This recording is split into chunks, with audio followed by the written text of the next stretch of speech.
You don't know what it means? SMH, you guys don't know the fur underscore lore. Alright, let me update the new vid command to actually be the new vid real quick, because that's important.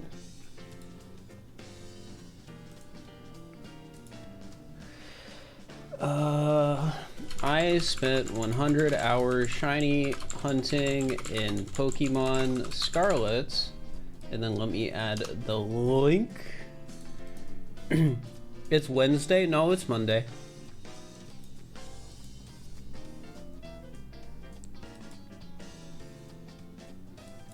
Chat, my video's doing well. I'm happy.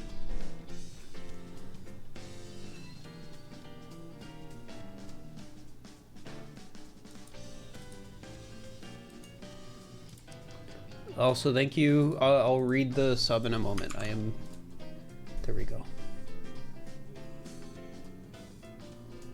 Chat, my YouTube URL for the new video says boo in it. Boo. Isn't that crazy? Thank you for the sub or the resub. Super level up tier 3. Holy heck, I appreciate it. It's a good video. I'm glad people like the video. I think, so I was thinking about this recently. That video might be the like individual challenge, or like it basically, it might be the video that individually has the most hours put into it. I was thinking about that, and I think it might be, because it's 100 hours of streams, which I think means it already beats out the Superstar Damageless video. Here, let me get the route doc up real quick. And like even the game show wasn't 100 hours of like mod work. So I think it beats out the game show. But yeah, the video was like 100 hours of streaming. It's like 30 hours of editing. I'm just gonna guess. It might not be 30 hours of editing, but I'm gonna guess around 30. Because oh my god, going through 100 hours of footage sucks. And we'll just include with the 30 hours like me writing the script and stuff too. Well, it's probably like closer to like 35 if you count that stuff. And then you have like another 20, 30 hours for me to get the shiny charm on my second Switch and getting all the Herba Mystica, because that was not included in the time because I thought it would have made the video worse. Because I didn't want to have to be like, oh, I grinded for Herba Mystica. But it is Monday. It is Monday.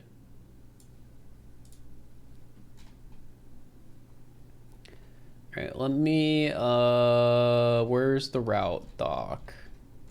I haven't had to grab this in a while. Thank you for the tier 3, another tier 3. Thank you, Magnus. Also, thank you for the sub, Abuka. I don't think I said thank you when you subbed, but I appreciate it.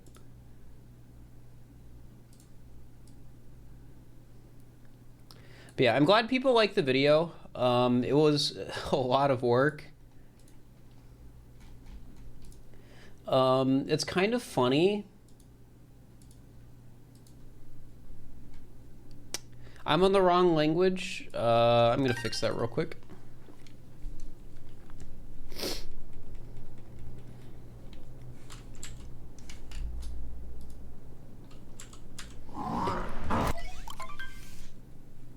But yeah, I'm glad, because there's not like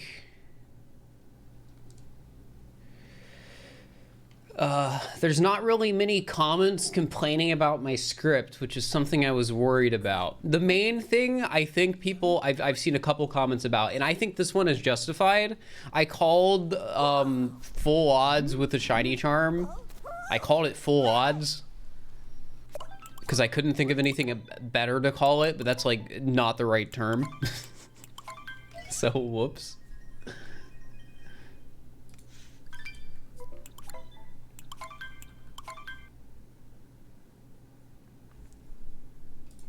There was one guy in the comments, which I think this is kind of funny. I don't know what he's talking about, but he said I made cheated sandwiches.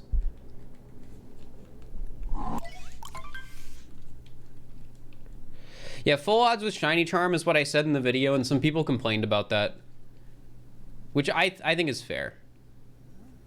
How do you cheat a sandwich? I don't know. Like my assumption is they think I did the glitch where you use co-op mode to make a sandwich together, and then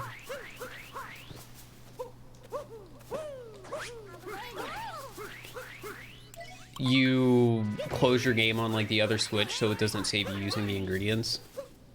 Which I never did that while working on it. Oh wait, I was gonna... Did I change the language? I was sort of like... No, I didn't. I was sort of just like idling there. Whoops. Gotta change the language. So many people ask about the beast balls though. I think that's fair. And I responded to a few of the comments that asked about them. Like, I responded to a couple of comments about the beast balls because with the beast balls, I duped them. And then I responded to a few comments that were asking about, whoops. A few of the comments that were asking about, what was the other thing? Oh yeah, how did you get your Herba Mystica? Or did you actually grind for it or whatever? And I did grind for all the Herba. It's just I used the, part of it, I used the exploit where you can do the same raid over and over again. So I had a friend help me for some of the Herba I grinded for.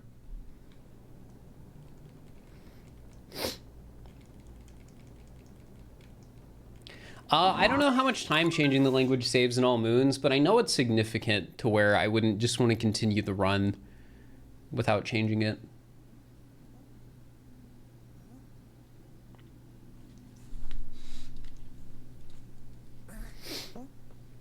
All right, see you later, Super Fluffle. Have a nice day. But yeah, I'm glad the video went well.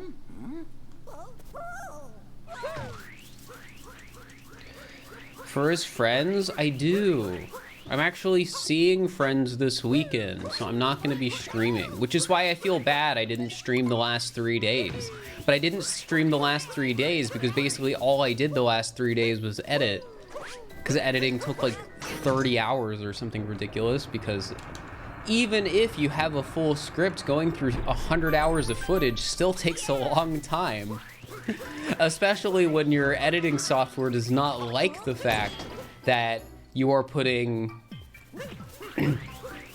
all of these really big files into it, because you still use Sony Vegas Pro Edit 15 when you should be using Adobe Premiere, because you're paying for Adobe Creative Cloud, but you're too lazy to learn it.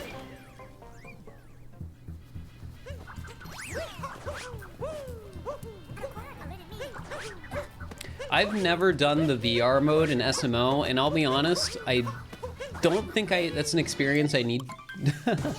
Arctic, thank you for the Prime, I appreciate it.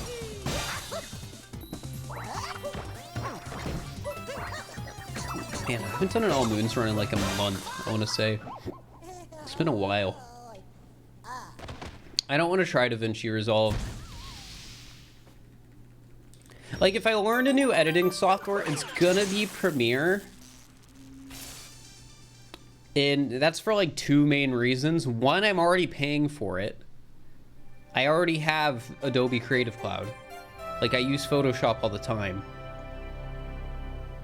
And 2, it's also like industry standard. And that means if I, you know, fail as a streamer at some point down the line, I have a marketable skill. So there's that. That's a plus.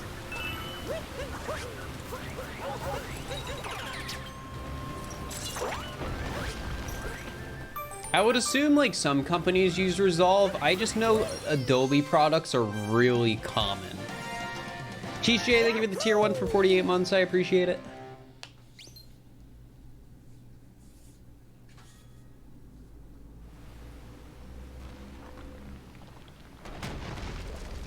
Smallest said you're gonna do hide and seek against Germany. He mentioned that. He mentioned to like us that he wanted to reach out to a big German creator. I forget their name. Who's done hide and seek and ask to do something like we did with France. So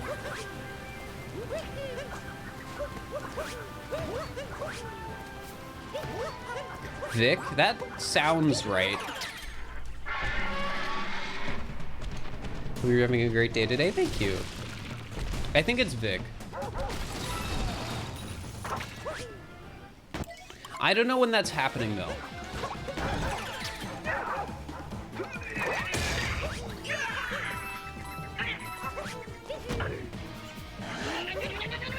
Hide and seek versus France was your favorite. It was a ton of fun.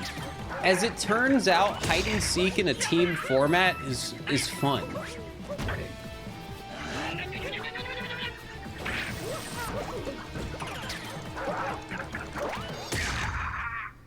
How'd it go? It was good.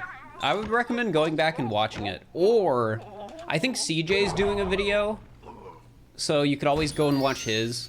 I think he mentioned that his video is gonna focus on like the US perspective, so yeah.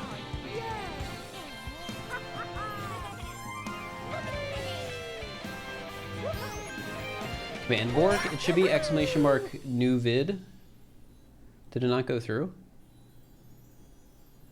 What will the next vid be? The next vid on my channel will probably be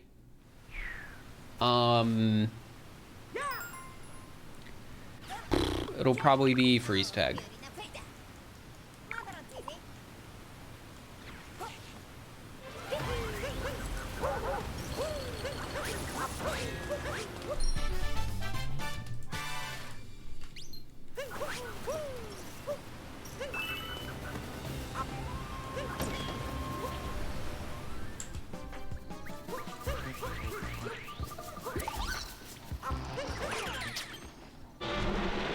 Freeze tag is a new online multiplayer game mode that Amethyst made. I was working, so I need to record the intro before I leave because there's a chance my editor will finish the video while I'm gone. I don't know if they will, but I just want to be prepared in case that happens.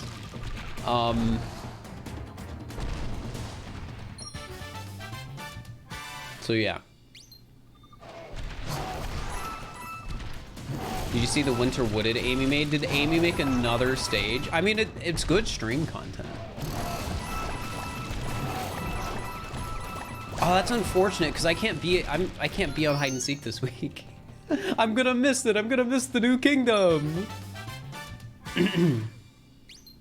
Well, I'm sure we're gonna do more. Hide and seek freeze tag was really good, and CJ hasn't done it yet. And I'm sure CJ is thinking like, "Ooh, I could have them on a bench, but I could make Amethyst make a winter metro so the bench is cold, and then all I have to do is take a screenshot."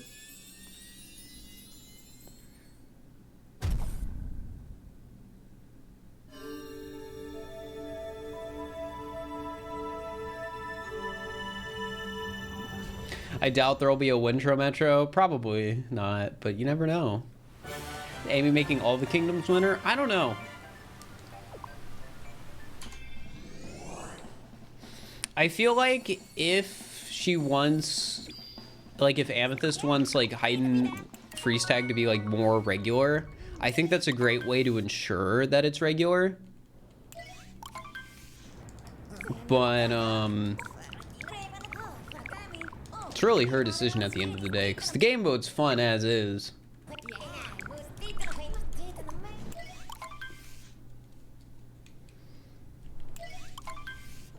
Love the France vs North America hide and seek. It was great. I'm so disappointed. I can't play tomorrow. I can't play tomorrow, chat.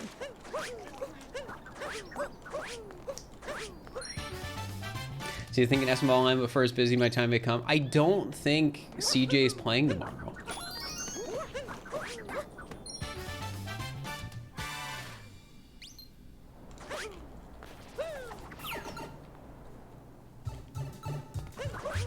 CJ still on break? I don't know, to be completely honest. That's a question for CJ.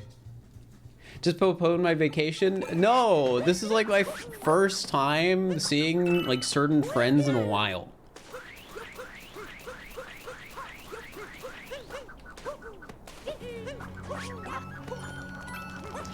Like I've had a chance to see like a lot of content friends. Like TwitchCon was great, but I haven't gotten to see any friends that like don't do content in like 3 years or something.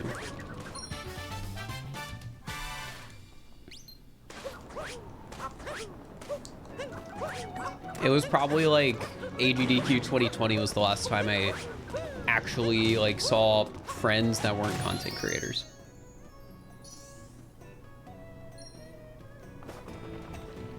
So I'm not just postponing a vacation, chat, so I can play hide and seek. I'll play next week. I missed your sub. Oh, sorry. Fee, thank you for the resub for 11 months. I really appreciate it. All Moves Monday in 2023. It's the first of the year. I just realized. And it's on a Monday. That's crazy.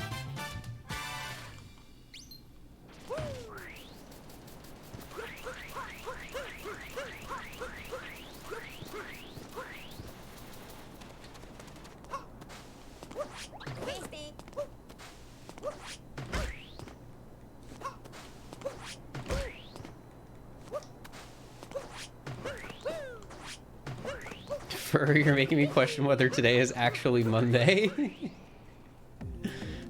Yeah, best Monday of my life.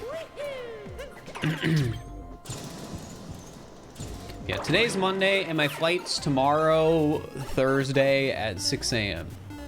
I got a 6 a.m. flight, which means I'm not going to bed after this because I'm gonna finish at like 12:30.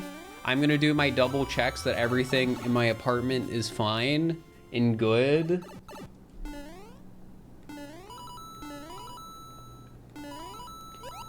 And then I'm gonna leave at like between 3 and 3:30, I think, for the airport. Yeah, I have seen that Alpha Red's been doing some any %, which is neat.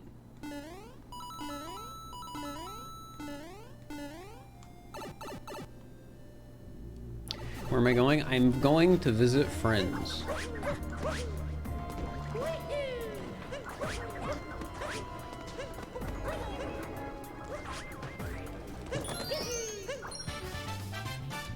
He's practicing for his hide and seek comeback. True. How long is my flight? So, I'm going across the country. So I'm going from like Ohio all the way over to the West Coast. Oh, it's actually really funny, chat. So I live in Ohio, like, so I'm going to like CVG, that airport. I'm going down to Atlanta. That is my connecting flight. So my first flight, I'm not going west at all. I'm going south, and then I am going west.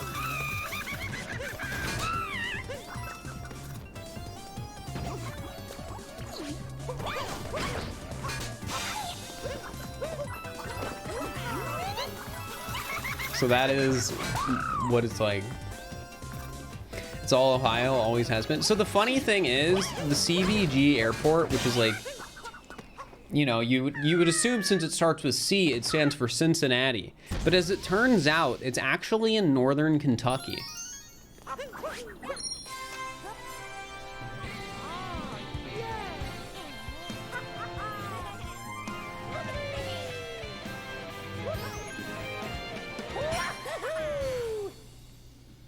How does that work? It means the physical location of the airport is in northern Kentucky.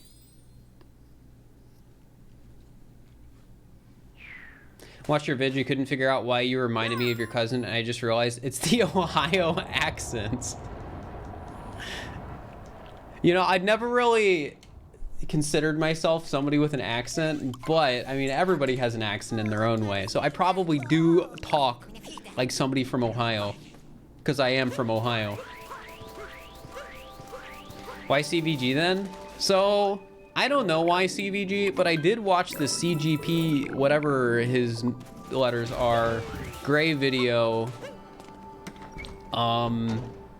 where he was talking about airport codes and how they're all screwed up.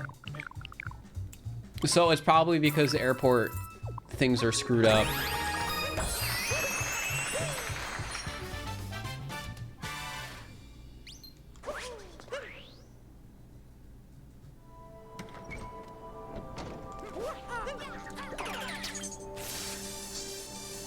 Wait, that's it. Is the CV actually for Covington? That makes so much sense. Because it is closer to Covington than Cincinnati, but people are going to recognize Cincinnati so much more than Covington. Also, I live in Cincinnati, so...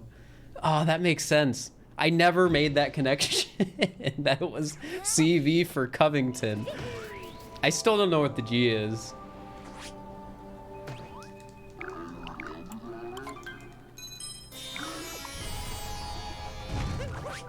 It's the weirdest thing I've seen in Ohio. I think the G is for Covington. Oh my gosh, it is.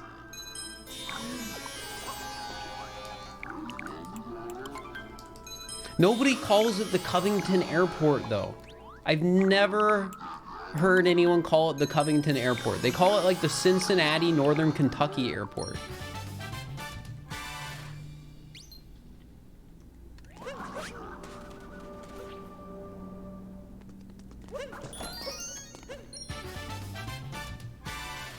What is Covington? It's right across the river from Cincinnati. Because Cincinnati is right on the border between, like, Kentucky.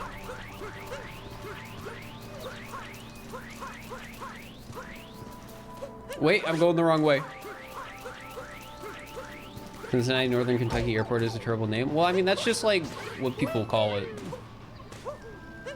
I don't know if that's like its actual like name.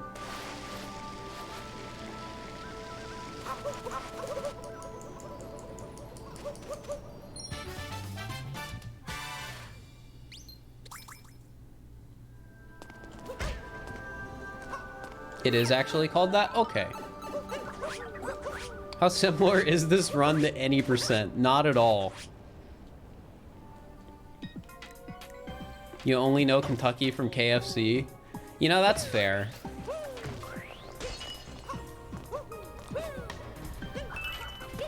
I feel like you could make an argument that that's one of like the better things about the state. Hello, lucky dude. Hope you're doing all right.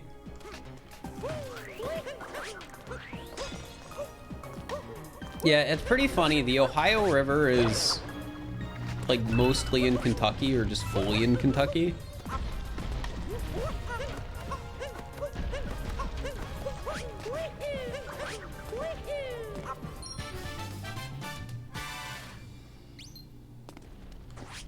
But it's called the Ohio River.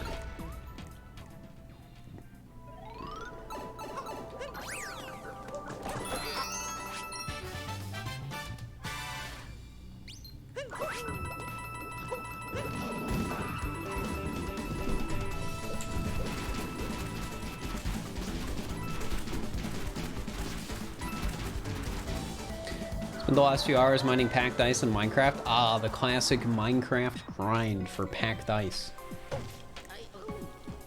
Debatedly though, it's not in Kentucky at all. Maybe.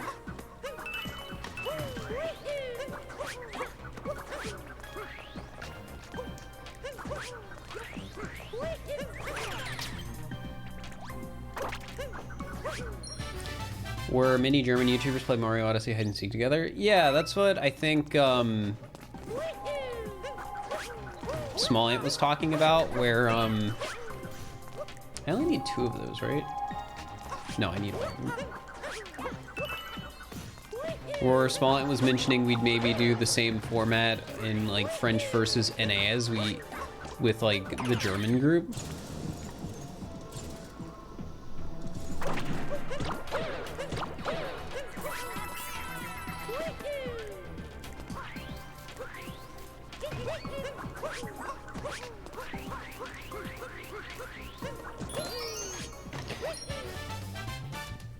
Well, in chat, how's everyone? I'm doing all right. Hope you guys are doing all right.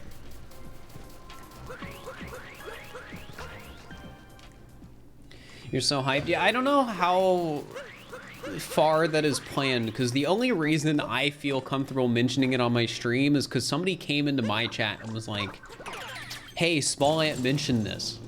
So it's like, oh, okay.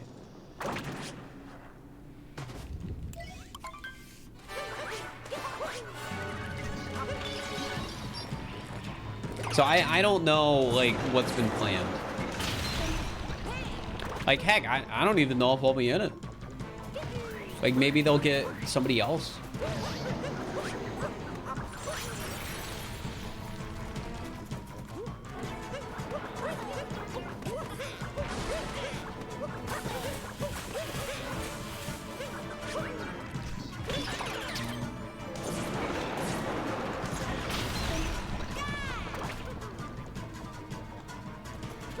Sounds better than me at hide and seek. That's a hard thing to respond to, because I can be like, I am good, but then I sound full of myself, and I don't like that.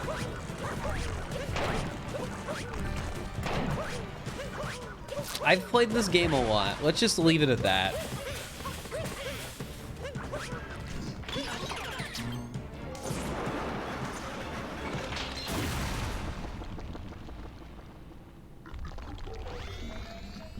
Got COVID and you're stuck home? Well, hopefully you feel better soon. Am I the best track record-wise for wins? Oh gosh, my controller's being weird there.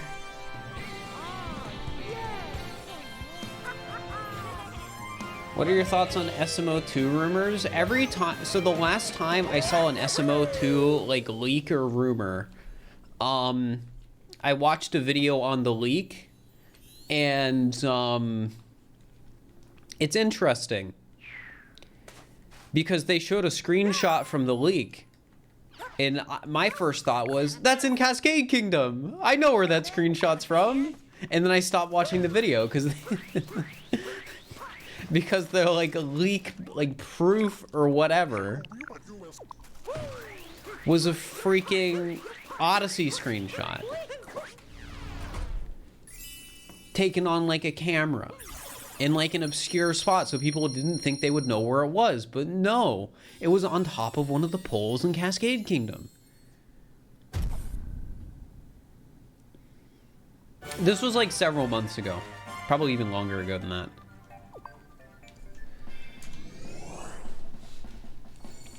But yeah, well, I want SMO2 to happen. I love SMO as a game. And from like I am a content creator perspective, it would be an incredible thing to happen for me.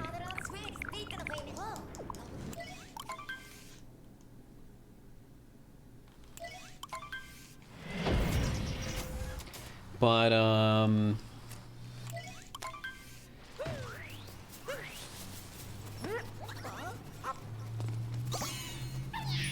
I don't think it's gonna happen at this point. I would love for it to happen, but I think we're just getting a new Mario game. Love the new vid, thanks.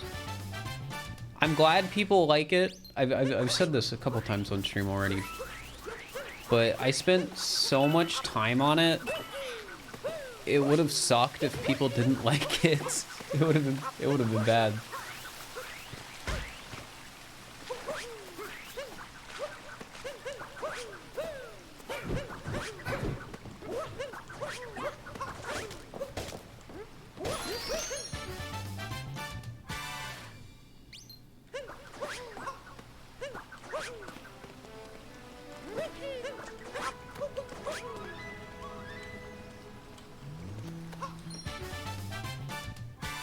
Scanning hunting and scrolling VOD is fun. It is pretty good. I just realized I did this wrong. That's fine. That's the 80% route I was doing there. Well, if it is good, you're never bored. Well, that's why I did so many different shiny hunting methods. It's the whole reason.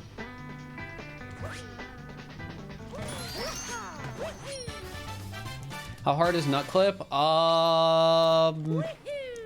I'd give it like a 6. It's hard, but there's like a rhythm to it, and once you know that rhythm, it's pretty consistent. NT Riley, thank you for the tier 1 for 60 months. That's 5 years. Holy heck. So I think that it's GDQ this week. True. Hope you're doing well too. How's my day been? It's been all right.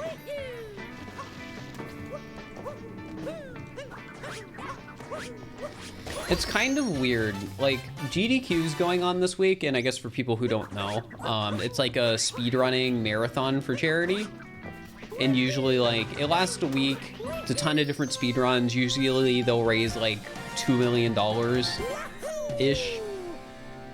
in the events these days, or more.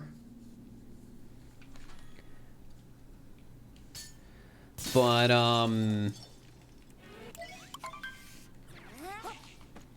I really haven't been following GDQ as much recently as I used to. I think part of it's just a me being busier thing, but I think part of it is also just the fact I don't do, like, raw speedruns nearly as much as I used to.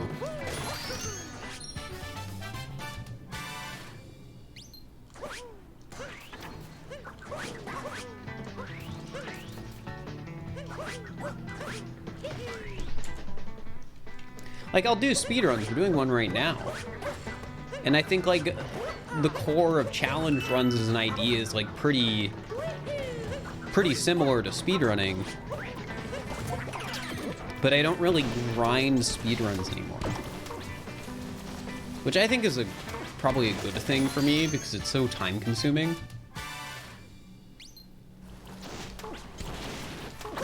Eric Foss, thank you for the tier 1 for 4 months. I appreciate it.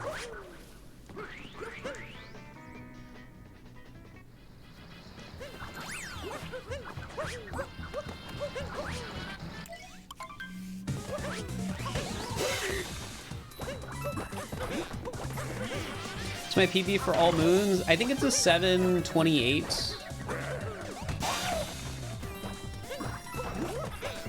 think it's 3rd place still.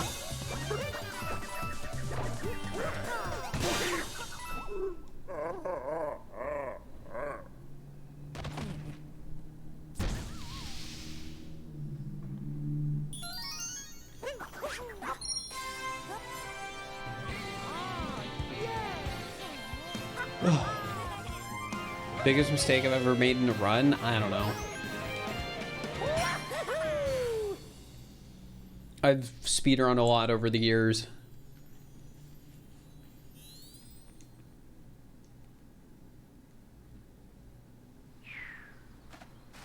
Hardest part of unmodded SML? Well, it depends what you mean by the hardest parts. Just like the hardest moon in all moons? Or do you mean like in speedrunning, like what's the hardest trick? Because the hardest moon in Odyssey, I would say, is volleyball. That seems to be the moon most people struggle with.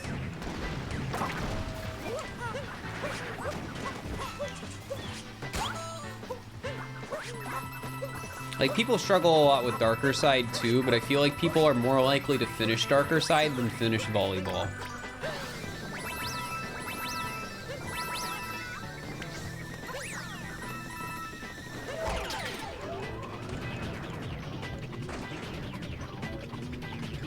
PB's 13 minutes behind world record. Yep. My PB used to be world record. Back in, I think, 2020 at this point. Hey, Paige. Hope you're doing all right.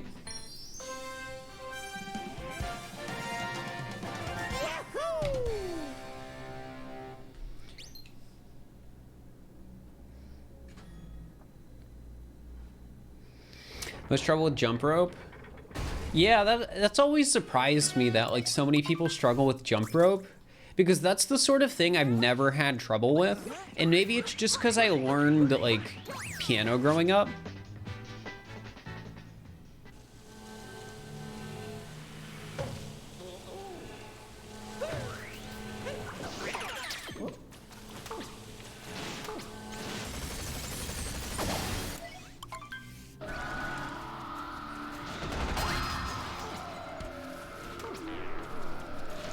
So I guess my sense of rhythm isn't that bad. Well, I'm not saying that like piano equals jump rope. I'm saying that I think I have a decent sense of rhythm. Like I've never really struggled with challenges like that in video games.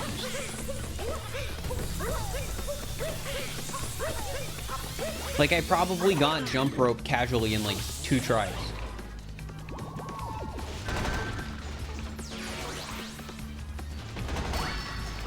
It probably also helps that I've been playing video games all my life. So, you know.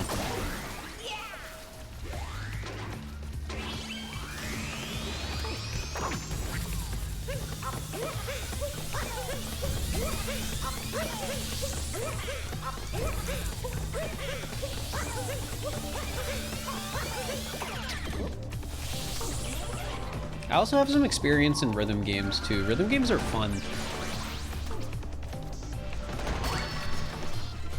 I've never reached a point though where I've been like a super diehard in the specific rhythm game though. Like I couldn't stay into Oath. I just couldn't keep interested. I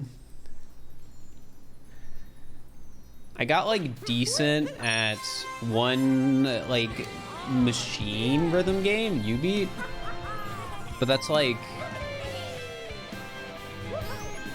was never like, I was good, but I was never like good. And it's also hard to actually play rhythm games that are physical machines because they're basically non-existent in the US unless you live in like a major city.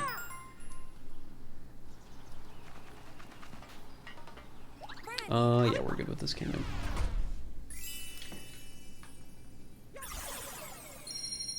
Well, I didn't buy special gloves. I just bought gloves. And then I think I just ended up playing without them.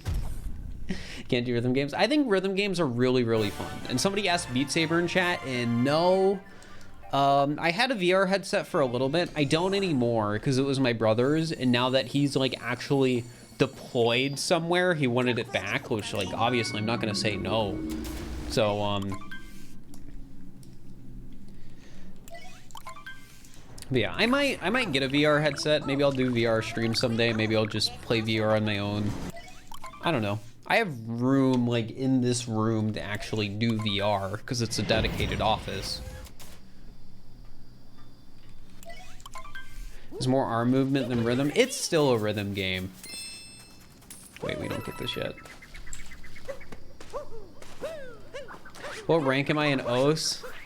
I don't, so if you want to look up my OS profile, it's probably still there.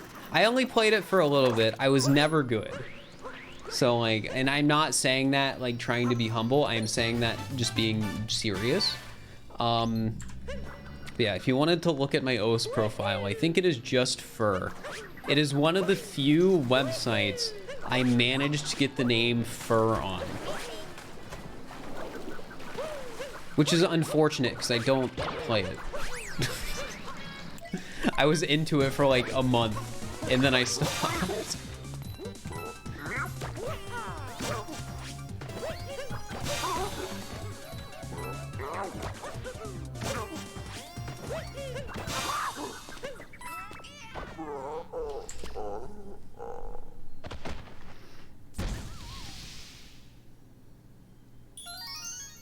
Playing Just Dance and thinking about if there's a competitive field for it. I think there is.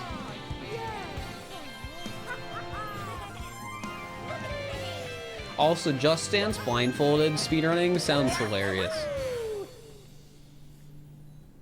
Because it would literally just be you learning the dance. like memorizing it and then putting a blindfold on. And something about that to me is really amusing.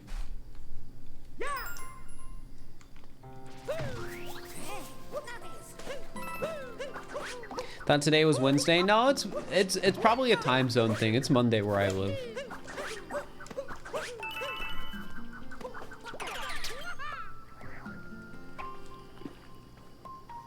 Somebody did the DDR speedrun. I like that Games Done Quick over the last like years has taken advantage of the fact that they've been forced to do online events to do cool showcases like that. Because like in an in-person event, they wouldn't be able to have somebody bring in a full DDR cabinet and set it up on the stage. That just wouldn't work. Mozus, thank you for the prime. I appreciate it. Thank you so much. Enjoy the emotes. Bro, it's Friday. It's Monday where I live. CJ and Jaden really like Rhythm Heaven. Rhythm Heaven is a game I need to play.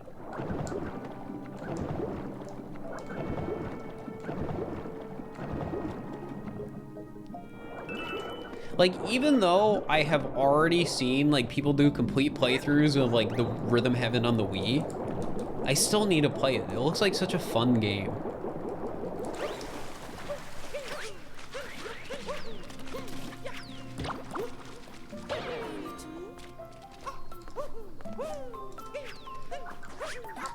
I mean, I bought a Wii U recently, so I could do the gun mod for Breath of the Wild that I got commissioned.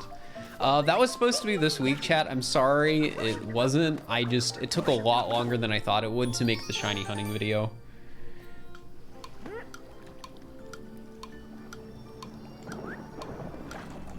So that'll happen sometime after I get back, because what I need to do is I need to mod my Wii U and make sure I can get the mod and everything working on the Wii U.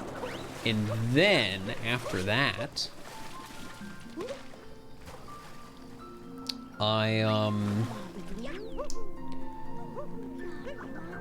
heck. After that, I need to learn like a rough speedrun route for, I think the category is called all dungeons. Basically, when I do that on stream, I want to beat, you know, the 4 major dungeons, I think, and then beat the game. I could just do any percent, but I don't know if that's how I want to do it. Maybe I should watch some of like Point Crow's Breath of the Wild modded content and see how he approaches it, and that could be like a good point of reference. I don't know. Play Crypt of the Necrodancer? No. I'd probably enjoy it. What about Linkus? Linkus would be another good person to look at. Like, Linkus, Point Crow, I think Limcube's done some challenges.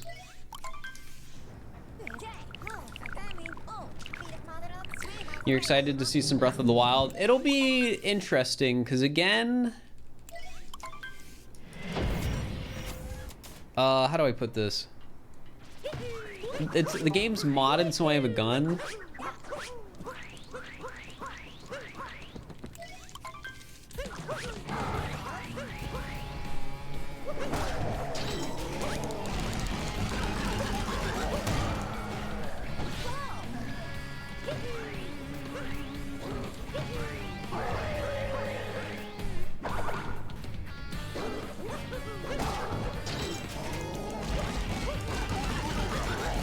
Like a handgun or like a rifle? All right, so what gun means is there's a weapon added to the game that is modeled to look like a gun, and then whenever I attack with it, it fires a guardian laser.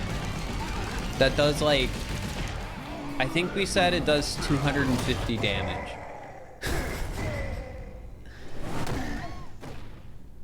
Yeah, Lintenzo made it with Ecolette. They're in chat. So that should hopefully happen after I'm back from vacation. I just need to get everything set up with my Wii U and stuff.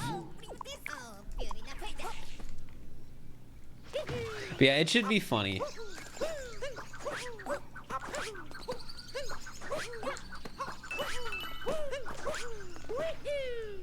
It's my favorite of my own videos. I'm definitely a big fan of In Debt to the Mafia. I think that's my favorite puppet video.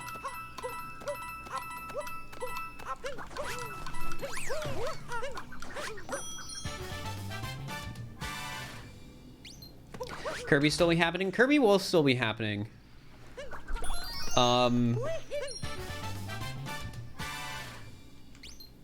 So Kirby is probably going to be the next video I start editing and working on and writing. Well, actually, okay, so how do I explain this? Do I spoil what the video is? I mean, I guess I can spoil it because it's a puppet video. I can't really get copied. So basically, there are 2 puppet videos right now that I really want to make. One is Kirby in the Forgotten Land, but murder is illegal. The other is Pokemon, but murder is illegal.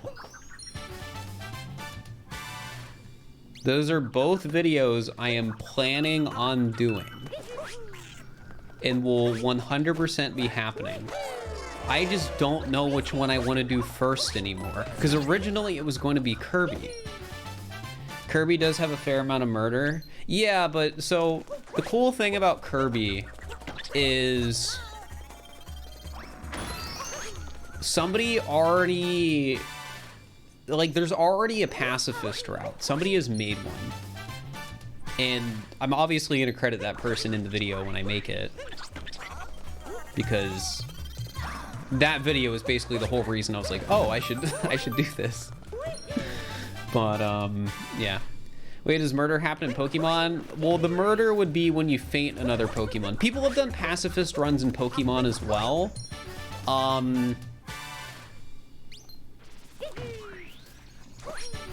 Like, who's done pacifist? Was it Point Crow or Small Ant that did Pokemon pacifist? I know it was one of them. Maybe it was both of them. It might be both. But yeah, either way, there's some like dumb rules you can set to do pacifist in Pokemon. And to me, the murder is illegal videos are all about using dumb rules to finish a goal that you actually can't finish.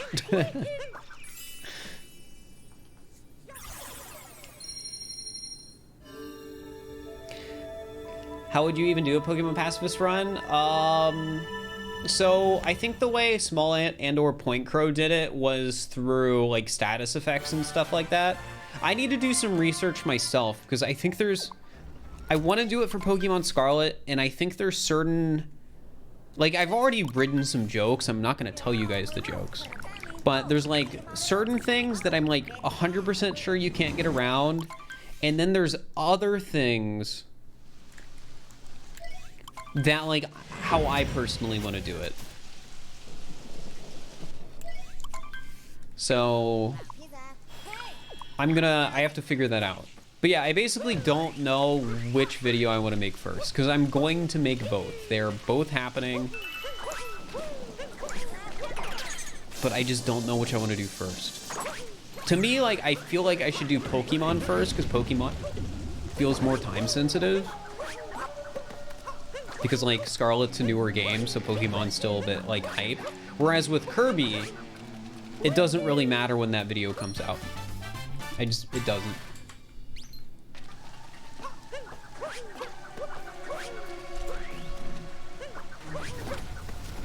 Oh, Pacifist was that video? It was it was that video. Okay.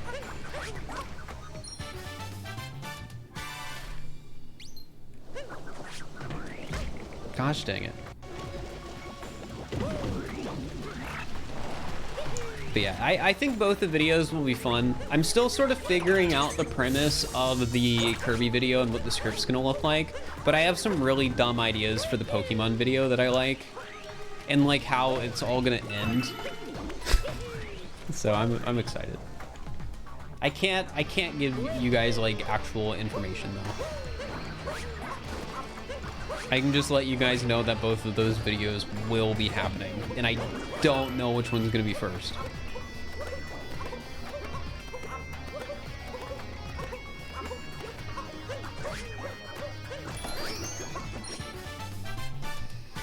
Mr. Bangle, thank you for the tier 1 sub for 12 months. I appreciate it.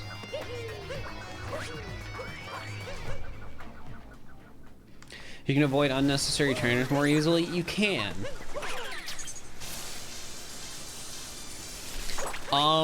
However, like, I'll talk about it a little bit. So, like, the thing about Pacifist in the new Pokemon game is it's impossible. Like in the other games, you can make rules or excuses or whatever for it, and you know, still being pacifist even if Pokemon faint. In Scarlet and Violet, you can't do that. Because for each Team Star base, you have to defeat 30 Pokemon in Let's Go mode. And in Let's Go mode, you either defeat a Pokemon or you don't. That being said, I have a way to work that into the video. Like, Super Mario Odyssey Pacifist being impossible didn't stop me. So...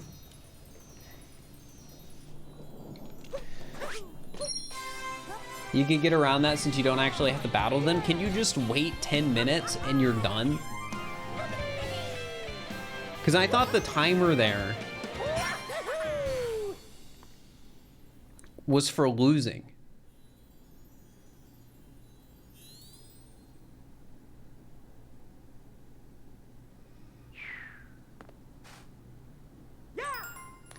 You're not having to do the Team Star fights. Well, if you don't do the Team Star fights, you can't beat the game. I mean, you don't... you meant was what you do, you don't do a proper Pokemon battle? Yeah, but you still kill the Pokemon. That's how I look at it. Shiny video's a banger, thanks.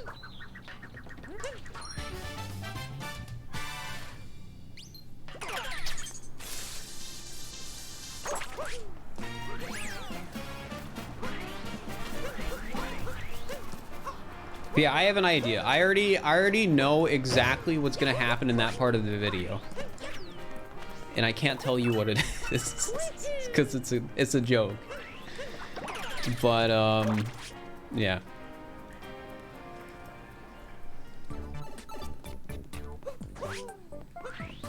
Did I miss another sub? Ostrich Feet, thank you for the tier 1 for 6 months. I appreciate it.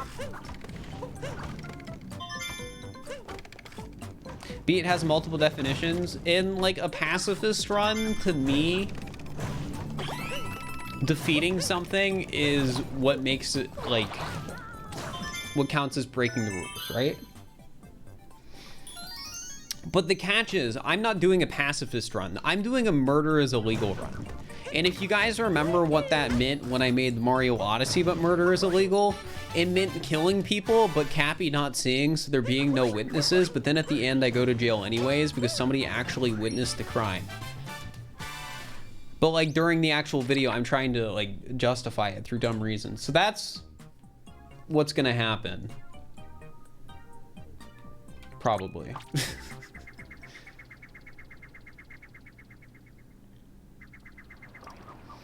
Yeah, I think CJ is doing a USA France vid.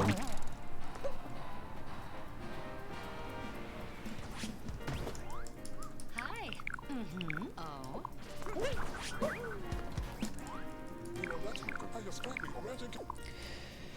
But yeah, those videos will happen eventually.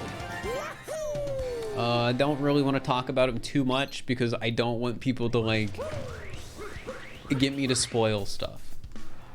Though so one thing I will say, those will probably have streams. And what I mean by they will have streams,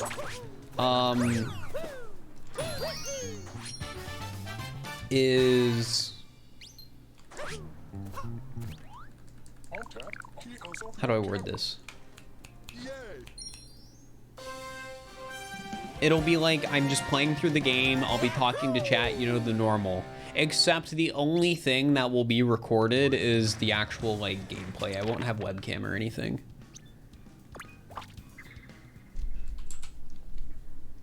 So whenever I do the Kirby and the Pokemon challenge, it will be streamed. It just, will be no webcam, so I can have the whole video be post-commentary and in the puppet format.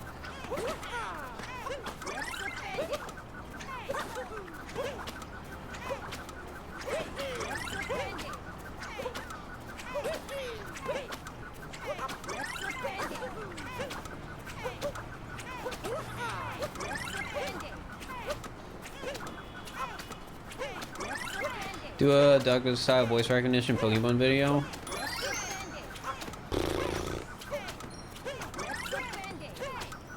I might do more if I say videos, but I don't want to rush them out. Like, there's a lot of formulaic videos that I want to do just because they're easy videos to make. Like, if you laugh, you lose. If I say whatever, you know, that sort of stuff. But I don't want every other video to be one of those videos.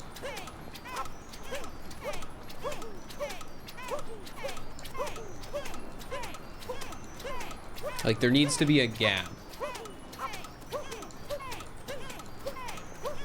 Like, there will probably be, and if I laugh, I reset SMO video. That'll happen once I come back. There'll probably be, you know, another if I say SMO video that will happen. I'm considering also doing a shiny hunting video where it's if I laugh, I release a shiny, because I think that's funny. But if I do the if I laugh, I reset SMO video, I don't want those videos to come out like right after each other, you know?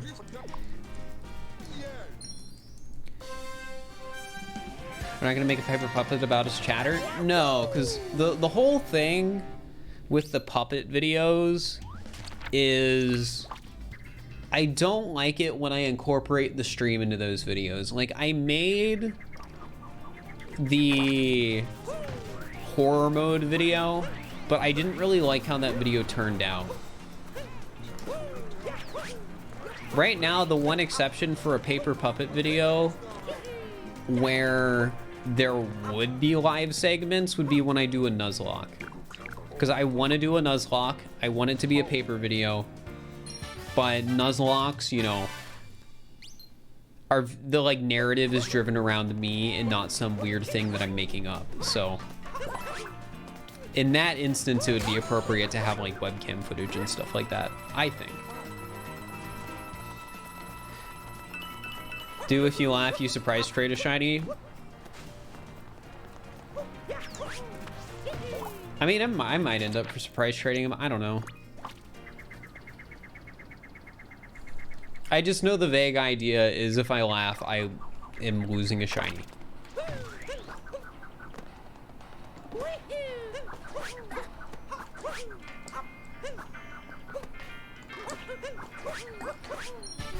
Didn't have the chance to get on, so this is your first time here. Well, welcome to the stream.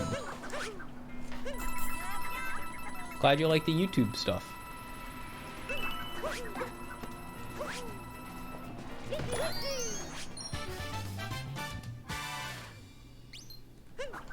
Good time to say sub to the YouTube. Sub to the YouTube, I guess.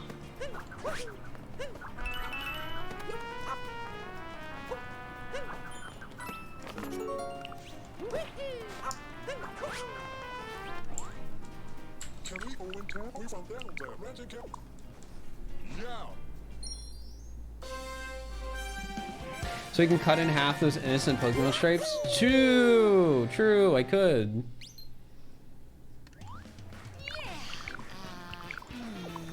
Hello YouTube, I'm sorry, this isn't a YouTube video, so you guys can't get your high YouTubes.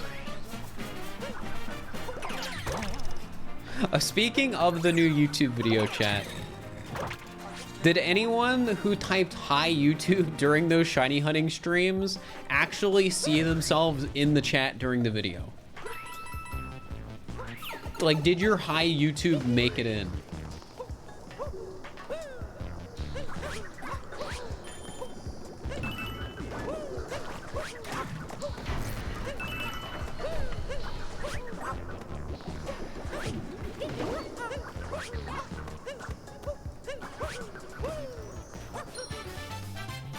We saw some of your messages. I mean, in fairness, I'm mainly just curious how many people like were checking for their chat messages.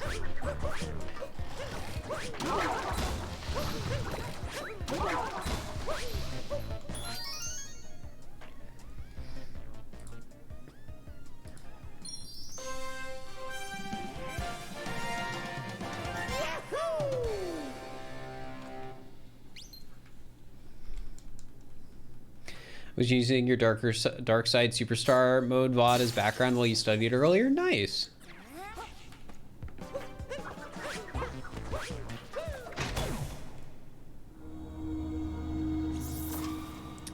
Oh yeah, I know I originally said I wasn't gonna do this, but I might upload all of the shiny hunting to the VOD channel.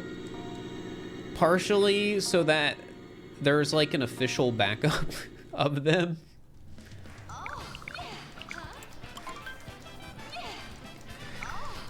But then I'd have to make like a thumbnail.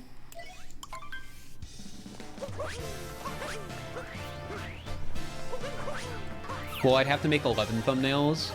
How long would that take to upload? I don't know. That's the problem.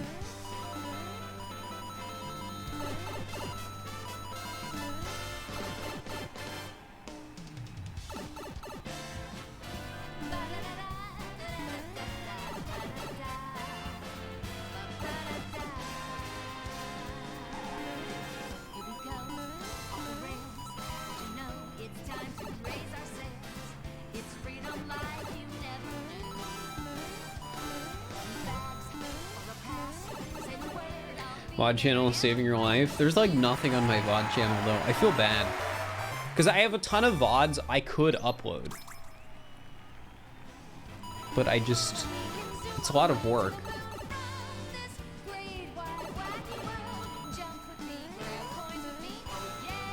I will mention this though, there is a stream archives channel that isn't run by me, but I'm never gonna complain about it because it's not monetized and archiving stuff is cool.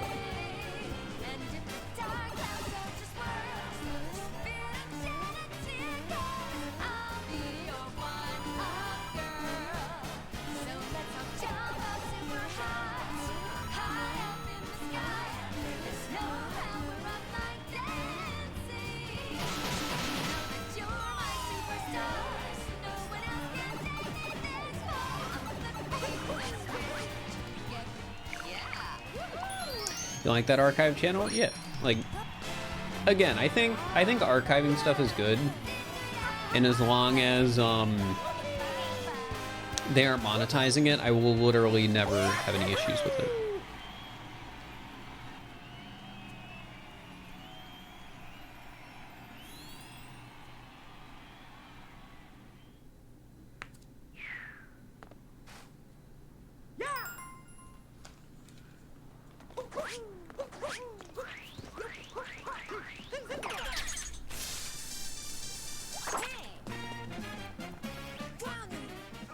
You have a joke for me, do you?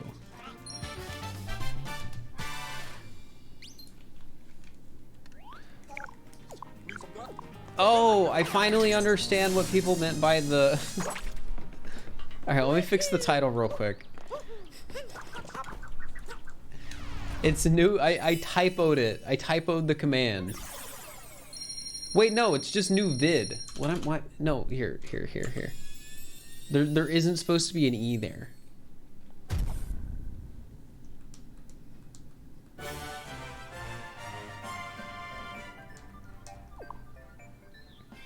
It's today Monday.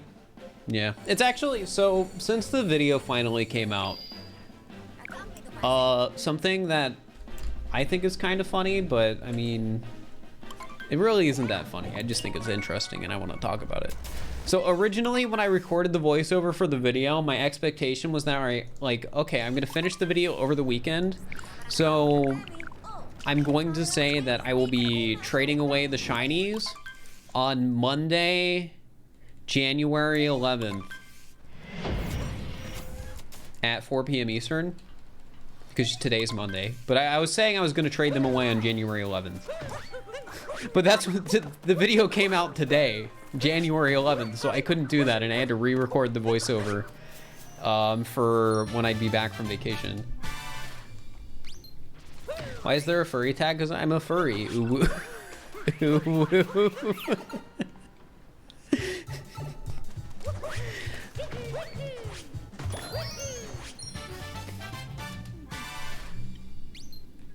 I couldn't even finish that.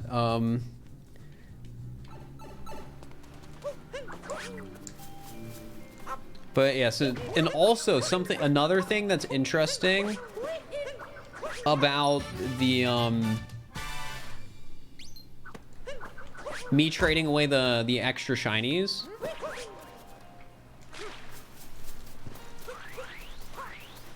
So, something I did that was intentional is the trade code is 06, 09, and then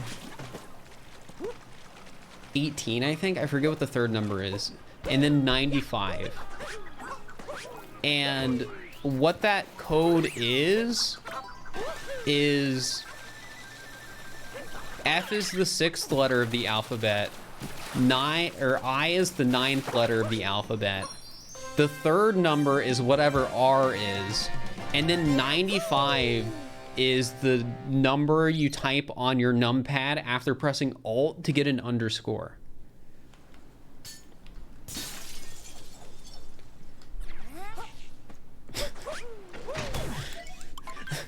That's where that code came from. Biggest brain code. The worst part is I put in all that work to like make my code clever and nobody's gonna notice. Nobody's gonna notice that, like, oh, the trade code is for underscore.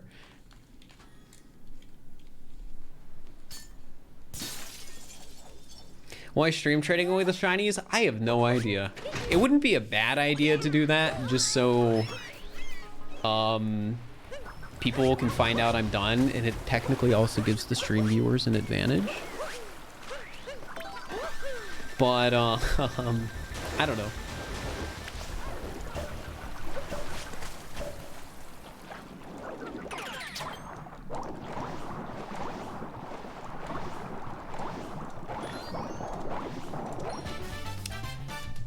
Hey, sketch artist.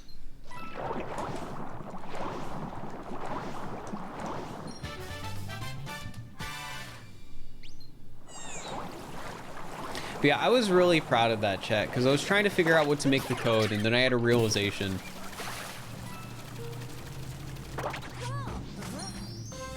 You wish for had more Taros to give away. I'm giving away 7.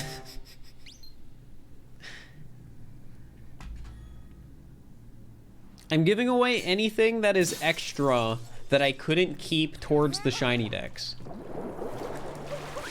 Which are all the shinies that were on that one screen at the end of the video.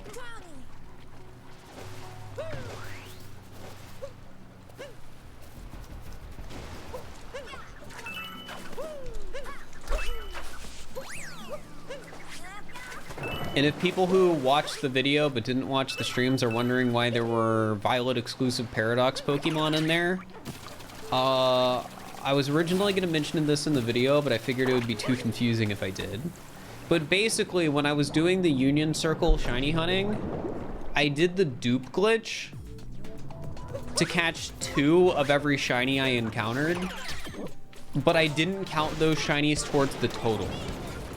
So I just decided, you know what, if I mention this in the video, people are going to get really confused.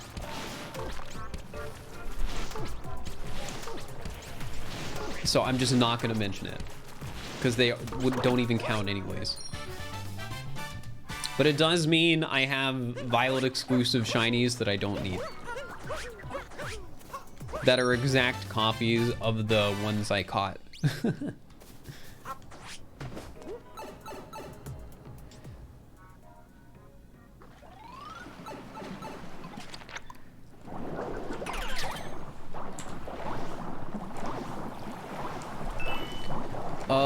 Sorry, I can't read every chat message, so like sometimes if somebody puts like a joke in a chat or other things like that, I can't read it or respond or whatever. Like, I can't guarantee a response to everything, unfortunately. Thoughts on Breaking Bad? I watched, like, the first season and just couldn't stay invested. Like, the episodes are an hour long. And, like, how many episodes does Breaking Bad have? Like, 40, 50? That's like making a commitment to watch, like, 50 short movies. That's a really big commitment.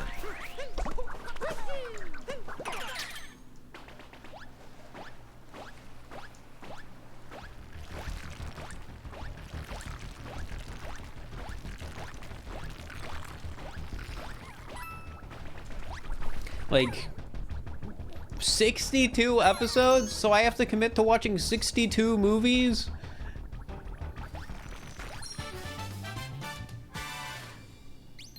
That's crazy. But yeah, I'm probably never gonna actually go and watch Breaking Bad.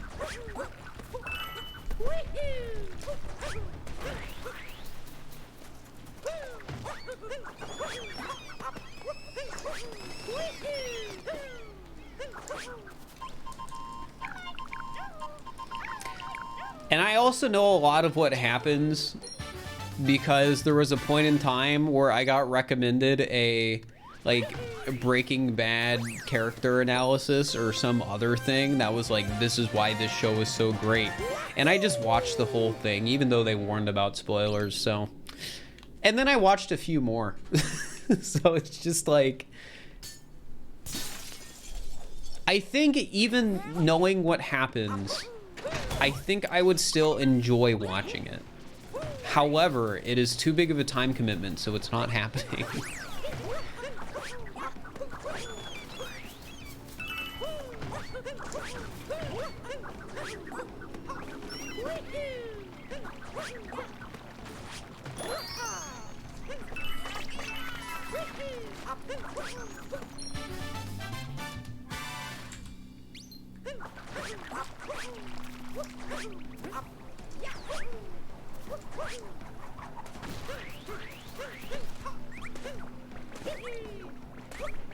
There's a lot of things where it's like, man, I should watch this, but I just never do.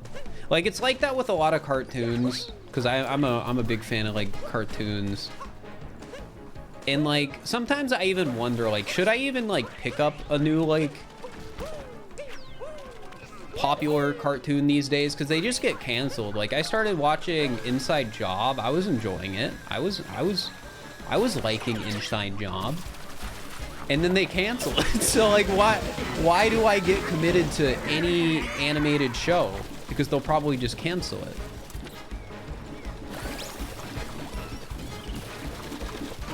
Have I seen Clone Wars? No, I'm not very interested in Star Wars, but I've heard Clone Wars is very, very good.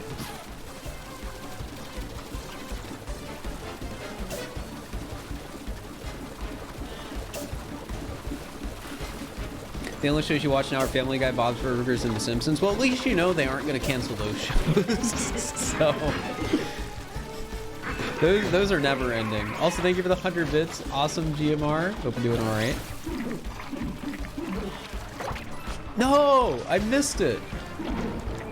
I missed another sub too. LD, thank you for the tier 1. Sorry, I've been missing subs today.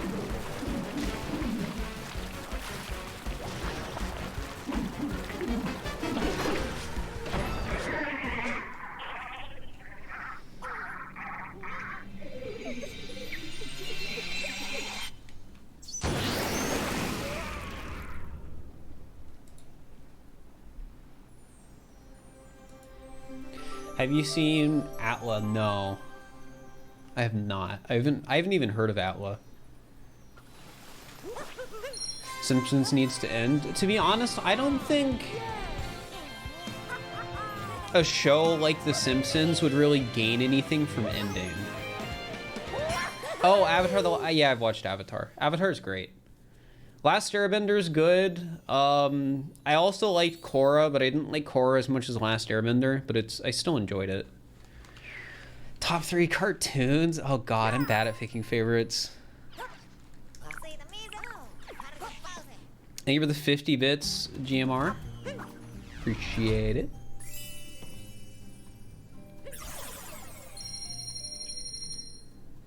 gotten spoiled on Avatar The Last Airbender so many times that you don't want to watch it all. I think it's still worth a watch. And the reason I say that is because growing up, I watched Avatar on the TV, but never had I watched it like sequentially. So that was something I did like a few years ago. I decided I'm gonna sit down and I'm gonna watch the entirety of Avatar sequentially. And I think it was worth it. Even though I had already seen probably like every episode and like knew what happened. It still like let me put everything together and enjoy it. Your first experience with Avatar was the last Airbender film. I'm sorry. I've never watched it, but I've heard it's bad. Norm, thank you for the tier 1. I appreciate it.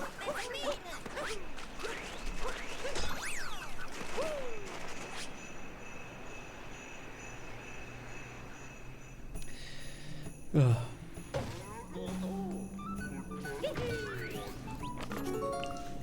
Yeah, back to somebody asked me my favorite cartoons. I'm still trying to think of that. I mean, now that I was reminded of Avatar, Avatar is definitely up there. I think it's really good. I think Over the Garden Wall is probably my favorite animated series. I really like Over the Garden Wall.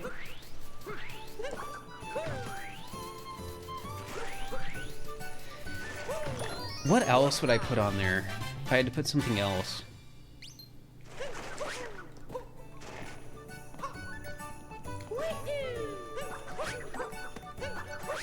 I don't know if there is anything else I'd put on there, because there's like other animated shows that I've watched and I liked.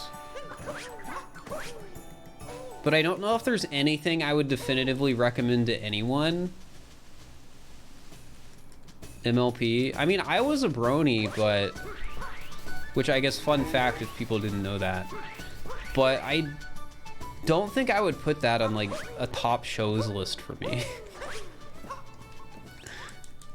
Like, I enjoyed it at the time, but I have no desire to go back and watch that show.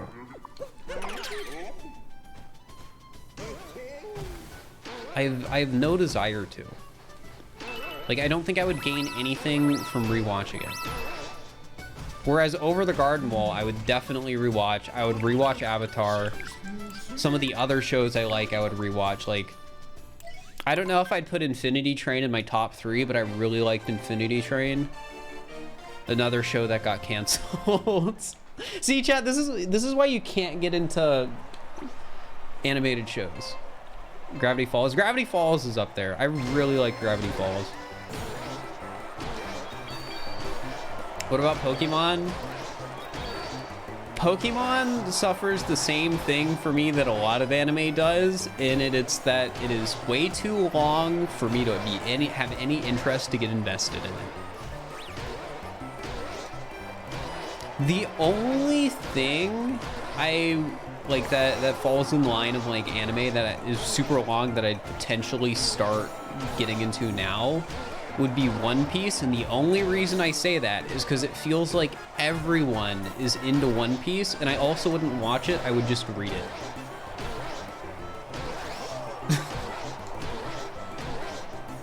So, yeah. 5264. Have I watched Full Metal Alchemist? Yeah, Full Metal Alchemist was one of the first anime I watched. Though unfortunately, the first anime I watched was Sword Art Online, which is good, but then I just think it gets worse. Like, I think people will probably hate Sword Art Online more than they need to.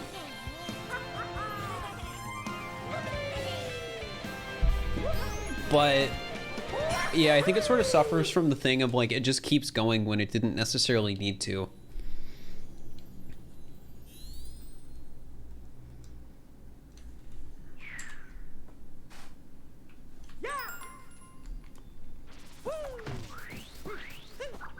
Are they still making Sword Art Online? A genuine question. When, like, and if they stopped, when did they stop? You're a big Rick and Morty fan? I've talked about my relationship with that show on stream before, and I can sum it up as I think Rick and Morty can be really funny, but I think it can also be insufferable. That's sort of how I feel about my experience watching that show. If I didn't start watching it, I wouldn't keep watching it. But since I already have, I don't want to like stop, I guess. But yeah, it's just one of those things. Like sometimes I think it's funny. Other times I just am like, what did I just watch? I hated that. That's my experience with that show. We went spin-off for SAO called Gun Gale Online. Well, I wouldn't call Gun Gale Online a... Wait, was... So when we're talking Gun Gale Online for Sword Art Online, did they make like a full spin-off with different characters? Or are we just talking about the continuation of Sword Art Online's like overarching main character story or whatever? There was a second series. Okay. Full spin-off.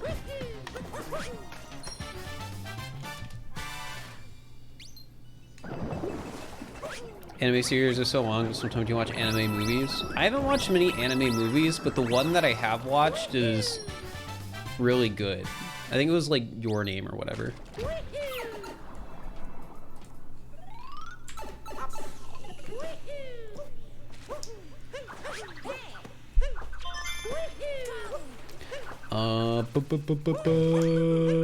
This way. Spirited Away. I haven't watched many Ghibli movies. I don't know if I've watched any Ghibli movies now that I think about it.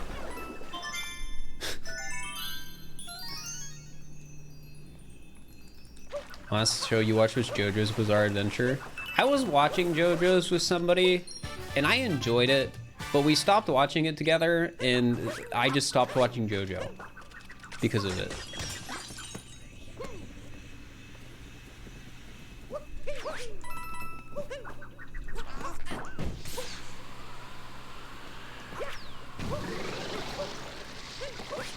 Also, since we're still talking about anime, I'm gonna shill my favorite anime.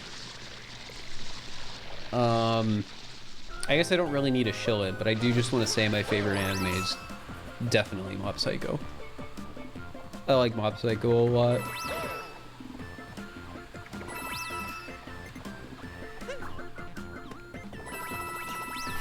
It's also not very long, which is the big plus.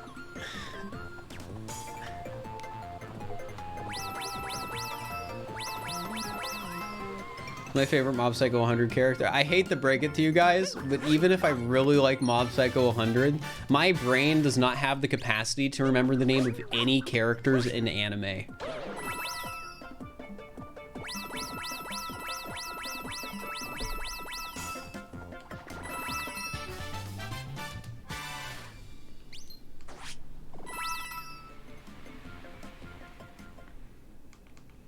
Like I'm like going through like the Mob Psycho character names right now, and I'm up to like 3. I'm up to like 3. I've got like for sure.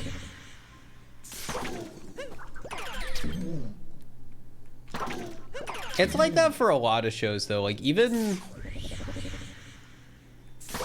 like shows that aren't anime, I feel like I struggle with remembering names. It's just harder with anime because the names are less like they're not American. I feel like that's the best way to put it.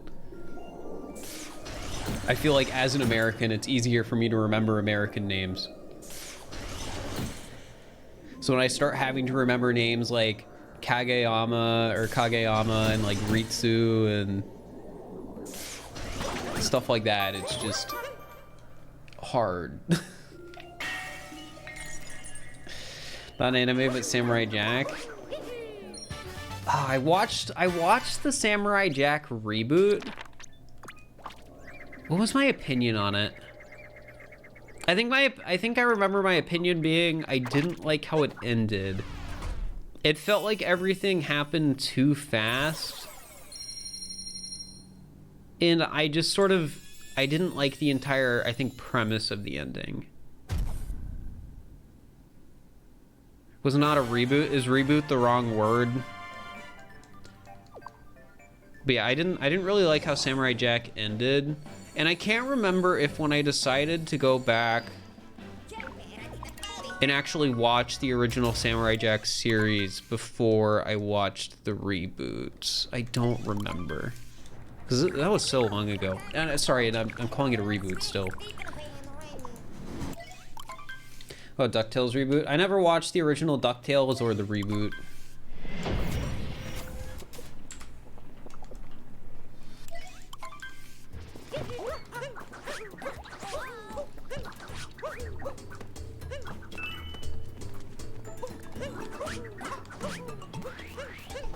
I feel like I'm making it seem like I watch a lot of TV right now, but I really don't.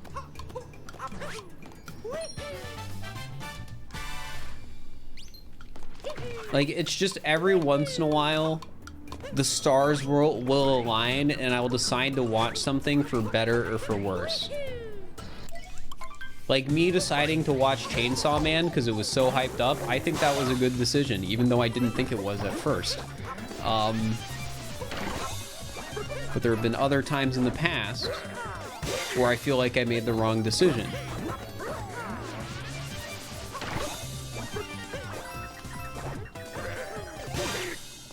Like, I watched the original season of Beastars. I was like, oh, I enjoyed this.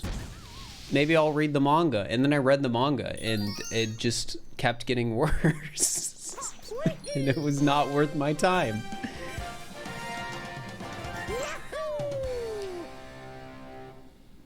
A lot of that stuff comes to personal taste. Yeah, it does.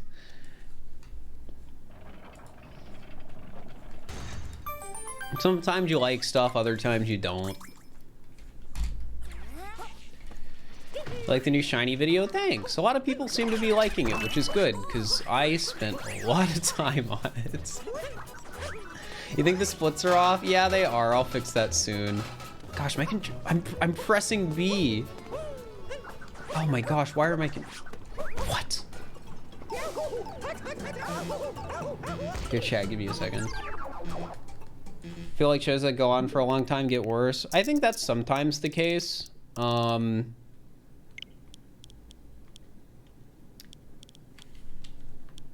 Where is it? You're up to date? What do you mean? Here, let me do the other thing that might fix it.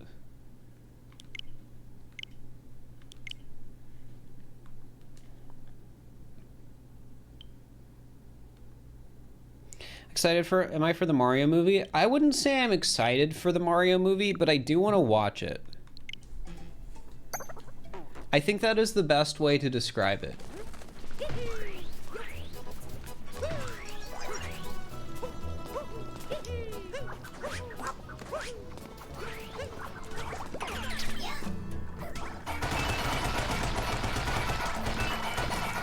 I think sometimes that's the case, Fat Rain. I think in some shows, though, it's not necessarily that, like, it went on for too long. I think sometimes, like, in shows with multiple arcs, sometimes certain arcs are just bad. Or sometimes you just don't like the creative directions some arcs go through, or other things like that.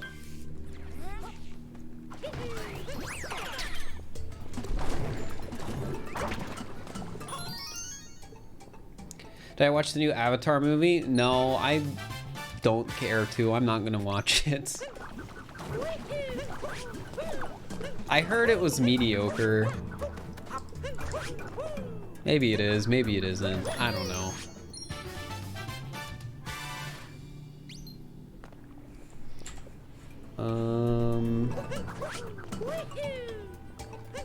Doing this in the wrong order.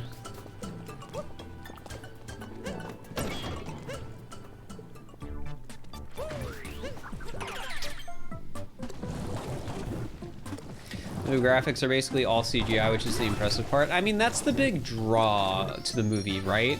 That it's very technically impressive. Like, that was the draw to the original movie.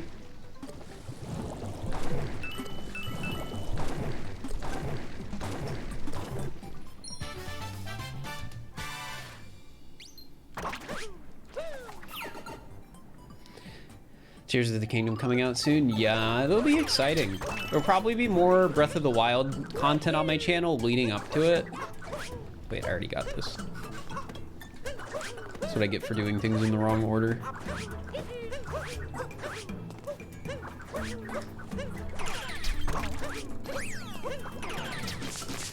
Tears of the Kingdom is May, I think.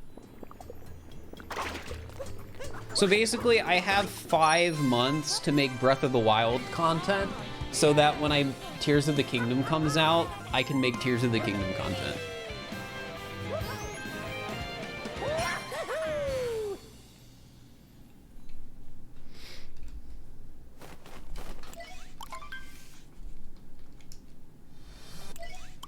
You watched it and you enjoyed it? Well, that's good. Happy birthday. It's not my birthday, but thank you.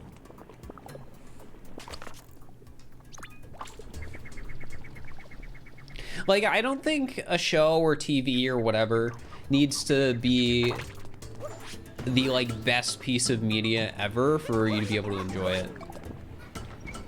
Like, with Avatar, like, again, I heard the plot wasn't the best. But that doesn't mean it can't still be something enjoyable for people.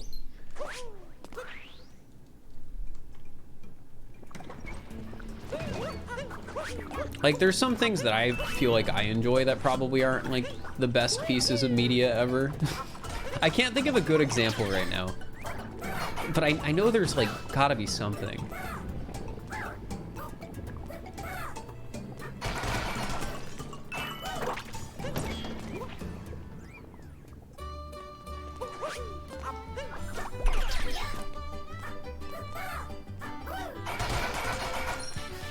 Yeah, I can't think of a good example.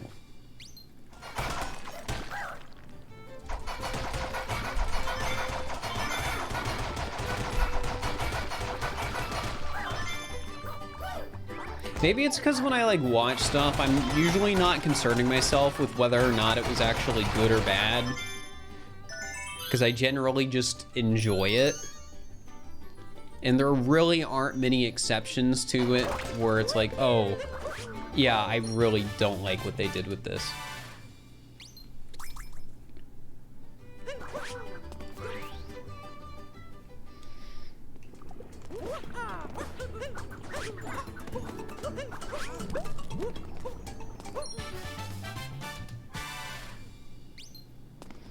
Can you eat it? Well, the thing is called a cheese rock, so I would not recommend eating it.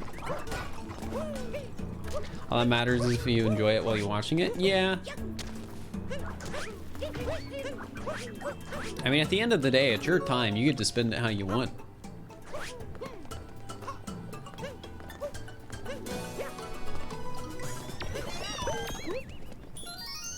Counterpoint rock candy? I think rock candy is a mid candy. Why do my splits just stop? Because I was missing splits, so I'm gonna undo that. And then do that. And hopefully when I finish lunch and I'll remember to split.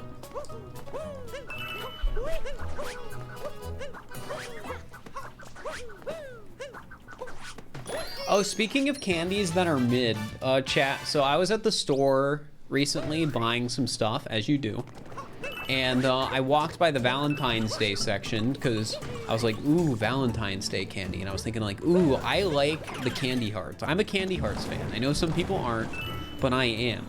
But I got distracted and I bought something else. I didn't buy your classic, typical candy hearts. I bought the Sour Patch Kid branded candy hearts. Not the best candy I've had. not the greatest. Not the greatest.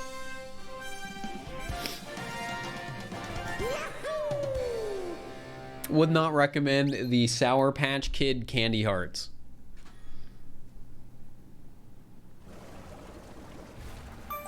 They basically, like, they kind of taste like sweet tarts or whatever, like... Yeah, I think that's the right candy.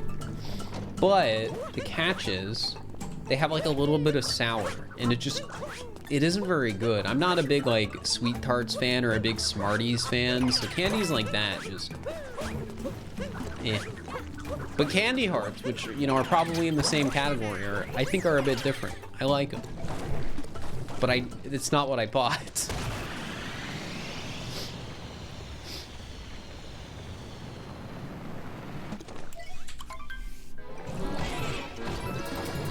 Oh, Moon's Monday? Yeah, happy Monday, Turisimo.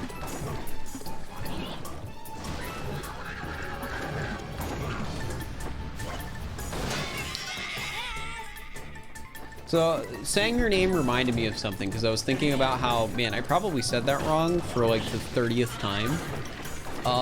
There was one comment on my new video saying I pronounced some of the Pokemon names wrong, and they didn't like that.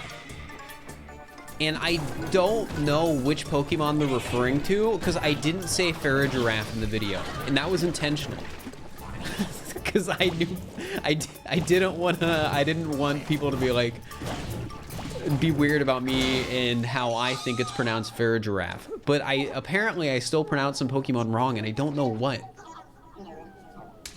True, I did call a lot of them little guy. Maybe I said Knackley wrong. If I can't call Knackley, I don't know if I want to live in this world. I'm gonna buy Violet instead and live in a different world. There was one you noticed? Which one was it?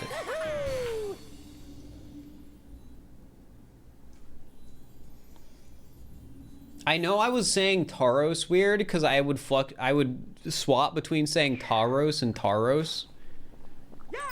Like sometimes I had an and sometimes I had more of a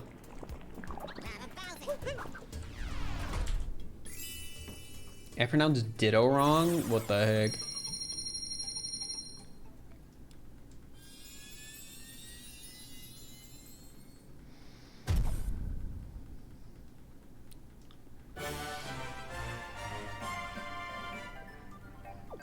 How do you pronounce Ditto wrong? I don't think you do.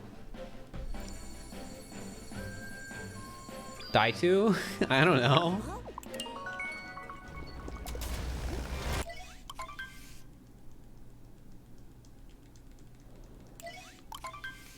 It's Tyros.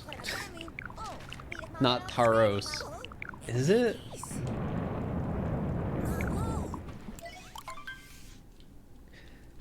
I've always said Taros. It was Fuecoco.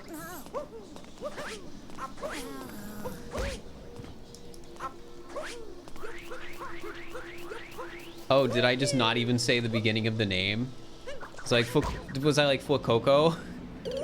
Fuecoco! Yeah, like that, right?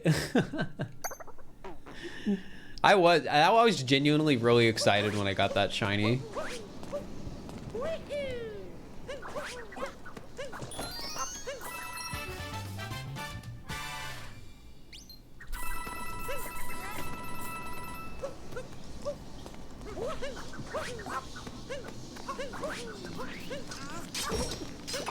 Oh yeah, I don't even get that moon yet. That's the darker side route.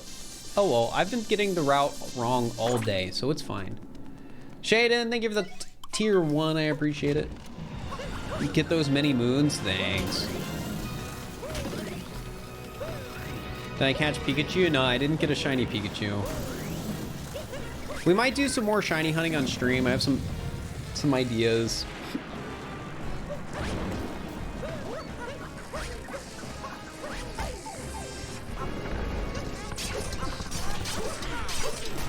Like right now, there's 2 potential shiny hunting videos, which are shiny hunting the rarest Pokemon in Pokemon Scarlet, which would be 3 Segment the Dunsparce, Family of 3 Mousehold, and Authentic Sinistea. I know some people do have legitimate shiny Authentic Sinesteas, so I think there are methods to grind it, but I don't know how fast those methods are. Like, I don't know if shiny Authentic Sinistea is a, 50-hour hunt, if it's a 100-hour hunt.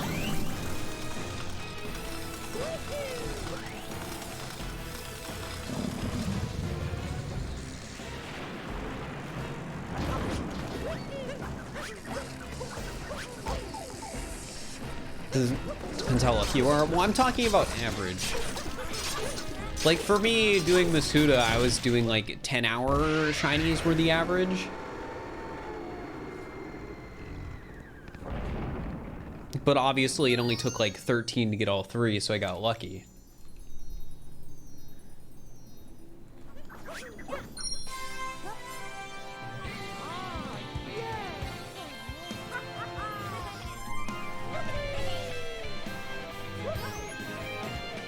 Tried to get regular Authentic Synesty and ended up with shiny phony one. That's funny. I already have shiny Charcadet for Armor Rogue and whatever the other one's name is.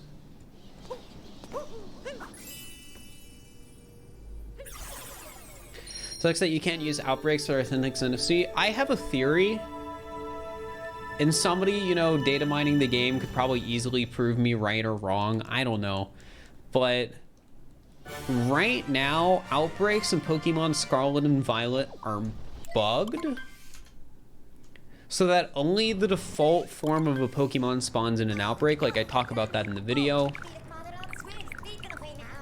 There's a part of me that is speculating that you could get an Authentic Synesty outbreak.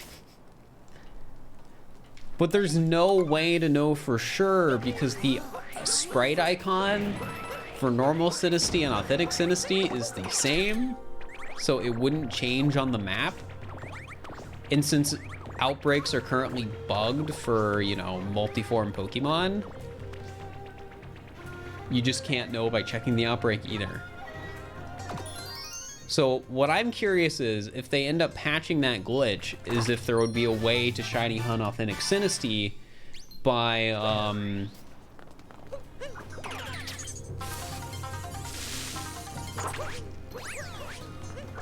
doing an outbreak.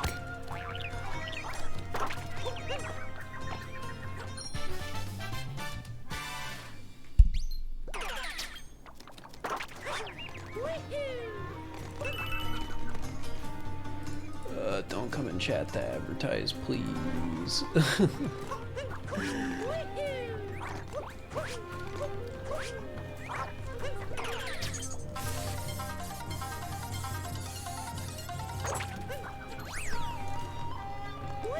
Put an emphasis on the end of bonnet. Oh, is it not T? You don't say the T sound. How do you say bonnet? Bonnet then?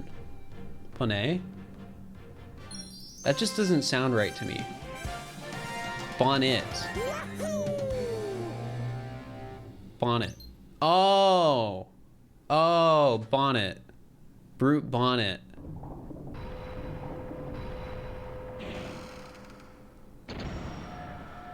That makes sense.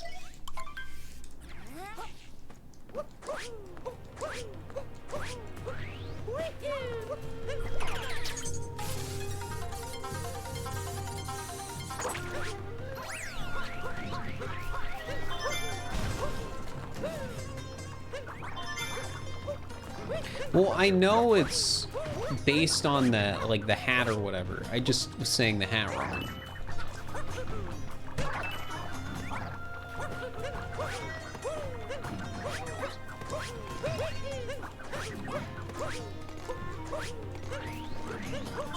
Either way, mispronouncing something is like one of the most harmless mistakes you can make usually.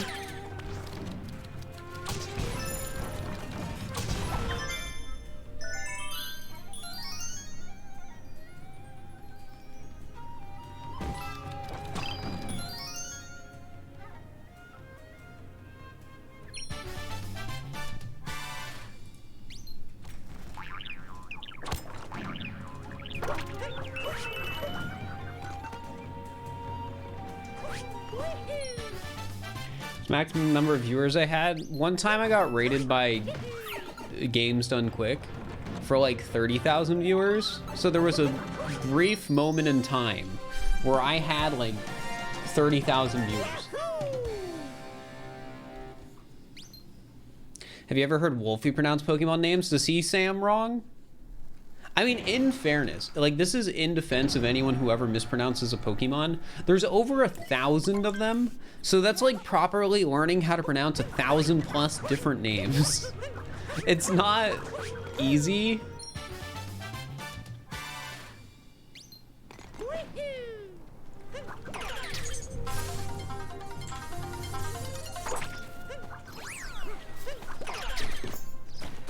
What game do you recommend I get for my Switch? Mario's good. Breath of the Wild's good. Even though the new Pokemon game's really buggy, it's fun.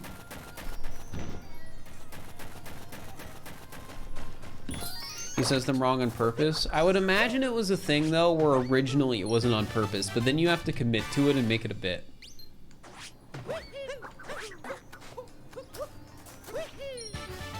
Oh, I used to pronounce Chimecho wrong for the longest time. Chimecho? Any Chimechos in the chat?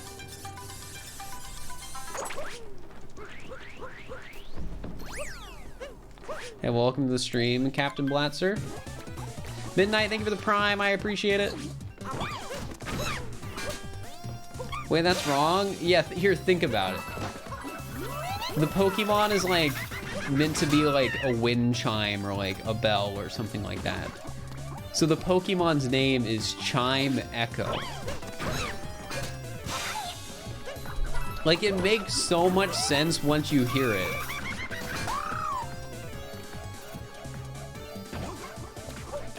But I feel like everyone messes it up.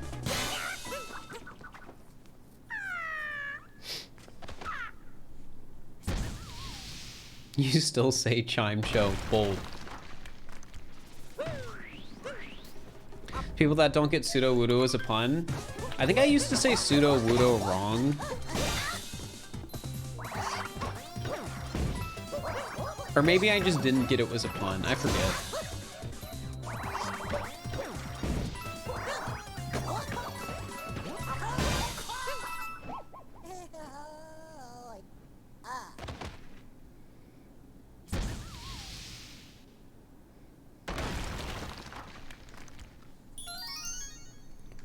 I mean, that's just my guess, Star Wars fan. I don't actually know, because I don't know Wolfie. Also, Midnight, thank you for the sub. I appreciate it. But yeah, like, I have no idea, like, how he got to the point where he was intentionally mispronouncing things. But I would totally believe that the way you get there for a lot of people is you do it wrong at first, but then, like, you turn it into a bit, like a joke. Like, a lot of streamers do that in a way with, like, just pronouncing people's Twitch names. Because it's really easy to mess up Twitch names.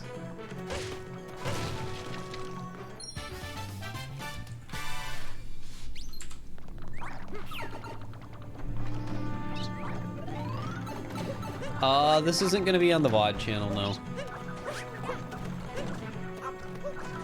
The only time nowadays I upload speedruns to the VODs channel would be if it is,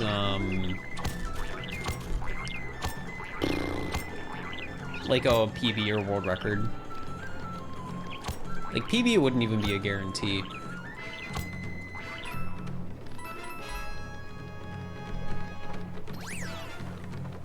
I've seen Pokemon names before YouTube even existed.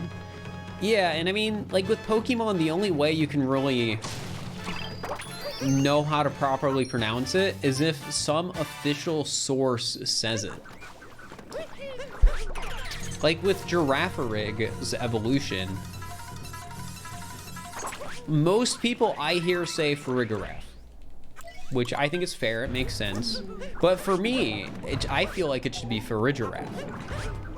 And I don't know if there's any, like, official source out there that actually says the proper pronunciation. So it'll be like, oh, well, you have to wait until it's in, like, the anime or something.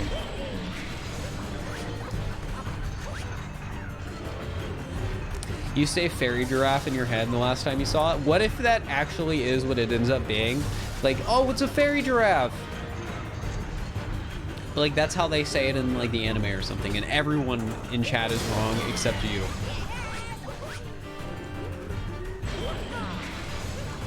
Okay, tell me if this is wrong, but with Arceus, wasn't it originally pronounced Arceus? But then they, like, retconned it, and now it's Arceus?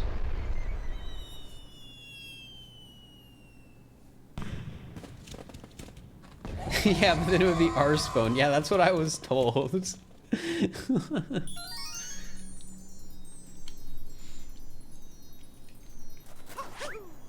Yeah, I know it's officially Arceus. Or Arceus, but I heard again that that was like retcon, that they changed it at some point.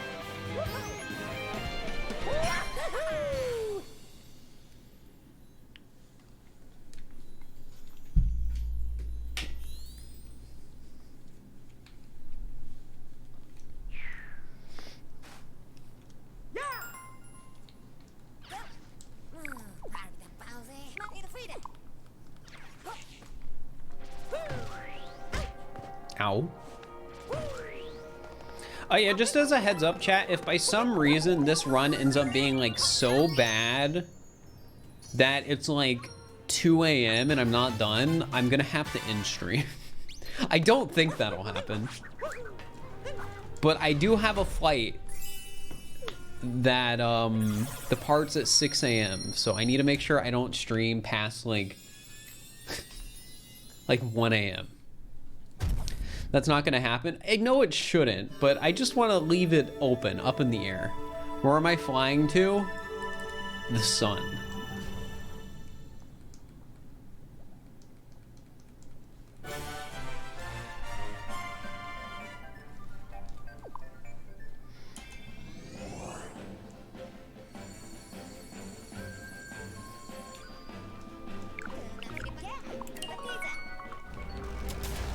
Make sure to pack a lighter.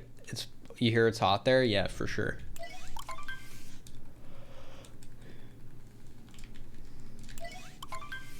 Am I flying with Icarus International? Yeah. Don't sing in chat, please. Don't spam.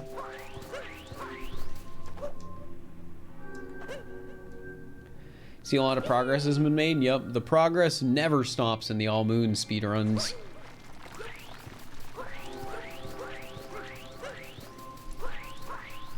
How do they have maintenance on a single player game?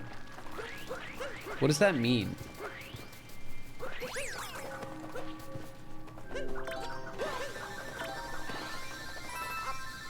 It has online co-op.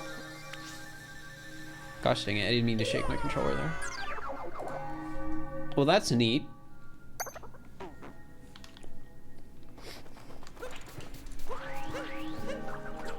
Engage is gonna be incredible. Wait, how is it? Is it not out?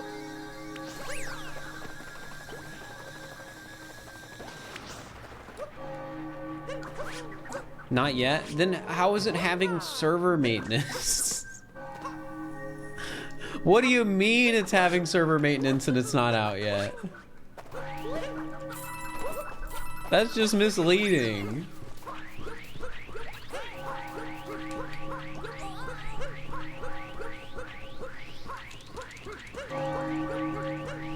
Either way, I do think it's pretty sick that more Nintendo games have online multiplayer. Like, am I gonna buy Fire Emblem Engage? No, but the fact that it has online co-op is pretty sick.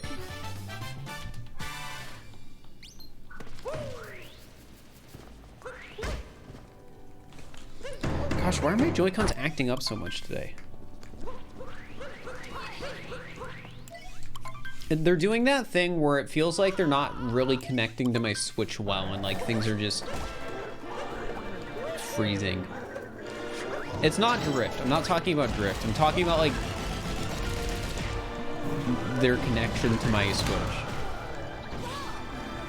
Which is weird because my Switch is just right there. It's like right next to me. Yo, Sleepy. We were just talking about mispronouncing things and I forget how to pronounce that word. Oh no. Thank you for the sub though. I appreciate it. Is it Drachnia? That doesn't feel right though.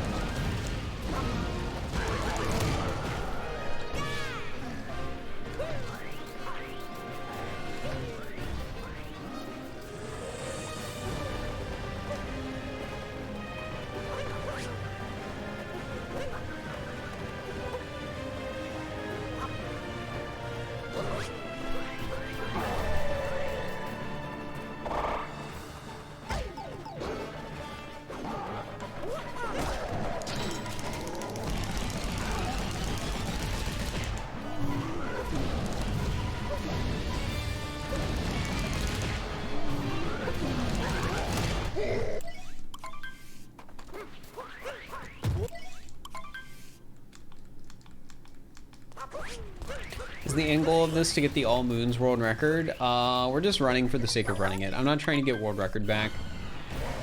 Getting All Moons world record back would be such a pain.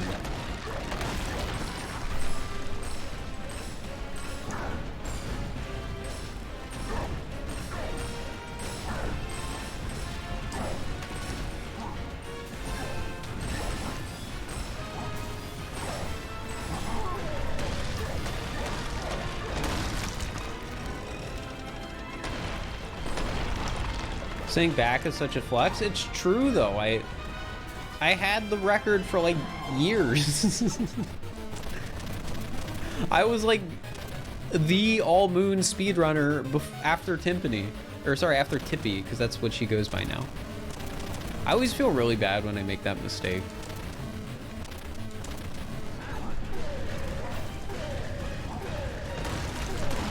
Killing habits is hard, but I will keep trying. But yeah, Tippy was like the All Moons runner for the first while, and then like I was the All Moons runner for a while after that, and now it's Hey There Cool. Hey There's the All Moons runner now.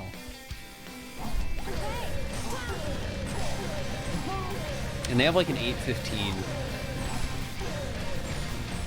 which is crazy.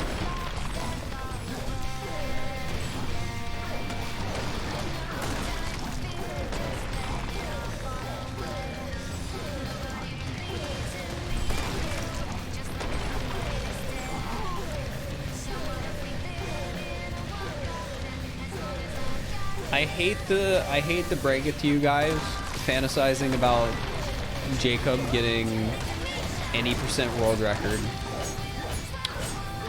but that's just not happening. There is. Odyssey any percent is one of the most beaten to death optimized speedrun categories out there.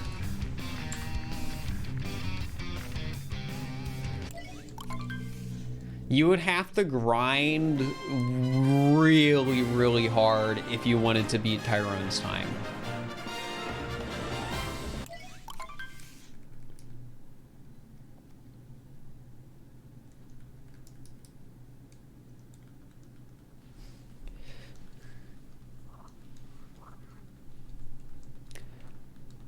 Like, I would not be surprised. Well, no, I think I can confidently say Tyrone has more time in this game than I do.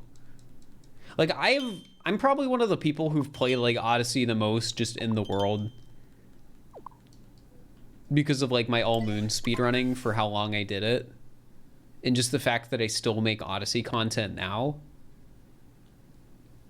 But I would imagine Tyrone's probably put more time into this game than I have. And a very big portion of that is probably just 80% practice and grinding.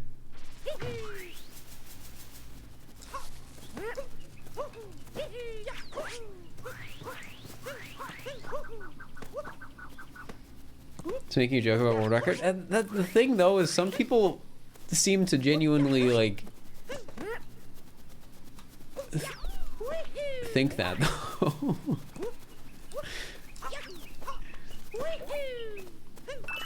I don't know. People are wild sometimes. You can't always know when people are like making a joke or when they're like serious.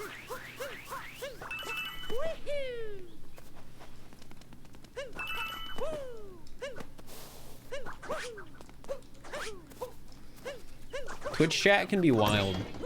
And YouTube comments can be even wilder.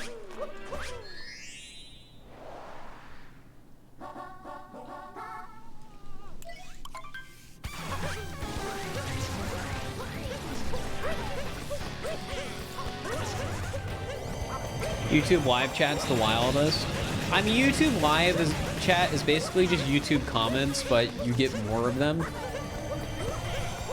That's how I would look at it.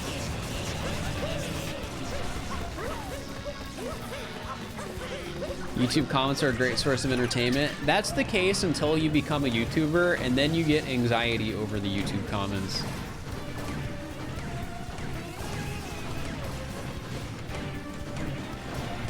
And then you have to develop a coping mechanism for reading weird comments people post on your videos.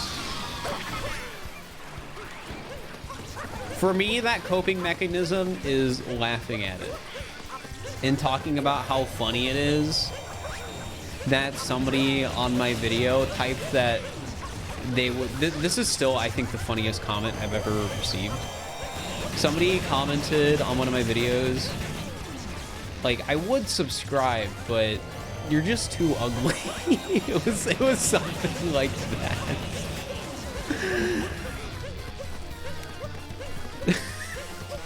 I don't remember the exact words, but that was a genuine comment made by a real person. And like, comments like that don't get to me, like, at all, because like a comment like that is just so outrageous that it's hard to look at that and be like, oh, I feel bad now.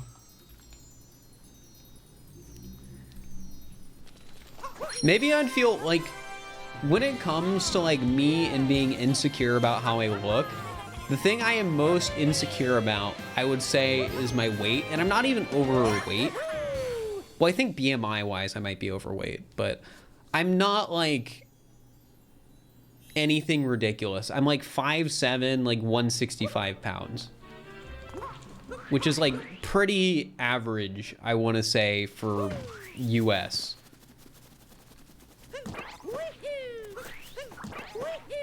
So I'm fine. I don't, that's not something I need to like panic about too much, but I do want to lose weight. I want to like work out more and stuff like that, because that's like that's generally the only thing that I would say I am insecure about with my appearance. Well, sometimes I'm a little insecure about my nose too, I think, because I've got like I think my nose is like slightly bigger than average. Well, I'll give you guys the little like side view of the nose.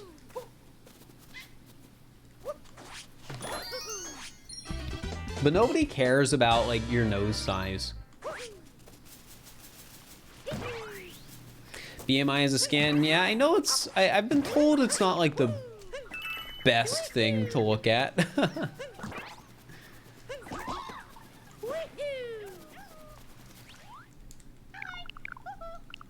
Basically just ignore your weight and focus on your health. I mean, that's the way to do it, yeah.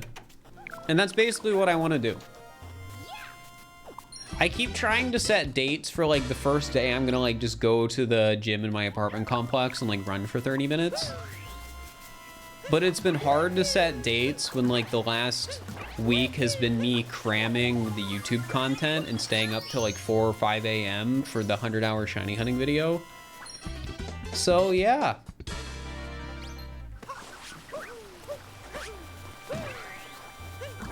But maybe when I'm back from vacation, that'll be a good time. Were you up till 5 a.m. this morning? No, I was up till like 4 a.m. last night. But me being up till 4 a.m. last night had more to do with me wanting some time to actually relax after working all day.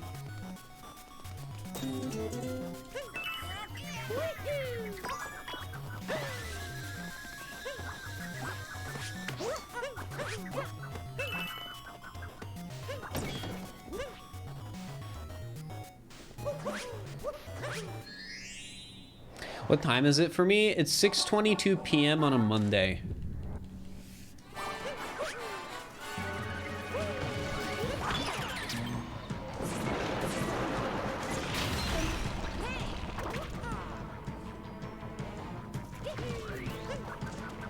Monday, yeah.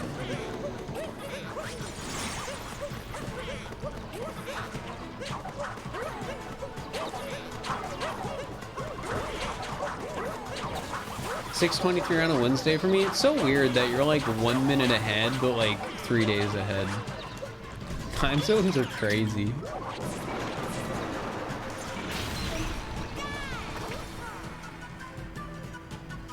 Make the gym YouTube content? No. I'm a Nintendo YouTuber. I don't think I want to make like gym content. The only way I could see me incorporating like working out into a video would be if I did like a Wii Sports video, which I do have one Wii Sports video on my idea list. And then I wanted a gag in that video related to working out or something. My heart sank when you said Monday. Maybe I should stop with this bit, chat. I might actually be scaring people.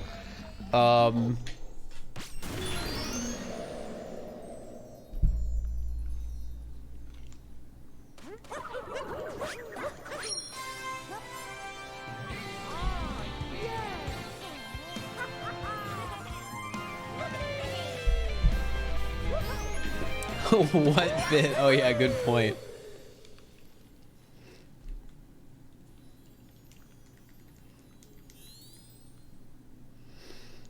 CJ speeding up the treadmill every bonk. I like how CJ has that series he does where whenever he bonks, his life gets harder. that's the best way to put it.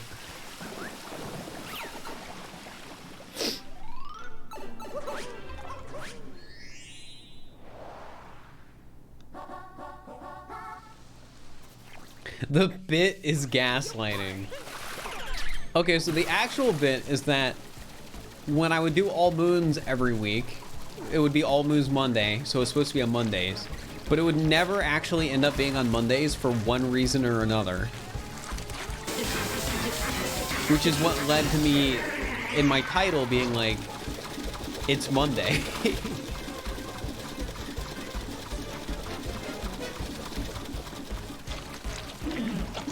Highly Bomby, thank you for the raid. I appreciate it. Hope you had a good stream.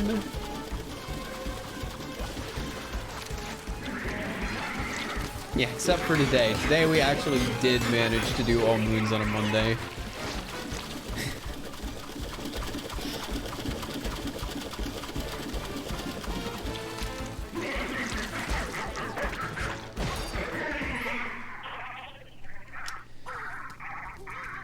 For needs a calendar, no, today's Monday, tomorrow's Thursday, because that's when my flight is. And then I'm gone for the weekend and get back next Monday. Well, actually, my next stream back will be Tuesday.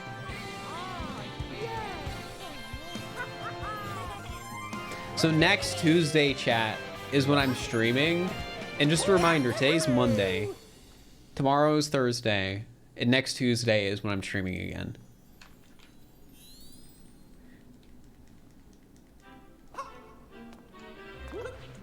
Two days ago was Wednesday? No, 2 days ago was Monday. 2 days ago was Monday.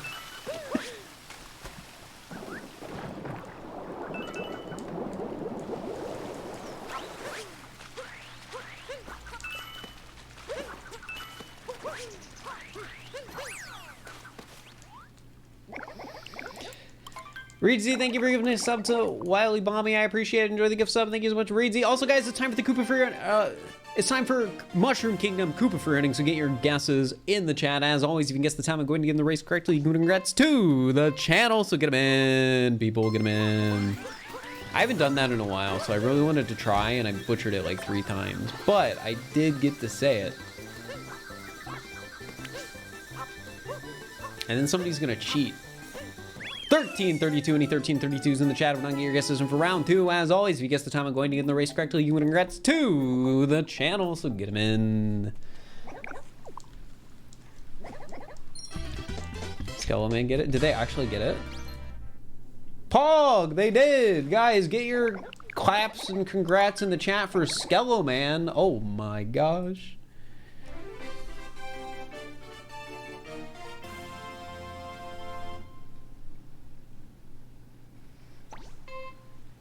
There's too many people here. This is so hard to keep track of.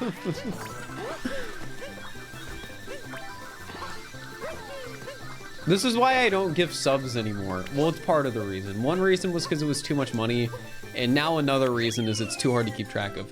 1298, I need 1298s in the chat. Oh my gosh, there are so many guesses coming in late, but none of them are right, so nobody's cheating.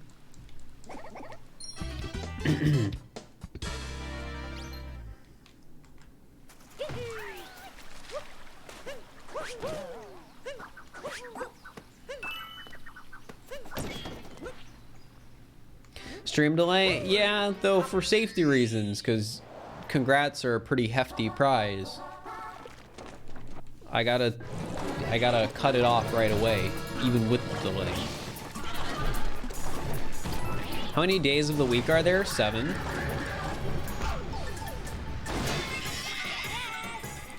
are you doing? I'm doing all right. Hope you're doing all right too.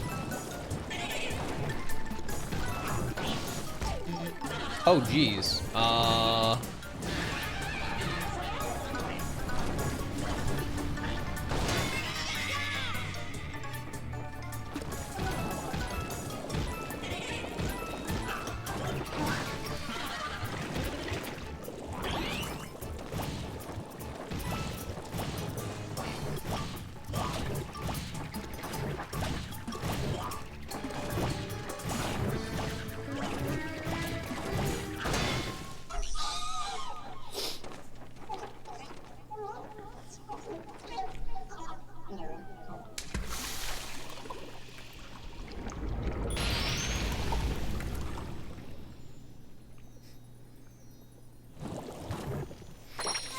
The days of the week are Monday, Tuesday, Monday through. No.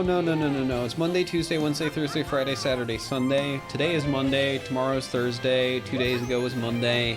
I'll be back next Tuesday.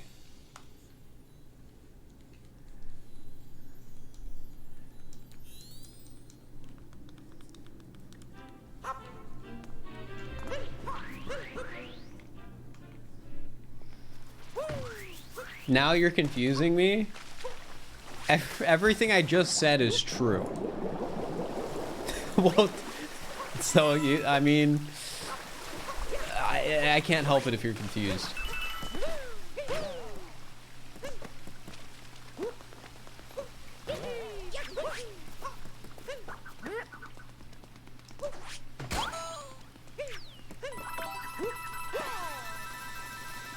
I haven't done the 2D sub area yet, though something to note is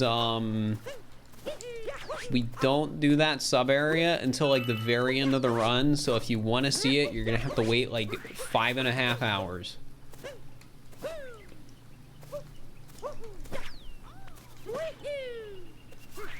Can we raid Luigi this time? No, we can't. I don't think that account actually streams.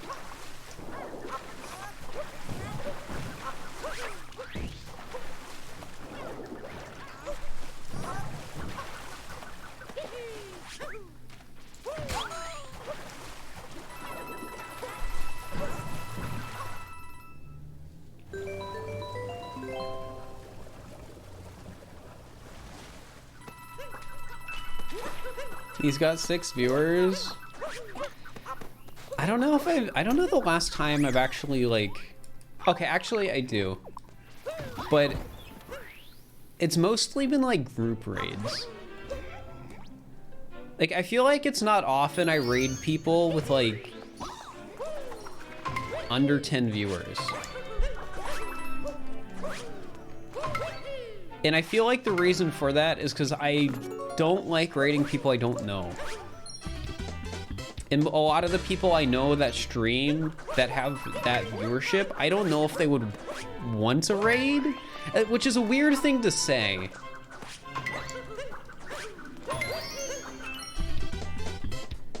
Like, sometimes it's hard to know with like people I know personally. Like, how do I word this? Like, with people I know personally that I like don't necessarily know as a streamer, but they do stream, I never know if it's like the right decision for me to raid them, so I usually just don't.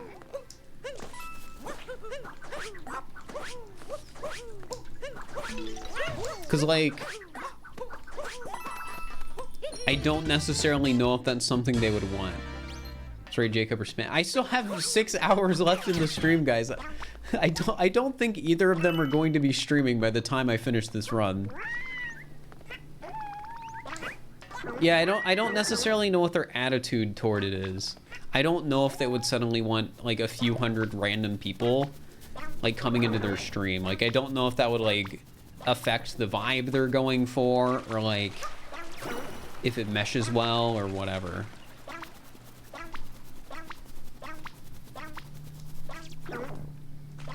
So it just usually doesn't happen. Reach much texture pack video, you can't stop thinking about the peach on the castle. I worked so hard on the peach on the castle. I need to do another texture video. That was fun. I want to do one for Pokemon.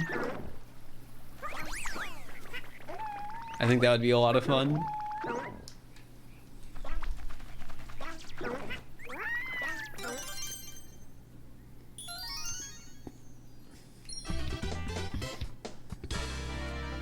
Nivid was awesome, thanks.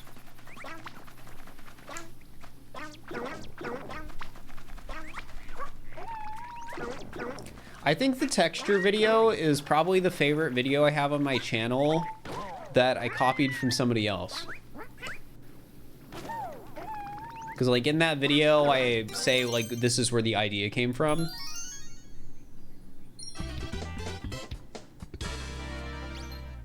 And like, it was a great idea.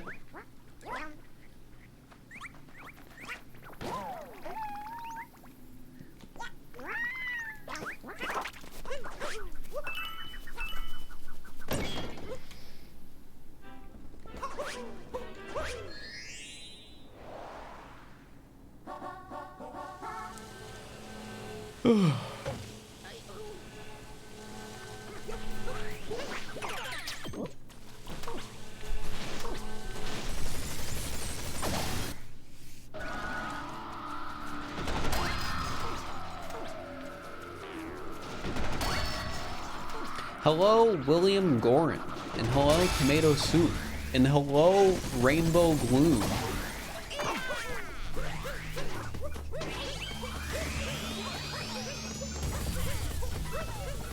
Hardest rematch, not Torque Drift. Torque Drift's probably second hardest. I think Knuckle Attack's probably the hardest.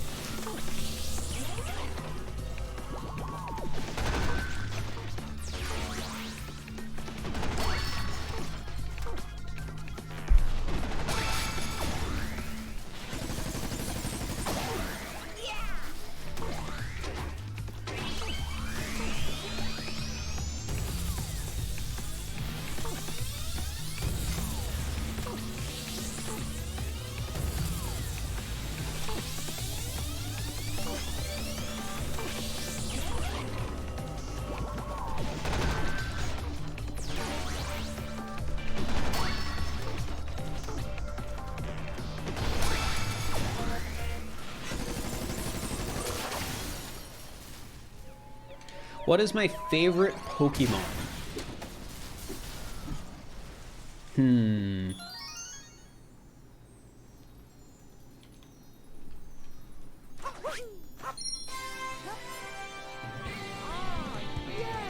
I don't know, there's a lot. I like all of them.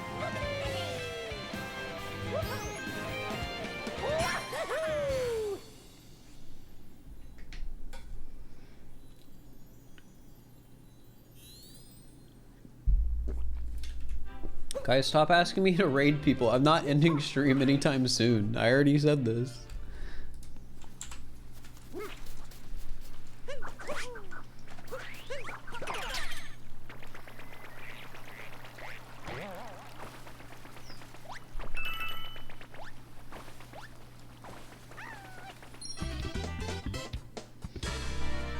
This is literally an 8-hour speedrun. And I'm doing it today because I wasn't able to stream for the last 3 days. And I'm also not going to be able to stream for the next 5 days. So at least I might as well make the one stream I get to do an 8-hour stream. Right?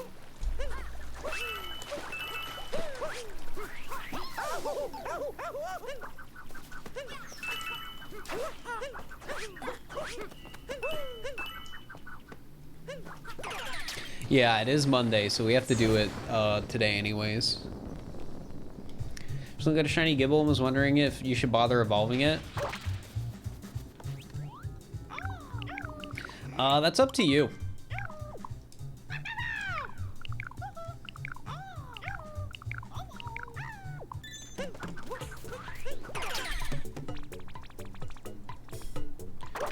Like, when I did shiny hunting, I got a lot of shinies that were garbage. But I just didn't really care because they're shinies, I guess. I don't know. Like, I think shiny Armorogue and Edgy Boy, whatever his name is, suck as shiny. But I got them both anyways. Yeah, Cerulege.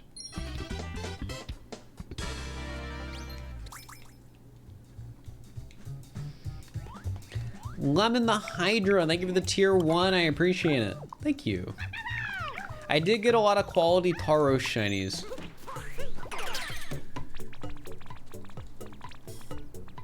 It's funny, when I give away the dupe shinies, which is like 25 shinies or whatever, something around there. A fourth of them, roughly, are gonna be shiny Tauros.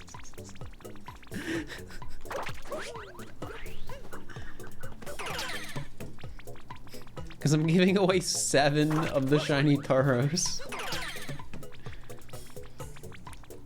Because I'm keeping the Blaze Breed and 1 fighting.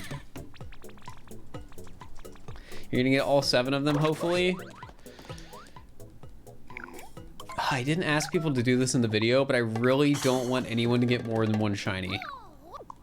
But the problem is, I don't know if there's a way if you can check you've traded with somebody already.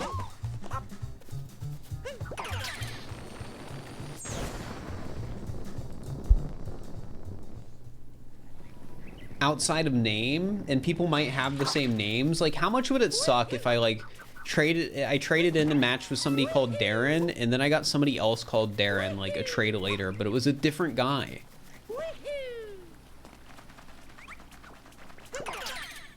Trainer ID? Can you see trainer ID when you're trading?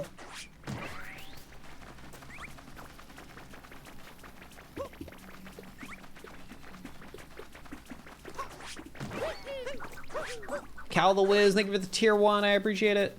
Thanks for all those fun streams. Hey, no problem. You think so? Okay.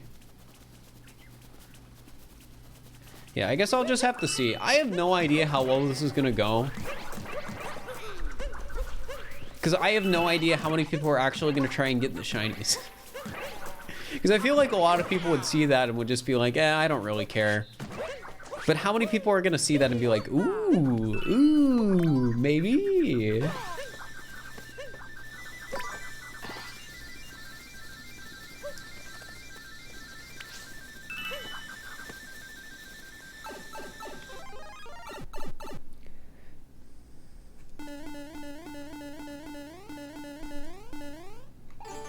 Only if you get shiny Ghastly.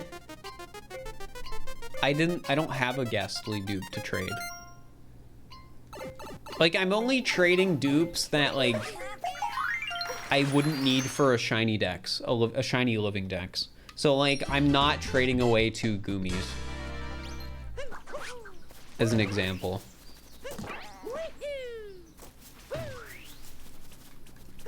Because I caught 3 Goomies, which is enough to have a Goomy, Sliggoo, and Goodra. Which maybe is selfish of me, but oh well.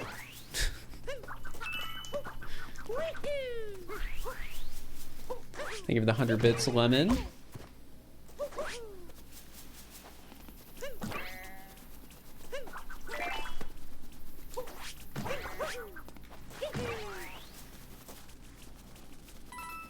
You're selfish. Keeping shinies, you can't. I know. Also, for people who weren't here earlier, I just want to remind everyone that the trade code is secretly for underscore. And what I mean by secretly is that the numbers I picked out actually spell out for underscore if you look at them in the right way. Which I'm way too proud of.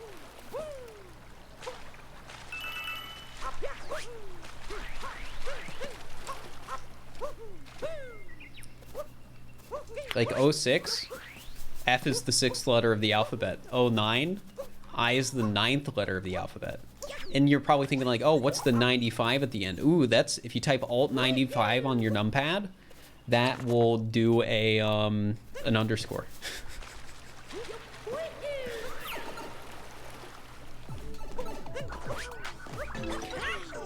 Are you curious about what you'll get as trades? No, not really.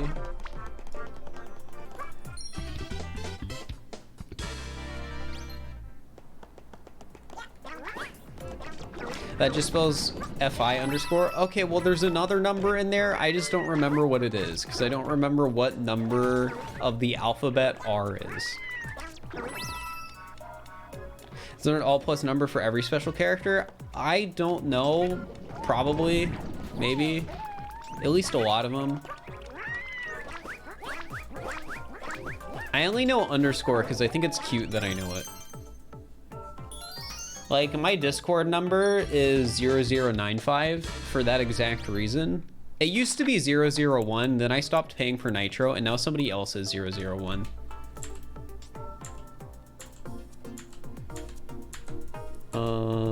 Sorry, I'm just checking the notes. Okay. I think we're missing a moon, but that's fine.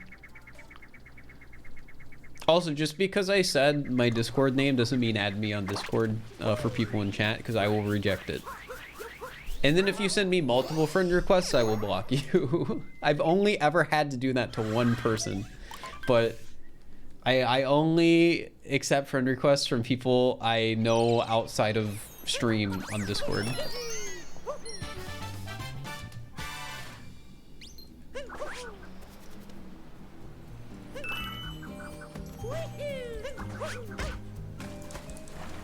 So yeah, and I already get like multiple a day from just being at the top of a very large Discord server, meeting my Discord, so I don't want to get more.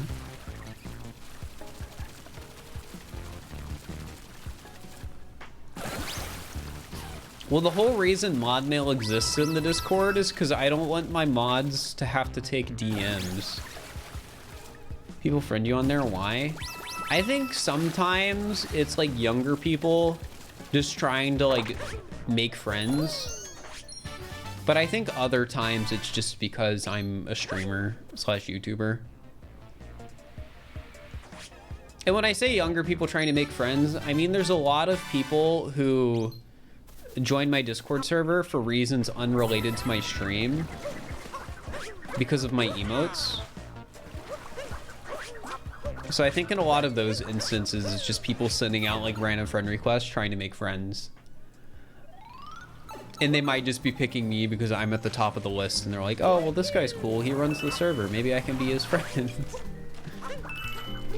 Which I get, like when I was young, probably like 14 or something and on Steam, I definitely sent out more than one friend request. Just randomly because I was like, oh, maybe I can be friends with this guy. Like, I get it. I understand.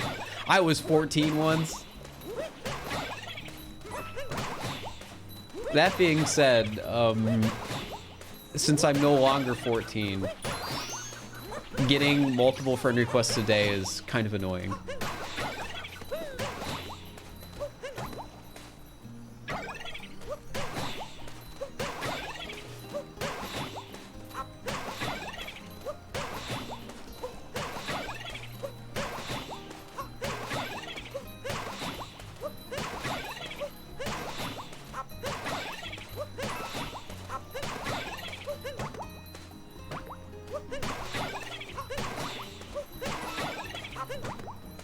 You're Warshire at 14 years old than them?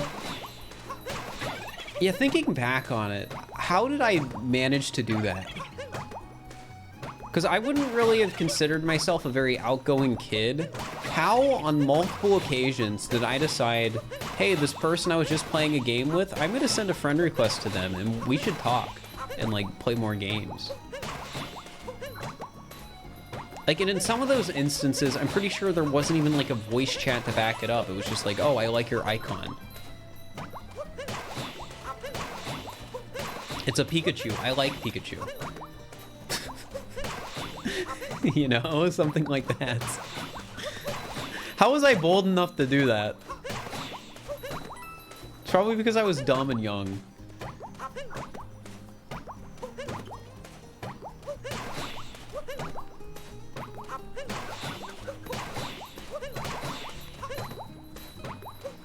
And maybe I wasn't as shy as I thought.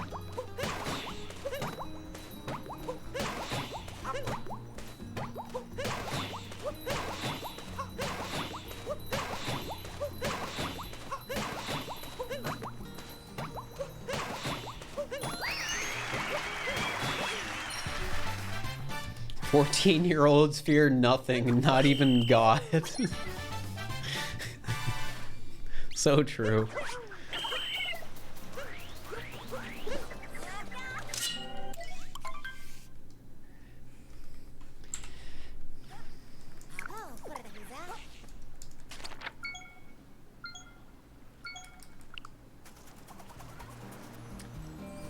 That's the wrong slide. Break moon rock. Oh, frick. I might miss the bird.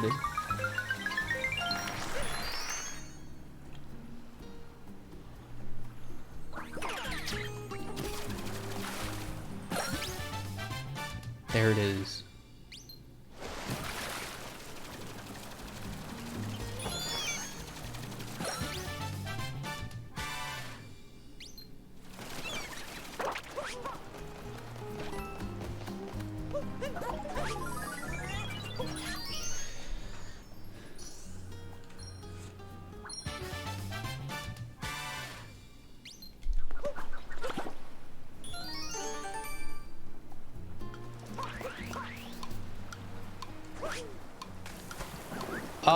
Breaking the moon rock reloads the stage, so it'll set the bird back to its, like, default position. Because whenever you load the stage, the bird has a specific spot it'll always spawn.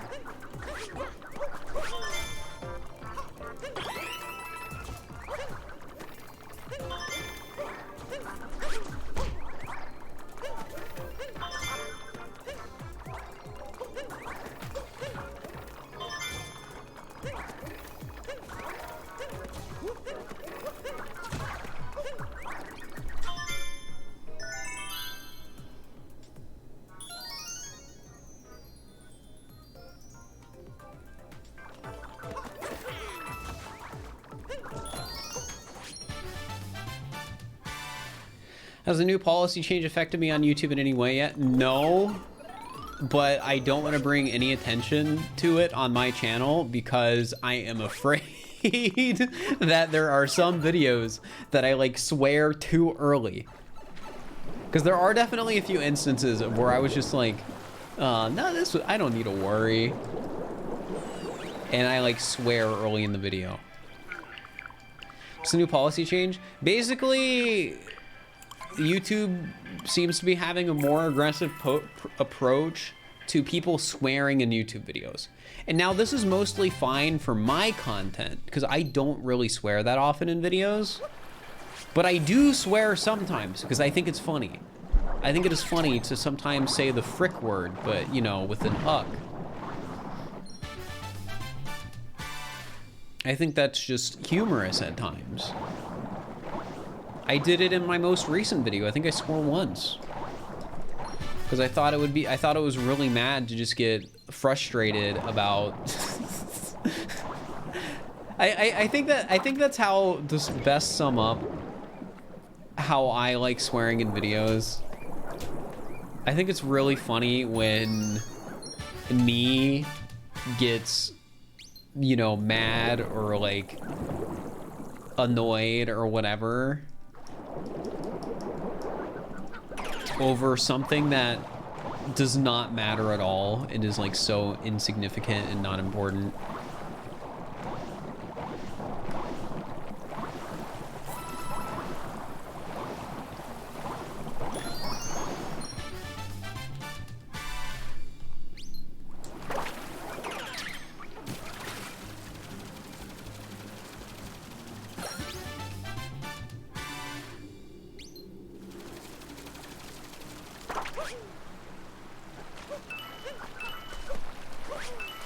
But yeah, it's one of those things, like now with those YouTube policy changes, should I like try and make an effort to swear less because I don't want to get demonetized?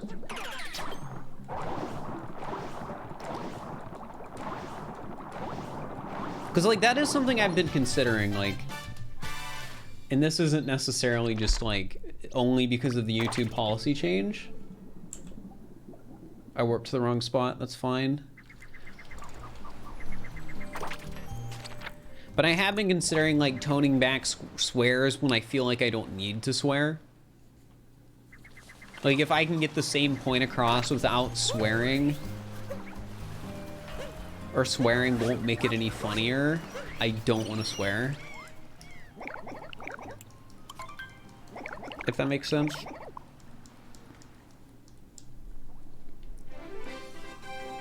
Nice video, thank you. Also, guys, get your guesses in the chat for Seaside Kingdom Coup. But for your running, as always, if you can guess the time I'm going to give them the race correctly, you can congrats to the channel, so get them in. What's the average time? Just guess what everyone else guesses and hope you're right. Or hope that everyone else is right.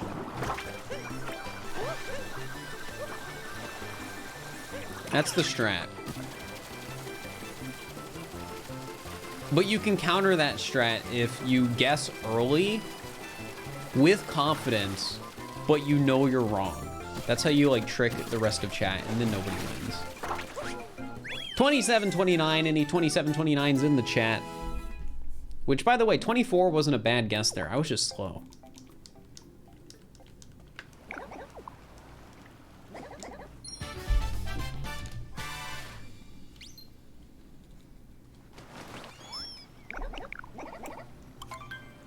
You're not supposed to be back yet? Oh, I'll be quiet.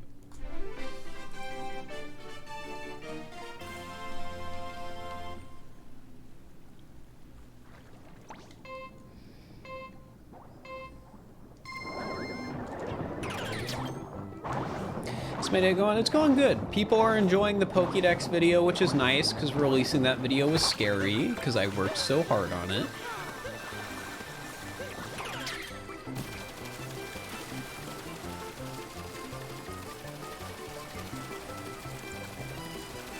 I am interested to see how well it does over the weekend while I'm gone, because I think it is the type of video that will do better long term and won't get a ton of views like the first day, but like over a few weeks it might do well. 2506. Did Small TC get it? I think they did. Chat! You know what to do!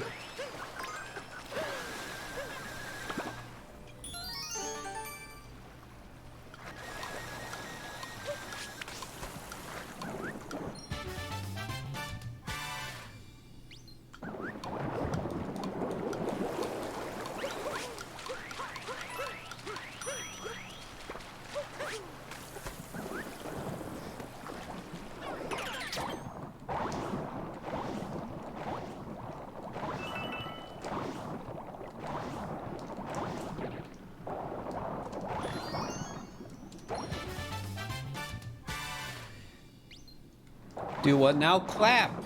That's what. Because somebody got it.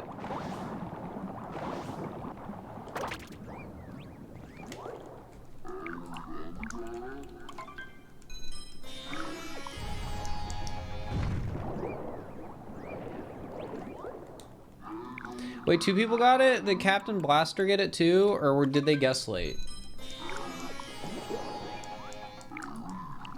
No, you don't get gift subs for getting it right, guys. That's not how it works.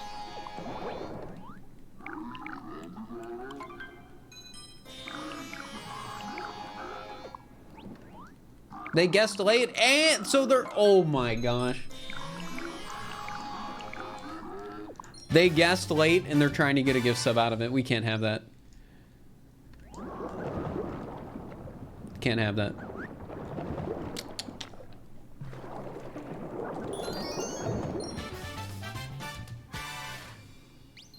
It's only a 10-minute timeout, chat. They'll be fine, but don't do that. Like, you don't get gift subs for winning the free running.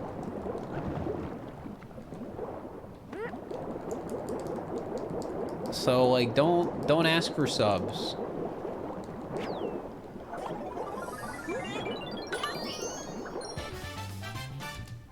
And also don't cheat, because cheating's not fun. It's for honor, it is. Which is the greatest prize, you could argue.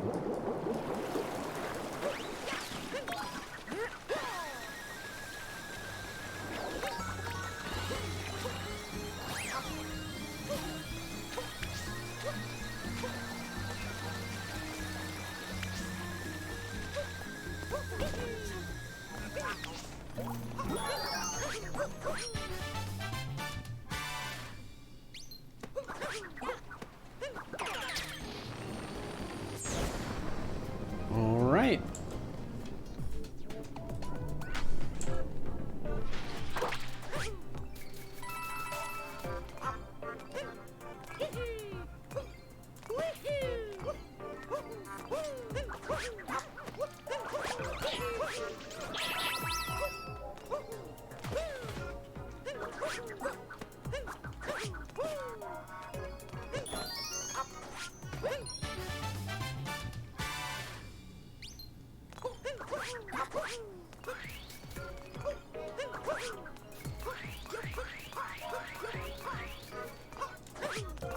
Sometimes PayPal will be like that. It's my favorite generation of Pokemon. I don't know.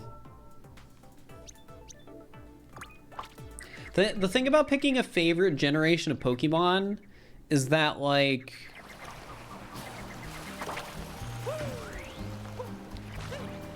the easiest answer is saying, oh, Gen 3, because I'm nostalgic for that gen because it was the gen I first played growing up. But I don't really think Gen 3's the best Pokemon gen. But then I start thinking about it, and it's like, what gen really is the best Pokemon gen? Because I know Gen 4, like, is fun, but it has a ton of issues. Gen 3 has its, like, own issues, too.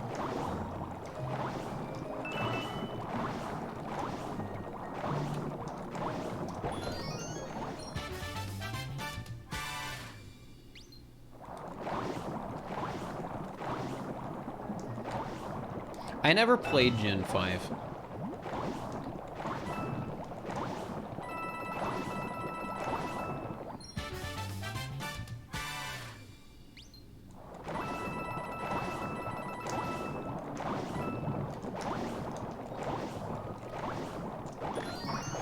Whoops.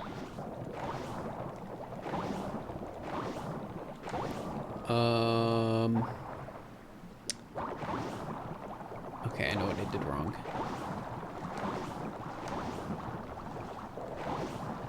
I need these purples. And then we go through here.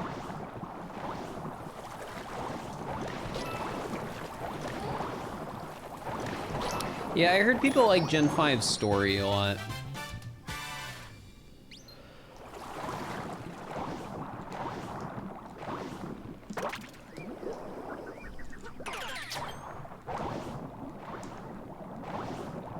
Does the story really matter in a Pokemon game nowadays? Well, like, people will buy the games anyways. That's, like, sort of the thing with Pokemon. But I don't think that means people don't want the games to be better necessarily. Like, they should try and, you know, have the stories be good stories and other things like that.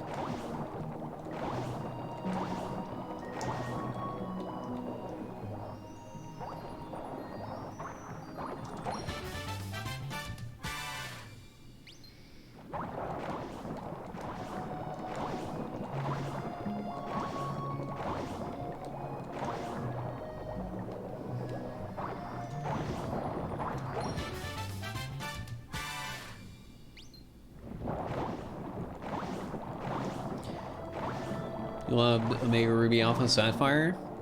I played that one. I enjoyed it.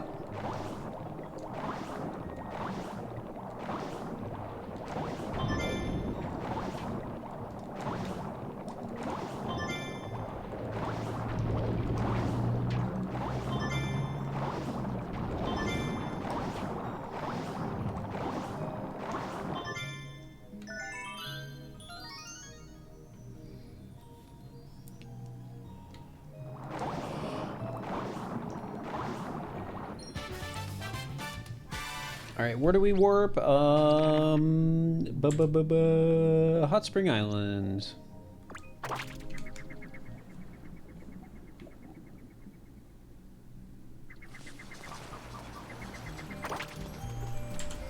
Yeah, Mega Ruby Alpha Sapphire ended up being relatively different, right?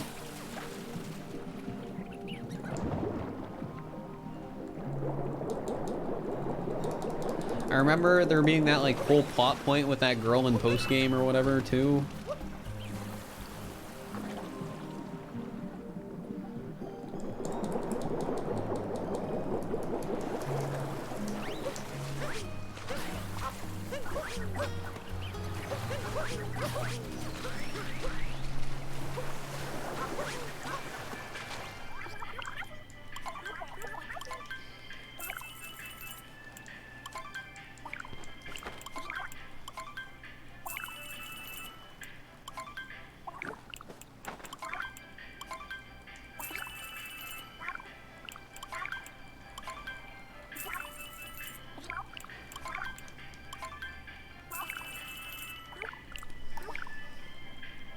All right, so we get this, we grab the seed.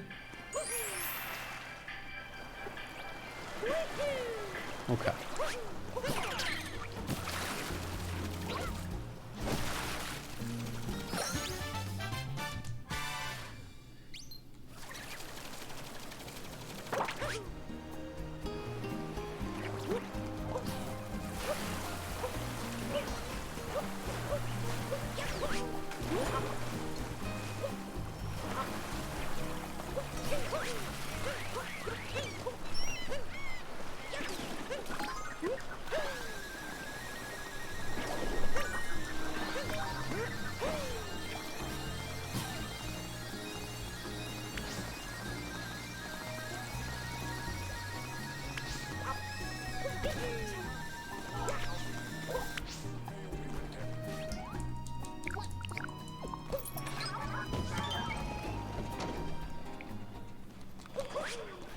You just wanted to move Rayquaza to post game? Yeah, I guess so.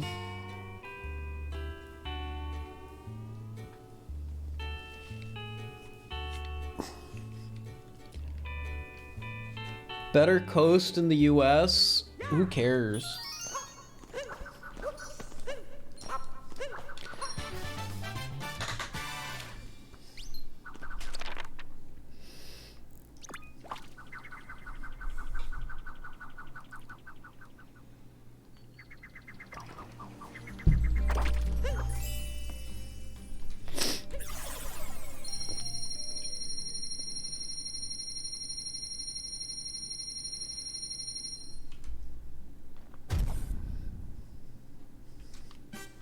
I have 12 extra moons right now.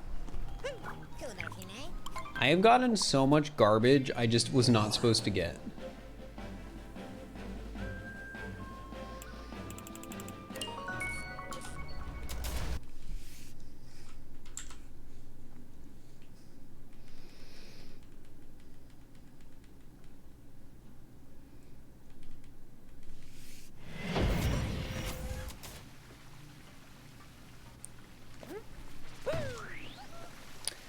I clicked the wrong kingdom. Nice.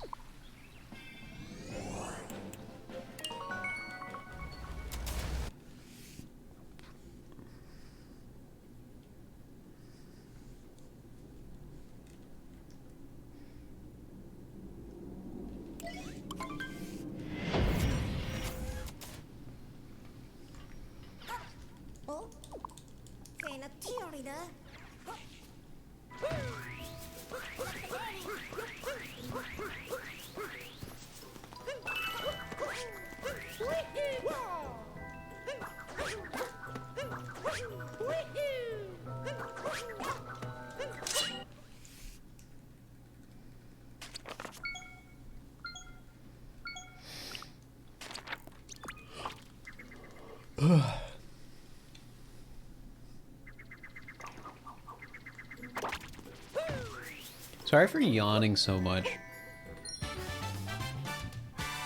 All Moons runs are exhausting. Also, I've been working nonstop for the last few days, so that's also exhausting. I'm also not sleeping tonight, so that's pretty exhausting. Falfy, thank you for the prime. I appreciate it. Just on the Pokemon video? Yeah. So, it was... So I'm gonna put the Pokemon video into perspective again. I was 100 hours of streaming. Probably like 30 to 40 hours of just working on scripting, editing the video. Probably another like 20 to get all the Herba Mystica I needed for it. And then another like 8 to get the shiny charm on my Violet Switch profile.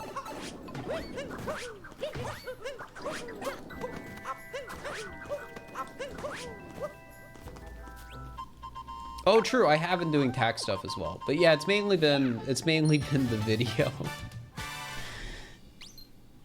Yeah, in general, it was probably over 150 hours of work that went into the Pokédex video.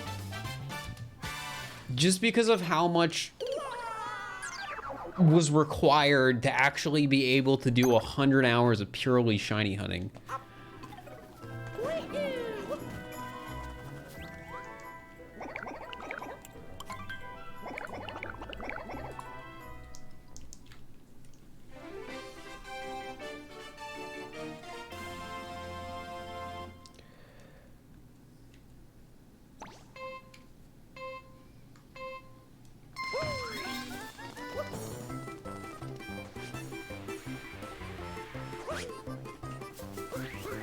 That's fair.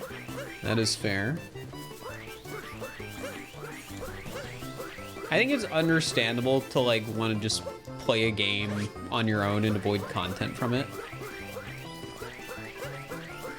2260, any 2260s in the chat? If not, get your guesses in for round 2.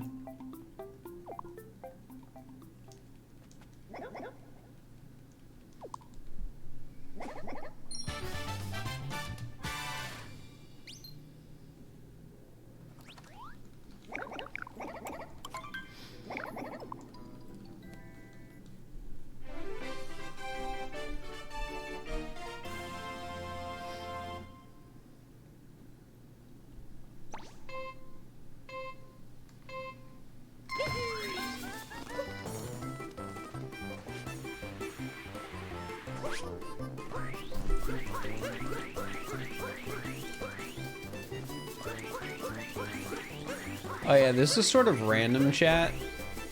When I was going through and editing that video, I got to actually hear what it sounded like on my microphone when a really loud car drove past my apartment. And I was shocked at how loud it was. I was shocked at how well you guys could hear it.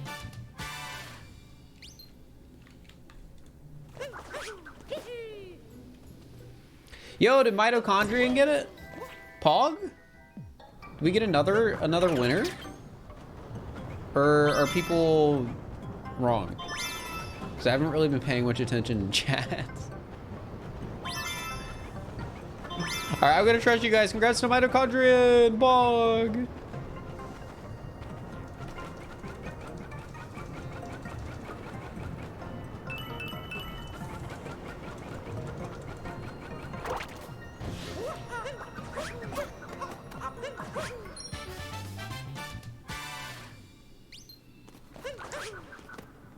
Karu, thank you for the Prime for 10 months. I appreciate it.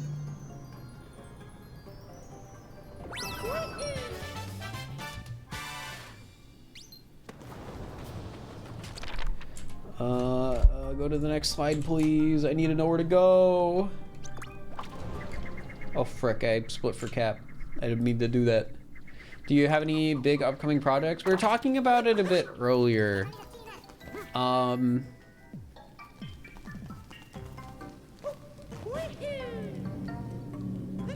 But the 2 paper puppet videos I'm doing next...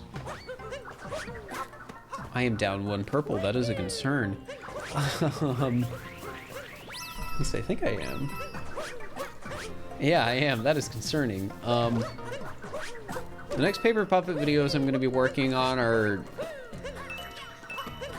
Kirby Forgore murder is illegal and Pokemon murder is illegal.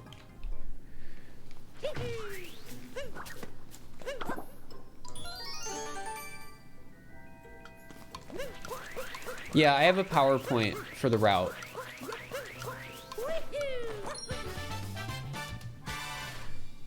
You love the puppets, you do them well? Thanks. I need to get more expressions commissioned so I can make the puppets more expressive. How do you forgore murder? Well, people call Kirby Forgore for Forgotten Land.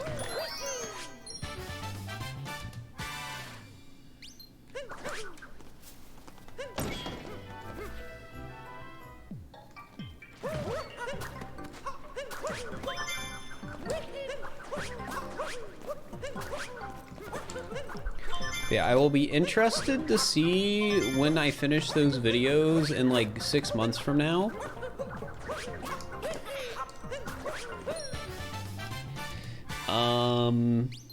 How well they'll do.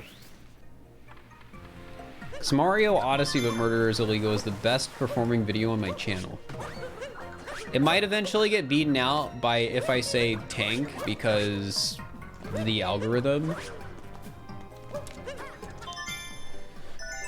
But yeah.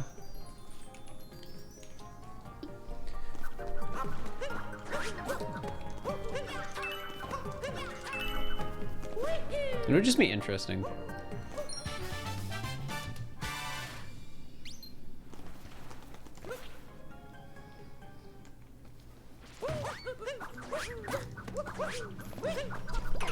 How long do I think this run will take? 8 hours.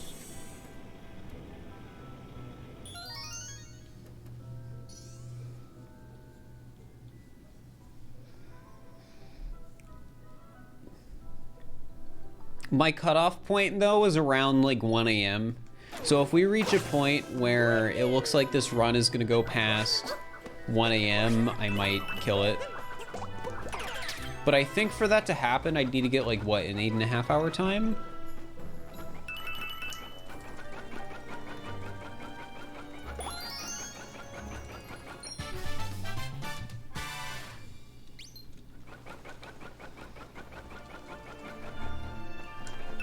Where swallowing water is the same as uproot. That video is such a mess, but that's what makes it funny. I think. I'd need a 9-hour time for that to happen. Well, I didn't start exactly at 4 p.m. That's the thing. My stream went live at 4:15 and I might have started the run at 4:30. So I think I'd need an 8.5 hour time.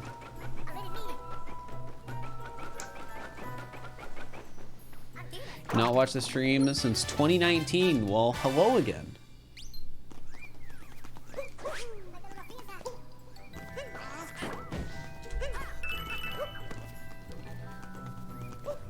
Betray Melly, thank you for the tier 1. I appreciate it.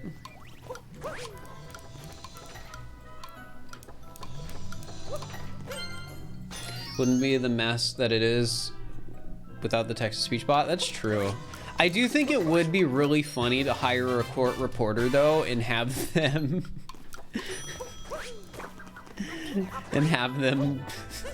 do it instead of a bot. Would it be worth it? No. But imagine.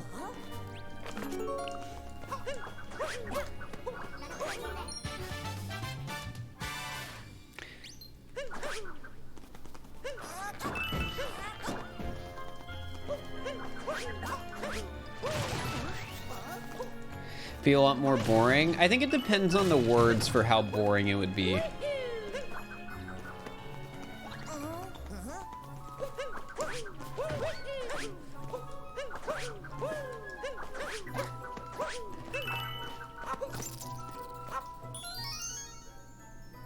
Also, chat, am I weird? This isn't like a just since I made that video thing. This has been a thing that has been like in the back of my head for months. But there's a part of me that wants to learn like steno as a hobby. just for the heck of it. Learn how to like type on one of those like machines. What's steno? So it's a typing, it's a way you can type on like a special sort of keyboard, basically. There's a part of me that wants to do it, but there's also another part of me that's like, man, that's like that's a commitment.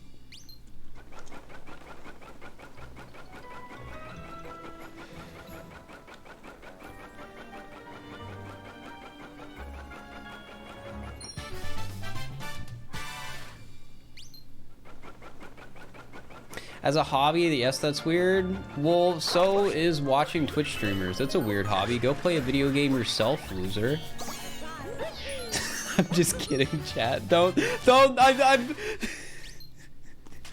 I'm sorry, it was a joke.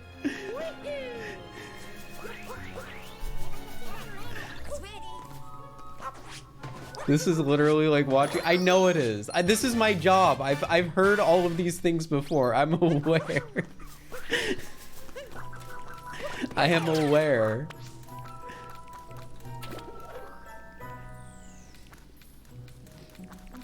Chat is so sad. Chat, I love you. I didn't mean it.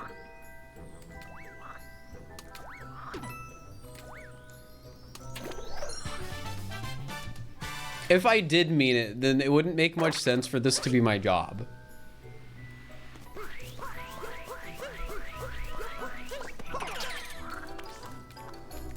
Like, what do you think? Well, my uncle asked, like, oh, people just watch you play video games? That's weird. Why do people do that? Do you think I would just respond, yeah, it is weird?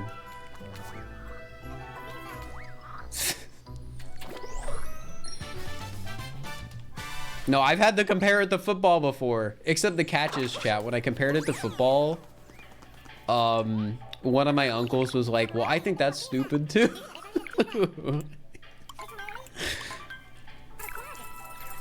It's like, I think watching sports is dumb too. It wasn't the gotcha I thought it was. Hecked up.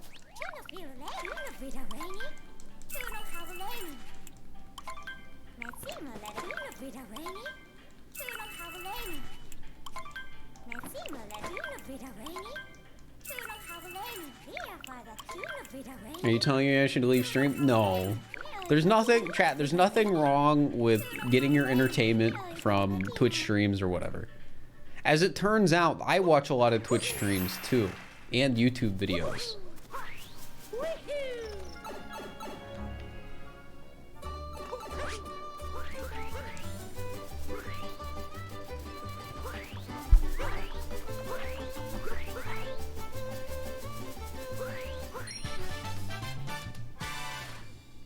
Have you grown attached to shiny Taros? No. I was going insane during that hunt.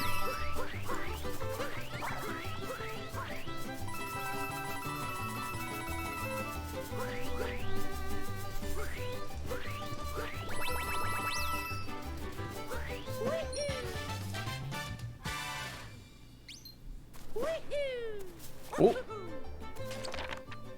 Oh wait, we're good. I can leave. This is a warp.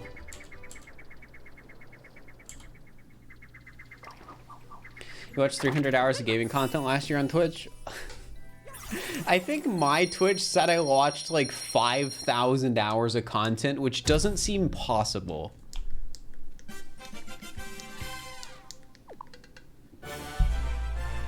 I feel like it either had to have been me counting me watching my own stream, or counting me when I have like 3 streams up in the background and I'm not actually watching any of them. So I don't know how else I would have had 4,000 hours or whatever it was.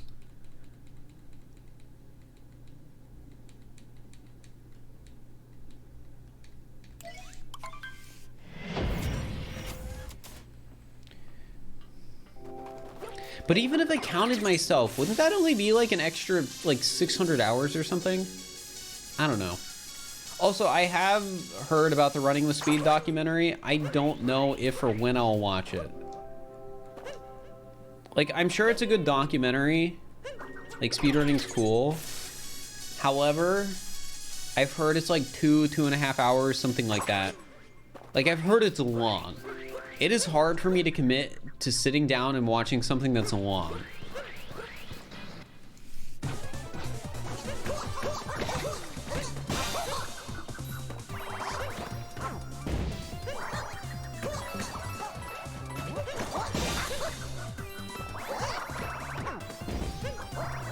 What documentary? Some people made a documentary called Running with Speed. It's like a documentary on speedrunning. They got Summoning Salt to narrate part of it, I think, which is neat.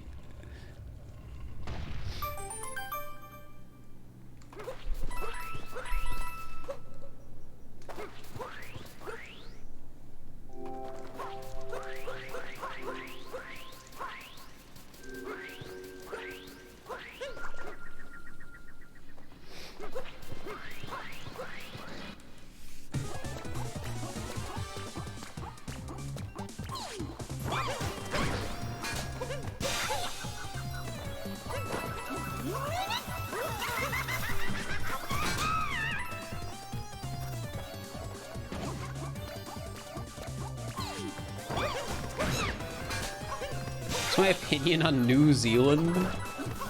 What does that even mean? I've never been there. How am I supposed to have an opinion? I know people from New Zealand, but I've never been to New Zealand.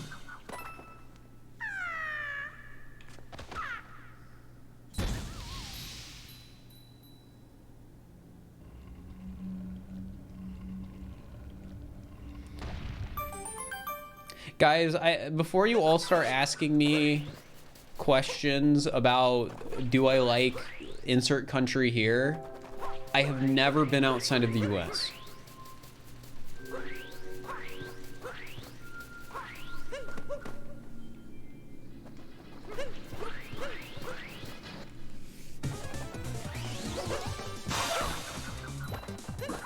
Do I like Ohio? It's okay.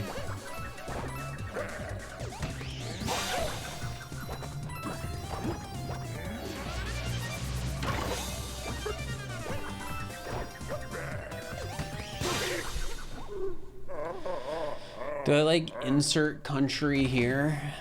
Sure. Well, maybe. Depends.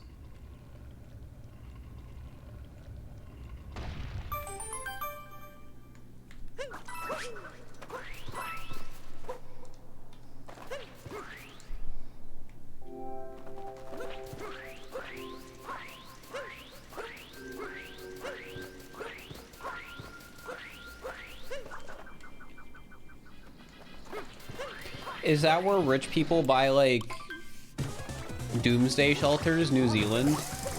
Is that what's going on?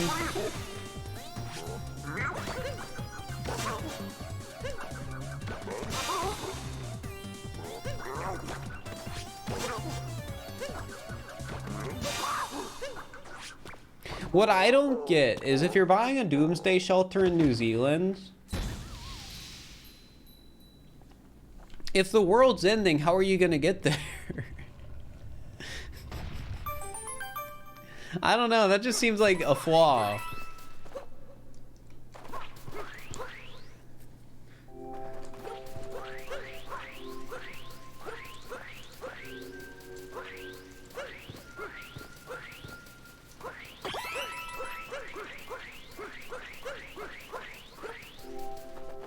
You live in New Zealand? I mean, maybe. People who buy doomsday shelters might not be the brightest. I feel like if you're buying a doomsday shelter, you have to live right next to the doomsday shelter.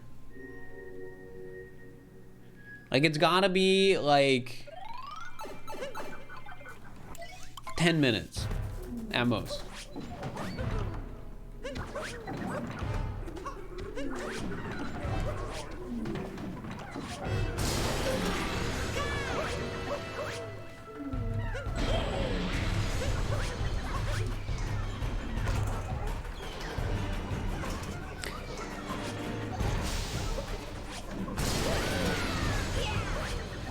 Favorite stream I've done this year? I've only streamed Pokemon this year, basically.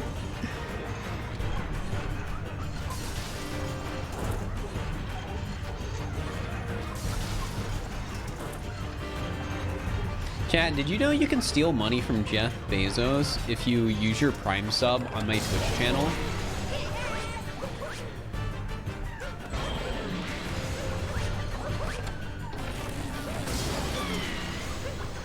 All I'm saying is, if you're not using your Prime sub, you know, they don't need to pay it out. But if you do use your Prime sub, it directly cuts into Twitch's profit margins, which directly cuts into Amazon's profit margins because Amazon owns Twitch, which means it directly cuts into Jeff Bezos' profit margins. That's all I'm saying.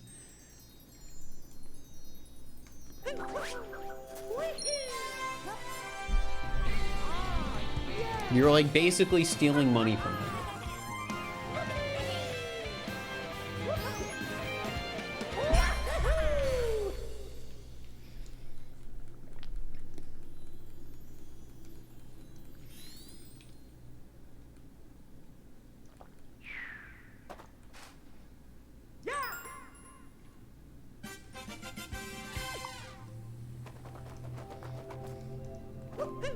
Wait, no, I wasn't supposed to do that yet. Technically paying Amazon for having Prime in the first place? Yeah, but if you don't use part of your Prime subscription, that's basically just free money for the company. Like, that's what they want you to do. They want you to not take advantage of the features, but pay for the subscription.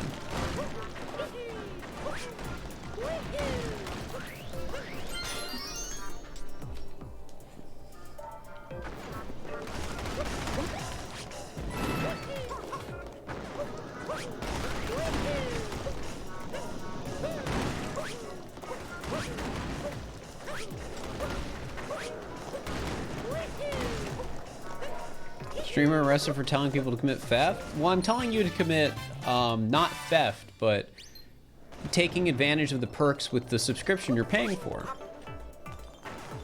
I almost jumped right off the edge there.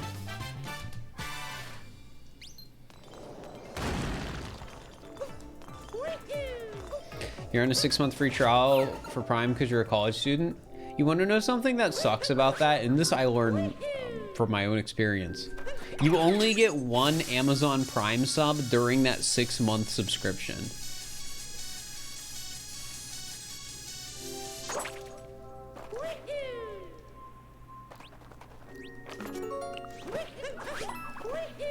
That's wild, yeah.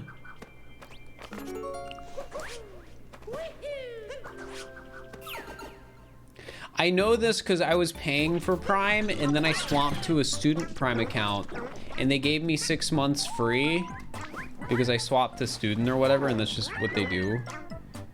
And it suddenly meant I didn't have Prime subs I could use anymore, so I put in a support ticket complaining like, hey,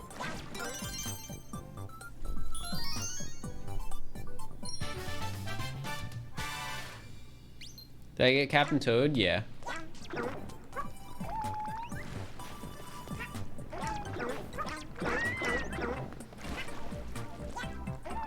Pup, pup.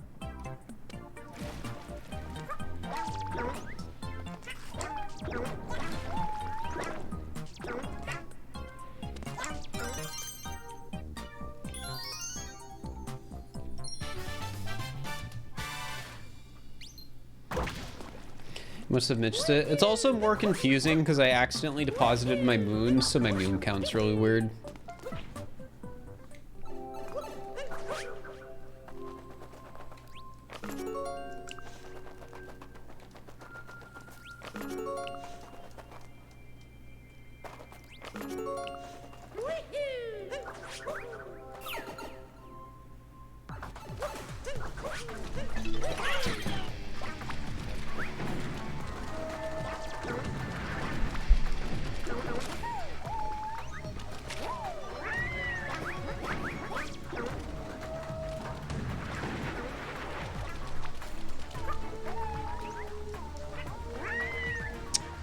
I went the slow way, that's fine.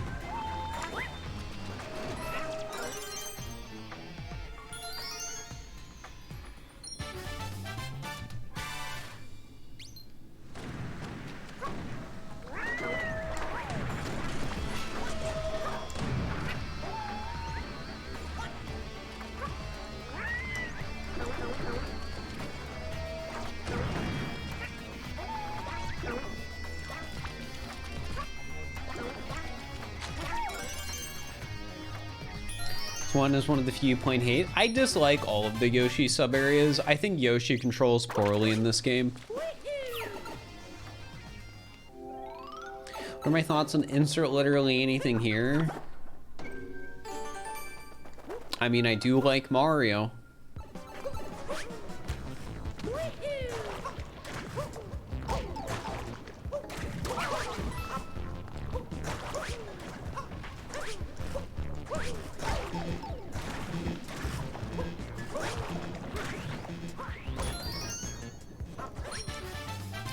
What are my thoughts on the war on drugs? Excuse me?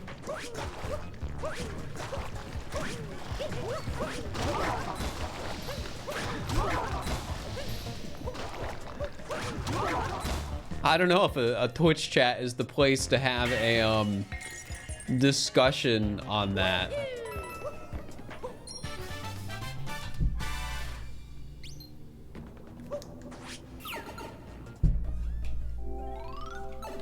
You know?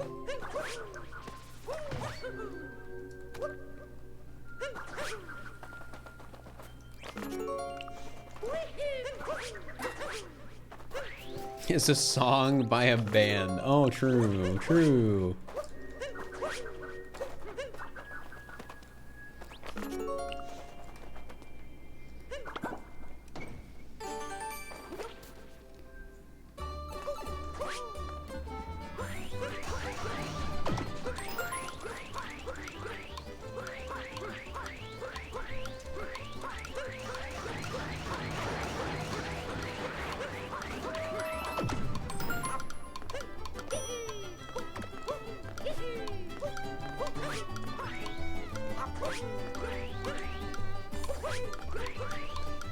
Yo! Kaz, thank you for the prime. I appreciate it. If the bullets are high enough, you can roll under them.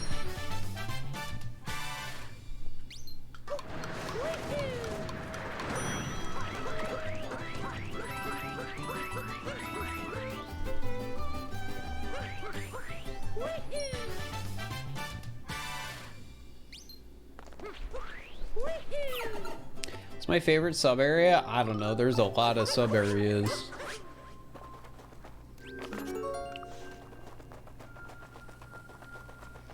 Anyone seen Puss in Boots: Last Wish? No, but I heard it's good.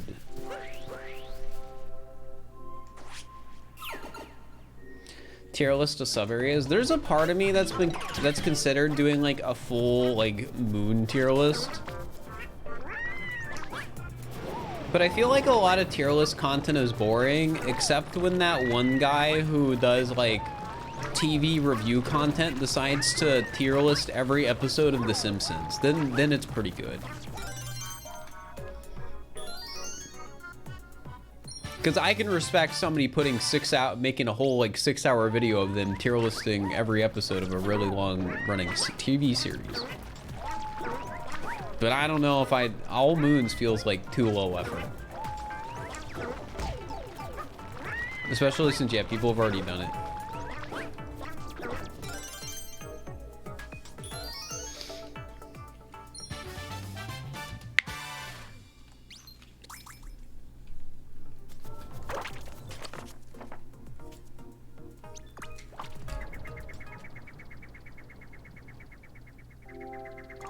Yeah, I think the person who did the Simpsons one is the same person who did the SpongeBob one. I can't remember their name. Is it LS Mark? Is that it? Is that the person, maybe? Moon 2. Yeah, that one, yeah.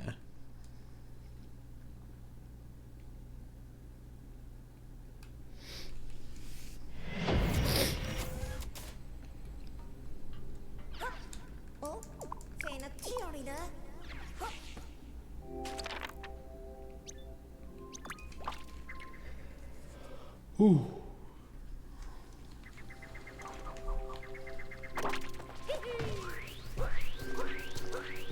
You'd think after all the long Pokédex streams, it would be really easy to do an 8-hour all moons run.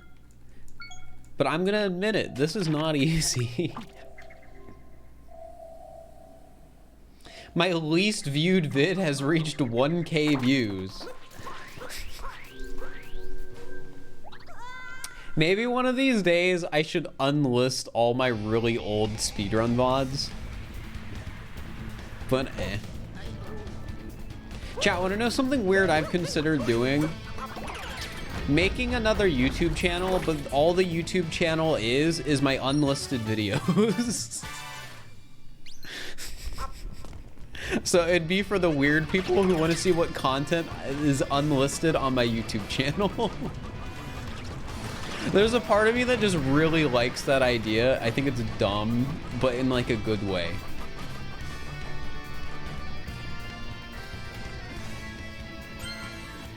So it'd be really bad content mixed in with the really like weird stuff that I sometimes upload to YouTube that's unlisted. Like when I submitted to that Doug challenge, I'd have to put that on there because that's unlisted on my YouTube channel. I'd have to put the video of that one time when Lil Aggie was streaming Super Auto Pets and he didn't believe me that I played Super Auto Pets and I was trying to get him to pill something so he'd have a bee on his team. And I made a fake Let's Play that was like a 2-minute Let's Play to try and get him to pill the bee. Nobody probably knows what I'm talking about because you weren't in the Little Aggie stream that I did that.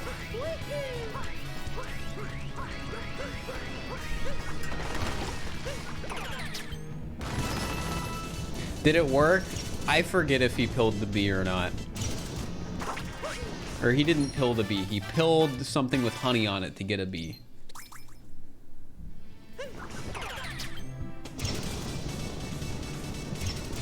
Is Super Auto Pets good? I think it's fun, but I'm over it at this point. Like, I don't play it anymore. But I do think I put, like, unironically 100 hours into it.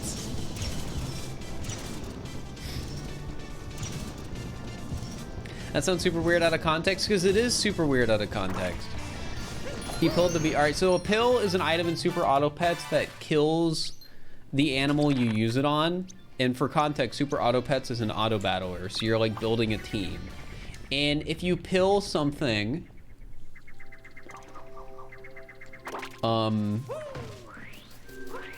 like in the shop menu, it's a whatever effect it has from dying, because some of the like pets have effects when they die, happens permanently to your team. So if it's like, oh, +2 attack to a friend on faint, if you use the pill on it in the shop menu, it'll give +2 attack to one of your friends.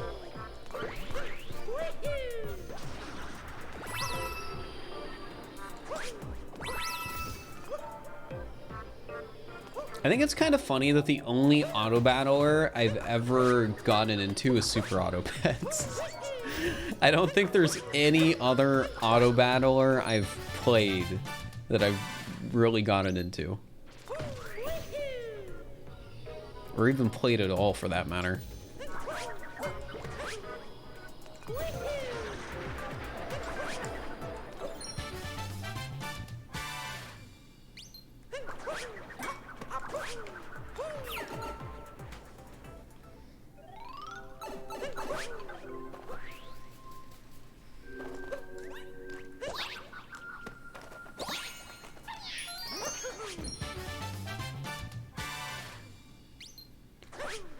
What is my favorite bird? Talkative.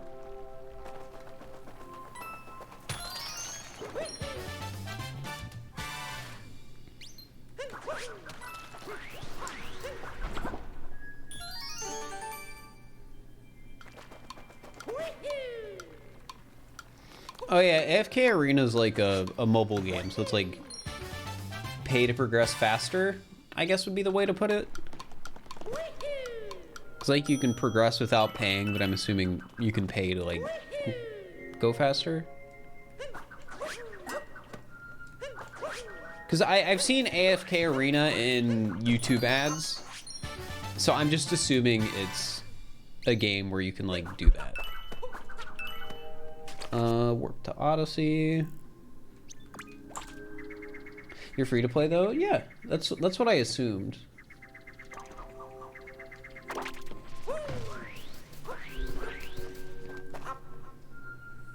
I wonder when I'm gonna do a mobile game sponsor in a video. Because I will admit, chat, with the right offer, I will do it. No! Raid Shadow Legends? Except Raid Shadow Legends. I feel like since I directly made fun of Raid Shadow Legends in a video, I can't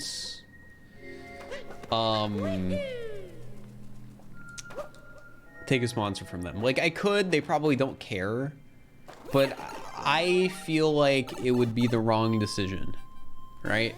Because people would be like, oh, in this video, Fur, you made fun of a game called Crazy Cap Legends, which is a fake game you made up for the video. And you took a Raid Shadow Legends sponsorship after you did that? Fur. I've never had an established titles sponsor offer, and after everything that's happened with that company, I wouldn't take one.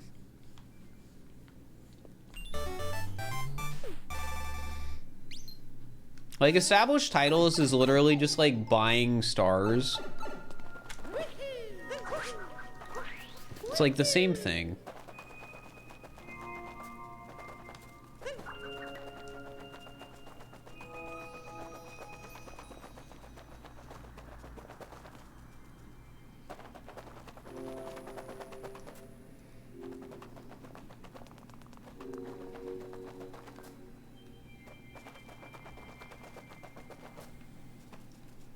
Favorite pet in the golden pack? I stopped playing Super Auto Pets around when they were adding pack 3.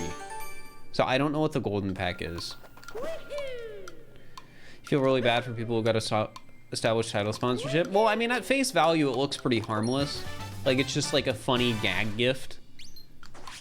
But then it like turned out that like, oh, this is a very misleading funny gag gift.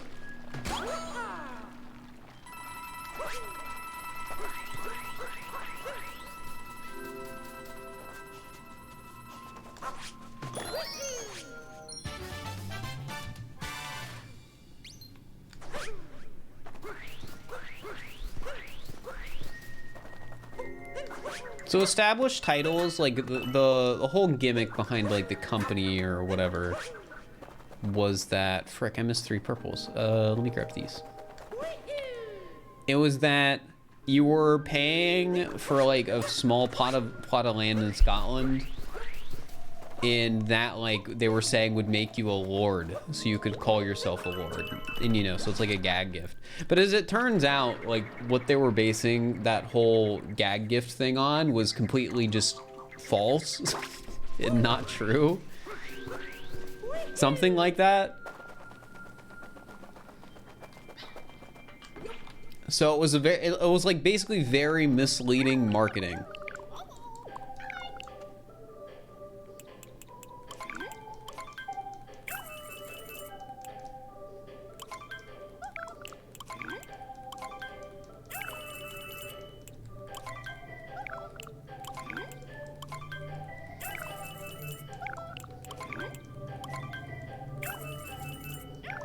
Touted it as serious. Well, I mean, like,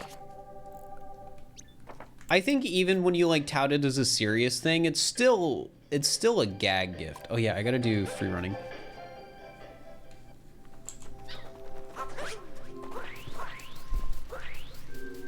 But it's just the big problem with it is like the whole idea of that that they're trying to sell you on, which is like, haha, you can call yourself a lord now. It's just not true. So it's like, what's the point of the gag gift then?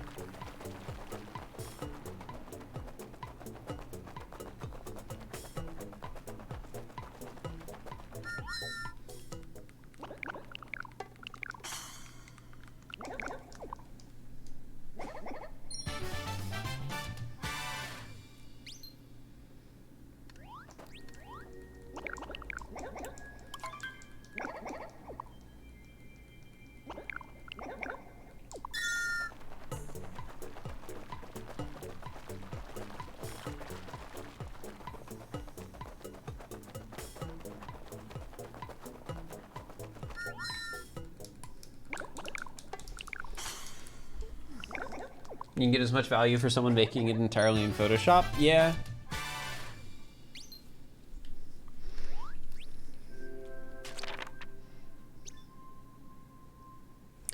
Basically.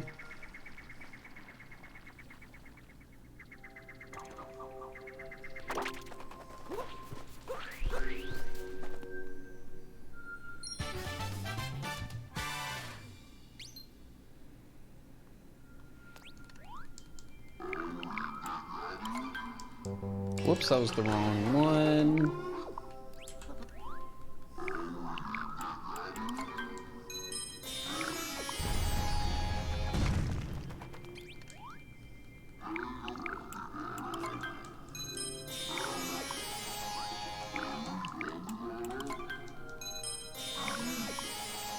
Yeah, that's one of the fun things about YouTube sponsorships.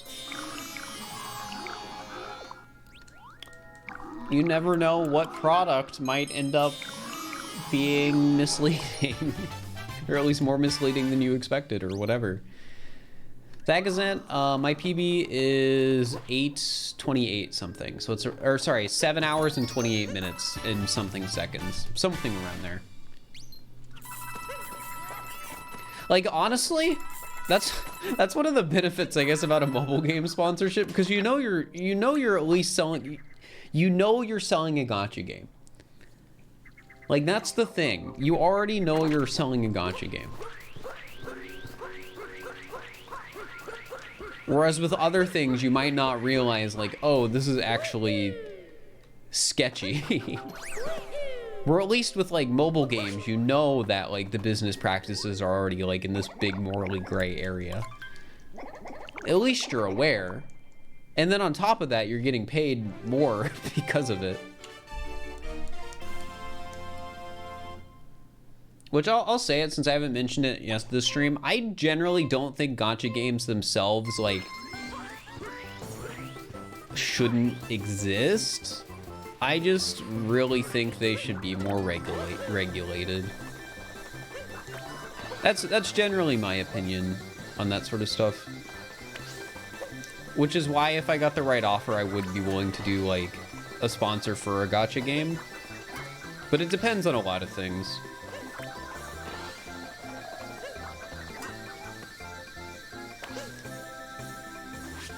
Like, I'd rather do a Genshin Impact sponsor than a Raid Shadow Legends sponsor. Because I know people actually like Genshin. 3731, any 3731s in the chat? If not, get your guesses in for round 2.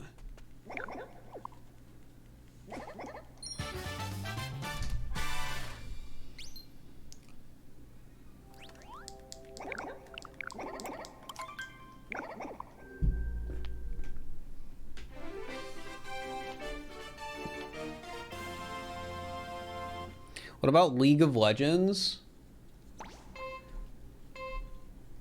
Well, the business model of games like League aren't horrible. Like, they're fine for the most part. Oh, frick, I did the route wrong.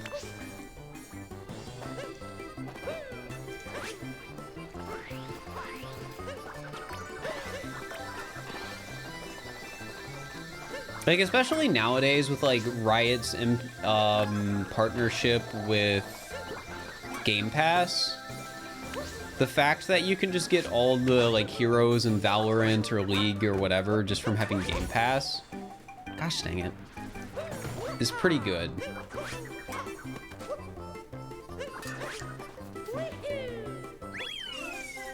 Well, I guess nobody got that.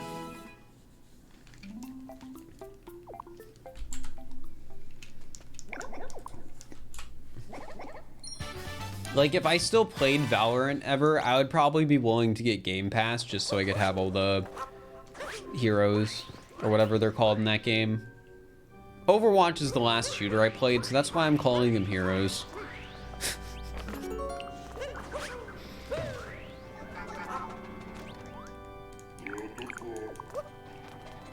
Oh, frick, I forgot to change outfit. Here, I'll be back. Was Doom Eternal the one where people paid $1,000 to kit out their character?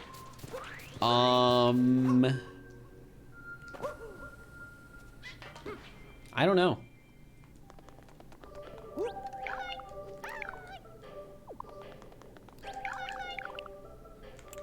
Oh, I forgot to buy the moon too.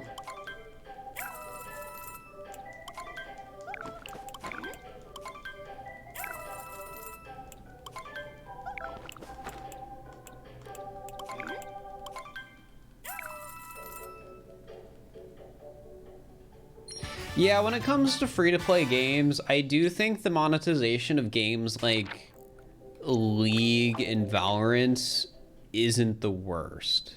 Now, should they be charging, like, in Valorant, like 20 bucks for one gun skin? No. But it's, like, better than a lot of other games. I'm gonna be honest, I think out of like all the free-to-play monetization strategies I've seen in games, I think Fortnite probably has the most user-friendly one. Because I think the only thing you buy in Fortnite is cosmetics. I think any monetization that is 100% purely cosmetic for free-to-play games is good. When you start adding things like having to pay for like heroes or having to like progress a certain amount to unlock heroes, then that starts to suck. And then once you start getting into like mechanics where you know, you implement like gacha, I think it gets worse. And then I think it gets worse than normal gacha once the items are worth real money. Because then it's just flat out like gambling.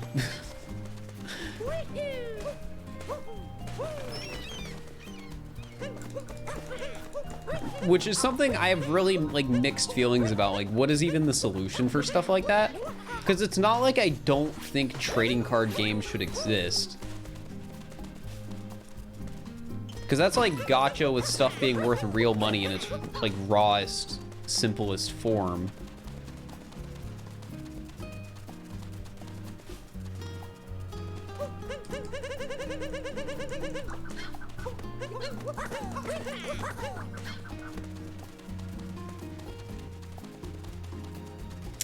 Come on.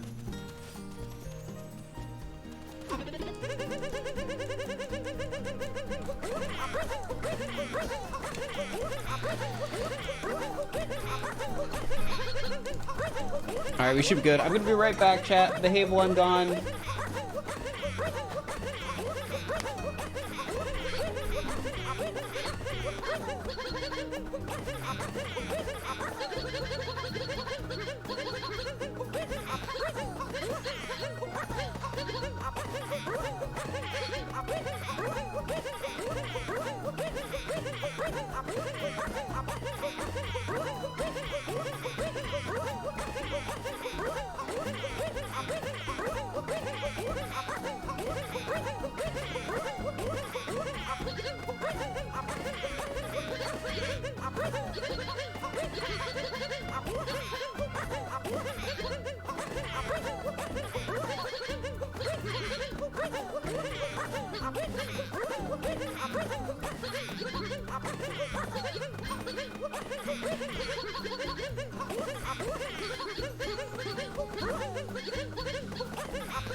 back.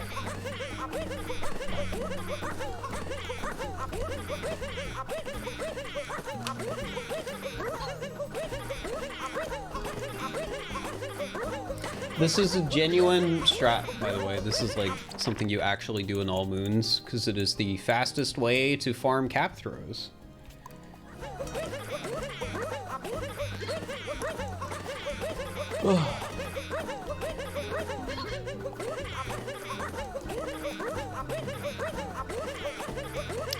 But yeah, we were talking about like what, like gacha and stuff before. Yeah, it's interesting.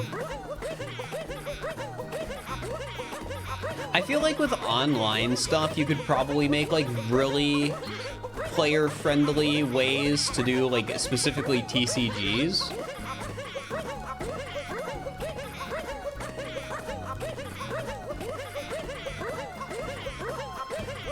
But I don't really know if any companies actually do that.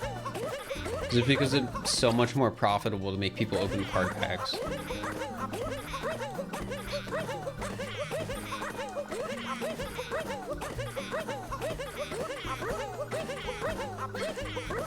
Yeah, sorry for going into like too much of a talk about this stuff, because a lot of it just like fascinates me. Part of it's because like specifically gacha games are like something that is like in the advertising market for YouTubers, and I guess it's kind of interesting to think about it as somebody who's like in a business where like these things are relevant. But it's also really interesting to me because I used to be really into trading in Team Fortress 2.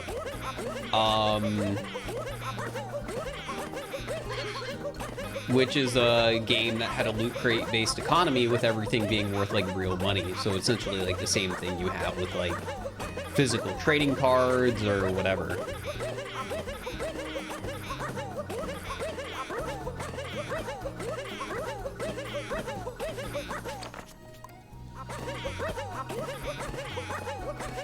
Yeah, games like TF2 and CSGO, it's definitely gambling.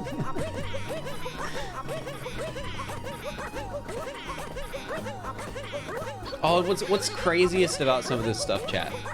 So with like TCGs and like opening crates in video games and whatever, where the items are worth real money. Like it's essentially gambling. Like there's no way to like go around it when what you're opening has like real value.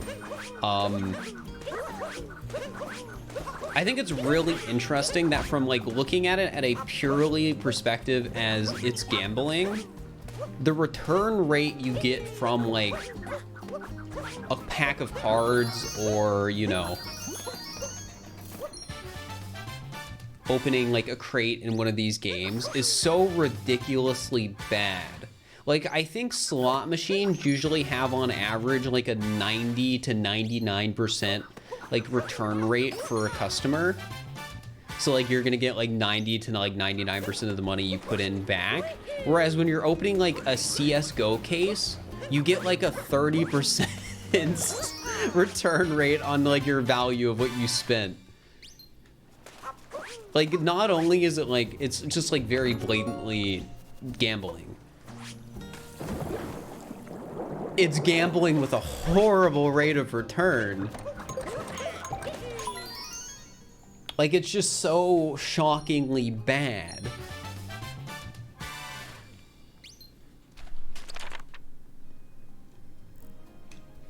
Like, if you ever watch, like, a YouTuber do, like, a crate opening for, like, CSGO, like, I've watched a few of those videos, like, before. You'll hear some of them mention, like, oh, yeah, this crate is, like, the most profitable crate to open in the game. And then they'll talk about how it has like a 55% return on investment. And it's just like, oh my gosh. It's so bad.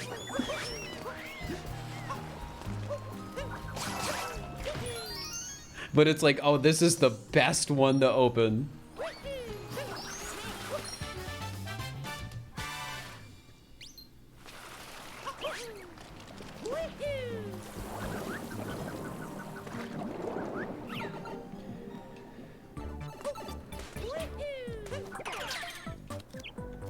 Yeah, this is like genuinely the reason why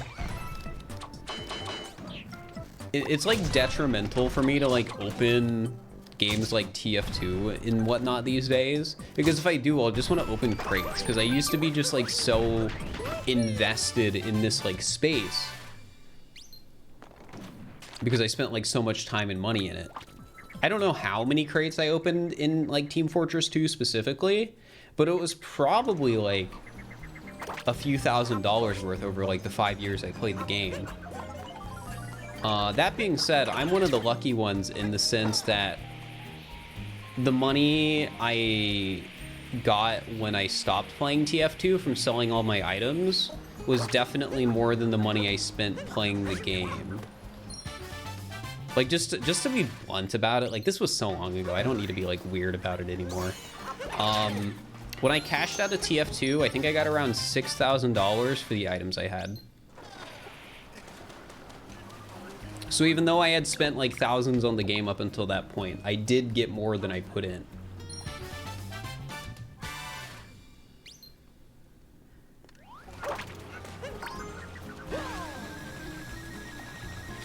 Which is a lot more than most people can say. Because usually people who put money into those games do not get money out of it, but yeah.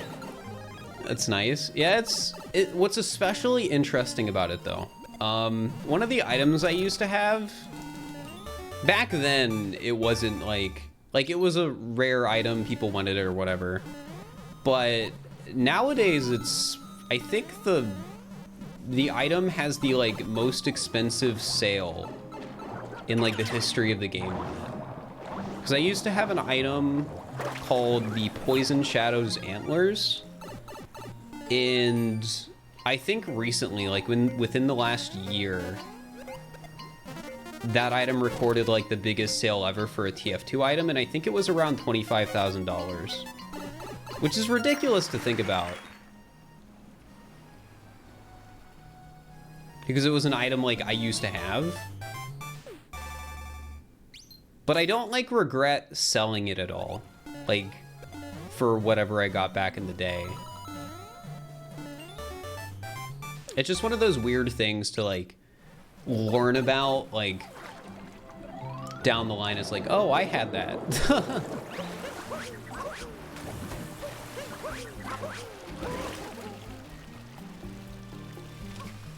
$25K, yeah, that's a ridiculous number. Yeah, the reason I don't regret it, because I feel like it's really easy to look at like, oh, I had this, and if I kept it, it could have been worth a lot. Like maybe you had like a rare Pokemon card as a kid, and you think back like, oh, if I just didn't lose this, I could have sold it for like 10 grand.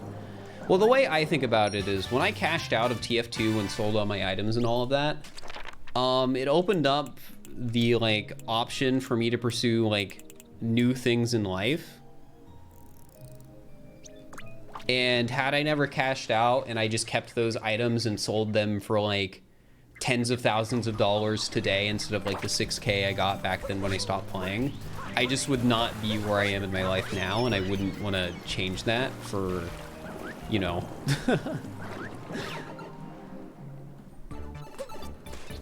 It's this moon, right?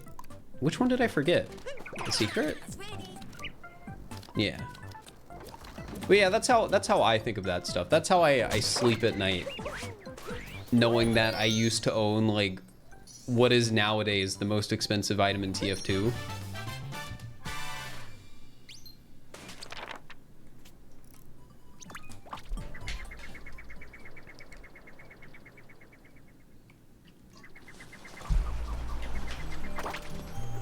The what if game can get dangerous. Yep.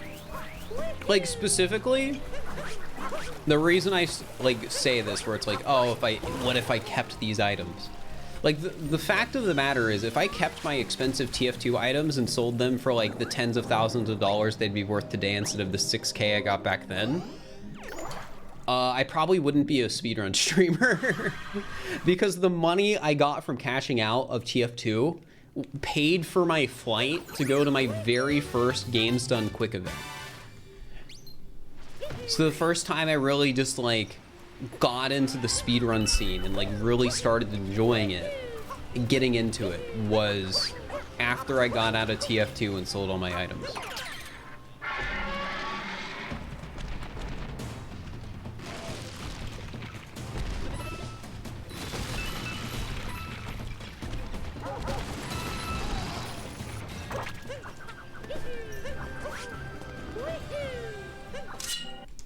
But yeah, it's a weird thing. And the moral of the story is, chat, don't spend money on opening crates or cases or anything else. Yeah, Racefire used to play a lot of TF2, but I don't know Racefire from TF2. Wait, which do I go from here? I'll go this way. I know Racefire from... I guess I sort of like met him through like speedrunning. Like, I knew who he was because he made the HUD in Team Fortress 2. But I actually met him and got to know him because I started duo queuing with him in Overwatch. That's why I'm friends with Racefire. Like, that's when we actually like got to know each other.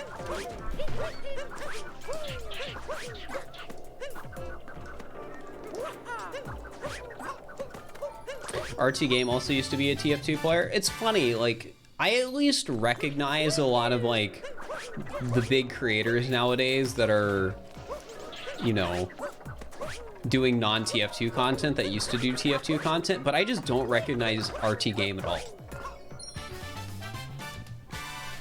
Like, I know Germa used to do TF2 content. Like, that's the obvious example. And there's like other names that I'll see pop up sometimes and I'll be like, oh yeah, they did TF2 stuff. But RT Game, like, is not one my brain makes that connection. I guess I just never watched them back when they did TF2 stuff. I watch RT a lot now though. I love RT's content.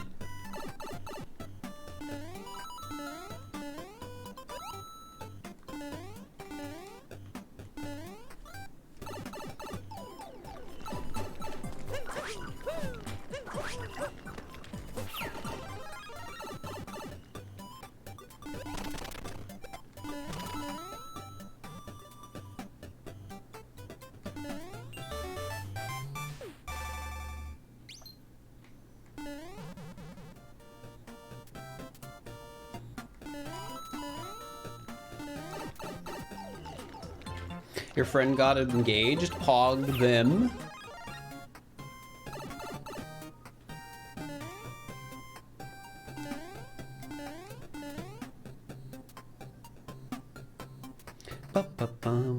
I'm pretty sure I'm doing the route like completely wrong right now. All right, so. Okay, I know where I went wrong and I know how to fix it.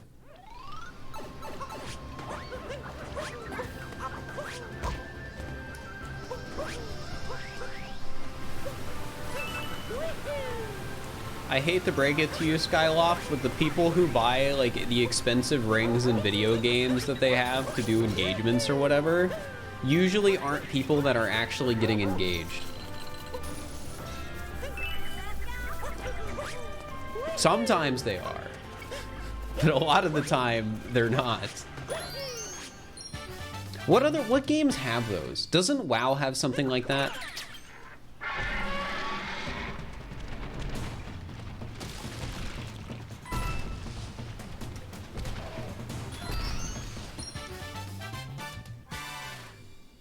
How to meet Failboat? I would say I met Failboat through online multiplayer in like Odyssey.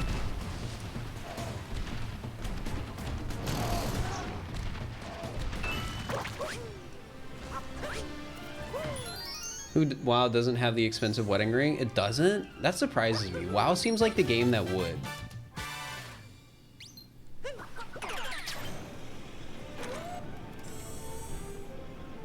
Dude, he's going so... It looked like he was going so fast because of the birds.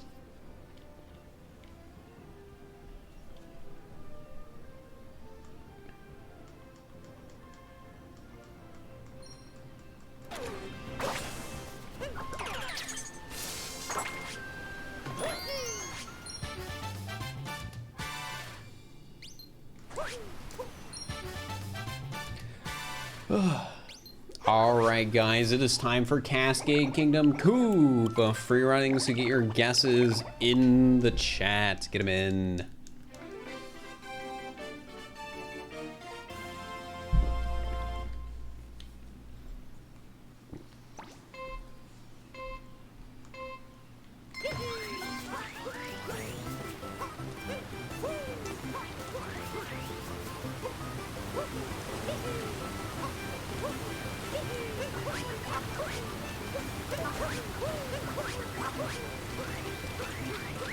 $16.28, any 16.28s in the chat.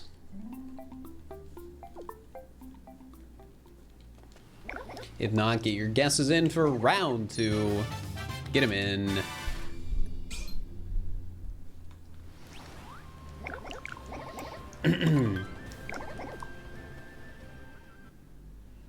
Do I ever miss the days of me doing this every day for like a year? No, not really.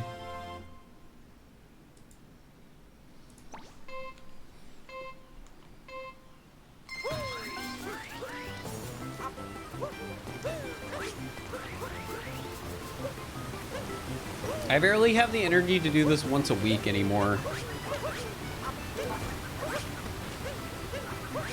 Oh. 1634, any 1634s in the chat.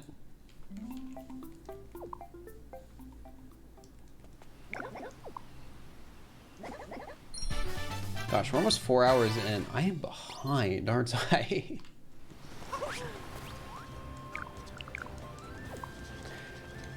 Because we have to do snow, we have to do Bowser's before we get to snow. And what I usually think, chat, is snow, we should be around 4:20 when we make it in. Like a bit earlier than that even. Did somebody get it? Did they guess late, chat? I wasn't paying attention.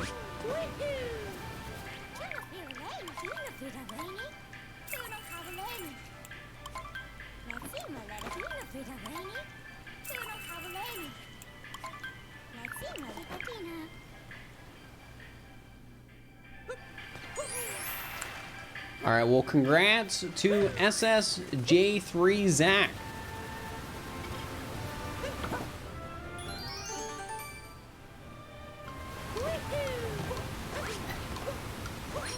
Congratulations. Skellux doesn't actively work on Superstar mode.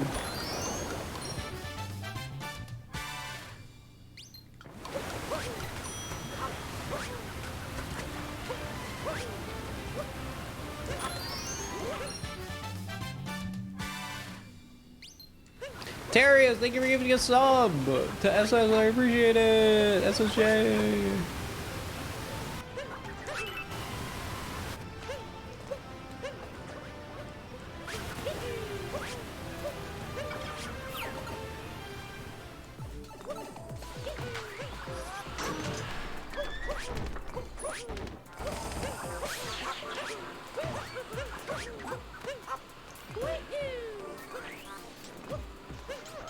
Oh! I hate it when that happens.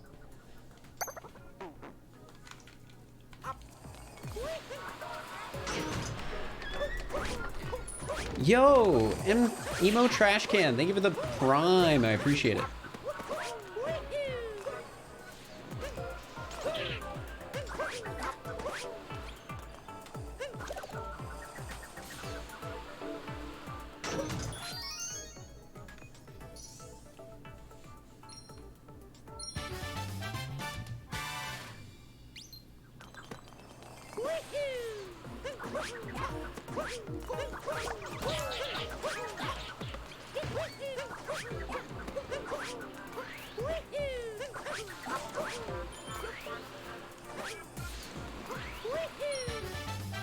What do you do with Hex? Nothing. Absolutely nothing.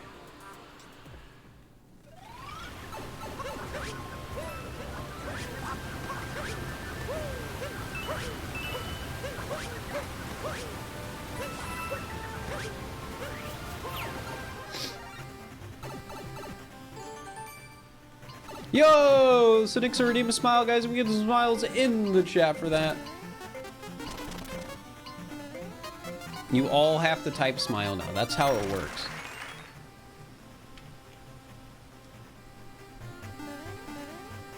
Chat, should I raise the price of smile?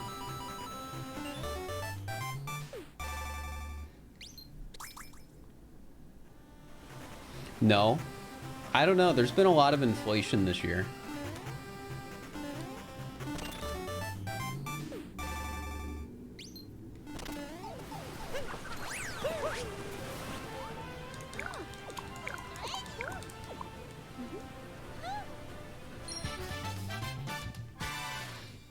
I wish as a streamer, you could see stats like how many channel points are in the market, the total, like the average like channel points people have, stuff like that. Just watched the new vid. Hey, I'm glad you like it.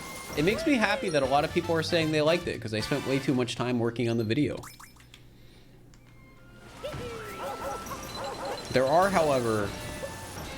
There is, however, one person who said I made cheated sandwiches. So, heck that guy.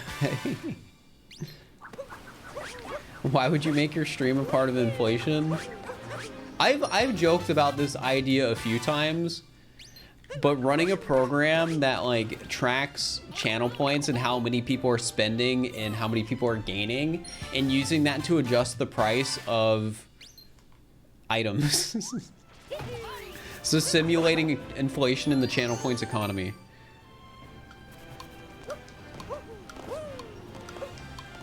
And I always said I would never do it. But I keep bringing it back up. Like every like few months. Every like 5 months, 6 months. So would I actually never do it? I don't know.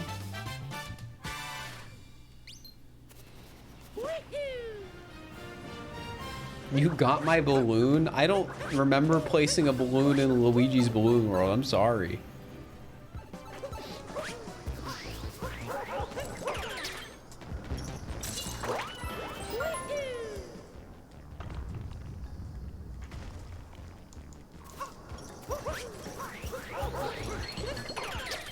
Seviren, thank you for the tier 2. I appreciate it.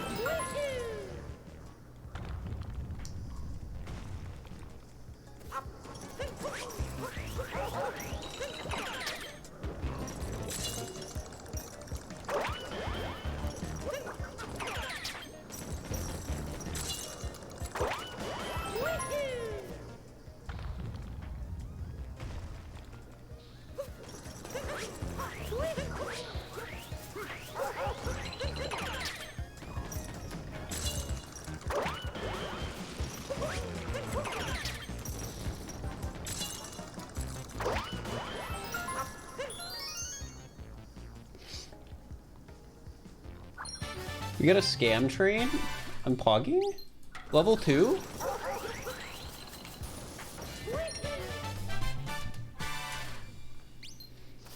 Chat, did you know scam trains are a marketing, are a marketing tactic to get you guys to spend more money on Twitch streamers? I already did that sub area. And that one, and that one. Yes, you did? Okay, just wanted to make sure. The whole time? Yeah, the whole time. Did you say marketing tactics? I love marketing tactics. Yo, thank you for the 100 bits. Frick, I'm missing 3 purples, chat. This isn't good. What purples could they have been with, like, what I messed up? Oh, they're the Tagatu purples.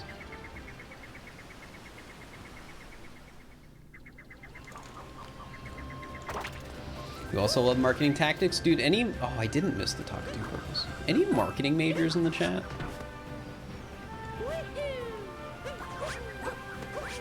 Frick, what purples I miss? I missed those, of course. Yo, Reedsy likes marketing tactics. Let's go. Thank you for the 5 bits, or the 5 gift subs. What moon did I? Oh, I missed Bunny.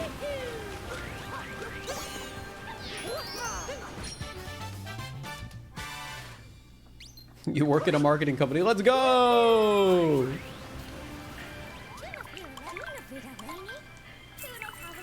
Shoutouts to getting consumers to spend money, Pog!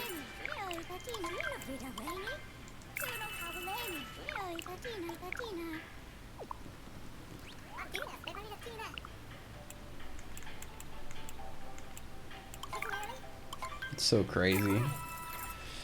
I just love spending money like my fellow product consumers.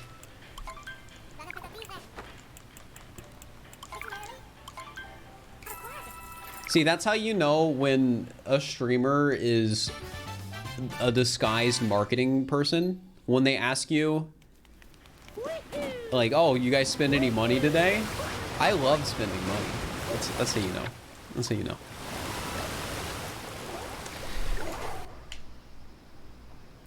When I spend money for goods and services, just like, whoo.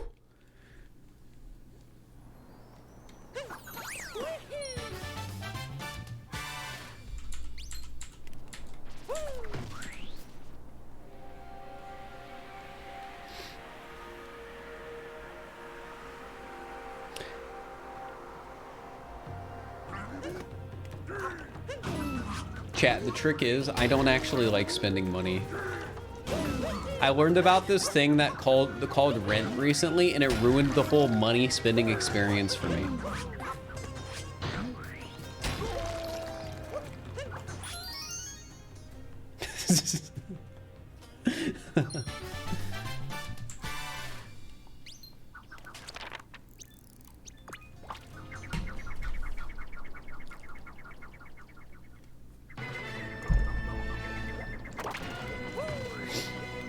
You don't like spending money? Yeah, rent ruined it for me, along with insurance.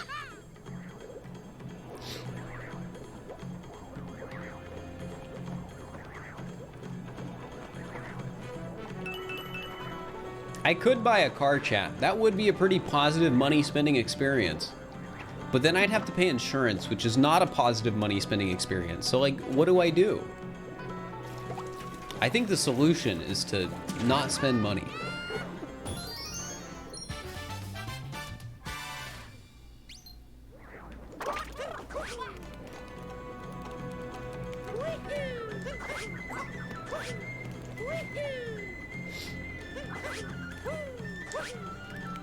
Pay for an Uber? Oh, true. Then you don't have to pay for insurance.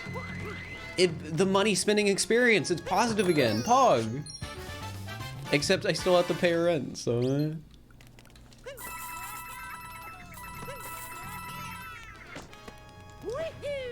I think the strat is to buy like an RV but never drive it, so you don't insure it.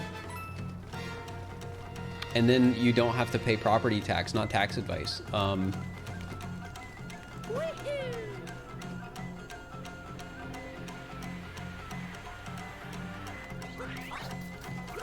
Because I'm probably just wrong. Ooh, chat, if you buy a boat and go to international waters and fish for food, you can stop spending money. So you can stop having and if you stop spending money, you can't have negative money spending experiences anymore.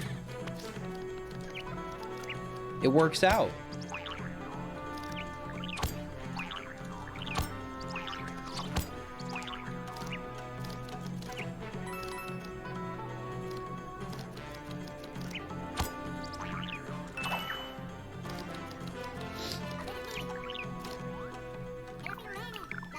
Have fun with pirates?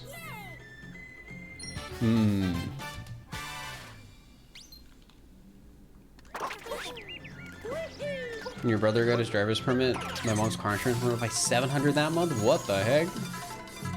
I mean, I would leave the insurance company that month too.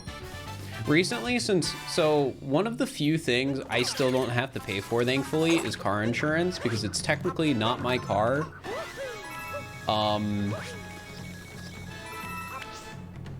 And my mom is being nice. However, she did make me download an app that is tracking my driving habits so she can save money. And so far, chat, I'm doing pretty good. Currently, Currently. The big number on the app says I could save my mom, I think, $86 a year. Isn't that crazy?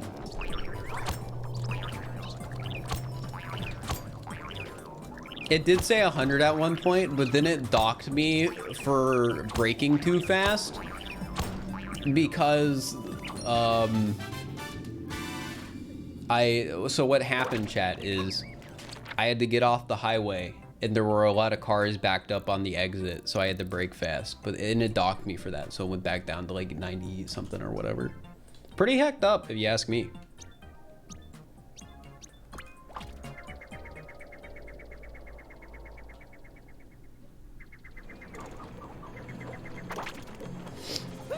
Your dad pays extra money for worse insurance because he doesn't want to make a phone call. I feel like a lot of people can relate to that.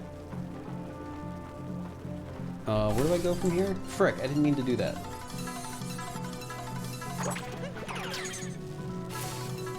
And I don't necessarily mean with insurance, I just mean with anything where one phone call can make your life a lot easier, but you don't want to make that phone call because it means you'd have to talk to somebody.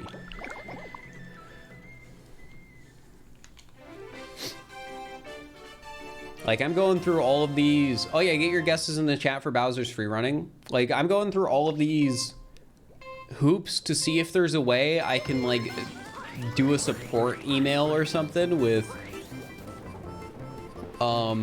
what's the company? What's the company? What is it? Frick, what is it? Furniture company? American furniture company. Kind of expensive, but not like super expensive. Not Crate and Barrel.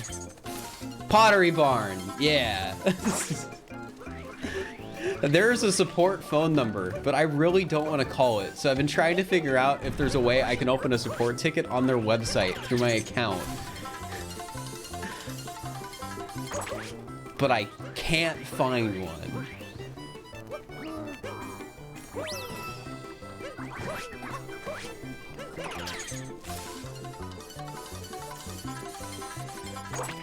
But yeah, the story chat. So some of you might even remember this. Remember when we were doing the AFK shiny hunting and there was a package that said it was delivered and I went to go get the package because it was an AFK shiny hunting method, you know, kind of funny if I just leave. And it wasn't there. So I've reached out to the post office. They said they're doing stuff, but I also feel like I should reach out to Pottery Barn at this point because it's been a while since I've heard back from the post office. So I want to reach out to Pottery Barn. I got to give them a call. And the reason this is coming up again today is because you know what I got in the mail today, chat? I got the other part of the coffee table. So what I have is I have a coffee table, but it's a glass coffee table. So there is the metal frame, but there is no glass. And the glass has supposedly been delivered, but nobody knows where the glass is. Nobody knows what happened to it because they didn't deliver it to the package room. And something I learned today is they also didn't call me when they delivered it. They called me today when they delivered it, like the lady. So I'm assuming that means they were supposed to call me when they delivered the other thing. So I just don't know what happened to like the 2 large glass pieces that were delivered to me that were probably like 40 pounds. Because I find it really hard to believe somebody stole them. But the lady who dropped off the package today also dropped it off in the wrong spot. So maybe the person from the last package dropped it off in the wrong spot.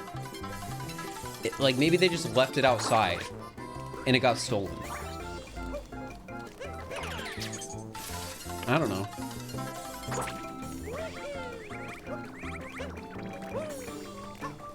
But yeah, I basically have a coffee table, but I can't put anything on it. That's sort of like my current living experience. 113.84. Which actually made me curious. Can you buy like replacement glass from Pottery Barn? I'm curious how much money I'm out. Pottery Barn replacement glass.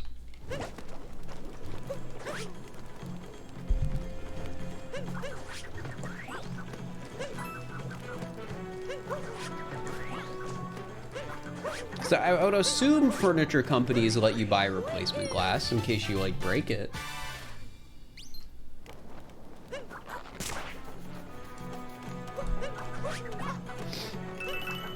Either way, I'm gonna contact them and I'm gonna figure this out because I think they messed up and it's not my fault in that I need to be compensated somehow. That is my current feeling.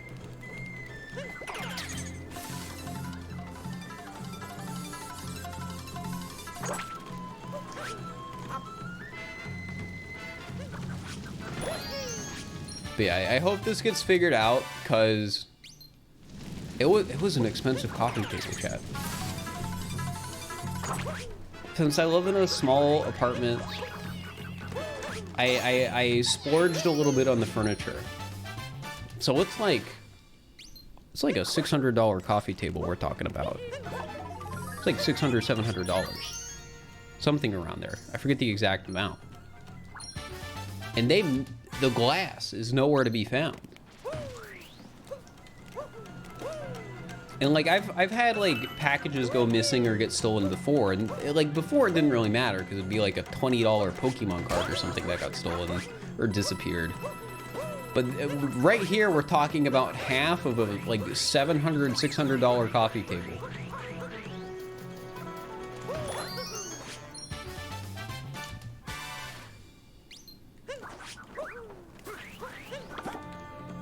I think you're gonna have to make the call. Yeah, I think I am too. I'll just call him while I'm in the airport tomorrow.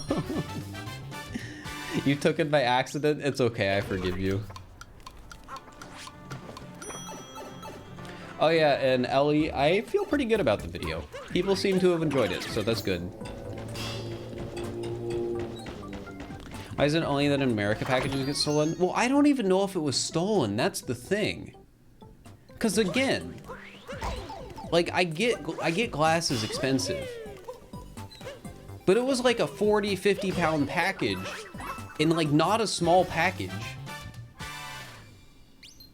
That just seems so tedious to steal. And like, it's not a TV. Like, I feel like you can tell when a package is a TV, and I get stealing a TV because it's probably some of the easiest stuff to like fence or resell or whatever. But how are you gonna fence or resell or whatever 2 large pieces of glass? I don't...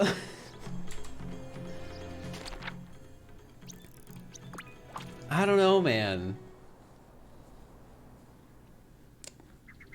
Like, I can just only imagine it actually got stolen if they just left it outside.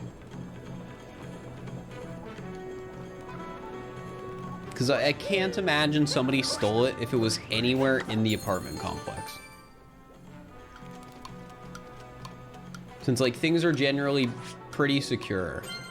If you walk up confidently, no one will question you walking away with it. I mean, yeah.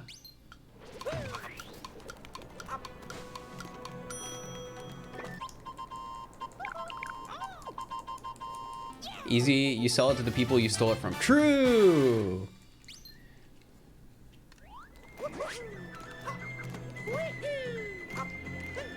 People will pay for that large piece of glass? I mean, yeah, but I feel like it would be almost suspicious in a way.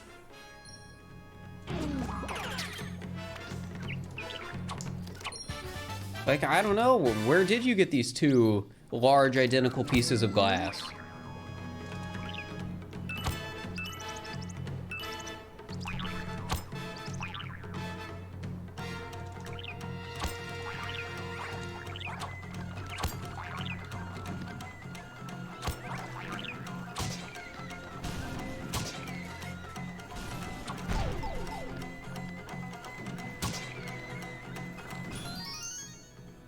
It was construction surplus. Of course, of course. Look on eBay, they might be there.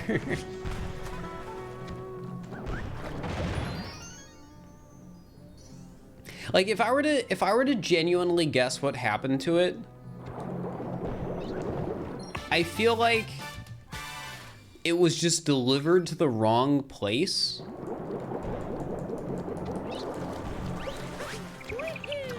or it was delivered to the right place, but it got left outside, so somebody took it.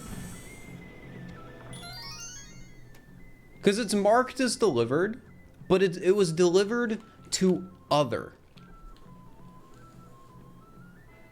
The proof of delivery says it was delivered to others. What does that even mean? Where is other? Does other mean other person? It just says other. That's all.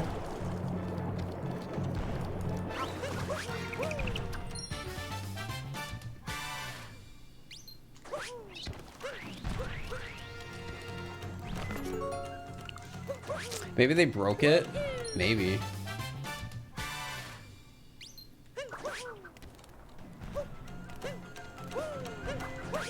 Either way, I'm hoping I get some closure on this at some point. Like, even if they don't find the package, I just hope I don't have to pay, like, for 2 large pieces of glass. Like, I don't know how much of the cost of the table was the 2 pieces of glass, but I would assume glass can get expensive. Imagine opening that box and having broken glass everywhere. Oh, there was one package I got recently with a piece of furniture. And the silica balls, you know how they have little silica balls?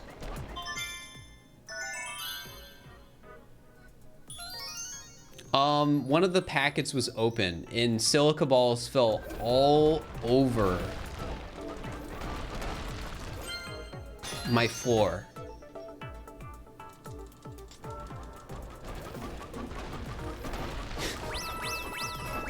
I swept up most of them, but I feel like there's a small chance that, like, I'm gonna just feel a small ball under my, like, toe while walking around my apartment, because it's just, there's no way all of them are ever gonna disappear.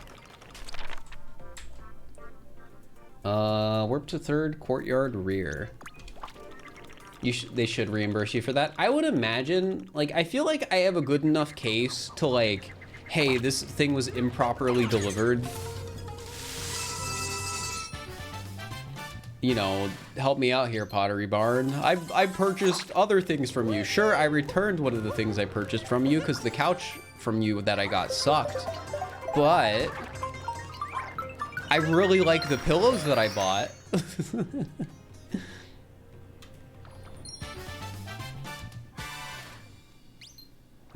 It's actually funny. I have not had a good shopping experience with Pottery Barn. Like, the couch I bought from them sucked because I sleep on a pull-out couch. So I wanted to get a nice pull-out couch. So I bought one from Pottery Barn that was, like, pretty good. I had tried it, like, briefly in the store and all that. And it seemed like it'd be fine. And then I started sleeping on it, and while sleeping, I just can feel a metal bar on my back. So I'm like, okay, I am returning this. So I returned it. And then I bought a nicer couch. And the couch I'm sleeping on now is great. I think it was a good purchase.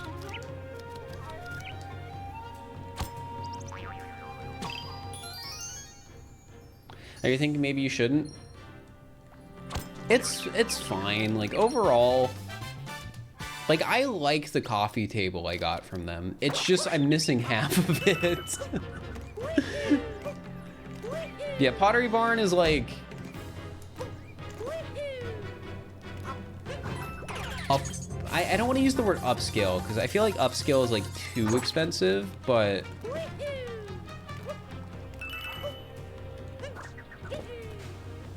it's like not cheap furniture. It's like expensive-ish American-made furniture. I think it's American-made.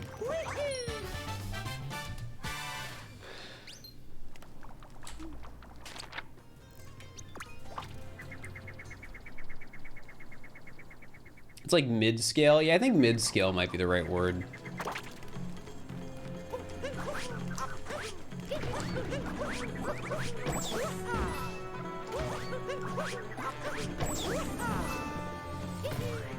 Gonna make a what I say spawns 10 times. We already did a video like that, though we might do another. Me after taking a huge bite out of my coffee table, it wasn't coffee flavored and now my teeth hurt. I'm so sorry.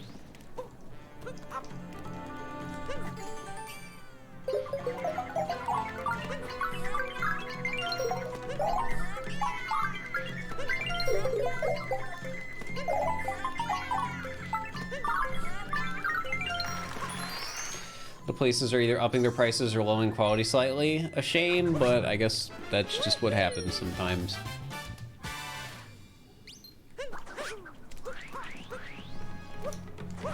I need to get another new desk. So like my PC desk right now is fine, but I want a nicer desk for my arts and crafts stuff because I want to be able to have a better and more clean setup so I can get a nice printer without like sacrificing a lot of desk space, and also have a place to put the cutting machine. Like I want to like set up my stuff better.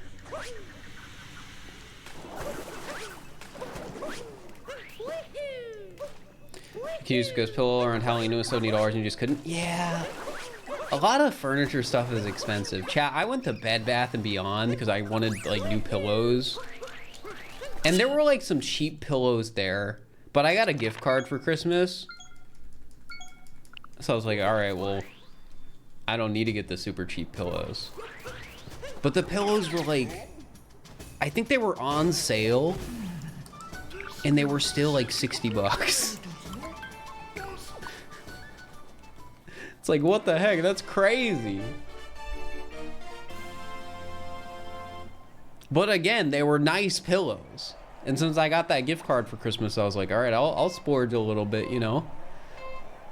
I'm sleeping on a pull-out couch, but I'm gonna be sleeping like a king.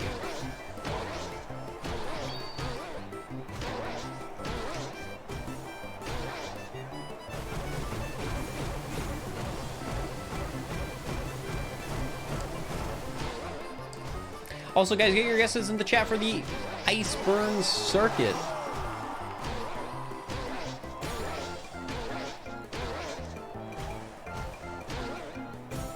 You paid $210 for a nice pillow? Okay, well, that's probably a lot nicer of a pillow than the pillow I got. In fairness. If you have a like, there were definitely some pillows there that were over $100. America is cheap. Wait, are you talking? Is this in CAD or something?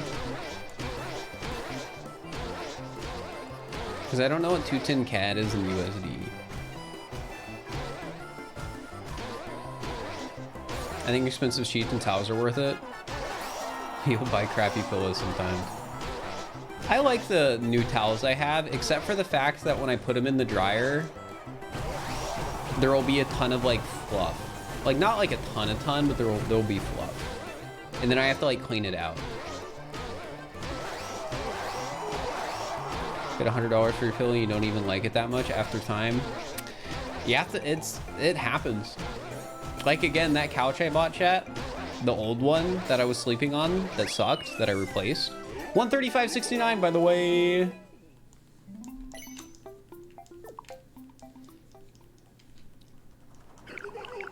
Yo, did G-Bads get it? Let's go! Congrats to G-Bads! Pog!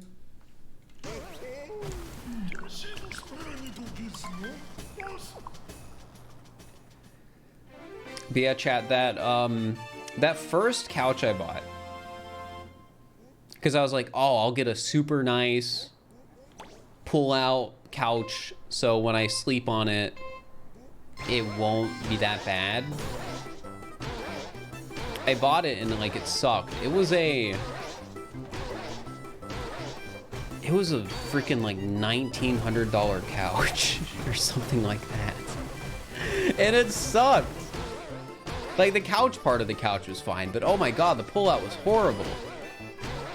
I was like, I spent $2,000 for this, so I returned it. Yeah, sometimes, as it turns out, even if something costs more, it's not necessarily good. In fairness, I ended up getting a couch that was more expensive than that as a replacement. I will not say the price of the couch, but this pull-out is very comfortable, and I am perfectly content with the price I spent. Because I literally sleep on it every night, and I don't have any problems. Was it from Pottery Barn too? No, after that experience with the couch from Pottery Barn, you think I was gonna buy another Pottery Barn couch?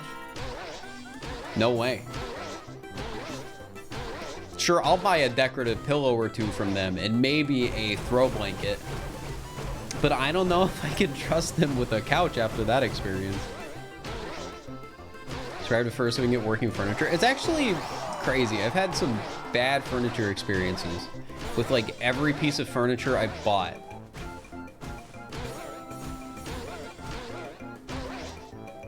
Except my TV console. That went pretty fine. 135.59.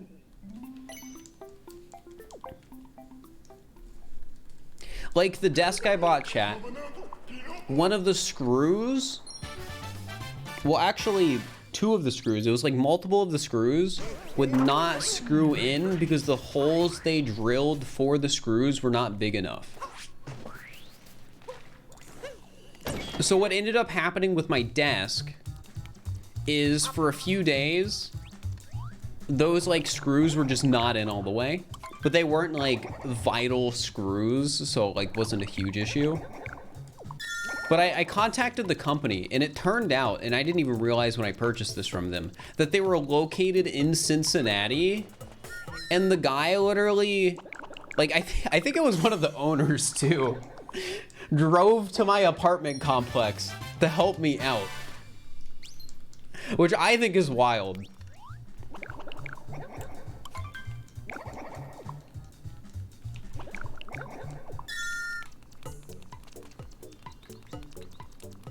Like somebody who worked at the company, and I'm pretty sure it was just flat out one of the owners, literally drove like 30 minutes from their headquarters to my apartment to live diagnose what was going wrong with the like me trying to screw the stuff in, and then they fixed it for me,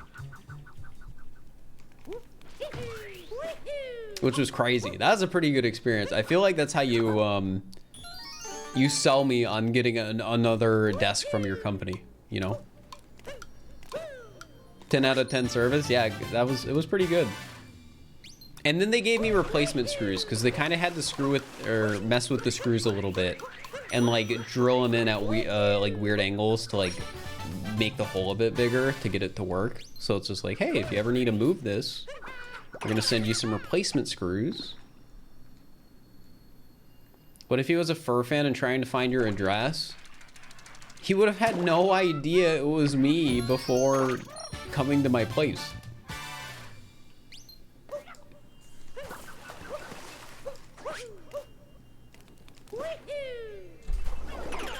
I just happened to luck out and ordered from a local company.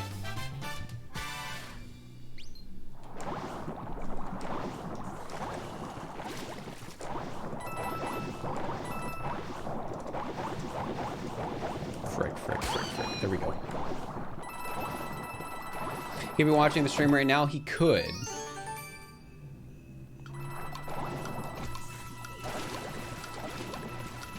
It's always a weird thing because every once in a while people will ask me about what I do and it'll like come up in discussion. Like I opened up a business checking account recently, and I'm not gonna lie about what I do when I'm opening up a business checking account. So I told the guy that I do like, well, the way I sell it, because like I'm trying to be professional, it's like, oh, I make like online content and that drives revenue through sponsorships and like advertising on the content when people watch it.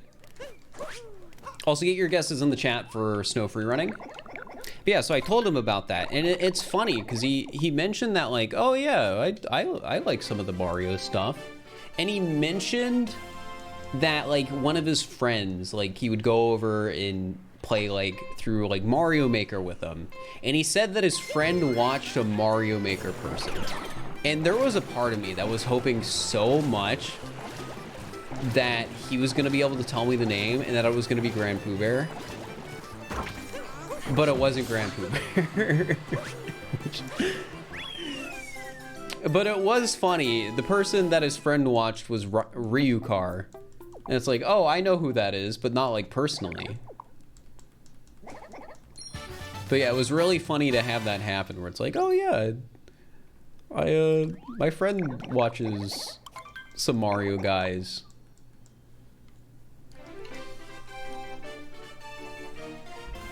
I'm upset it wasn't Grand Pooh Bear though. I should have told him like, hey, you should, if you like the Mario Maker stuff, you should tell your friend to watch my friend Grand Pooh Bear.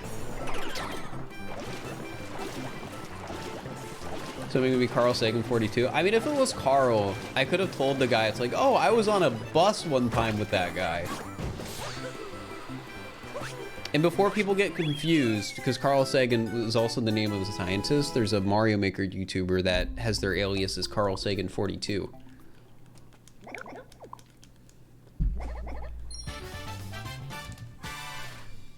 Well, the only reason I'm upset it wasn't Grand Pooh Bear is because I know Grand Pooh Bear and I don't know Ryukar.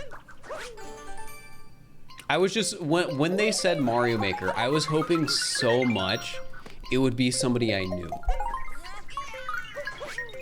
Because, like, I know a lot of Mario Maker people. Like, I know Lil Curbs, I know Grand Pooh Bear, I know, like, a lot of the people on the, like, Twitch side, like, Shoujo, like, even Panga. Like, I've talked with Panga before. I've, like, hung out with him at, like, GDQs. In like groups. But yeah, I was just really hoping it would be somebody I personally like knew or have had some interactions with. Like obviously I don't know all the Mario Maker people, so I was just really hoping it would be somebody that I knew.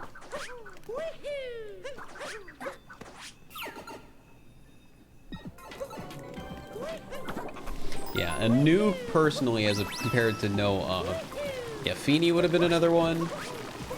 One of the funny things about Feeny is one of the times I was flying, I was flying to Texas to see some friends, and in the like Austin airport or something like that, they had this like gamer zone or whatever. I don't know what it was called.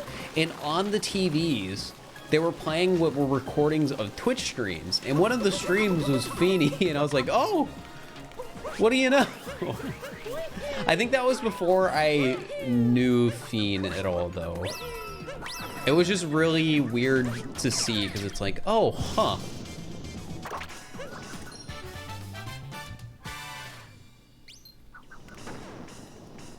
That does make me wonder, though. Have I become a big enough streamer? Would they play me at the TV on an airport in the gamer zone?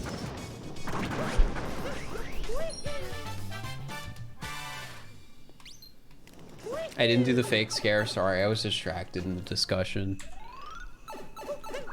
I would hope so. I would have loved to see something like that someday. Just to be out somewhere and like just randomly see like a VOD of my stream on a TV. Guess I'll find out tomorrow. Yeah, when I'm in the Atlanta airport, I hope I just walk by a TV that's like in the gamer zone and it's playing my Twitch stream. Where do I go from here?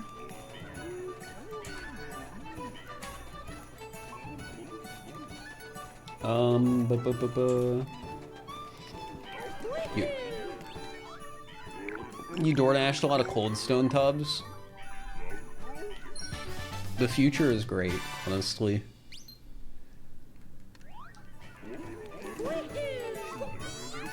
It was weird because you'd never had a streamer be like, hey, you should have met me in person. Am I missing context? Did I miss the previous message?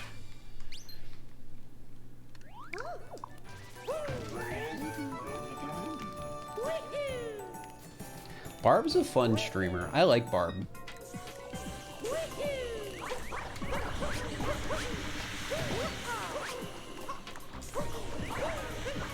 Satellite will be playing GDQ right now. Oh, true. I wouldn't be able to make it to the airport airport TV because they'd just be playing GDQ if they would be playing like speedrun content. TV people were playing Fortnite. That one doesn't surprise me.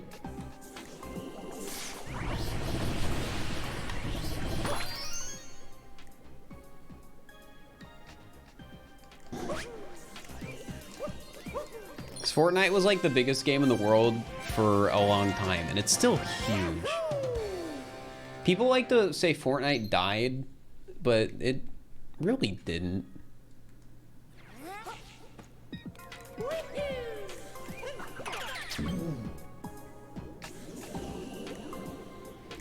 You know, honestly, chat, that's how I'll know I've made it as a creator. When I see me on a airport TV.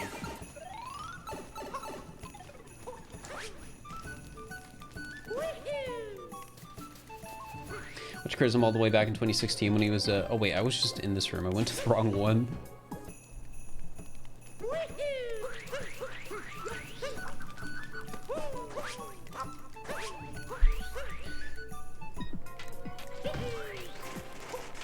You know, you've made it when somebody recognizes you in public. So I've never been recognized in public, but I have been recognized at cons. Also, like, scientists, thank you for the Prime. I appreciate it.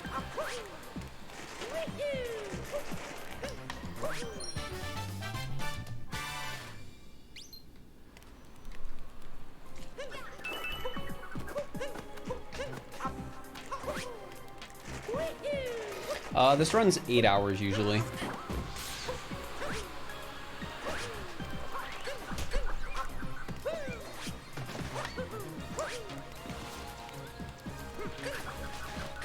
I hate this moon sometimes.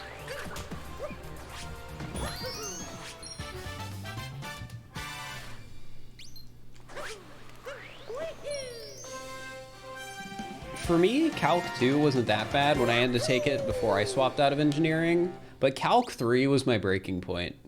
As soon as I was taking Calc 3 or multivariable calc or whatever it was, that's when like my brain broke, and that was the semester I dropped out of the program.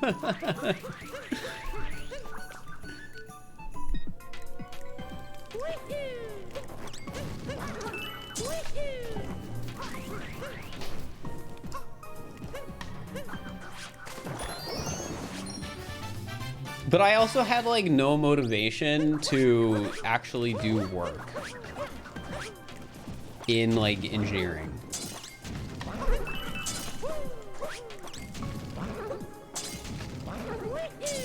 I was in computer engineering at the time. Like the dilemma I was running into around the time I dropped out of my engineering degree was I wanted to be spending all this time doing this stuff I was passionate about, like streaming and like speedrunning and all that. But that was just not meshing at all with the workload that was required for my like year 2 calc or year 2 classes for the degree. So I was just starting to like fail classes. And then I dropped out of the program like a few days after the deadline for getting your money back.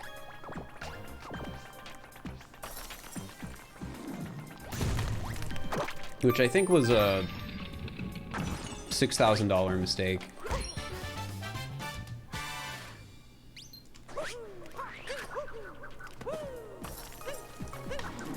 So... Wait, I gotta get the Goombas. I'm being dumb.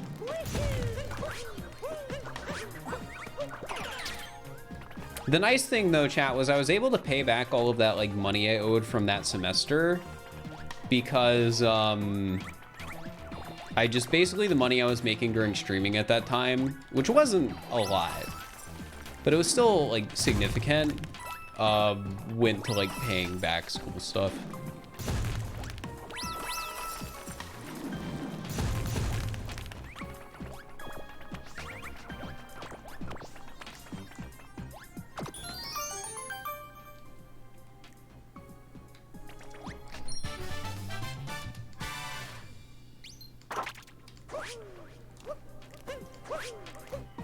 Since we're talking about calc though, chat, did you know I've taken calc 1 3 times? It's a little fun fact about me. And I never failed.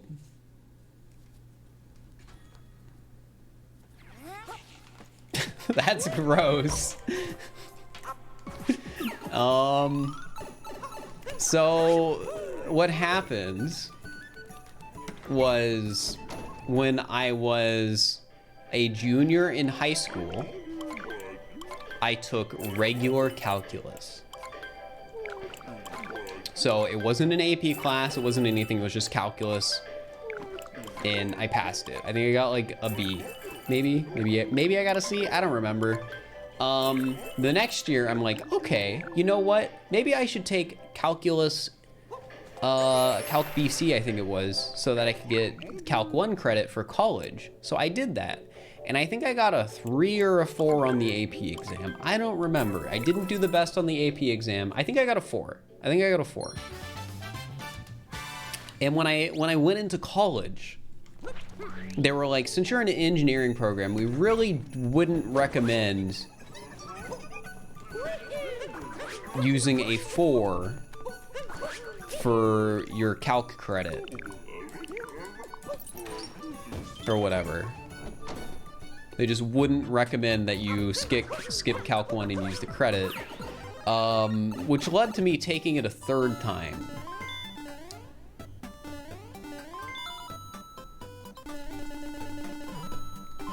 When they recommend you retake it, that's always a scam. Yeah, though I will say, I feel like there's a good chance that I would have done really bad on Calc 2 if I just went straight into it. That doesn't mean it was a good idea. I should have just, you know, went straight into Calc 2 and learned the hard way that I need to study more. BC Calc is more Calc 2 than Calc 1. I mean AB Calc. I forget which is which. Whatever AP Calc is Calc 1 is the one I took.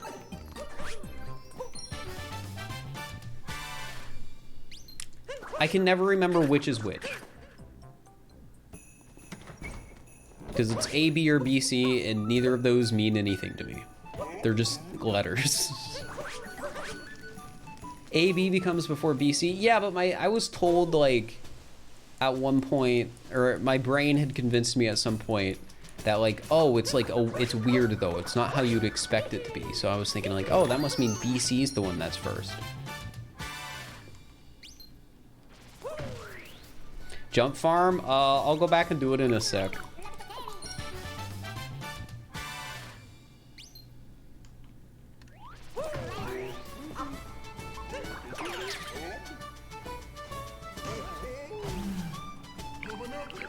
All right, guys, get your guesses in the chat for the Bound Bowl Grand Prix.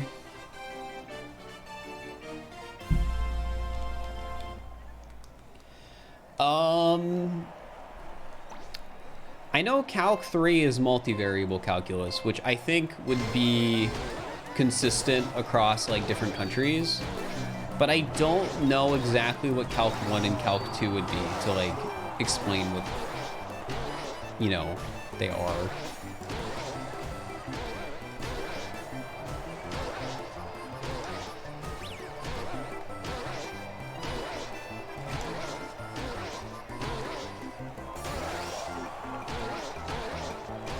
Ba, ba, ba, ba, ba.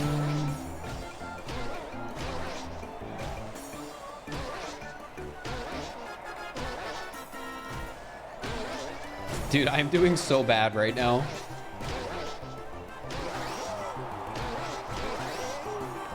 Really, Admiral. Interesting. That sort of reminds me of how, like, economics, like in college, you usually have, like, your macroeconomics and microeconomics. Gosh, I am so glad I took AP Econ in high school, because that meant when I transferred to business, I did not need to take those classes.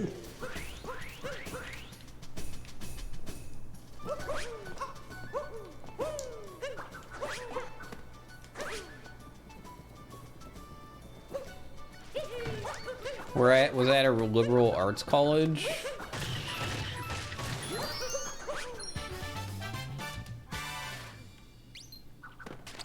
No. Literally, I mean, thank you for the tier 1 for 36 months. I appreciate it.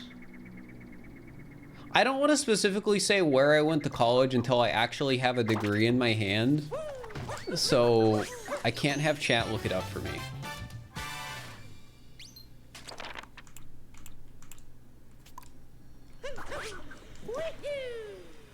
I am missing one moon that I need to get before I leave the kingdom.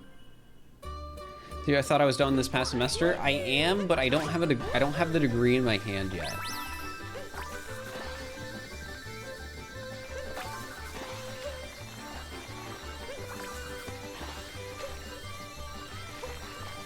What are you studying? I just have a 2-year business degree. I think the degree is like technically like a PBA degree, like a pre-business administration degree, which normally you would go on to something else after it, but there is just no reason for me to.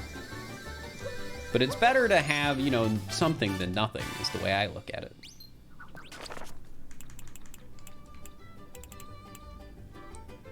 Oh, I know what moon I missed.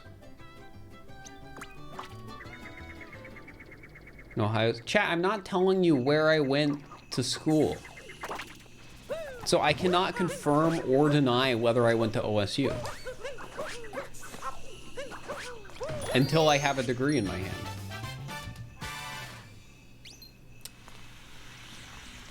And then once I have the degree in my hand, I will comfortably tell you where I went to school and then where I transferred to.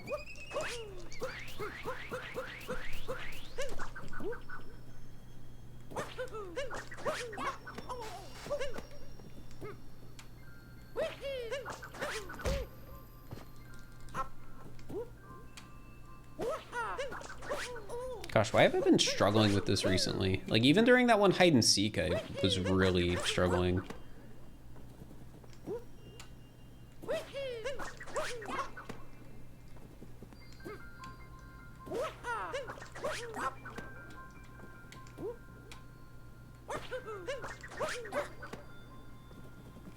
I could get the blowy, but I don't really want to.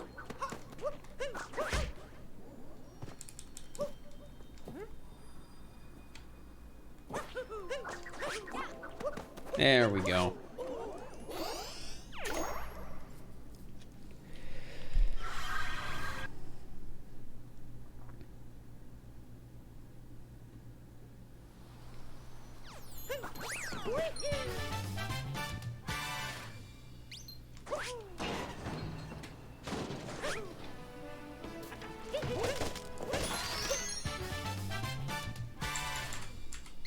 Alright, this way.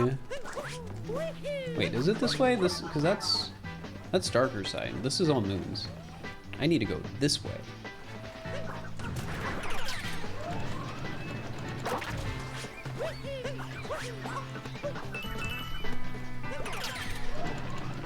Hey, moons, where are we at? Like 450 would be my guess.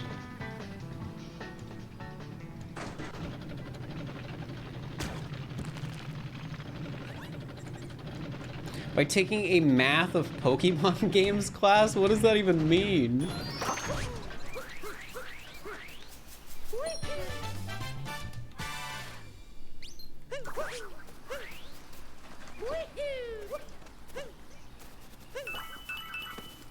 There's some like wild electives you can take in college. I took boring electives though, chat. I took jazz history, which honestly, well, the class was called Jazz Appreciation, but it was a jazz history class. That was a cool class to take. Even though I definitely didn't read everything in the book and I like skimmed through stuff and I just did the minimum amount of work possible, what I was forced to learn was pretty cool.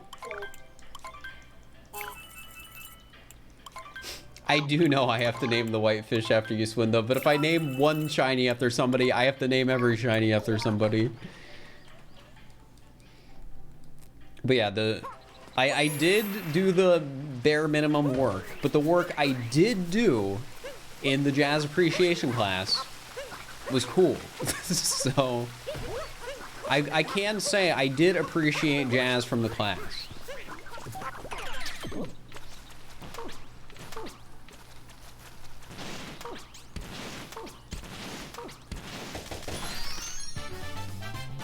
Well, you named one after Tyler Blevins? Yeah, but that was a joke and I regret it.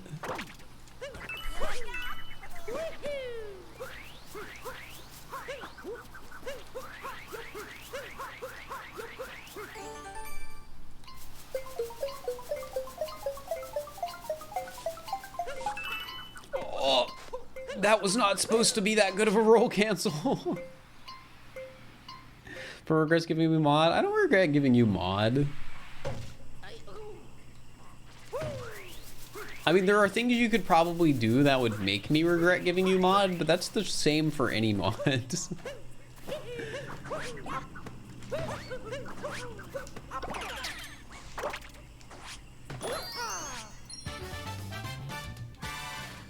My other class I had to do an elective on was like an art history class, and honestly, art history was kind of cool too.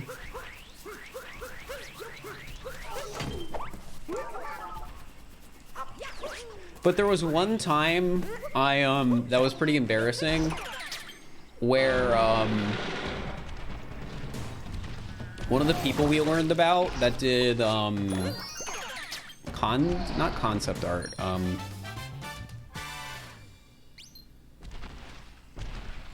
like the weird art that's like more about an experience than like the actual like art or drawing. Not abstract.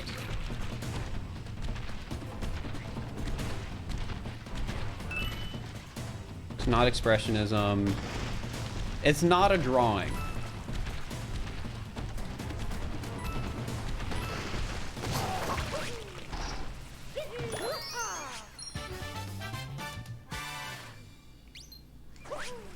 I'm just really hoping somebody puts it in chat.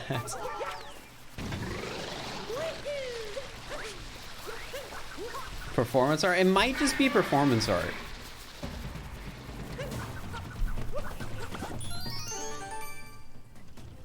But either way, there was a guy that did like neat art, and in the reading we had to do that talked about him, I didn't realize that when they were talking about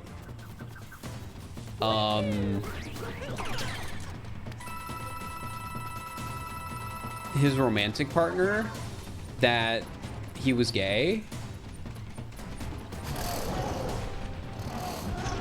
And that was pretty embarrassing once I realized that after I submitted the assignment. Because I definitely wrote wife at least once. Do I remember the person's name? No, but he's the guy that did the 2 clocks thing. That was really cool, that guy.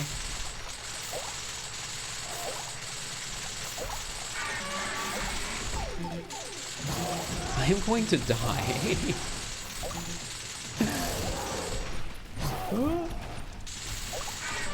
Stop! Please go away! Dolly? No, not Dolly! Guys, remember, we're not talking about paintings. It's also the guy that did the candy, where he put candy in a corner of a room.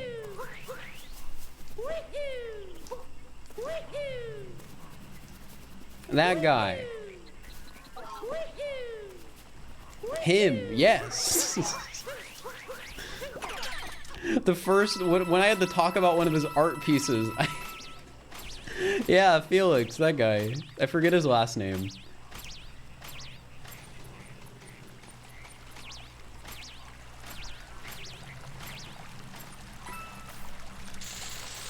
Yeah, Felix Gonzalez Torres.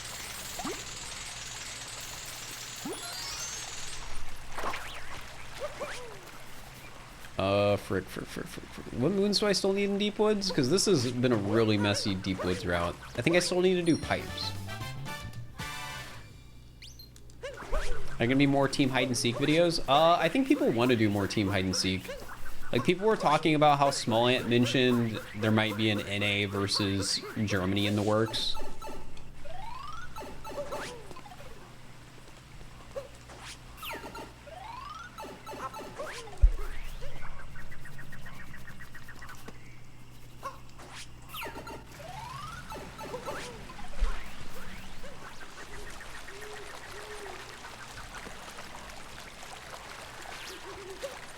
One of the other guys I liked learning about in art history chat, besides Felix, was there was this, like, I think it was like 1800s was the time frame they were like making their art, and their pictures just like progressively went from like really like heavy realism to more and more abstract.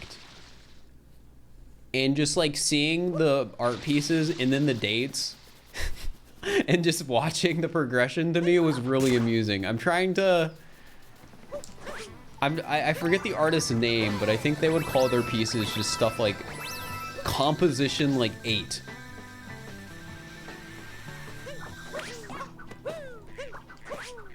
And it was just like tons of lines and circles on a piece of paper. But like 20 years before that, they were drawing like realism. And to me, that was just really amusing.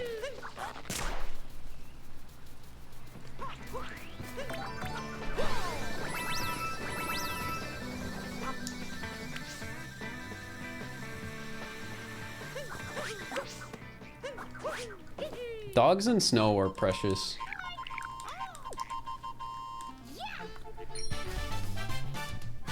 All right, where do I go from here? Oops, I didn't mean to split for wooded. Oh yeah, I do still need to get notes. We'll get that at some point. I still need to get notes.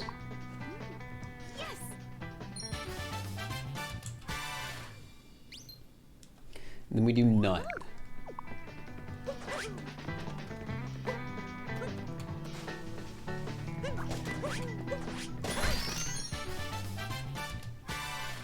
Picasso did a lot of high realism before Cubism became his thing. Yeah, honestly, it's just really interesting to like see that progression.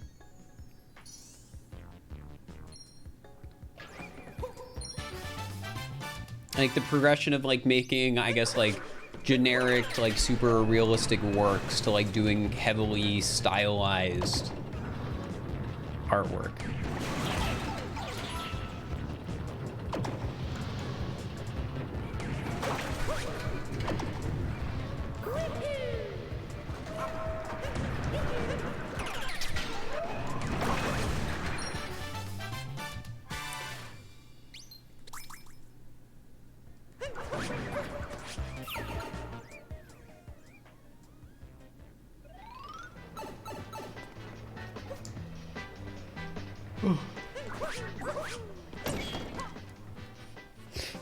Man, I'm getting a bit hungry.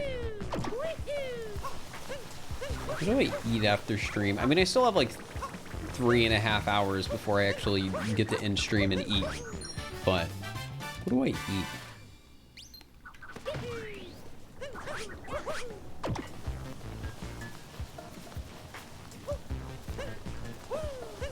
Grab some pizza. I will probably have... Actually, I don't know if that's true. As much as I love pizza, chat, I feel like in more recent time when I've been at conventions, it just never happens.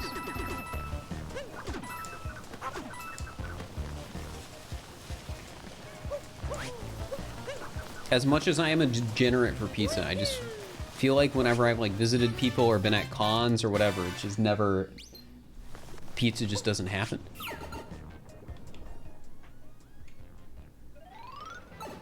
Don't worry, I can eat pizza in the airport. My guilty pleasure of traveling is buying expensive airport food.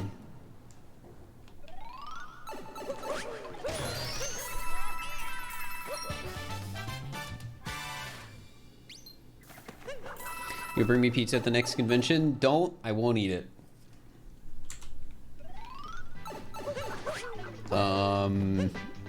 I do not think it is safe for me to accept food from people that I don't know. Or like only know through like watching my stream or stuff like that. Like the general gist is I can't accept food from fans. It is not safe. I don't like using that word fan, but I think it is the just best word to use here. Like, who knows? Maybe you put a tack in the pizza crust.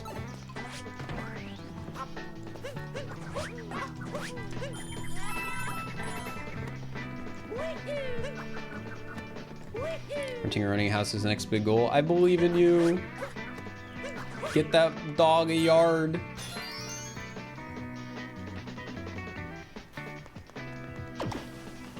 You've had customers gift your team food.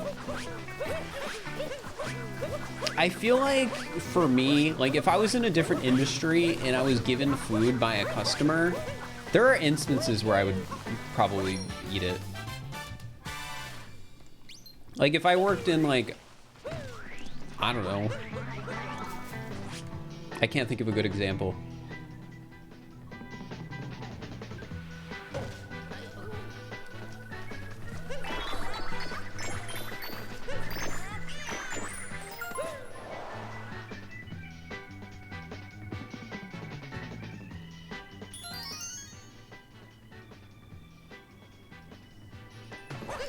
Yeah, they really screwed up with that G-Bads.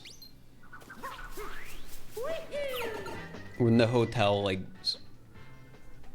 screwed up their, like, gluten classification or something like that. Which is a really bad mistake to make.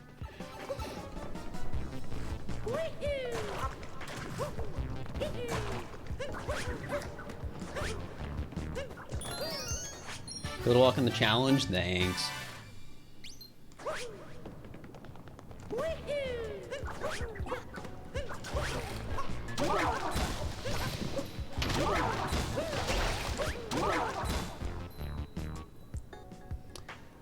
I can say hi, Captain. But, I can't always guarantee a hi to every message. So, it's just a good rule of thumb. Like, if one of you, if any of you type hi in chat, I may or may not respond. I can't respond to everyone. Or everything.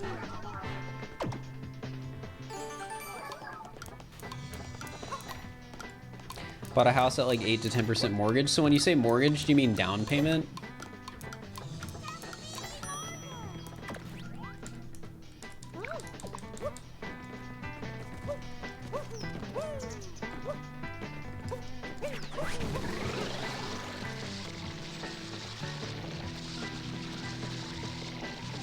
Well, yeah, I know down payment is typically 20 to 30%, but yeah, is 8 to 10% the interest rate then?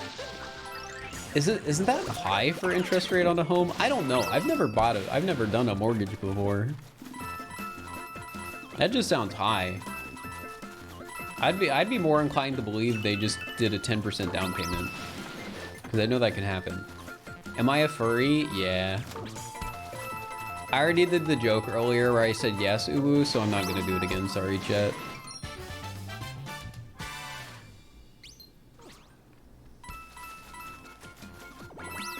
$25% down payment and still 8 to 10%? What the heck?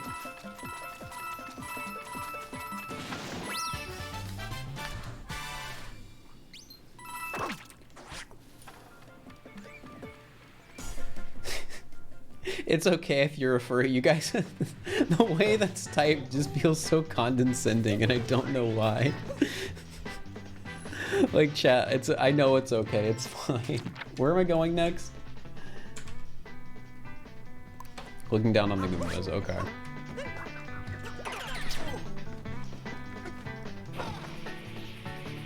How long have you been streaming as a furry? What do you mean by that? Because, like, my stream isn't like a furry stream. Like, if you've watched a lot of like the furry VTubers, you'll like, I feel acknowledge that there's like a hugely different like stream dynamic usually. I'm more of a streamer that happens to be a furry.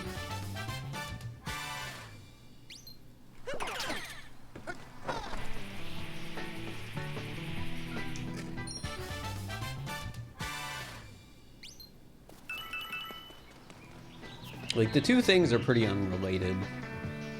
Besides the fact that, like, one definitely influenced the decision to get animal emotes.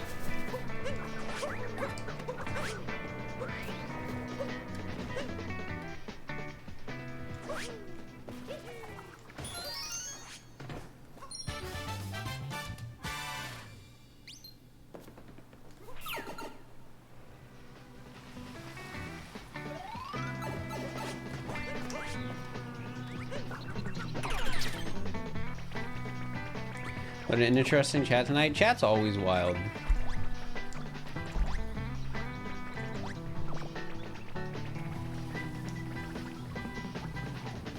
Maybe a bit wilder than usual because it's a Monday. Like, I get it. You know, like, Mondays are tough.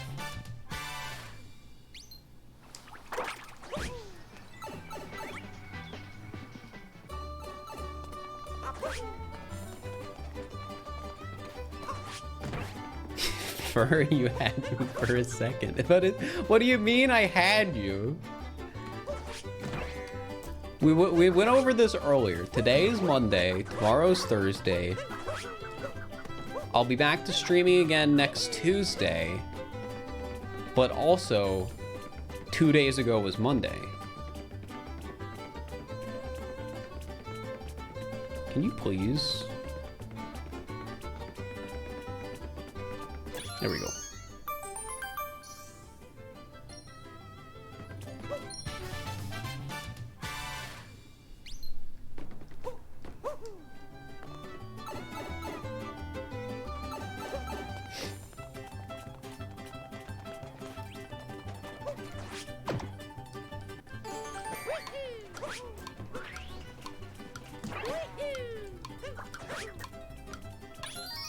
I used to always feel like I was the one sending weird messages because you thought it was funny, but now I feel like I'm not weird enough anymore.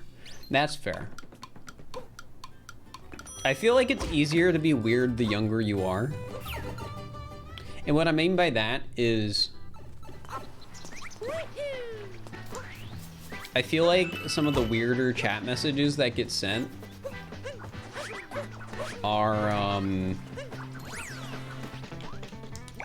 please don't send links in chat. I feel like some of the weirder chat messages are just from younger people because they think less. As a formerly young person, I know. Now instead of young, I'm just young adult.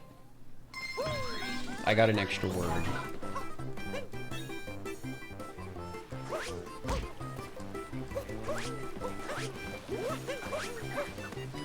This is something you said, caring less about when you're older about being weird. I guess that's true. Like, that definitely is true. But I guess in this context, I'm saying weird with more of a negative connotation. Like, weird in the inappropriate way and not weird in the way of me having that feeling in the back of my head that I want to learn steno.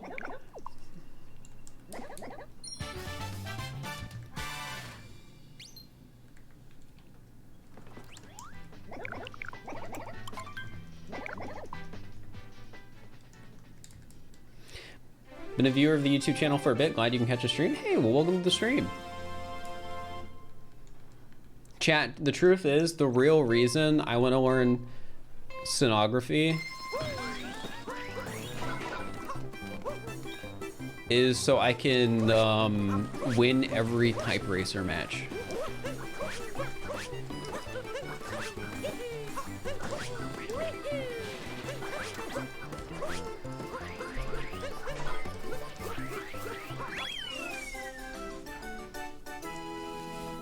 I don't even know what the time was. I wasn't looking. 2036.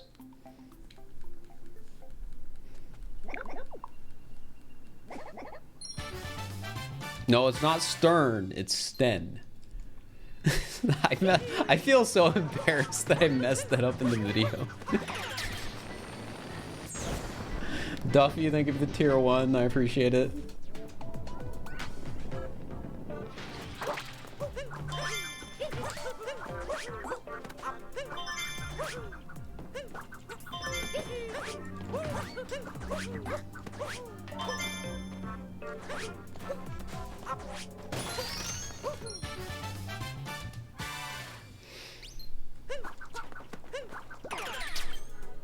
But it's still Milk Tank, right? Are we going back to talking about what Pokemon you would eat? Because I would eat a Milk Tank. Wait, what is the Pokemon called? Is it Milk Tank or is it Milk Tank? I didn't even realize this when we had this discussion. Also, Not Souls, thank you for the raid. I hope you had a good stream. It's Milk Tank? What the heck? That's hecked up. Hope you're doing well, Not Souls.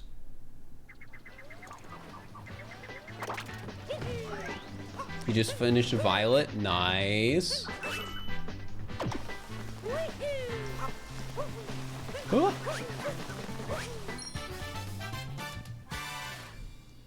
Thought I was just being funny. No, I'm just completely unaware. There's 1,000 Pokemon. I'm bound to mess up a few at least.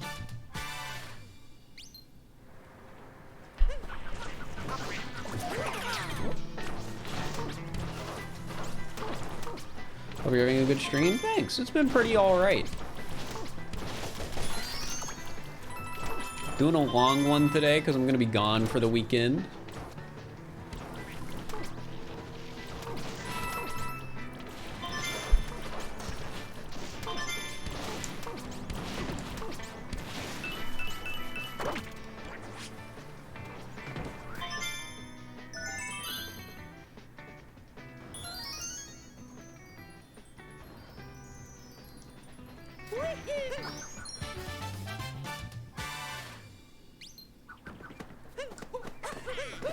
Man, I'm jealous of all you cat-having individuals in the chat. I definitely think I'm somebody who wants a pet at some point, but I do not want a pet in this apartment.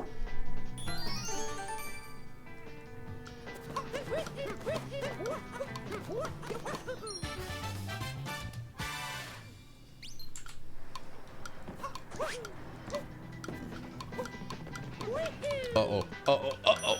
Oh!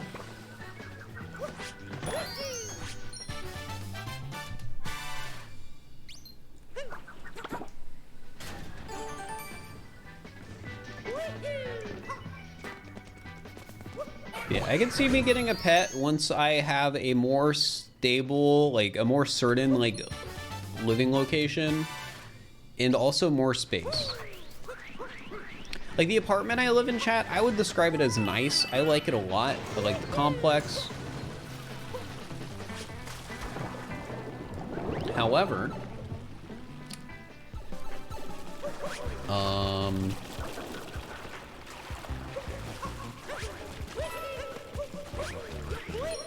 it is a little small.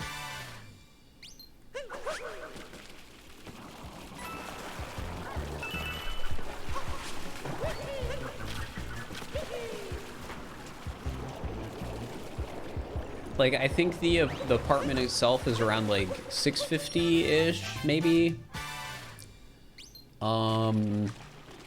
Which is great for me. I have everything I need in this apartment. However,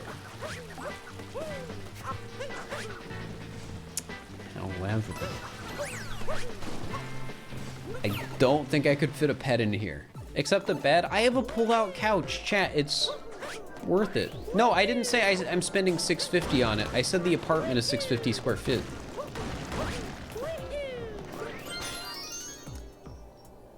My apartment is expensive for the size.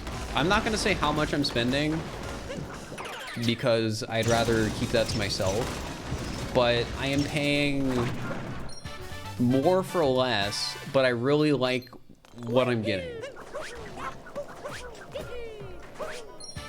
It checked the boxes for like new building, like, you know, like more modern interiors, sort of that sort of stuff that I wanted. Warp to Sky Garden Tower. Which is this. You still can't tell the Taros apart? It's black coat, gray mane instead of gray coat, black mane. That's the difference. The colors are inverted. Except you're just inverting a gray with a lighter gray or whatever.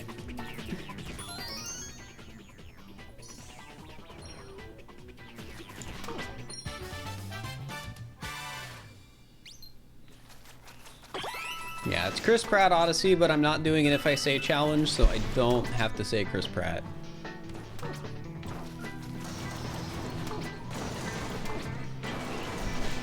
I was thinking about that video, chat. That video is not gonna age well. Like, I guess a lot of gaming content doesn't age well, but that video specifically, unless they do a Mario movie 2, nobody is gonna care or understand why the heck I'm saying Chris Pratt still.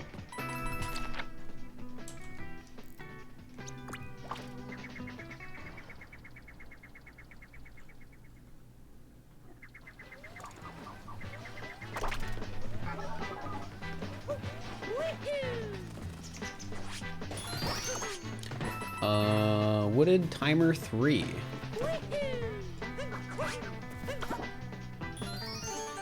It'll also be relevant when Chris Pratt is in the news. Why is Chris Pratt gonna be in the news? What's he planning?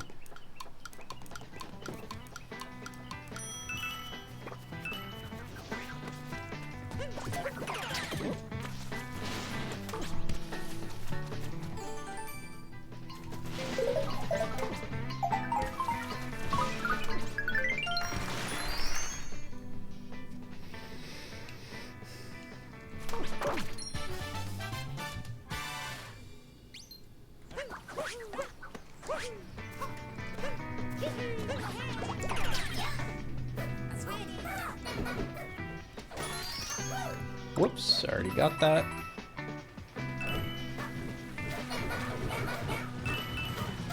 Chris Pratt has plans. I can't tell you what.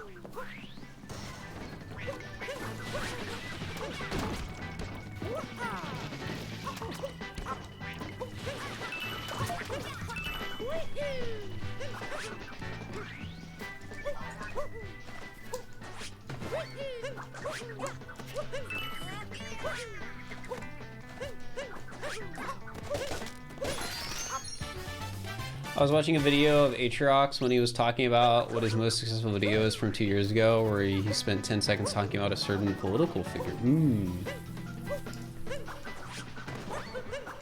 I don't know if it's the same, because politics are just generally more controversial than Chris Pratt.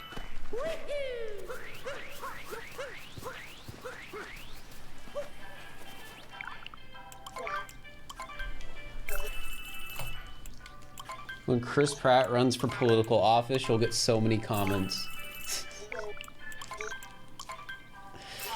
Oh, that reminds me. I don't want to like go too into this, but when all the stuff was happening with Kanye, there was a video, and some of you may have seen this video, that suddenly started doing really well on YouTube from like 10 years ago of a skit like two comedians did, where they were asking an audience if it was a quote from Kanye West or Hitler. And that video suddenly just started getting a ton of views because of the stuff Kanye was saying. And it's interesting, I guess, seeing how things happen. You don't remember that? Well, basically Kanye became a very controversial figure very quickly. And there was a comedy skit somebody did like years and years before this. Pretty much predicting the controversy he's in now.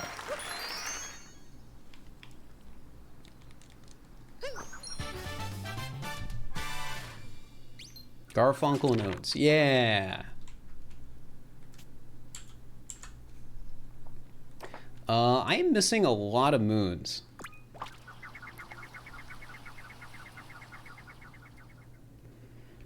You rarely look at your recommended YouTube video, so you missed it? Well, I just know I randomly got it recommended right around when all that stuff was happening. And I would assume that video went from probably having like barely any views to like tens of millions in like a week. I'd actually be really interested to see like what the analytics on something like that looks like. All right, what moons did I miss?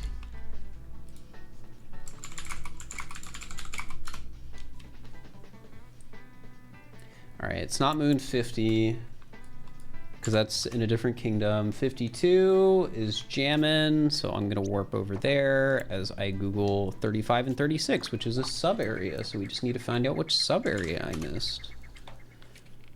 Oh, it's Deepwood. I didn't get Deepwood's treasure trap, excuse me? Well, I guess I really did screw up Deepwoods a lot.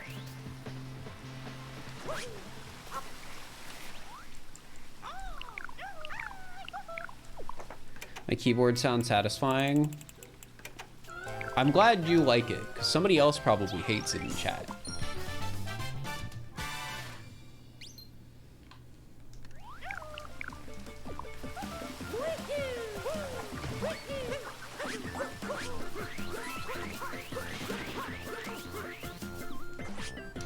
Keyboard ASMR? I am not a keyboard ASMR guy.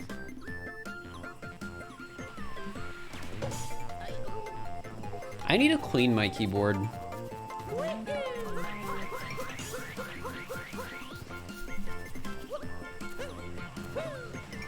I don't think I've properly cleaned this keyboard since I got it.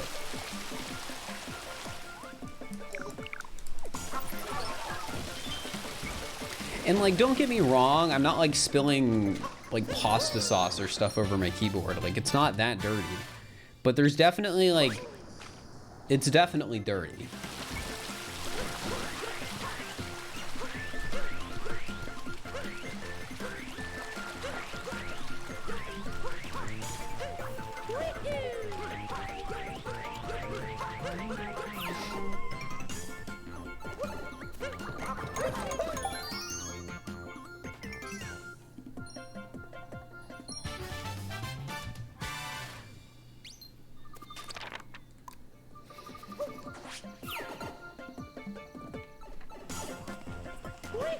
Why didn't I make the Pokemon video 1 hour long? I don't like making my videos long. Because for me, as a YouTube viewer, the longer a video is, the less likely I will click on it. Because when I click on a video that's long, I'm basically saying like, okay, I am committing to spending the next however much time watching a YouTube video. So it's a lot easier to click on a 10 or 15 or even 20-minute video than it is to click on one that's an hour long. Plus, the way I like to do videos, I like to keep things fast-paced. I don't really like there to be like dead time.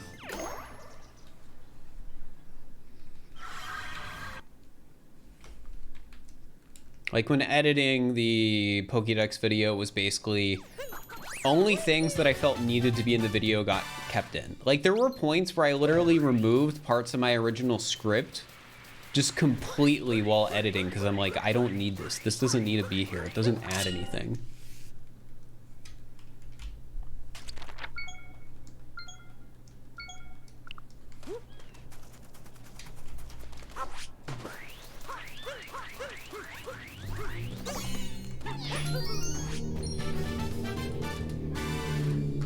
What a loud car.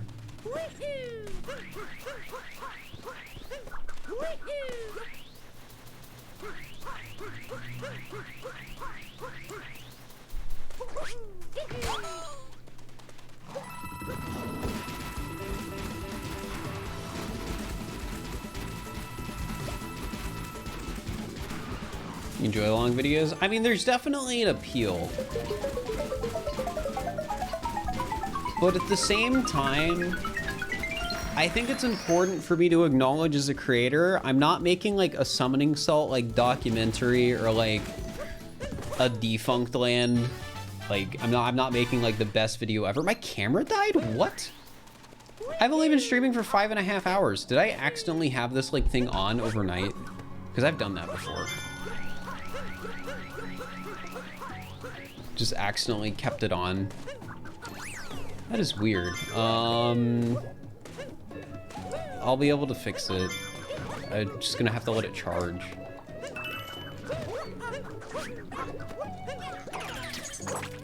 This isn't a video, it's not.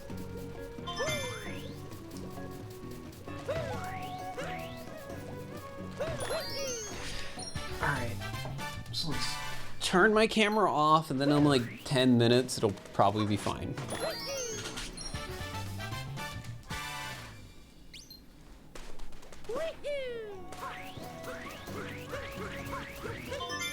Use Amy's overlay from the mod.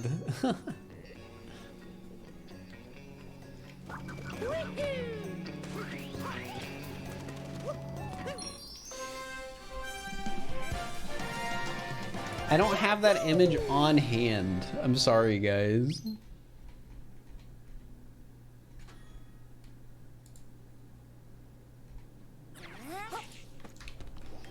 Alright, frick. What's next? Timer.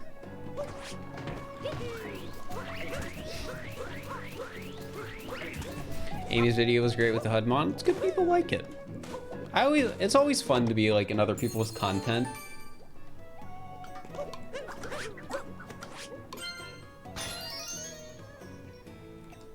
Just put a furry there, no one will know the difference. Nah, people will.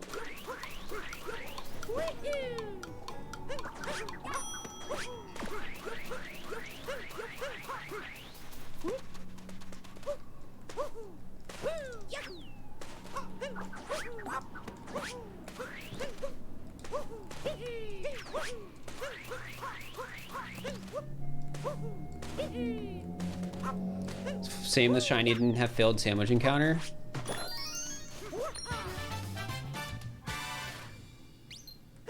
Oh, a failed sandwich counter. That would have been so tedious to do in post. I have no idea how many sandwiches I made throughout that video.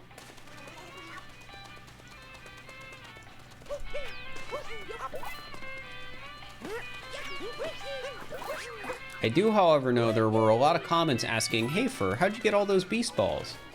As well as some questions about the Herba Mystica, too. Do I edit my videos? I edit some of my videos. I went the wrong way. I gotta go over here, the toad. Why do you have no camera? It died.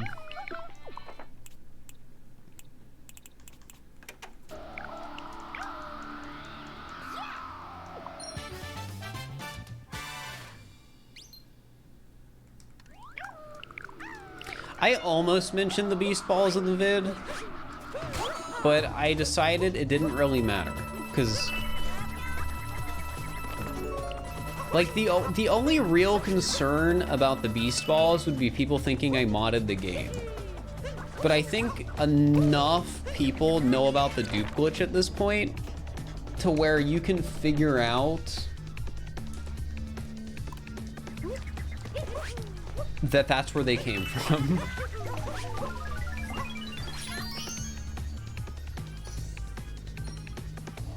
Though I do know there was at least one person who got confused why my beast balls had normal Pokeball catch rate, and the VODs definitely show that they didn't, but I guess I can understand how, if you weren't in the streams, only seeing me successfully catch Pokemon would be, you know, confusing.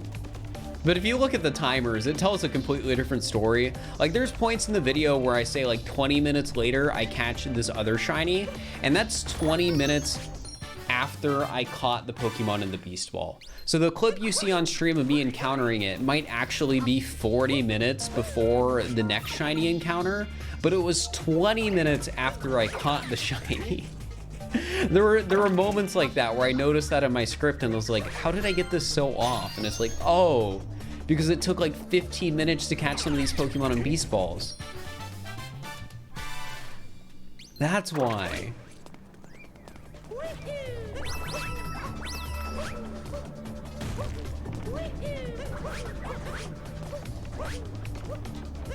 Yeah, Beast Balls are 0.1x catch rate on non-Ultra Beasts.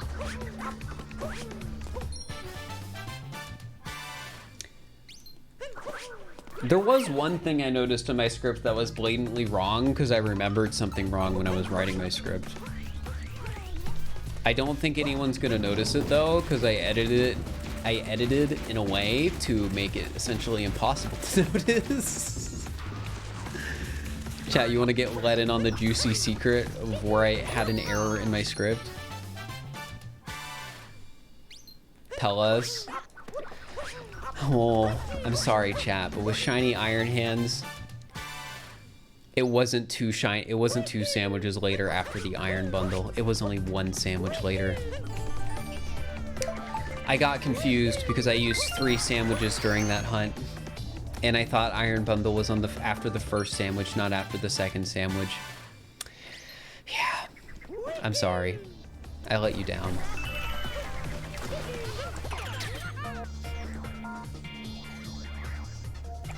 Which, if you go back into the video and watch that exact moment in the video, when I encounter Iron Hands, it's zoomed on Iron Hands. You want to know why I did that? It's so people couldn't see the timer. So they wouldn't know that my script was wrong. I didn't want to have to re-record the footage.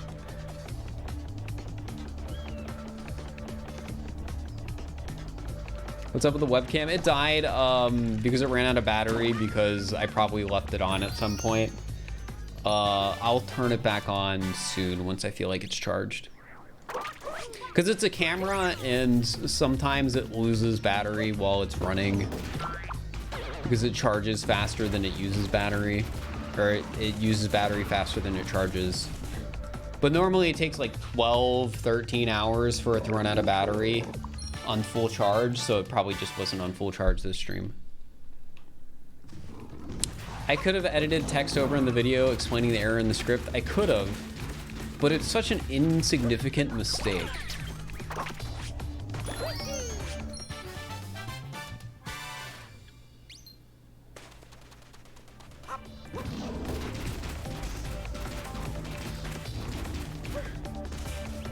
And it might just end up making people more confused because they might start going back and looking at different parts of the video and the timers and how they correlate to what I say.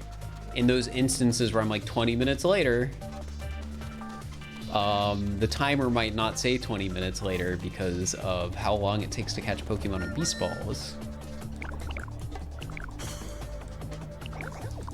I have a Sony a6500 and that's plugged into a charger and my computer through a capture card or whatever.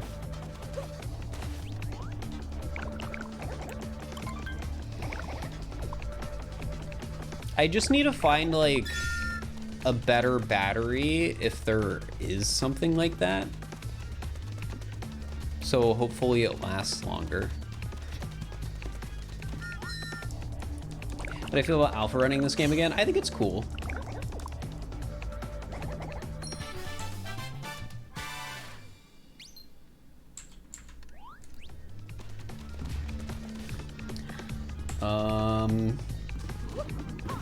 Okay.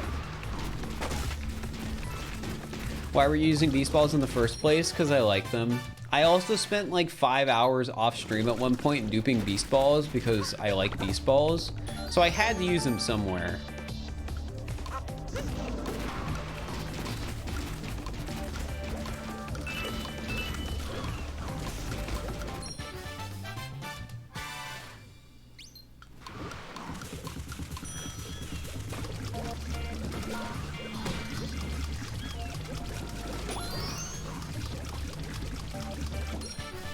Yeah, the only downside of using beast balls is some people will think I probably just cheated because of it. When in reality, I just duped a ton of a certain Pokeball, which ended up making my life significantly harder for the challenge. So, technically, you could argue that using a glitch is cheating, but the way I cheated for the video just made it harder for me. I probably wasted like 5+ hours on catching Pokemon because of those beast balls.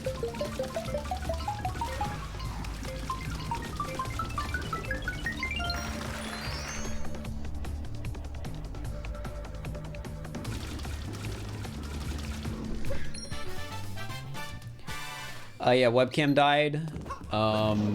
Probably because I forgot to turn it off at some point. I'll turn it back on soon. You cheated, you lied to us, what's next? I didn't cheat. I just glitched a little bit, which my previous Pokemon video was a glitch video, so that shouldn't be very surprising.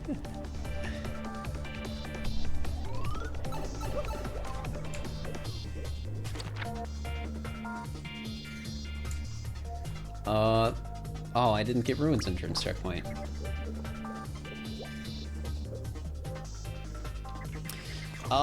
Yeah, that's probably what I should get, Kevin, because that would work better for my setup. Like, I'm not afraid to spend $100 on something like that so that I never have my webcam die on stream again.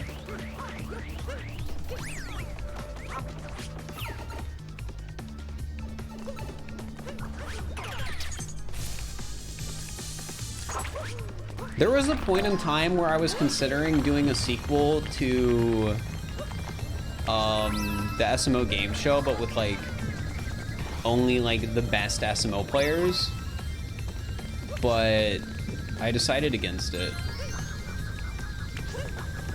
Which might be confusing because like the game show video did well, people really enjoyed it. I was really satisfying to put together. But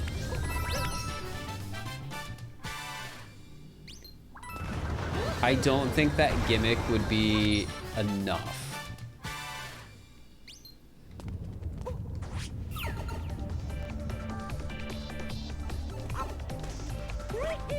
Especially because, like, I feel like with YouTube at least, people who do YouTube content know what's good for YouTube.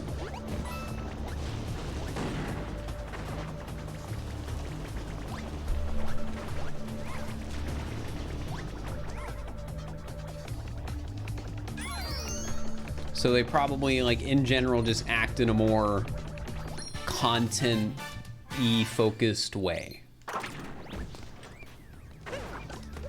Whereas if I did it with, like, the best speedrunners or best SMO players, I feel like it would be less focused on content and become more of a competition, and I just feel like that's not really what I want from one of those videos.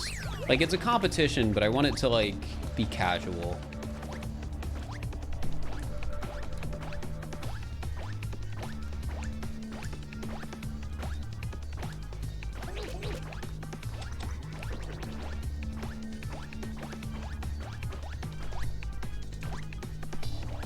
I do, however, definitely still have like some cool mod ideas for Cupcake, who did the game show map. And one of those is being worked on. So it'll be really cool when that is done and I can do the video for that.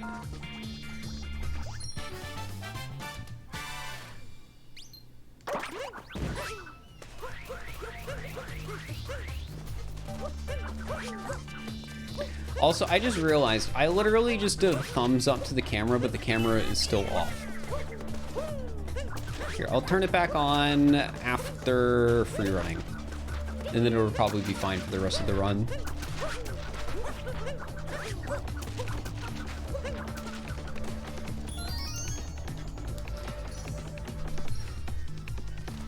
Just to have it, yeah.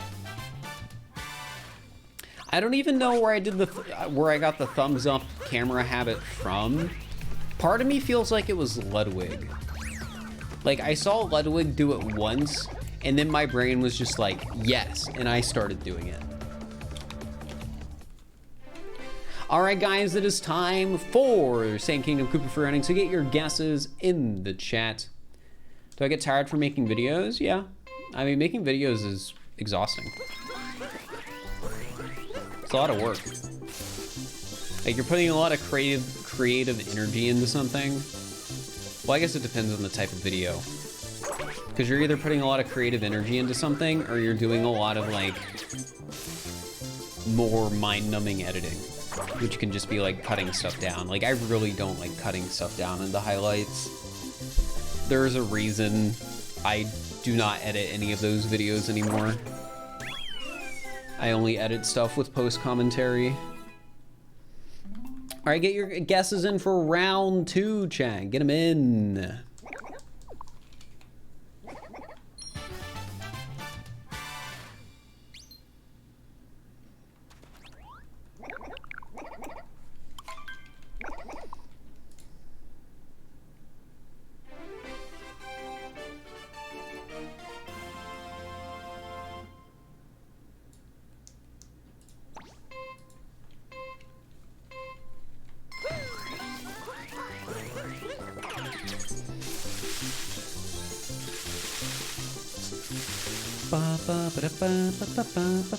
Dang, you used 5 sandwiches for Applin? Oh, that was close. That's not the best luck, because I think, what was our math? That Applin was 300 per sandwich? So that would be 1,500 spawns, so about, like... If you have Shiny Charm, it'd be 1 in 683.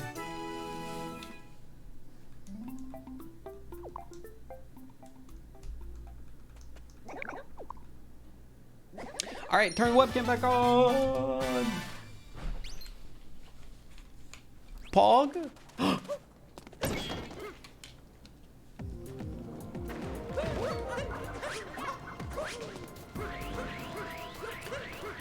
No Shiny Charm? What are no Shiny Charm sandwich odds? Like 1 in 1,000? Ish. Bunny named Sunny, thank you for the tier 1 for 45 months. I told you to pay your power bill. I do pay my power bill. It's expensive. Chat, don't use electricity. It costs money. I think my last power bill was like 80 bucks. That's crazy. I'm curious what my power bill for December will be though, because I didn't have the AC on at all that month. But that month I also learned one of my neighbors smokes, and if I don't have the AC on, sometimes I will smell like cigarette smoke in my apartment. So now I keep the AC on because it better ventilates the air in my apartment. So that's not an issue anymore.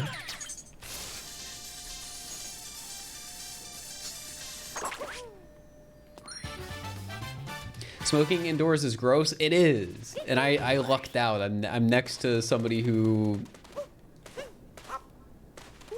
makes the decision to do that. And as far as I'm aware, I looked through my lease. There's nothing I can do about it, so I just have to put up with it.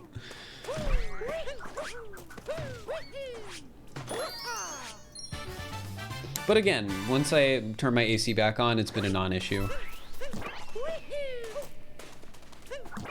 Run a small air filter in my office to help. Well, it's usually not the office that there will be issues. Like, usually the biggest issue is in the bathroom.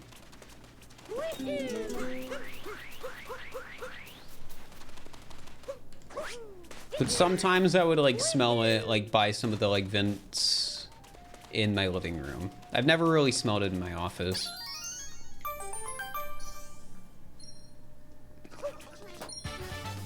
Why did I name my channel Fur? Because it's just what I decided to name my online presence. Does bathroom shower fan help? It does. But again, like, it's just generally worked better to just have my AC on. Because I think since I turned it back on, like as a regular thing, I haven't really noticed any of the smell.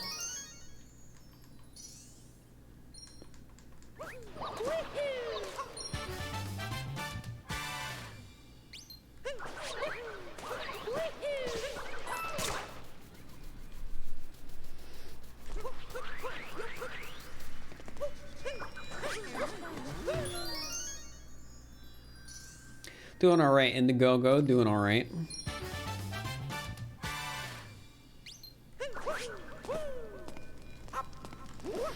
Speaking of full-on shiny, some people were upset that in my video I referred to my full-on shiny hunt as just a normal, you know, it was with the shiny charm. Yo, Avatar, they give it the $20. I appreciate it. Thank you. I heard something about a camera thingy that you may get, so I figured you'd help out. Well, I appreciate it.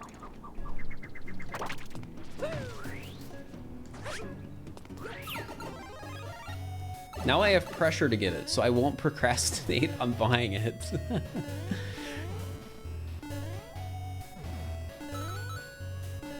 What was I gonna say? Oh yeah, I was talking about like the full odds thing. That was like one of the only complaints I saw in like genuine complaints in the video, which I guess is fair. It's technically not full odds if I have an item increasing shiny odds. It's just once you have the shiny charm, you can't get rid of it, and I couldn't think of anything else to call it.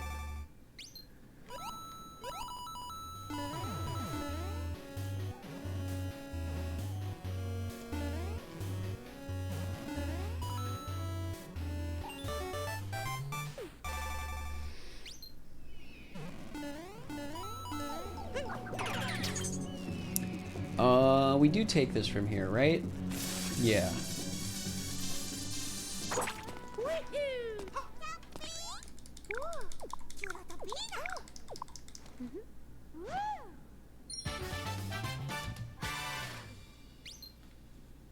Like, I'm not gonna tell anyone, like, to stop smoking because it's bad for you, because I feel like if you're smoking, you already know that. But I'm definitely the sort of person who can't stand, like, being in, like, the same area of somebody smoking. Like, it's uncomfortable for me. Which I think is a fair thing. And I think that's part of the reason there's, like... I think there's certain parts in the world where I would never want to live because, like, smoking culture there is just, like, more common.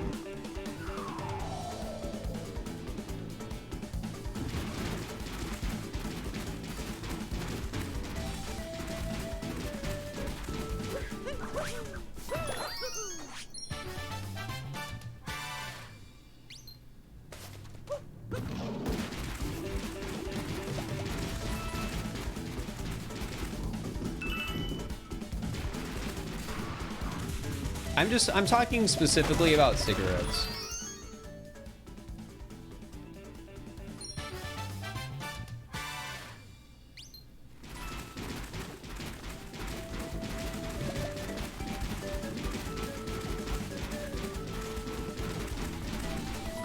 But I guess that's really the only smoke I'm ever around in my day-to-day life.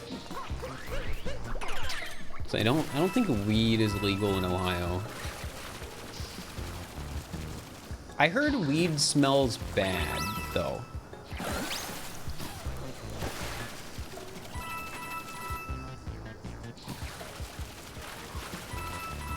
What about vape? What I've been told, and I guess correct me if I'm wrong, and also acknowledge the fact that Twitch chat isn't the best place to get information on this stuff. But isn't, like, vaping worse for your health than cigarettes? Or is that not true? I've been told they're both pretty bad.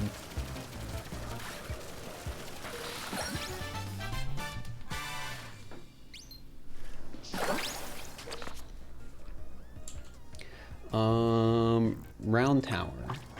Just different health issues? I'd believe that. It kills your lungs more. It's more nicotine.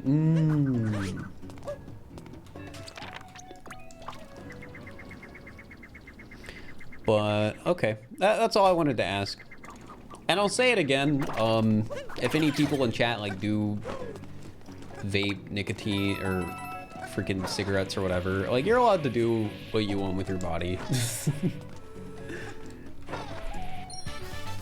I wouldn't recommend it, but you're probably already aware. Like you're making an educated decision, I'm sure. So.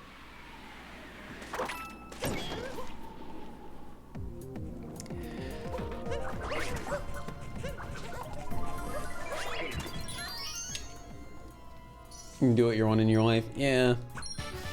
Like, I definitely don't like it. It's not something I want to do. And it's also not really something I like being around when people are doing it. But I don't want to... I don't know. I don't want to criticize people for things I'm sure they already are fully aware of what they're doing. You know?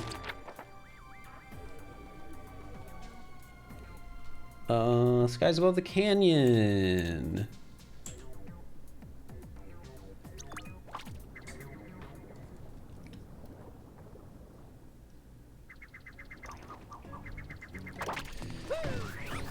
Well, if it's your car, that's fair.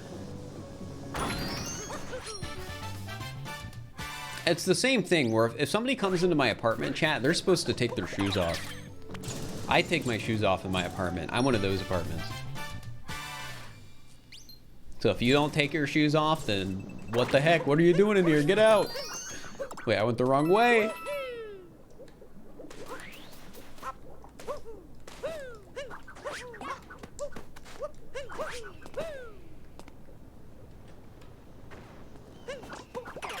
Yeah, I don't know. It's just, I don't... It's nice to have all the dirt and whatever from my shoes be consolidated to the entryway. I like that. I'm a fan. Wait, I already did this sub area, so we go this way. Am I a sock wearer indoors? I'm a sock wearer, yeah. I want to get a pair of indoor slippers, though. I had some slippers before I moved out, but I also wore those outside sometimes. So I didn't want to, you know, start wearing them in my apartment when they were basically just like shoes.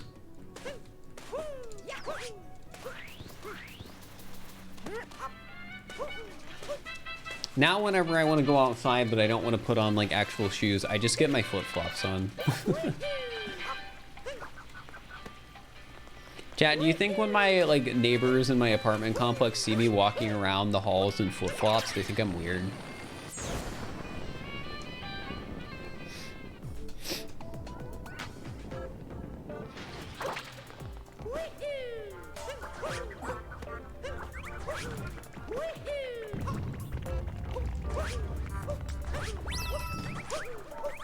No. I guess that's fair. Gosh dang it. They probably don't think about me. True. So I don't even think about my neighbors either, really, chat. But I do think about their dogs sometimes. I'm also like slightly more aware of the people who are actually like close to me in the complex. Like, I'm not fully aware. I don't know everything about them. But I do know the people at the end of the hallway in like the nicer unit that's bigger have 2 dogs. And one of them's really big and I love them.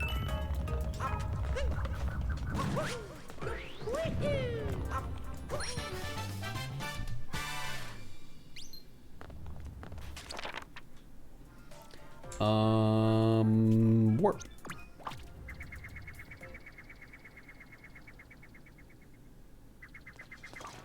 Have I ever seen my neighbors bring in groceries? I have.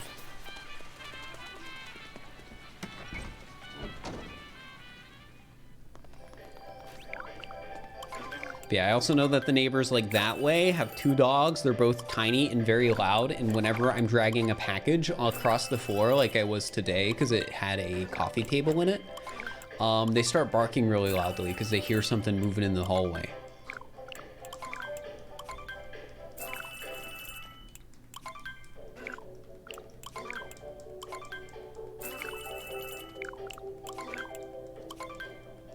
Tiny guard dogs, yup. There's also some people on my floor. They don't live near me though, but they have like 2 puppies. And I love both of them. I love seeing people's dogs, chat. Yeah, I need my clown outfit.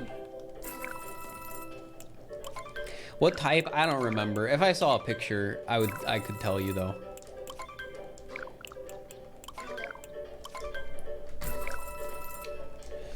Here, Google dog puppy breeds. This is I just need pictures of puppies.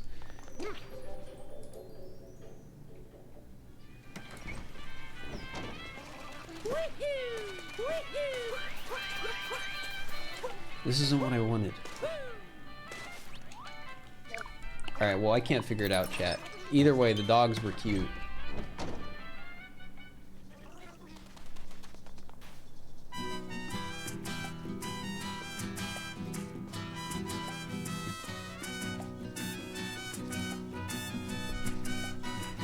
Yeah, that's the plus side of living in an apartment complex that a lot of people have pets in. Just seeing all the dogs.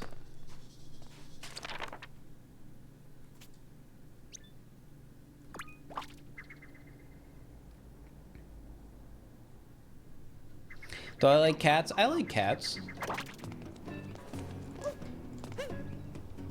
Did I already get this moon? Let's find out. I did. I wasn't supposed to, but I did.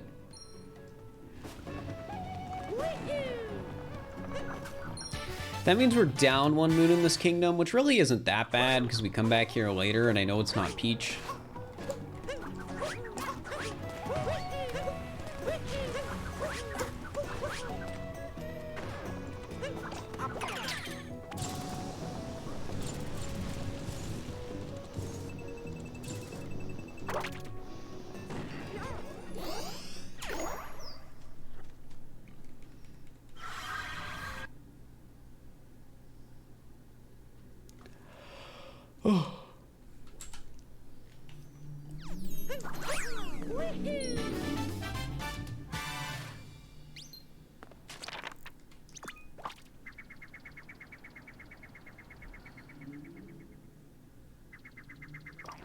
Inside or outside apartment halls? What do you mean by that? Oh, like, are the apartment halls indoors or outdoors? They're indoors. It's like a complex. Like a big building.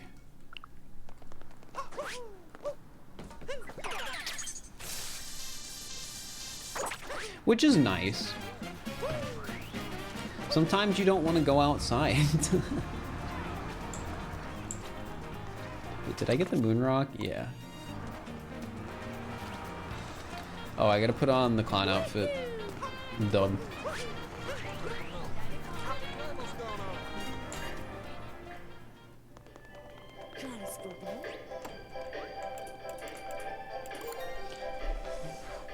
Types of restaurants do I like? I just like pizza. That's all I ever eat.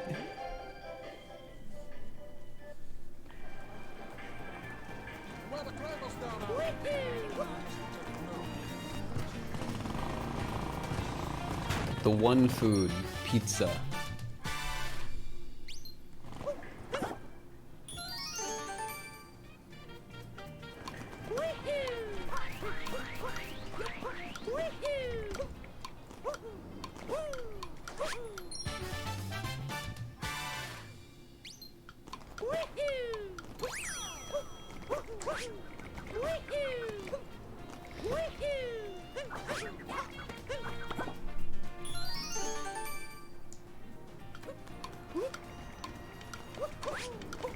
The worst kind of pizza? I don't know.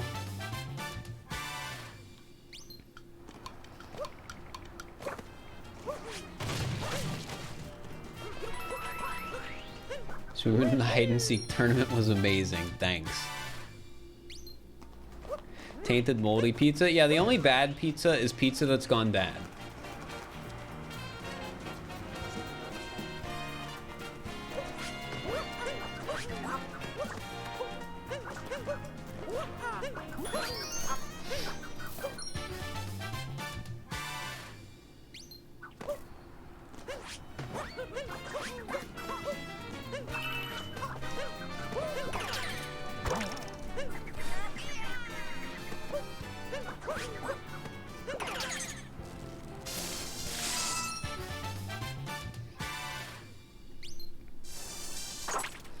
Do I like pineapple on pizza? There has to be something else.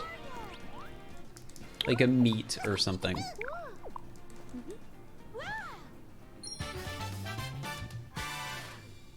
Like ham, bacon, pepperoni, just anything.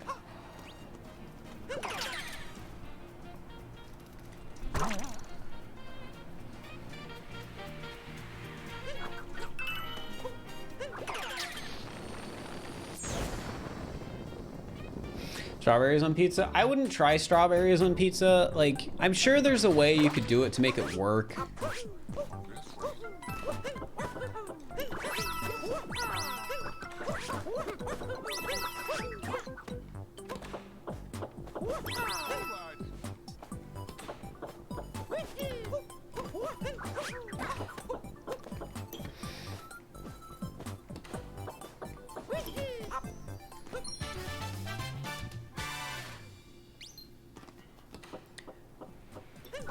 Brian David Gilbert special. Did he do that in one of his cooking videos? Because I know in one of the videos he made a ton of really weird food just for like the heck of it.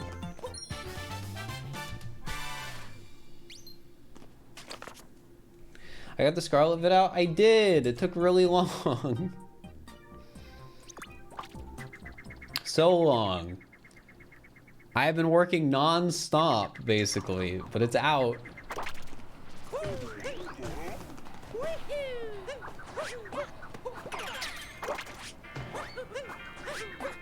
It was a stream back when he was at Polygon? What the heck? That's crazy.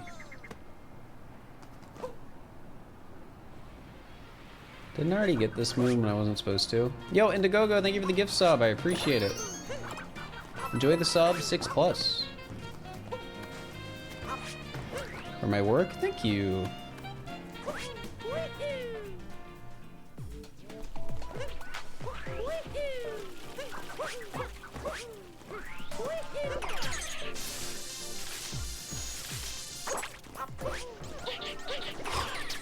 Ooh, excuse me. In chat to think in about what, 4.5 hours? Yeah, I think 4.5 hours is when I'm gonna be leaving for the airport.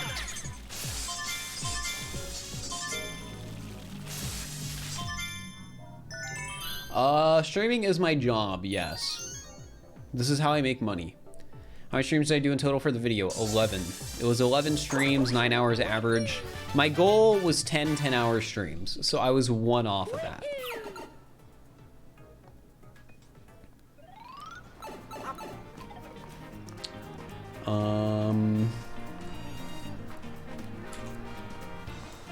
This way.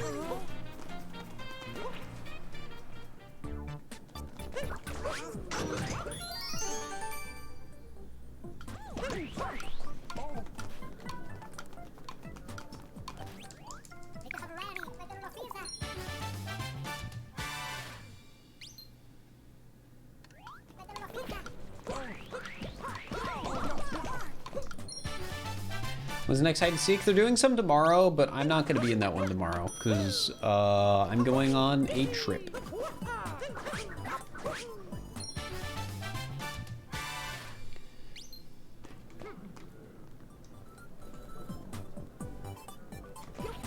Are you a furry? Nah, the Twitch tag is just an auto-generated thing. I don't know how that got there.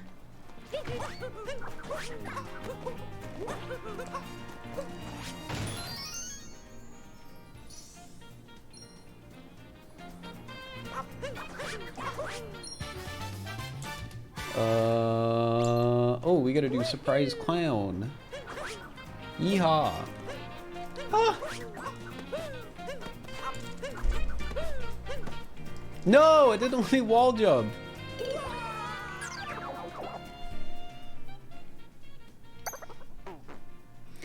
What is the definition of a furry? Ask Twitch's auto-tagging system. Because according to that... Alright, before anyone, like, actually, like, leaves with the wrong idea, Twitch does not have a system for automatically applying tags to stream. So that tag was set in there manually. I will not iterate further. At least not right now. Somebody will probably ask the same question like 30 minutes from now anyway, so.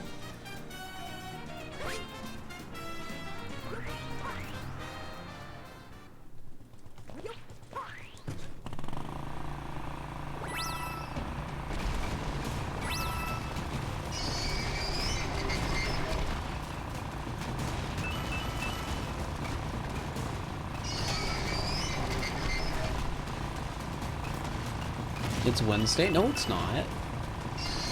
It's Monday. Why else would I be playing all moons?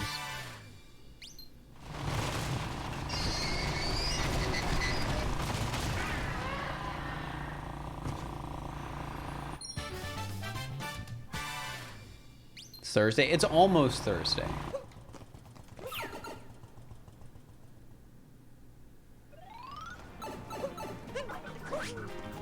That's tomorrow.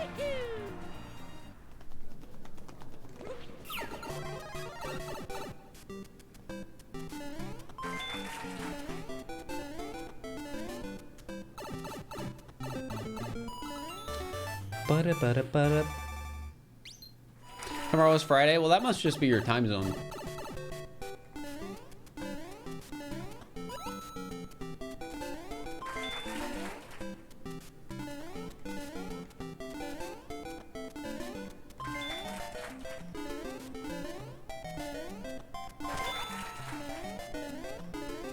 Oh! Hey, did you guys know that there's a little secret there? Don't have to redo the level.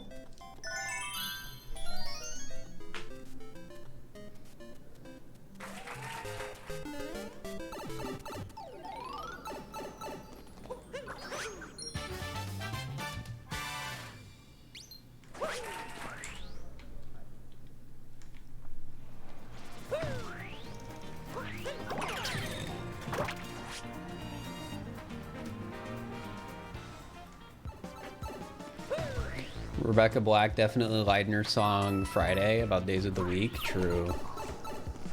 There's a cover of Friday that I really like, which might be a weird thing to hear somebody say, but it's by Matt Mulholland or something, however you say their last name. And how do I even explain it?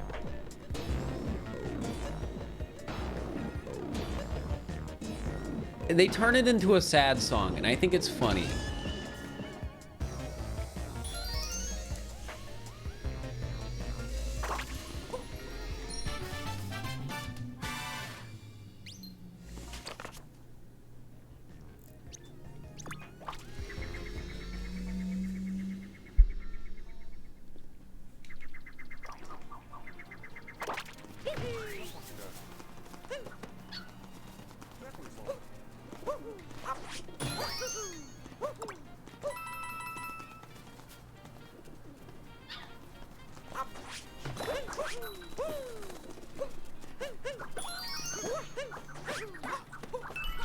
No idea Rebecca Black was like 12 years old until years later. That just doesn't sound real. There's no way she was 12 when she sang that.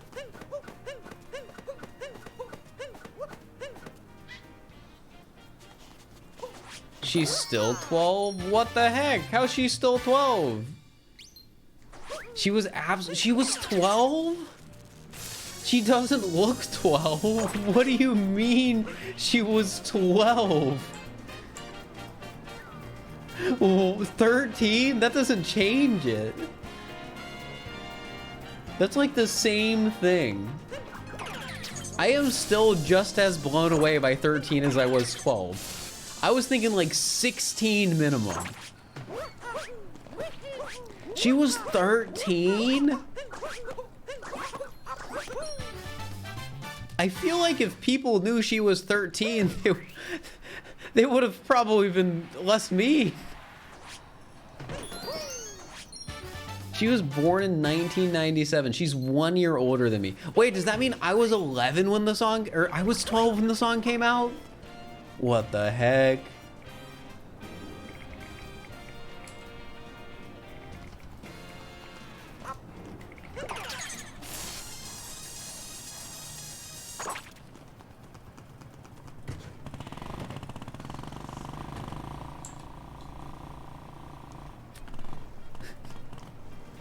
Why did I have to be, why is this knowledge I had to be forced to bear?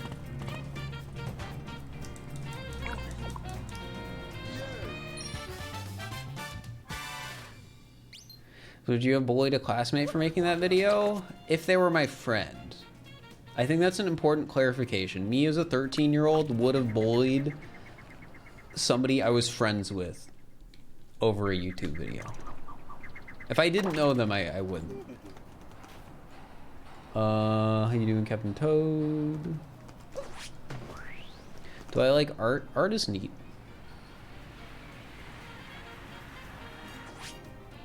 But yeah, the reason I'm saying that is because I definitely teased my friend who made some YouTube videos like a long time ago.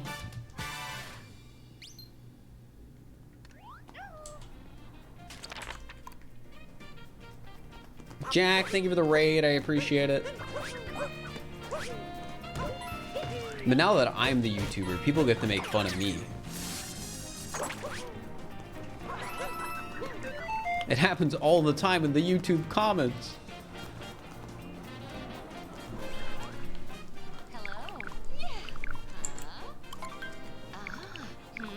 You're 2 years older than me? I am 24, so... They make fun of me for being a furry. It still baffles me that people have to like ask that question, I guess.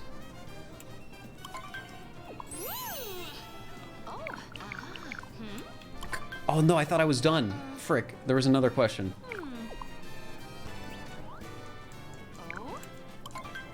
In spite of like not doing furry content, I feel like it's way too obvious.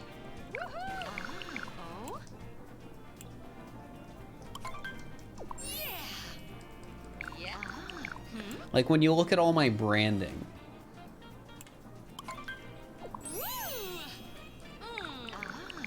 You know, like the profile picture, you have the videos where I literally have a character I am using to talk that is a furry.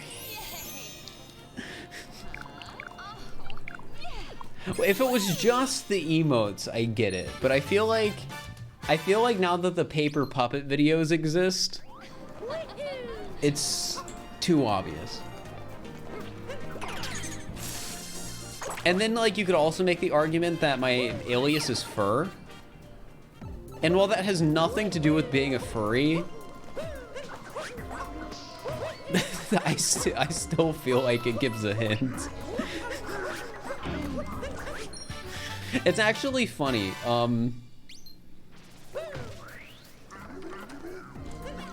It's funny. For when I was trying to figure out what I wanted my alias to be, I was so close to not making it fur because I was a furry. I did not want people to be like, "Oh, fur, because you're a furry." Oh my gosh, that's crazy. I really just desperately did not want that, but I liked the alias because it's a tree. Can't tell if it was a joke, like how Doug's divorced. Something that's funny about like Doug and me not being able to figure out if something was a joke is for the longest time, I genuinely could not figure out if Doug's brother was actually the person who made the Stanley Parable. I could not figure out if they were actually brothers or if it was just a joke.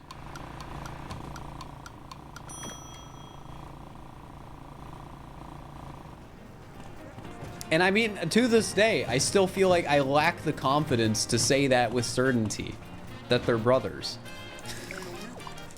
But I'm like 90% confident they're actually brothers at this point.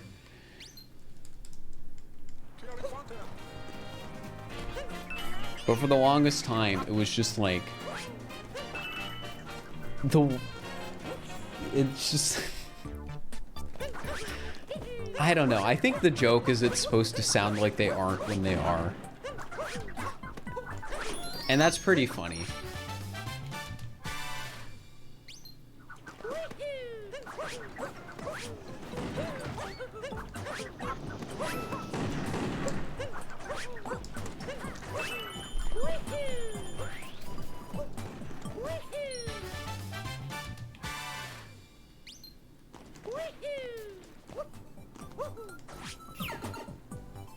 They don't make it their entire personality. I mean, I don't think there's anything wrong with like somebody making like being a furry a part of their personality. But I guess there isn't necessarily inherently wrong if you like don't mesh well with that type of person either, because like you don't need to be friends with everyone.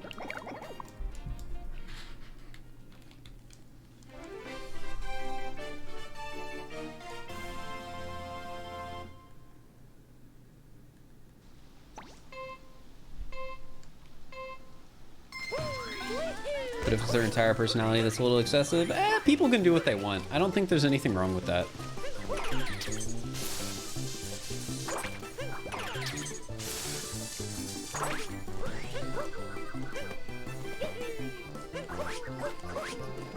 At the end of the day, it's their life, not mine. 1742, and the 1742's in the chats.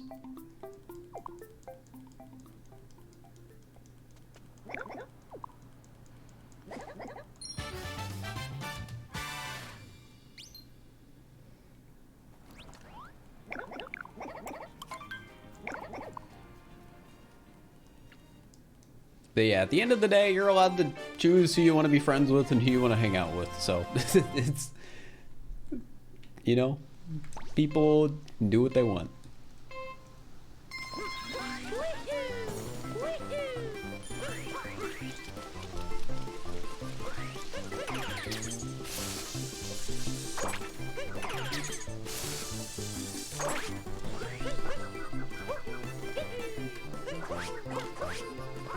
$17.22, any 1722s in the chat.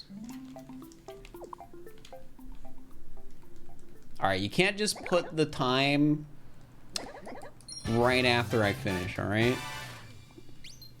I caught that. I see what you're doing.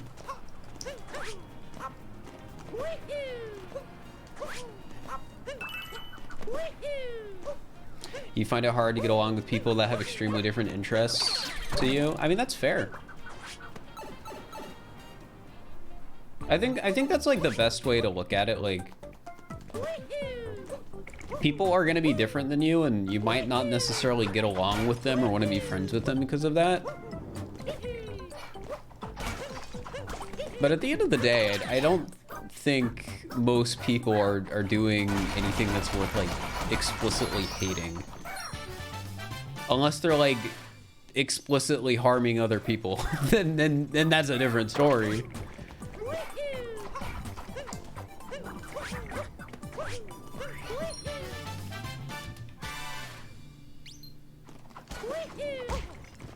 What do you mean? That is a word I say. That is a phrase I say a lot, isn't it? It's kind of funny. I think chat knows the phrases I am prone to saying more than I know the phrases I'm prone to saying.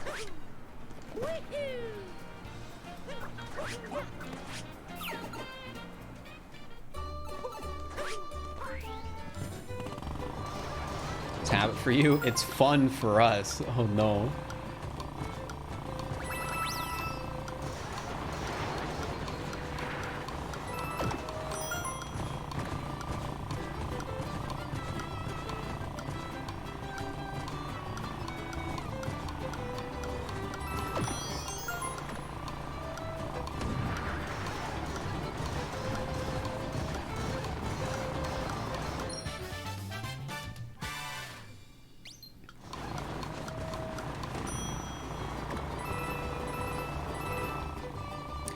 Man, what do you mean? It's definitely one of the ones I was not as aware of. Do you have a full-time editor? I have an editor I work with pretty regularly, but like I don't employ them. And what I mean by that is like it's basically like a commission basis. So it's like, oh hey, you edit this one project for me and pay me, and I will pay you for that. Like, I don't have anyone hired as like a full employee of the company.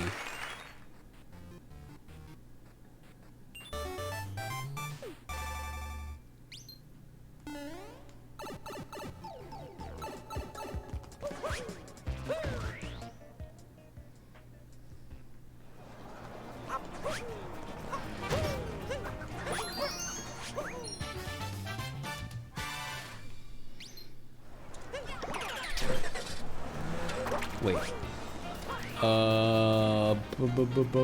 This way. Wait. No. I wasn't supposed to get this yet. I'm so confused.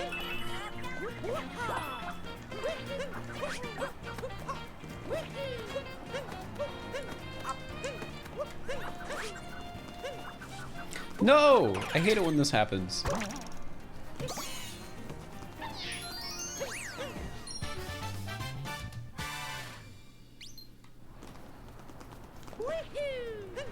We all agree it is best when a streamer is parasocial. What do you mean by that? I think it's important as a streamer and creator to acknowledge like parasocial relationships and like set clear boundaries and stuff.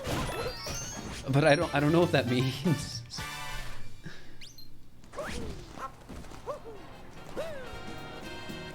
If you ever have the skill to have a full-time editor, I bet a Things First House compilation would be hilarious. If I had a full-time editor, I don't think I would hire them to like make compilations and stuff.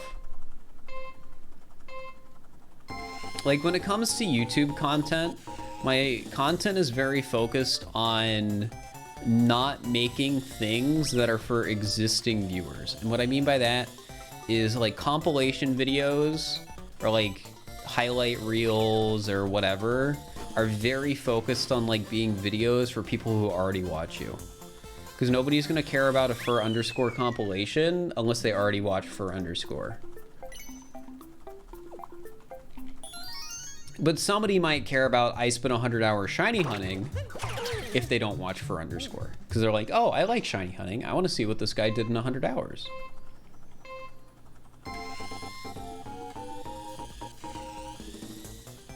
That doesn't mean there isn't like there can't necessarily be any content like that on the channel, but it usually comes in the form of something like hide and seek that is probably going to do really well with returning viewers, but not have as big of an outreach since it's like repeat content. But it might. Like I still get subs from the hide and seek videos. Usually not as much though.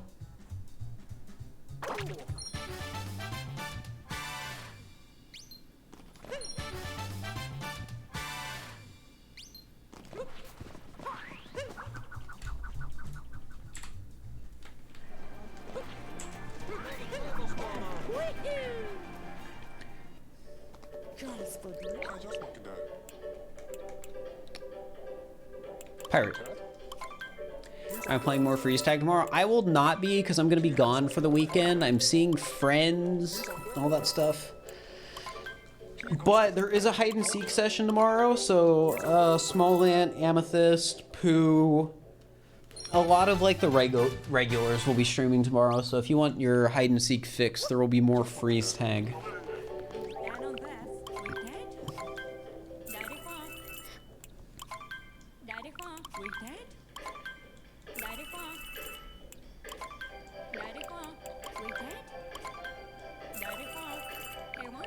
Is this the first hide and seek you won't be at? No. The first hide and seek I wasn't at was the second hide and seek. Because back then it only supported 4 players and Pooh was in the second round. And I was not. It's kind of funny to think about in retrospect, because I remember back then, like, the way I thought about everything was, like, so different in terms of, like, my existence in, like, the online multiplayer SMO space.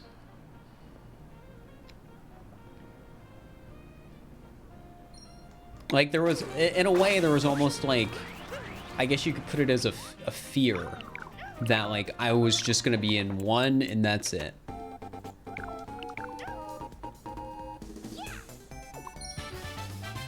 And I think part of that fear came from the fact that it was a lot of fun.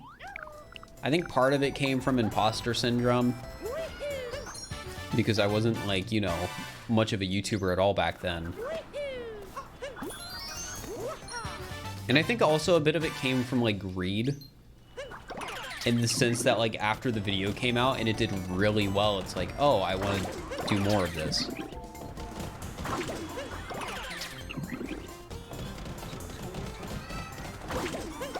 I am glad I'm in a place now, though, where I feel confident on, like, what I'm doing on my own and don't feel this need to think I, like, have to be included into something for, like, any of my content to do well.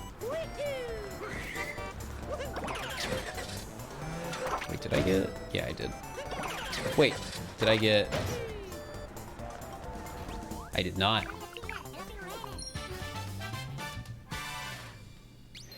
Were you close with the hide and seek folks before you started playing with them regularly? Not really. Like, I had never met Crafty. I had met Small Ant, but we didn't really talk. And CJ is like, I knew of CJ, but I didn't really talk with him either. So, like, really the only person I knew was Small Ant, but I didn't know Small Ant personally. It was more so just a situation of we have both been around the SMO community for a very long time. Same with Pooh, I assume. I don't know Pooh's relationship to, like, people prior. It's definitely grown. Like, I knew Pooh before hide and seek, but I didn't know him nearly as well before hide and seek.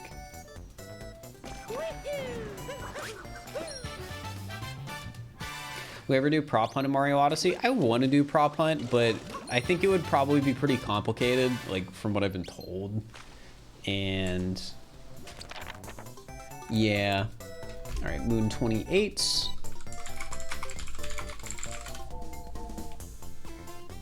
CJ's just busy. Oh, that's slots. Oh, what's the other moon so I can look that up? Oh, it's just slots. I don't need another moon.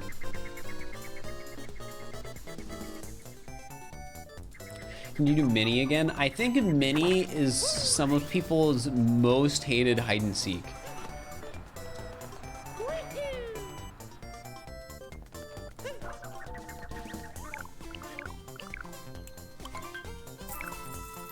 And not maybe from a viewer perspective, but from, like, a player perspective.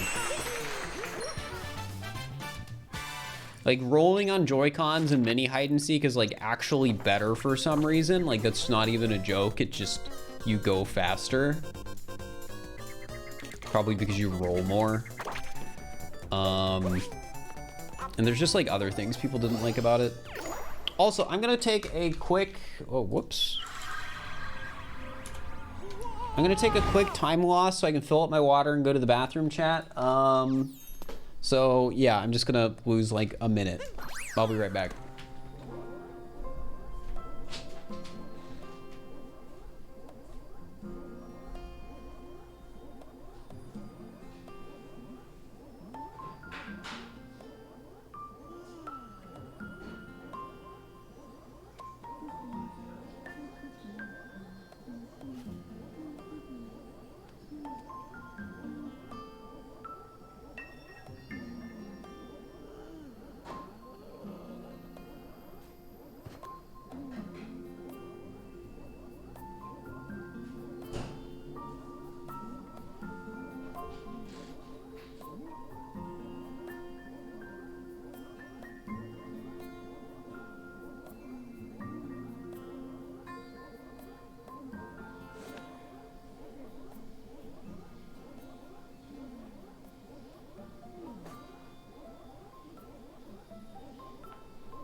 Hi chat, I'm back.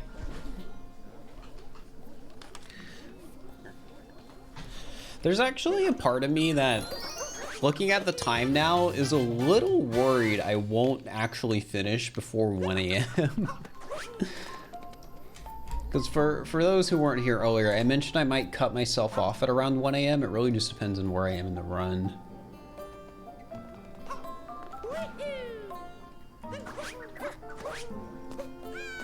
Bathroom experience was alright. Filling up water was also alright. My water filter in the fridge ran out of water though.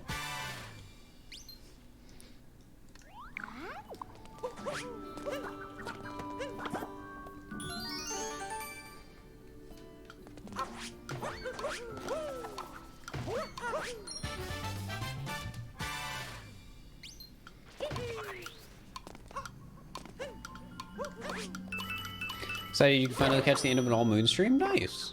I mean, they don't happen as often anymore, so they're rarer occurrences. Especially on a Monday, too. I live on the East Coast. The West Coast is too expensive.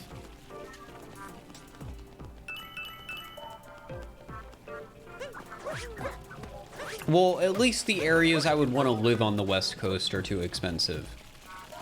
Because I'm sure you can find, like, cheap living on the West Coast. But not where I would want to live.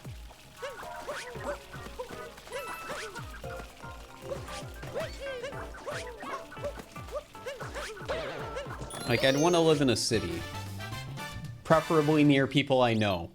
And as it turns out, everyone that I know that lives in California specifically is in LA or San Francisco.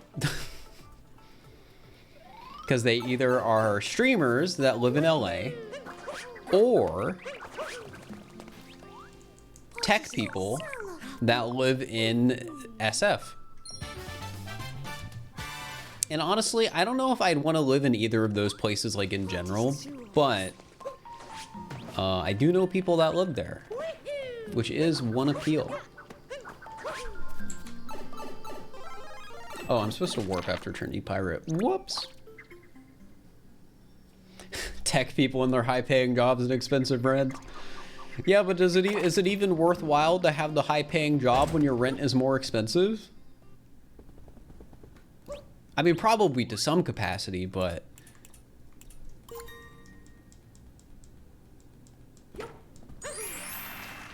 What about New York City? I would not want to live in New York City.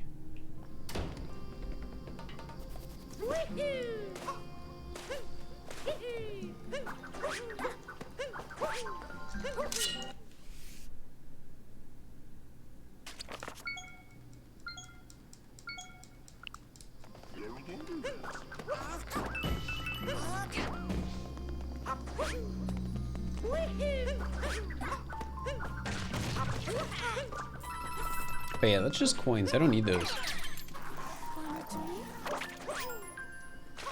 Yeah, I don't think I'd want to live in a place as dense as New York City.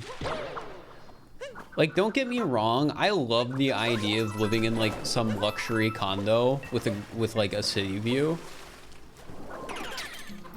But I feel like New York City would be too much for me. I don't think I would like it.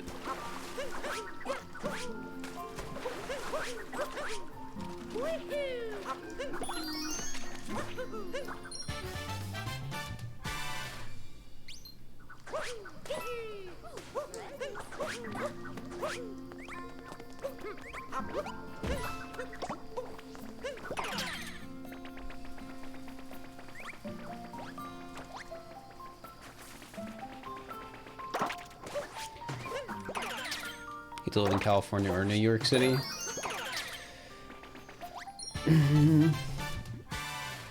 I would hate to live in New York City. I feel like there is a chance I end up in California. So I'm not gonna say like, oh, I would never live in one of those cities, even though like rent and stuff is super expensive. Because I know there's definitely a chance.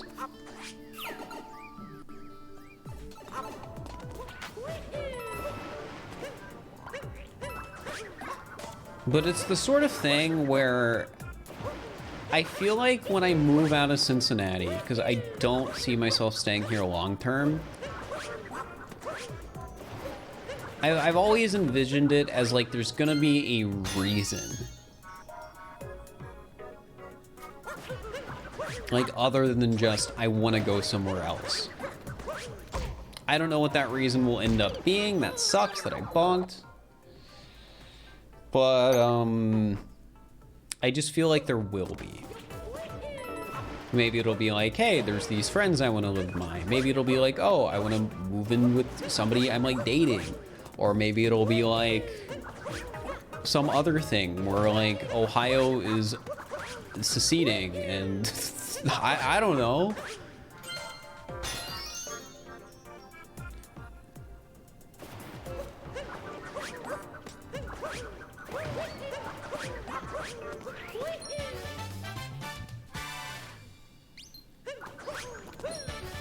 Ohio is sinking, yeah.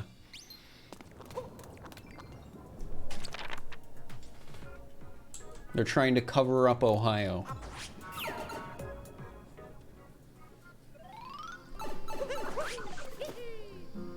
Well, technically speaking, Ohio is the Midwest.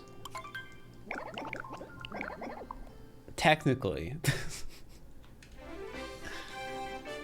But it's on the Eastern time zone, so... All right, guys, get your guesses in the chat for lake free running.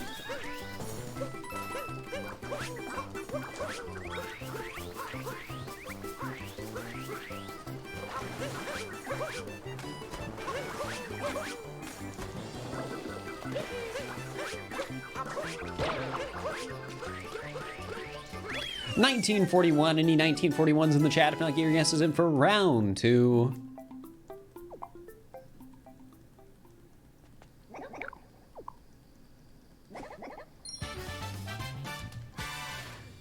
Beep.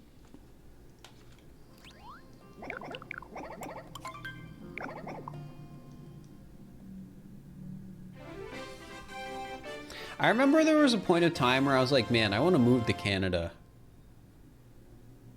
Because, like, you know how some people...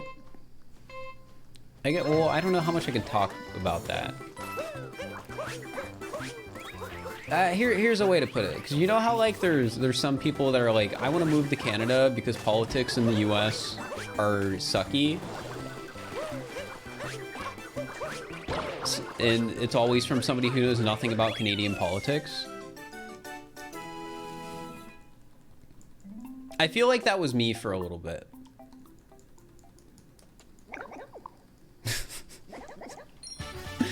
I feel like there was a small a point in time where it's like, man, I don't know anything about Canadian politics, but the US is weird. Without like talking about anything politically about the US, the US is politically weird. Yeah, I think I've gotten over that phase, and I think I've come to accept that Canadian politics are also weird. I just don't know anything about them.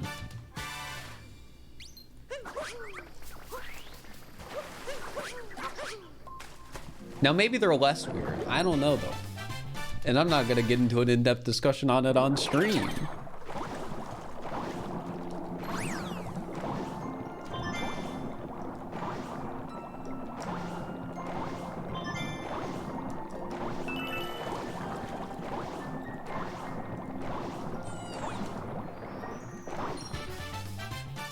Go Power Taser. Thank you for the tier 1 for 2 months. I appreciate it.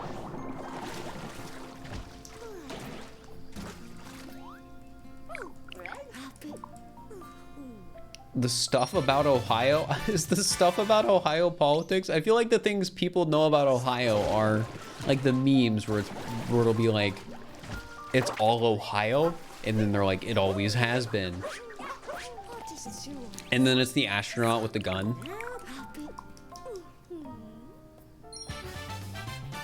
I think what makes that meme good is that there's multiple astronauts that are from Ohio. Like, it's got an extra layer to it, if you think about it. Grilly Bean, thank you for the prime. I appreciate it.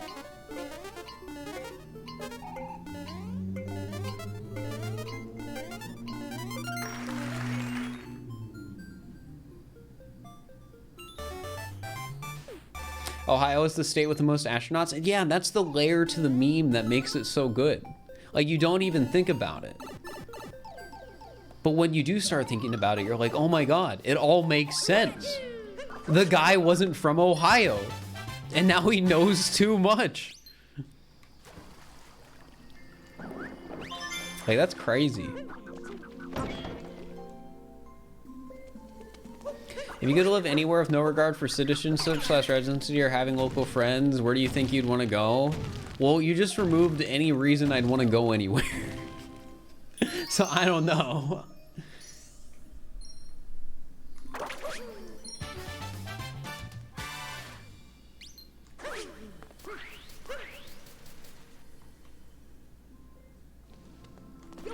Most presidents were born in Ohio, but they all didn't represent it. Oh my gosh, it's all starting to make so much more sense.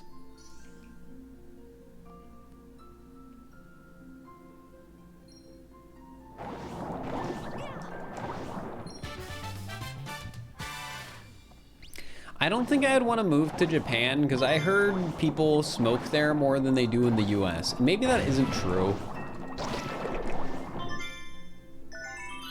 But I feel like that's a big deal breaker for me for wanting to move somewhere urban into, like, to somewhere urban in Japan or whatever. Maybe that's not true though. Maybe that's just like some stereotype or something.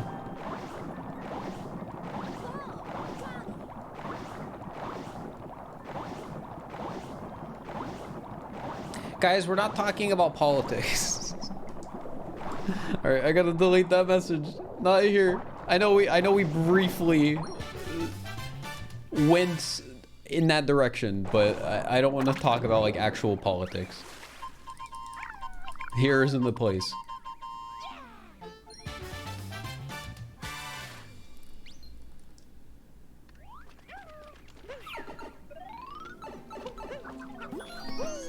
I feel like most countries in Asia, it's just not going to feel good for US people to live there. Yeah, I feel like it's the sort of thing where unless you're like really passionate about it,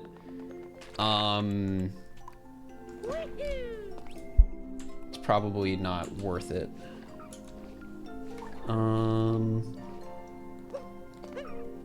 Oh yeah, Dark Side Hint Art, don't forget that.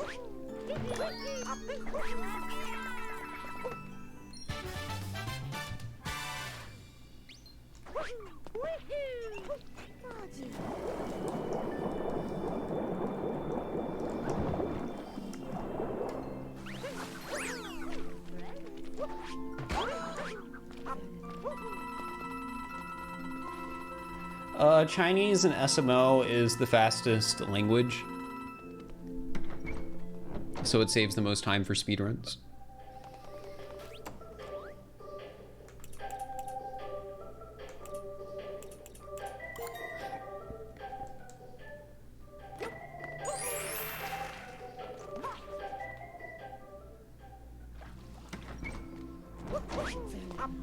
Isn't traditional faster? I think so. Why is it faster? Less text.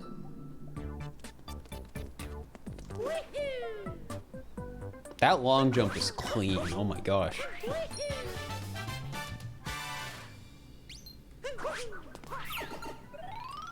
How much time does it save? For all moons, I have no idea.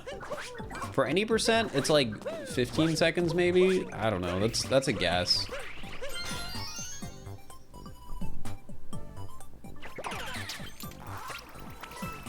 Imagine learning different languages through SMO.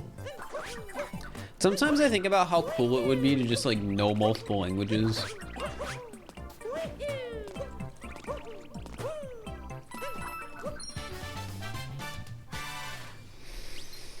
But then I realize I'd have to spend the time to learn those languages, and gotta get on the Duolingo grind, but Duolingo doesn't actually teach you languages. is like a supplemental tool.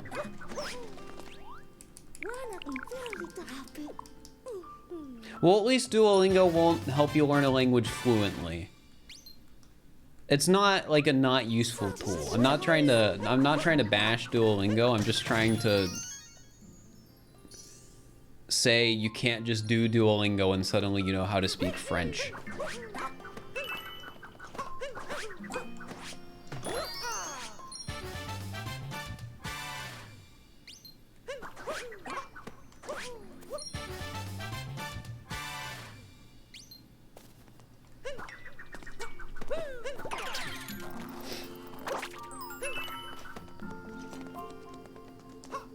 Missing so many purples. What part of the kingdom did I just skip without thinking?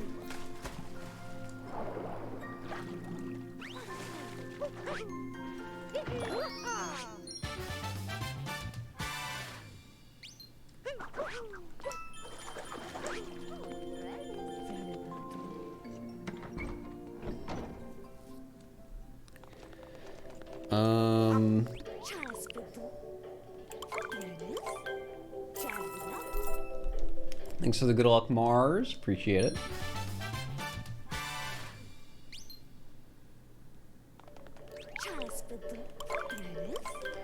Alright, I think what we need to do is I just need to see what moons I'm missing, and that'll probably help me find out what purples I'm missing.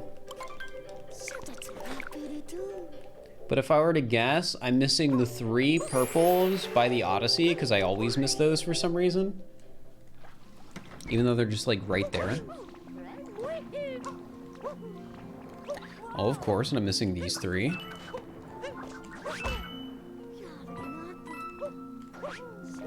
And I'm missing those 3. That might be all the purples I'm missing, if I'm correct about the ones by the Odyssey.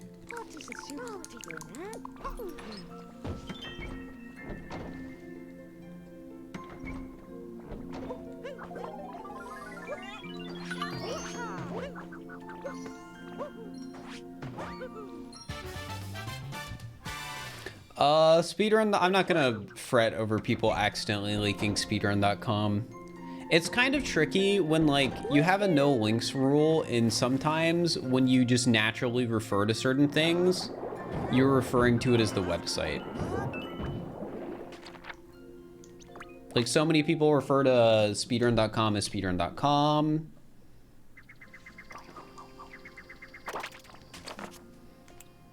What moon am I missing?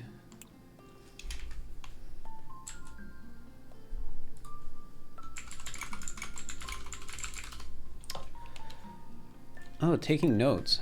Huh. Well, it wasn't those purples. There are some other purples near the beginning. It wouldn't be too weird if I was missing.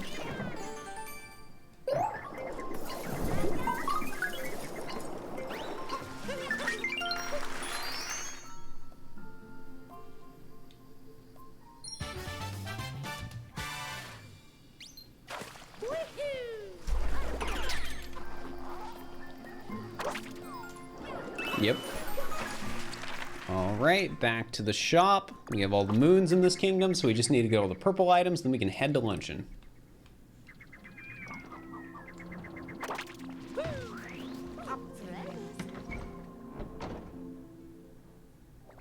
How can I spin throw so consistently? Just practice.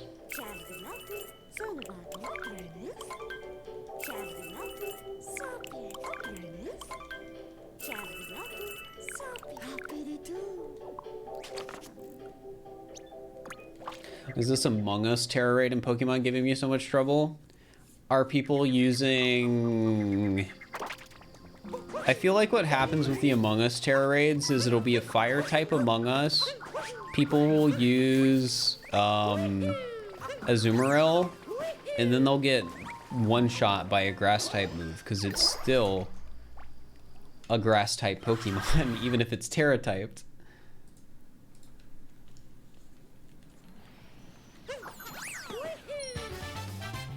Yes, Among Us.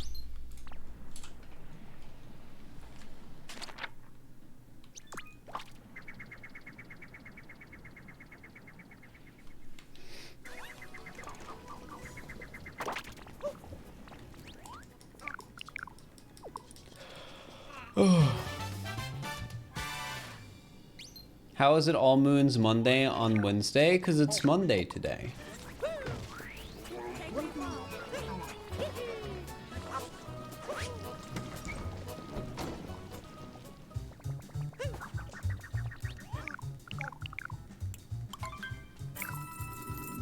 You're spacing out and it caught me off guard when you said Among Us. Yeah.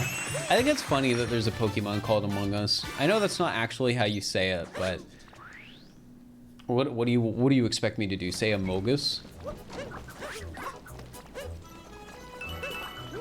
Among Us? However you say it? I don't know. It's too hard. Among Us.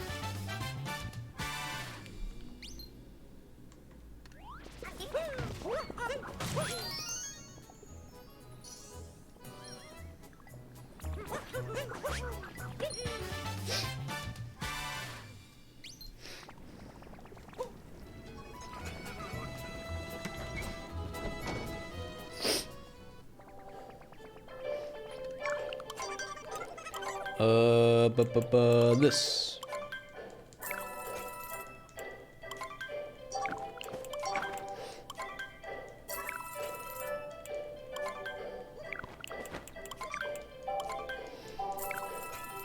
What's your favorite Pokemon? The cute ones.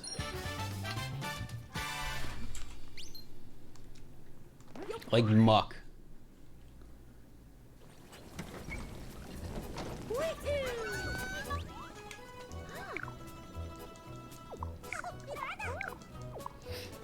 Zoro was cute.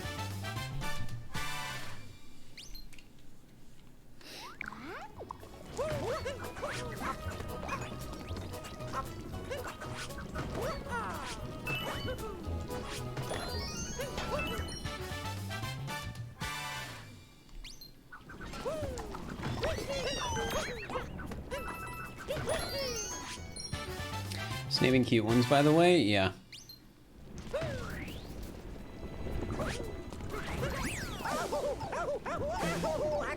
You know what I was thinking about recently, chat? You know how when it was a trend of people doing like smash or pass on all the Pokemon because of like the video Markiplier did?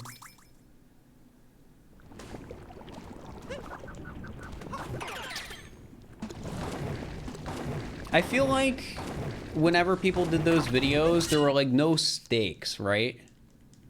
Brilliant video, by the way. I mean, it became a trend for a reason. Where's this going? Well, I have a complaint about the format is where it's going. I feel like the fact that you technically don't have to say yes to any of them makes it less interesting. Like, sure, if you're a content creator, you're gonna say yes to some no matter what because you don't have content if you don't say yes to anything. But I feel like you gotta set a minimum, or you gotta have stakes where it's like, all right, you gotta pick at least 100. Like, you gotta go, you have to at least pick 10%. Because I feel like if you don't have any of those stakes, you're not really making any tough decisions. You're just, you know, trying to make content. But yeah, that's my problem with the format. I know this isn't relevant anymore because people don't make those videos, but you know, I just happen to think of it again.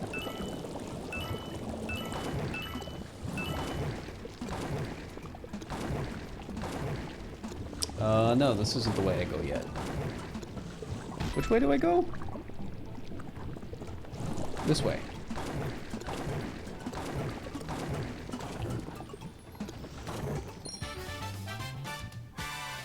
Can I say it again? There were ads. Basically, I was just saying, I feel like all those Smash or Pash Pokemon videos didn't really have stakes, you know?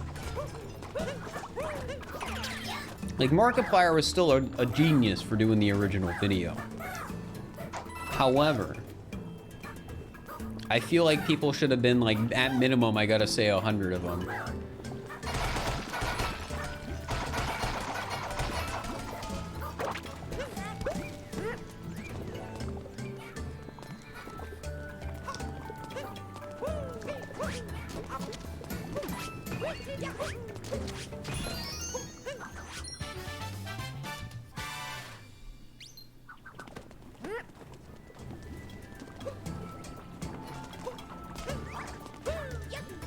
Seen some where they've hit over 100 as well. Well, like, something to remember is a lot of it's for content too.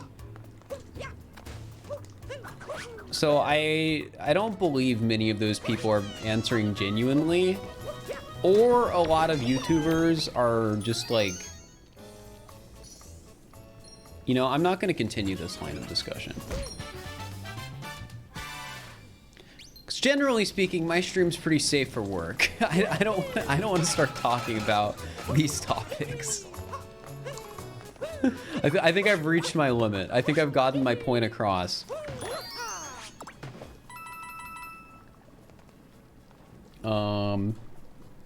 Where was I going next?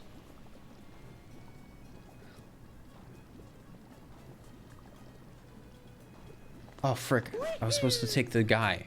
The little dude. It's not just a yes. Well, it depends. It depends on the YouTuber, I guess. All I know is Mark's original video, at least from what I remember, because I watched part of it, was all he said were those two words. And like occasionally pausing and changing his expression and stuff like that. Which again, from like a trendsetter perspective for that content, absolutely genius. I am more popular on YouTube than Twitch. It's easier to gain a sub on Twitch than a follow, or a sub on YouTube than a follower on Twitch. YouTube's a bigger platform.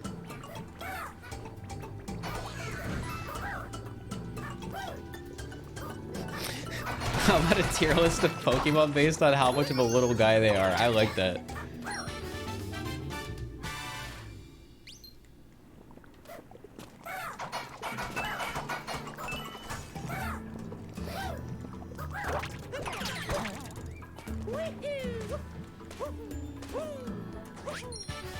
Guys, just because there's a copy pasta about Vaporeon doesn't mean you're not allowed to like the character, okay?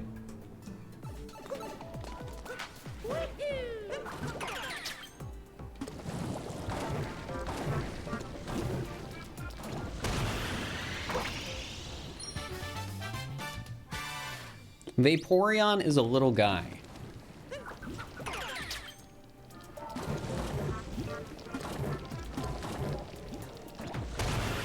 Where did your upcoming weekend go? Well, tomorrow's Thursday.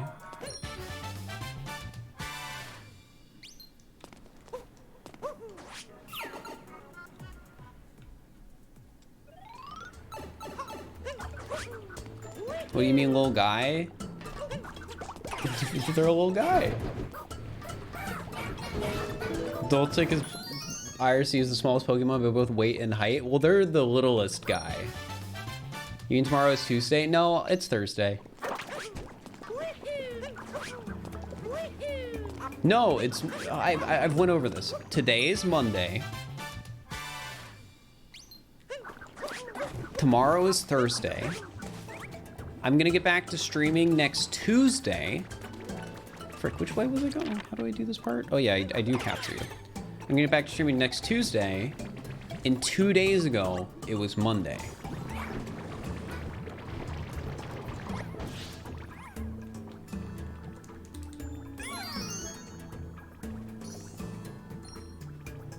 Sprigatito and Spiel are the same tier of little guys. I think Spiel is more of a little guy because Spiel is rounder.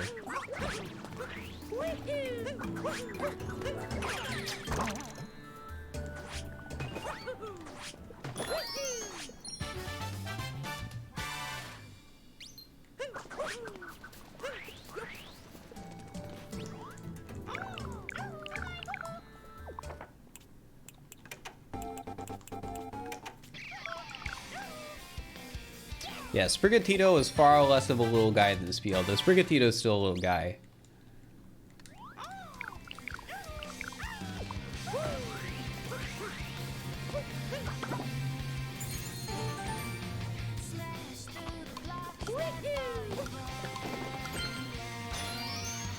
Totodile is definitely one of the most guy. Whenever I think of Totodile, I think of like the anime Totodile that makes that like Donald Duck noise.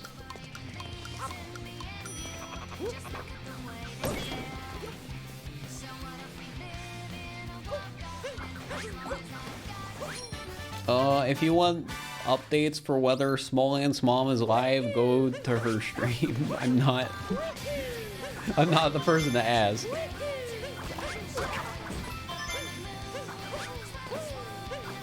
This is my stream.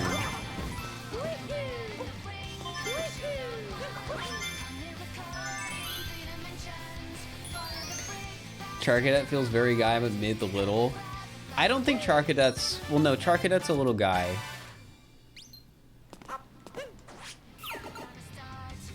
He's definitely a little guy.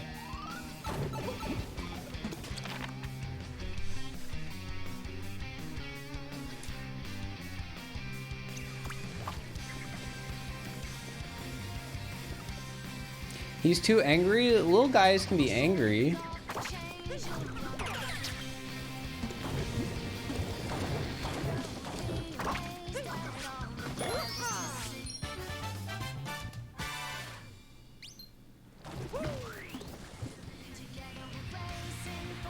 Kartana's a sword. Not a little guy.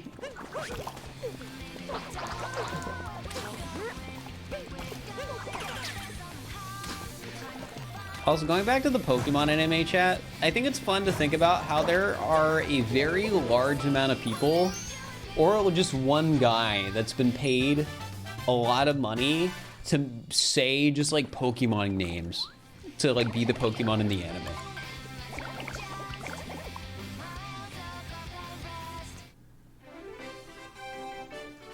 Like somebody was paid to record those voice lines of the Pokemon going like char in like the anime. Like that's a guy. And when my friend in Discord was watching Pokemon, whenever I heard a Pokemon make a noise, I just thought of the person in the recording booth saying it.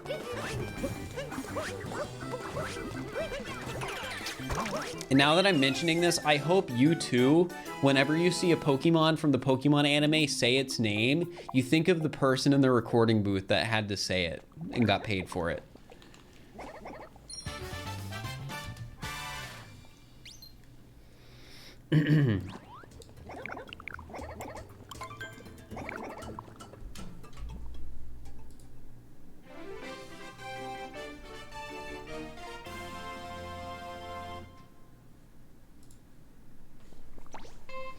Now that's all you're gonna hear? Well, you hear the same thing. You're just thinking about it in a different mindset.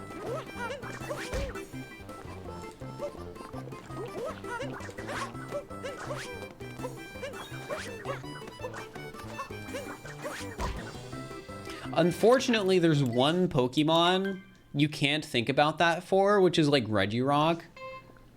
Regirock has a great Pokemon cry, by the way. Here, maybe I can... Yeah, you get the like dun dun dun.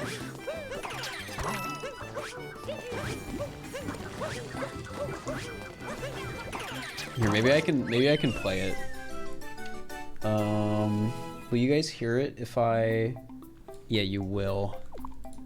Where do I go next first, just so I know what I'm doing? Alright.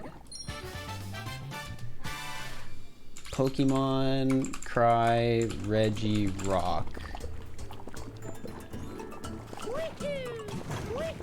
No, this is like a compilation of cries. I gotta find the specific one.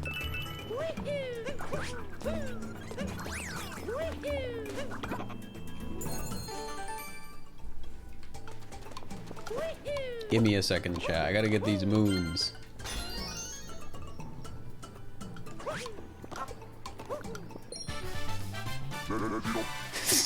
they have such funny noises they make.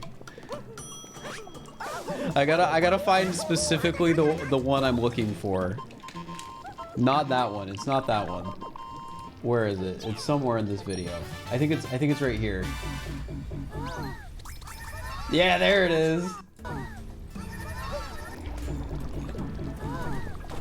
Isn't that such a great Pokemon cry, chat? Isn't that so good? The dun dun dun dun dun.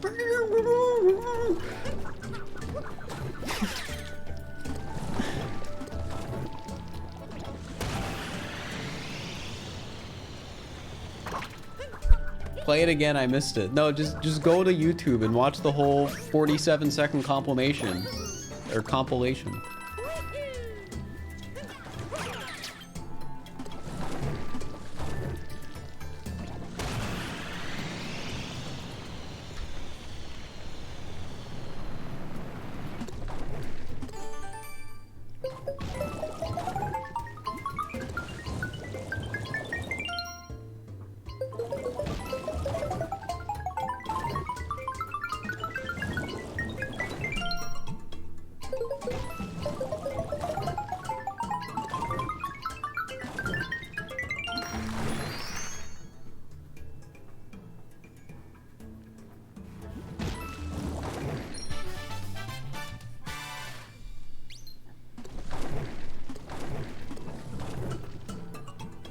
Ba-da-ba-da-ba-da-bum.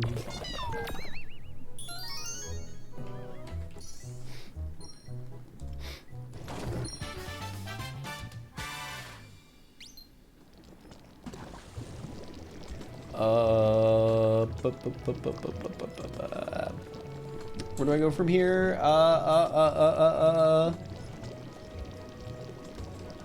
This way.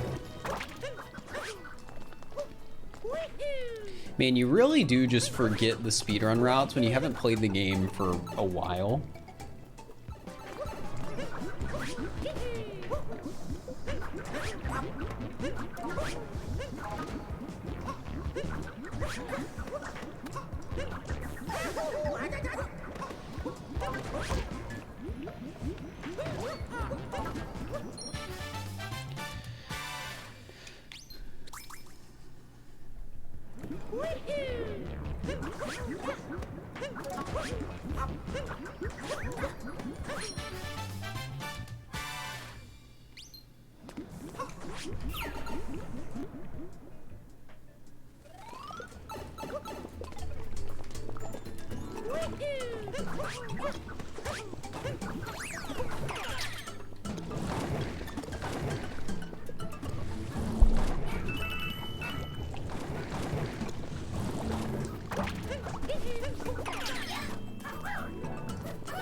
When was your last All Moons run? Probably over a month ago. It's been a while.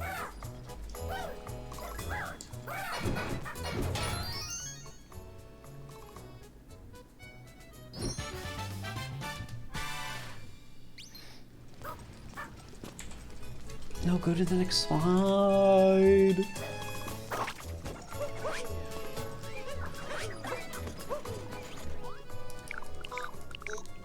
Would I say a year has passed?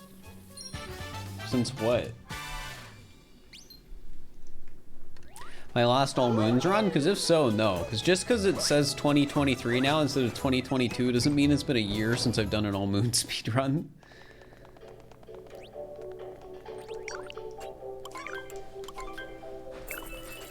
This is your first Twitch stream of mine you've joined? Guess it's a rare one? Yeah, it used to be like a more of a weekly thing. And then like way long ago, it was a daily thing back when I like purely speedran All Moons and that was all I did. But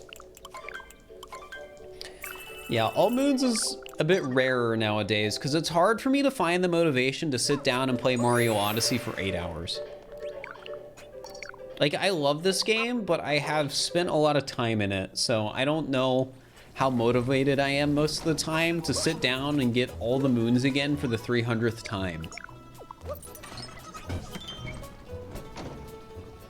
And like, that number is probably just genuinely not an exaggeration. I probably just genuinely have spent and collected all the moons like 300 plus times. I would be willing to bet I am the person who has collected every single moon in Mario Odyssey more than anyone else. Which is not the most proud thing to like claim, but I think it's true. Because even people like Hey They're Cool that are like better at me in All Moons now, I think they put more time into practicing than, you know, just finishing runs. Because all I really did was finish runs. How many hours do I think I have? I think I have about 6,000 would be my guess. Most of it's streamed, so technically, like, it's work, and it's not really super weird to say, like, oh, I've spent 6,000 hours at work. You know, it probably hurts to think about, but 40 hours a week adds up.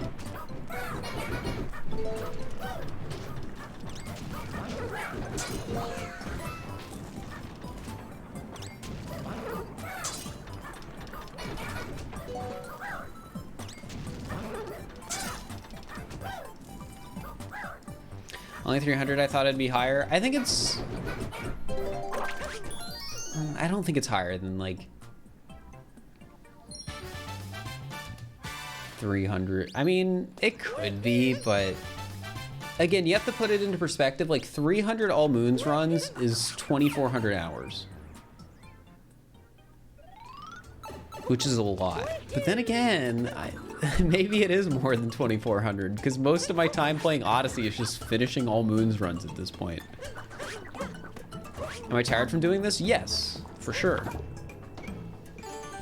Like, it's a big part of the reason I don't do all moons every day anymore is because, like, it's exhausting. I'm, like, not as invested in all moons runs as I used to be. Like, for me, all moons streams are more about me just talking with chat for 8 hours than me playing a speedrun for 8 hours. The fact you ever did it every day is wild to me. Yep. Shoutouts to, like, the 3 months I streamed, like, 250 hours. Because I was doing all moons, like, every day.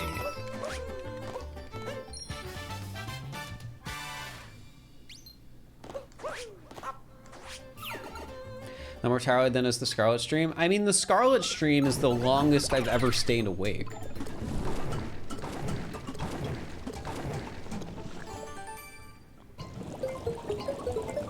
And not to mention, it was just straight work. 41 hours straight of streaming.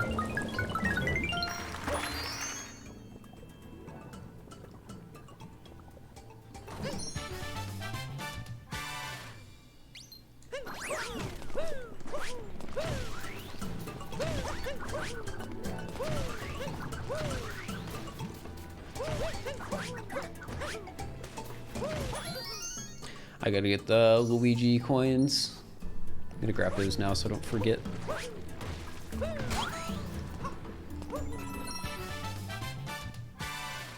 Is this gonna be on YouTube? No, I don't put my all moons runs on YouTube. There is a really old VOD that's kind of all moons-ish that I keep going back and forth on whether or not I want to turn into a video. I think it was late 2021.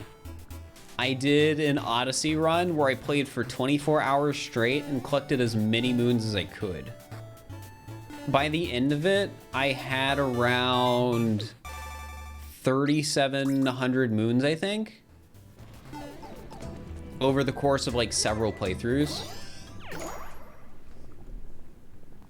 Because like all moons, if you just did 3 all moons runs in 24 hours, you'd only have like 2,400 moons. So I did like a different strategy over like multiple playthroughs and got 3,700.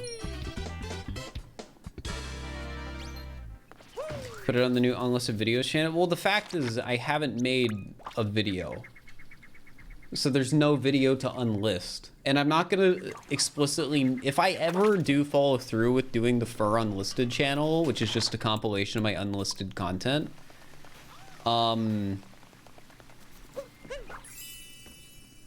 that would never be like stuff I am going out of my way to make content for. It would just be like, oh, I want to do this as a joke because my friend's running, you know, a contest, or I have a funny meme, or there's other weird stuff that I need to upload somewhere, like a speedrun PB, but I don't want to upload it on my main channel.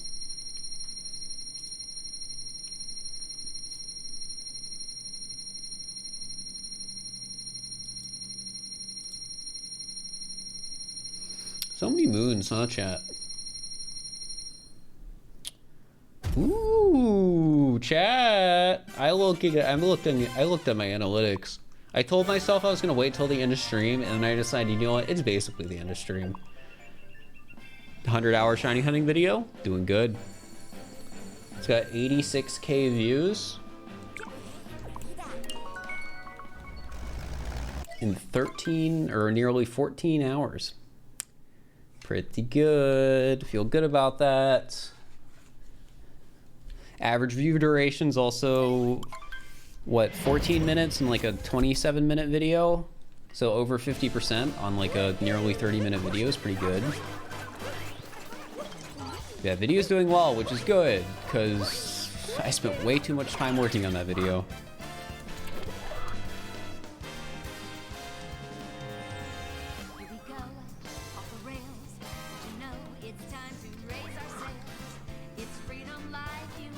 But yeah, it's kind of ridiculous. Like, in looking at my like current analytics, 14 hours into upload, it is better than, or it's doing better than one Odyssey video, which isn't too crazy because the Darker Side video didn't do well.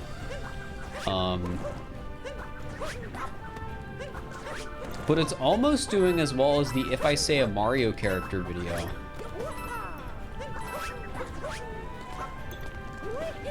Came here from the shiny hunting vid. Well, I'm glad you liked the vid enough to check out the stream. It makes me happy that people like the video, because oh my god, I was terrified people wouldn't.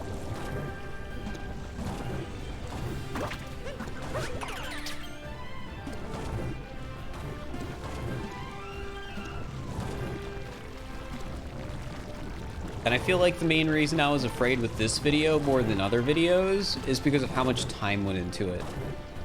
Like again, 100 hours of streaming, probably like 30-ish, 40-ish hours of actually making the video just because it was so much footage to sort through. Another 20 hours off stream because all the Herba Mystica was grinded prior because I didn't want to include that in the 100 hours. And then another like nearly 10 hours to get the shiny charm on my Pokemon Violet so I could do the co-op hunts.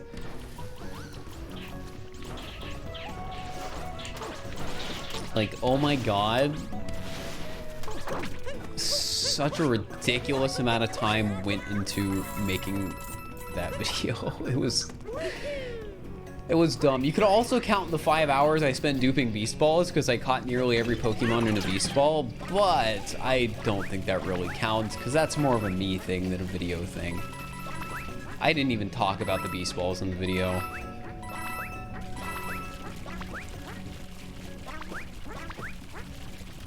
You discovered me from the If I Say Mario Character video? I'm glad you liked it. Those videos are fun to make. Though I was absolutely dying during that stream. I was so tired by the end. How did I get the Beast Balls? I used the dupe glitch before it got patched.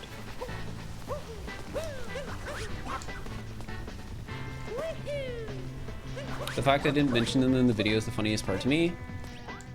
Ultimately, I don't think they mattered, is the way I'd put it. The video was about shiny hunting, not about duping Beast Balls, not about getting Herba Mystica, not about getting the shiny charm. So I wanted to focus on shiny hunting.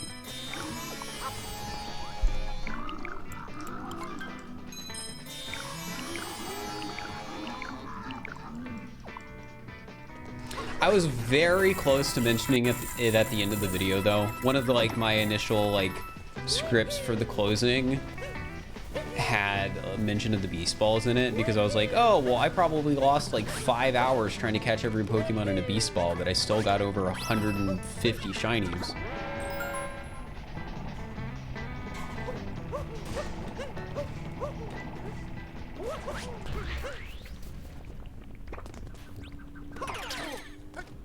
I mean, that's honestly the only reason why the Beast Balls are relevant, because I literally wasted hours of my time catching Pokemon in Beast Balls.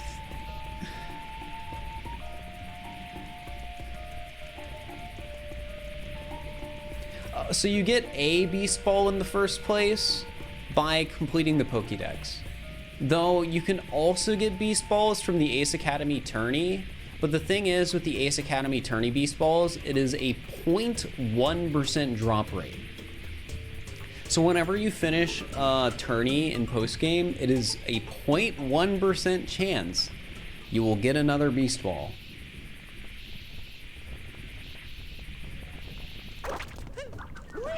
So yeah. During some of the shiny hunting streams, I said duping Beast Balls was an ethical decision because of the 0.1% drop rate, and I still stand by that. I do not think there's anything wrong with duping Pokeballs when there is no reasonable way in the game to get more. Like, there is a way to get more, it's just not reasonable. Because you can't get Beast Balls from the auction house. I think you can get every other Apricot Ball, but not the Beast Balls. And even then, I don't know if I'd call that reasonable because it's like 300,000 or something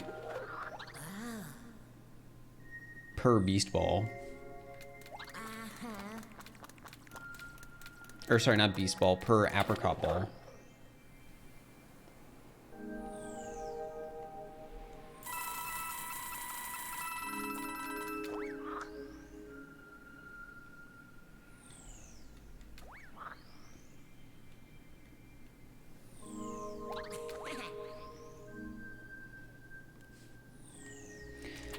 Can you say I like eating chicken nuggets with barbecue sauce? Why?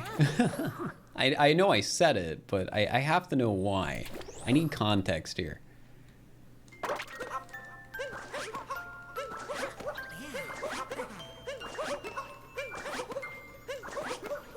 Though you did make me think of something. I've been having a problem, chat.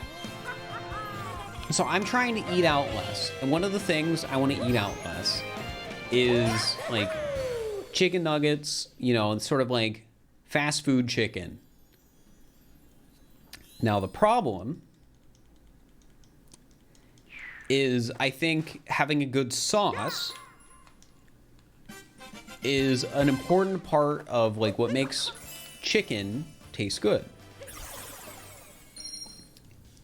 And like if I go to a Raising Cane's as an example, I know what I'm getting. I know I'm gonna like it. However, if I go like when I cook something at home, I run into the issue of the sauce isn't like very good, and that's an issue I like keep running into. Like I went to the store like when I first moved out. Got some like the Beyond Meat chicken nuggets because I really do not have a problem with like fake chicken nugget meat or like fake chicken sandwich meat or whatever. And like I got two different types of sauces. I think one was a barbecue, one was a honey mustard, which are both sauces I normally like when I like eat out, but I didn't like the ones I bought from Kroger. And it was hecked up. And just recently I went back to the store again and I was like, all right, I'm gonna try and get some sauces again. Well, I ran into a similar issue because one of the sauces I tried so far, like I was like, oh, I'll get a fry sauce for the French fries. That sounds fun. I tried it and it didn't taste good. Wait, I'm not supposed to do the nut yet. I'm supposed to do this first. So far I'm 3 for 3 on getting like sauces or condiments and not liking them. To be fair, the fast food ones have too much sugar. Maybe that's it. Maybe there's not enough sugar in these store-bought condiments I'm buying. Well, it's not like just fast food though. I feel like I've had, you know, fry sauce from other places that like are more like bars, I guess. And I liked their fry sauce. But I didn't like this like sauce I bought at the store. And I'm afraid that the other two sauces that I bought that I haven't tried yet, I'm just not gonna like either.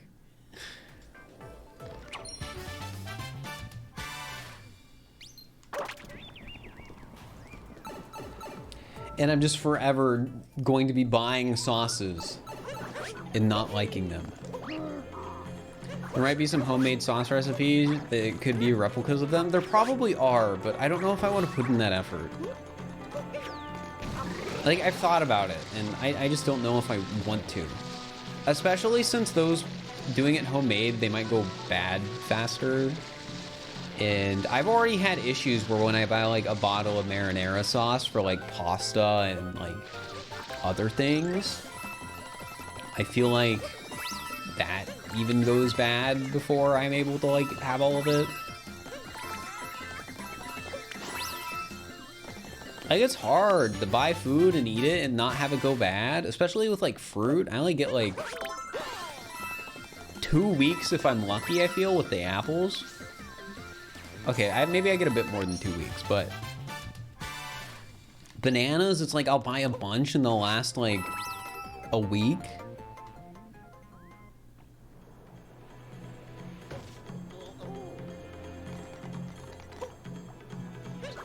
Well, the store-bought sauces, I haven't had any issues with like those going bad. It's only really been I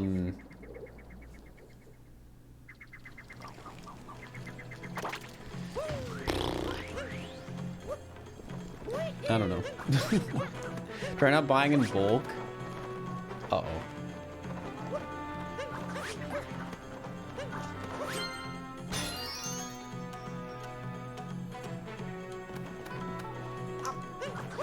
See, the issue with not buying bananas in bulk, though, is I feel like a criminal if I go up to the bananas and then just like take some off one of the bunches and then just buy the individual bananas. I know you're like supposed to be allowed to do that, but I just feel like I'm doing something wrong. Like I'm breaking the law and I'm gonna get taken to jail.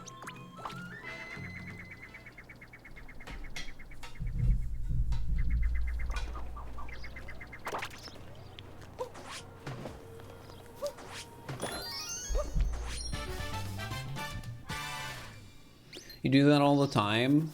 Jail stream. I'm not gonna stream from jail, Tat.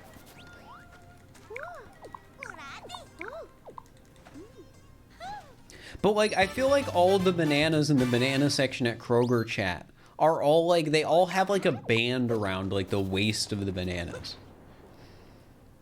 And wouldn't I theoretically have to take the band off if I only wanted like 2 bananas?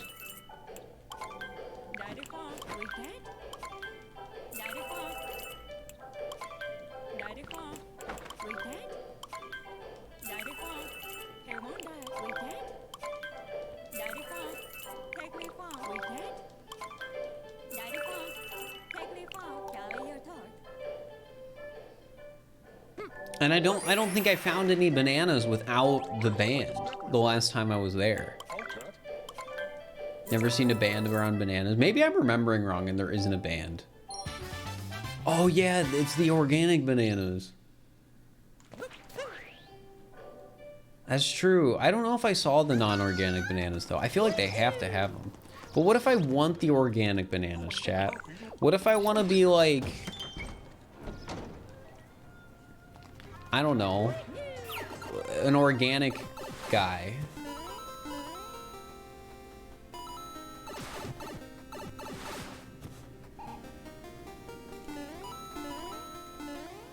Organic does not make that much of a difference. I mean, yeah, I don't know what difference it really makes besides, you know, they didn't put whatever in it. But I don't actually know how bad the whatever they're putting in the non-organic bananas is, so like, I just feel the need to buy organic stuff because that's what my parents bought when I was growing up.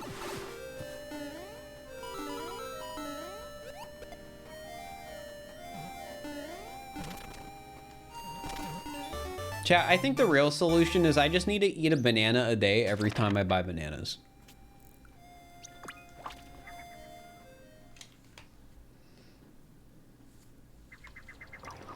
They're putting it on the plant. Well, yeah, that's true. Or maybe that's just what Big Banana wants you to think.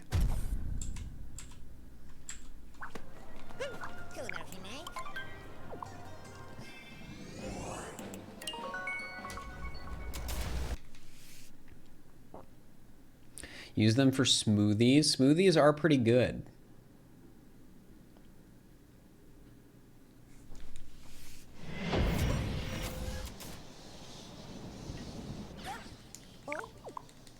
Just don't buy bananas, but I like bananas. See, this is the problem with fruit. I would love to have oranges, bananas, and apples all in my house at the same time. Well, I guess apartment. I don't want you guys to think I'm in a house. I don't want to mislead you. It's guaranteed at least one of them will go bad.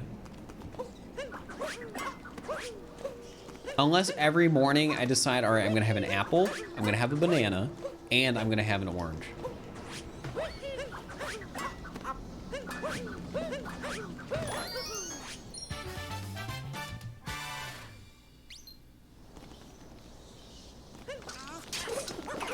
Fur lives in a mansion? No, I don't. We went over this. I live in like a 650 square foot apartment and sleep on a pull-out couch, chat. It's one bedroom, and the bedroom's my office.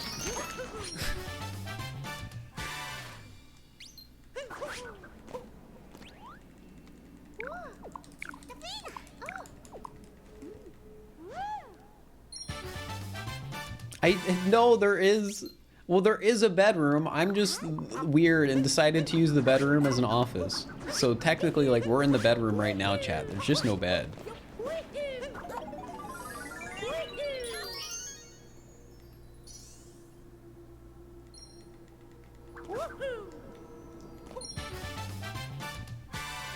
Well, yeah, but simply having the citrus peaches is what's gonna make the like bananas go bad, because I'm gonna be eating something. I'm gonna eat something else instead of the bananas, and it's like, uh-oh, these bananas are bad now.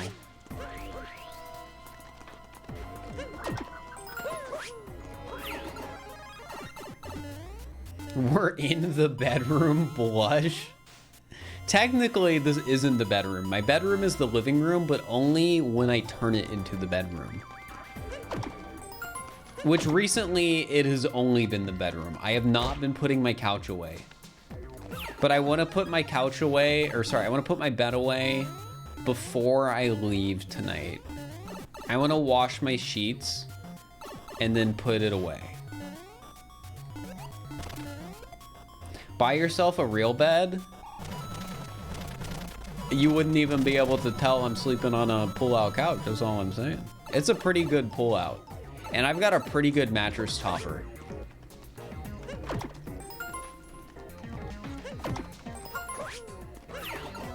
I got it price matched. I bought it at Bed Bath & Beyond, but it was on sale at the Tempur-Pedic website or whatever, and they price matched it at Bed Bath & Beyond. So I could pick it up the same day. It was pretty good. Though I don't know if they did the price match right. Like, I sent them the link, and I'll be honest, I think they gave me the price that it was discounted by and not what the discounted price was, which might sound confusing. But I think, like, so, like, let's say it was a $200 mattress topper. Like, these are just example numbers. And it was discounted by... No, wait, that's a bad example. Let's say it's a $300 mattress topper, and they discounted it by $100, so it's $200. I think they accidentally were like, oh, okay, it's $100. And that's the price they gave me. So they undercharged me. Yeah, I think they undercharged me. I don't know if they did, but I think they did.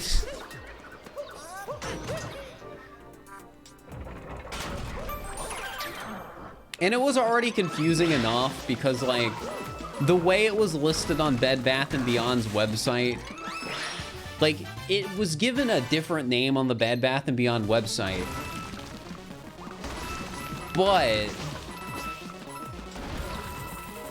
it used the same image. It used the exact same product image, but it was like cropped and closer on Bed Bath & Beyond. But on Tempur-Pedic, it was like the uncropped version of the image. So I was just, it was already confusing for like me and the lady on the phone. So you know, yeah.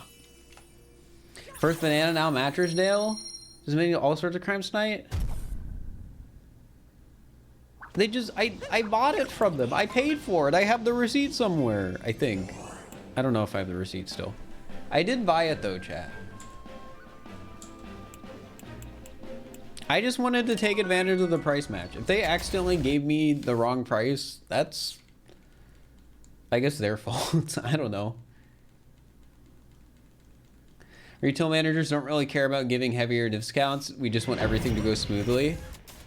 I'd believe that because the lady I was on the phone with was like, I'm not sure if this is the exact same item, but I would still be comfortable with giving you the discount. That's basically how it turned out. That's what I remember her saying. So even if they did end up like undercharging me for it, she basically was like, yeah, I'd be fine with giving you this price. I don't know if she actually undercharged me or not though. I would have to like go back and check, but I think she did. Because it was confusing. The Tempur-Pedic website was not making it very clear. And the fact that the items were named differently on the two different websites made things more confusing. Whoops. I was supposed to get you. Wait, I already got you. So I was supposed to get you. Wait, no, I already got you too, didn't I? So wait, where do I go from here then? Wiggler, okay.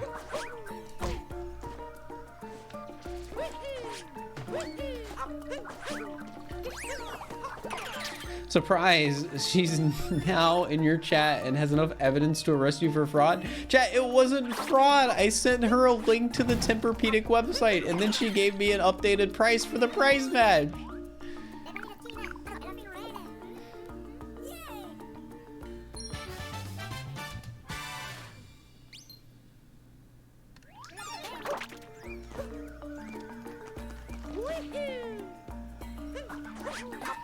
You know, it's 7 p.m. Thursday. Dude, did you guys know it just turned from Monday to Thursday? That's crazy.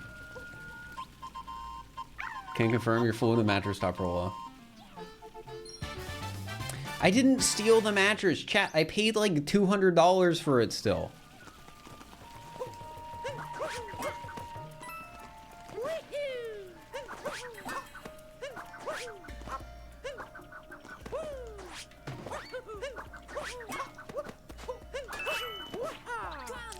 I didn't suddenly get the mattress topper for free.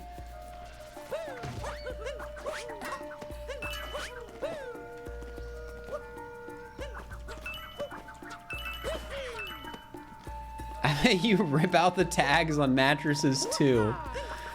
You do realize you're allowed to do that. Wait, where do I go? Oh yeah, this way. How could you? It's for the manufacturer. That's a manufacturer tag, chat. You're allowed to rip those out.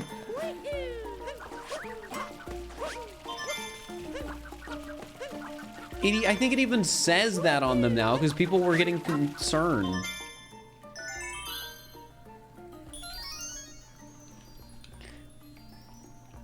It's like manufacturer do not remove under penalty of law. I could literally, chat, I could literally go right now and look at my couch because the couch still has it on it, like somewhere.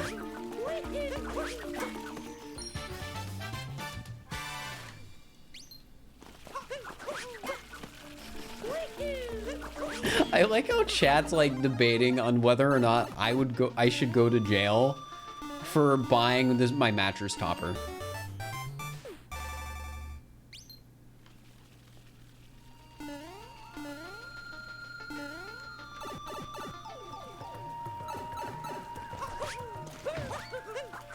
Buying? I did buy it.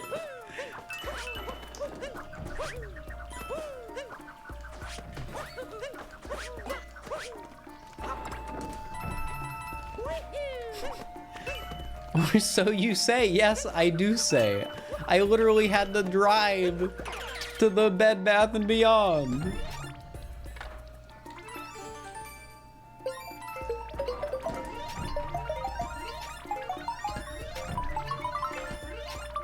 I can't believe you guys want me to go to jail.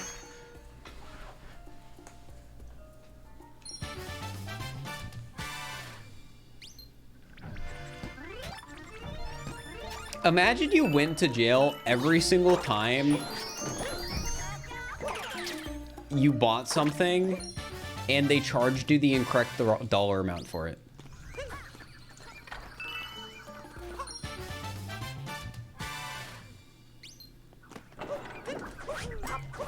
What a world we would live in. You don't have to imagine that. Oh no.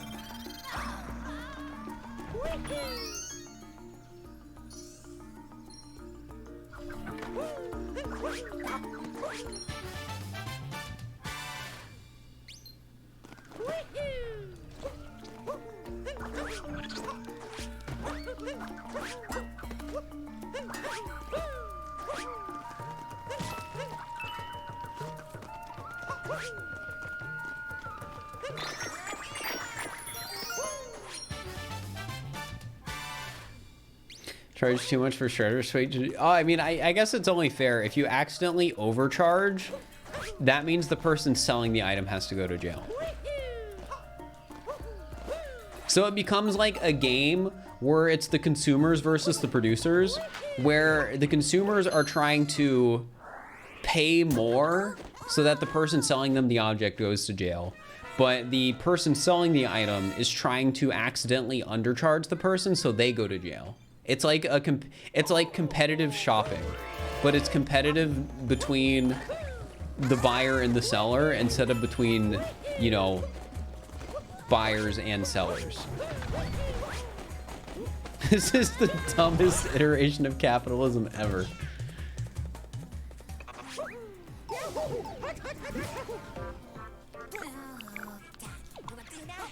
All the Karens who argue for lower prices would finally go to jail. Well, it's only if they charge you the incorrect amount. So if they give you an amount, wait, no, then that ruins the whole point.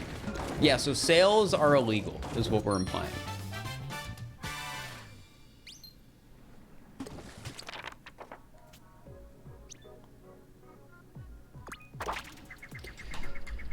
Your competitive capitalism, you're platinum ranked.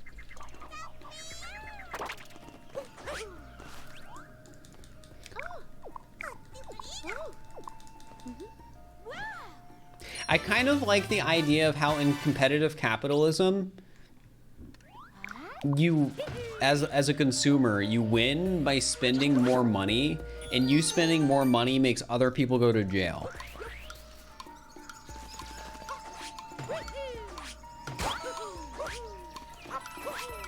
That's the capitalism we've created. You spend more money and make people go to jail.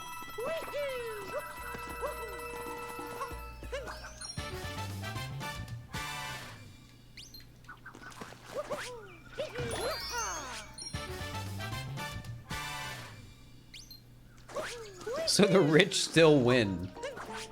Yes. Except it's harder to get rich because if you're selling somebody something, if you want to get them sent to jail, you have to undercharge them.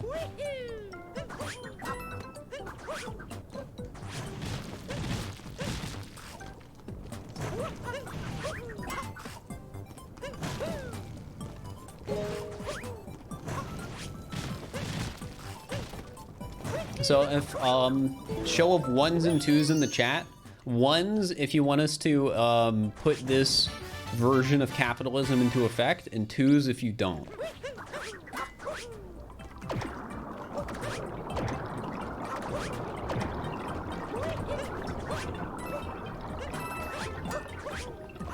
All right, that's a lot of ones.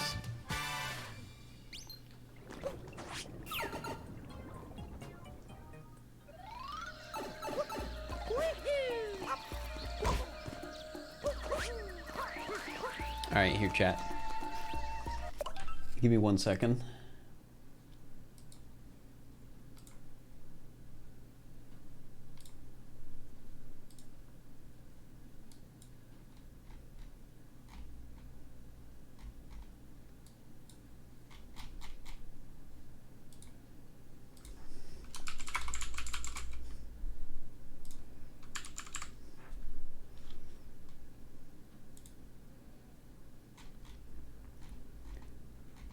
All right, right, I think we're good.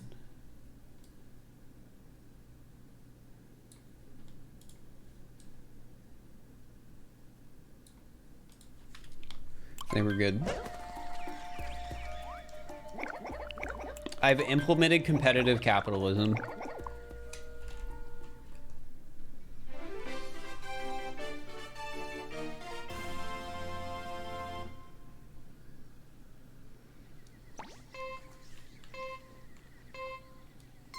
D colon, you asked for it. All right. Uh-oh. Guys, you do know what this means. You do know what this means. Krog, thank you for the prime. I appreciate it.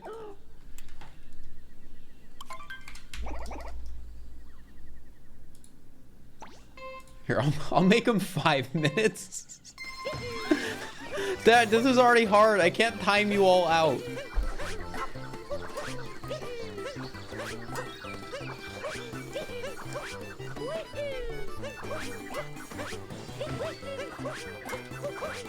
Guys, you're all underpaying. You're going to jail. You should know better.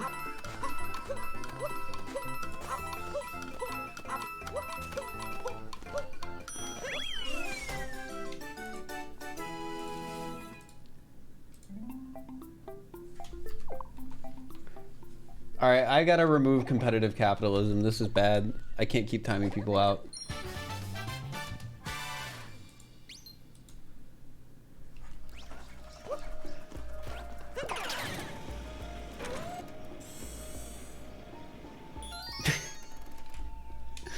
You guys fell for it. Like, we literally just went over the premise of competitive capitalism. I was winning because a lot of you spent 999 channel points on do nothing, which is underpaying, which means you go to jail.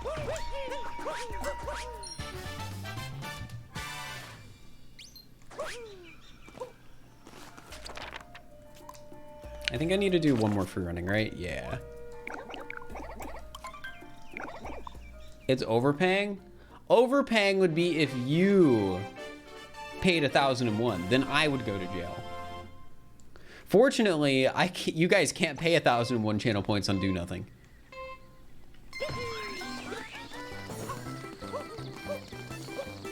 But I set the price. Well, that's the thing. In this, it doesn't matter.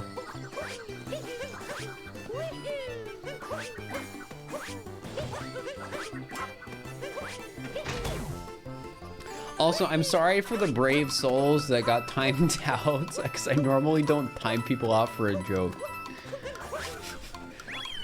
But you guys wanted it. You're the ones who asked for competitive capitalism.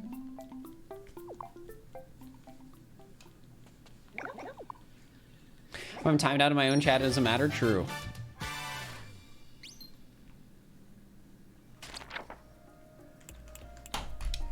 All right, Moon 17, Lost Kingdom. What if we give you 1,001 bits?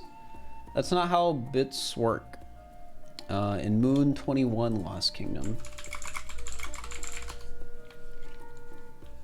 Shopping.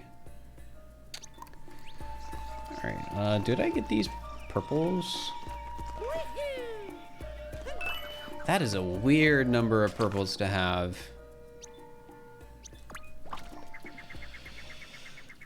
What did I miss? A 2 and a 3, probably?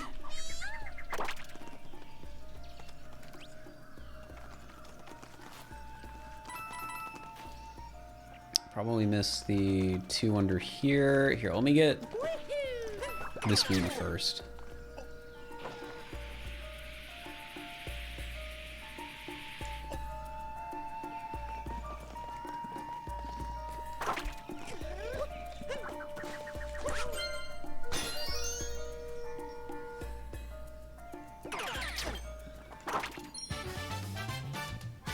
What if someone pays you in cash and tells the cashier to keep the change? Well, then the cashier would go to jail because they lost competitive capitalism.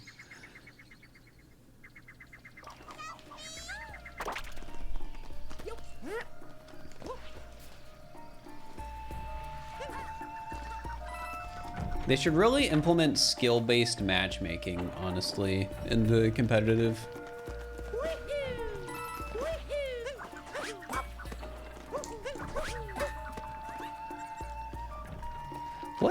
purples did I miss?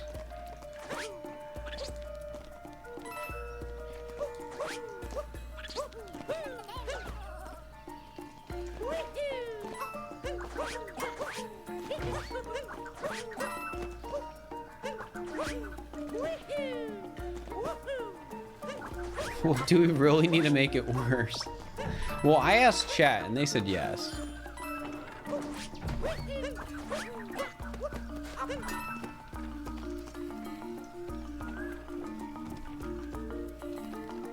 I'm missing 5. What? By the beginning, maybe?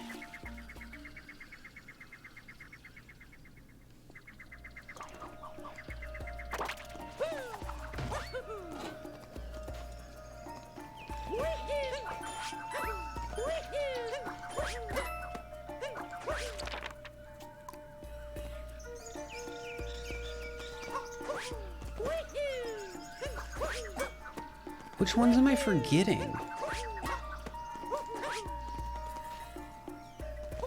Okay. But now I only need 2.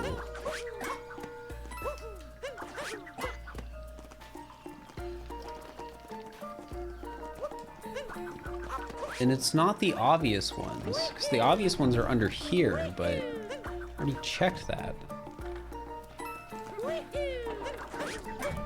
Watch the new vid 10 out of 10. I'm glad people like it so much. Did I maybe miss one when I went in here? That'd be unlikely. No, I got all 3. Stump of a tree. Oh, you're right, you're right, you're right. Because I never got the hint heart moon either.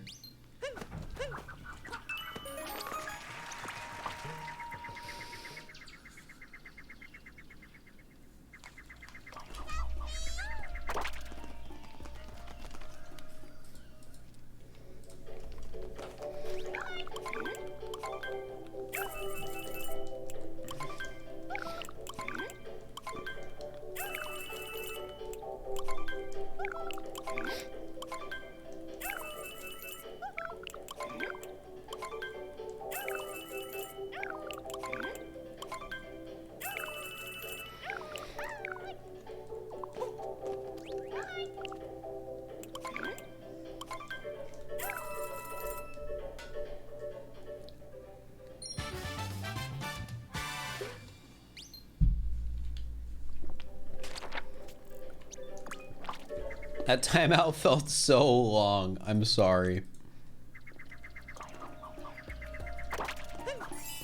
I mean, the first person that got timed out got a 10-minute one just because that's sort of what I clicked first. So if we feel bad for anyone, it should be that one, that person.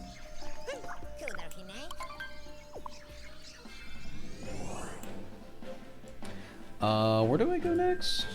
I don't have the right slide up. Cloud, that's where I go next.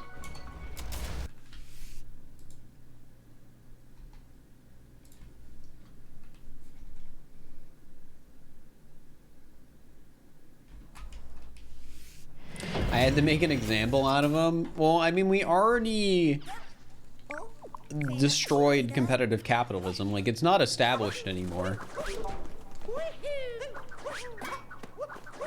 Apparently being a night owl is a sign of being more intelligent than your peers. I don't know if that's true. That sounds like something that somebody who stays up late wrote so they could feel better about themselves.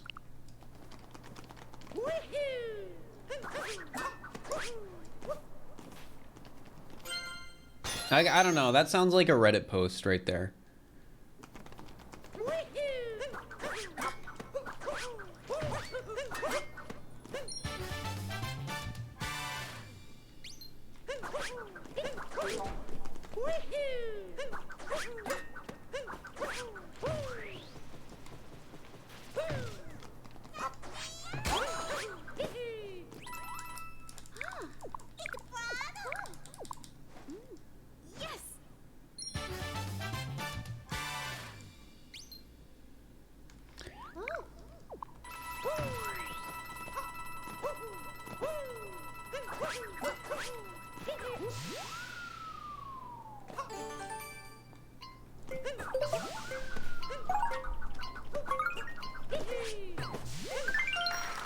Easy.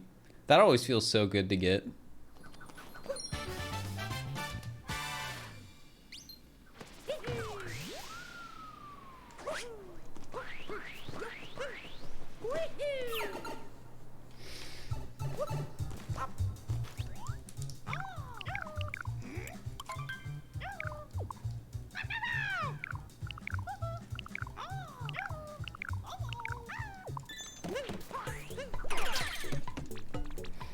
All right, it's Goomba time.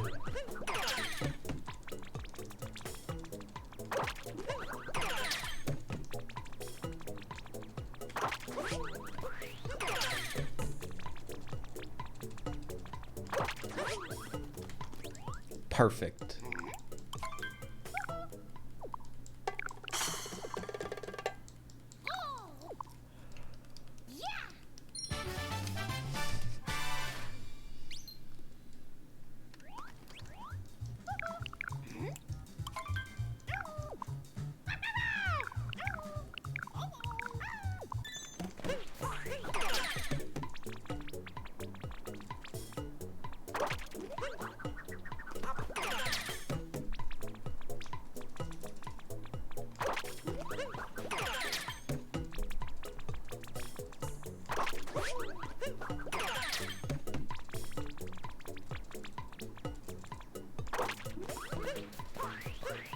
In competitive capitalism, how do wages work? The same way.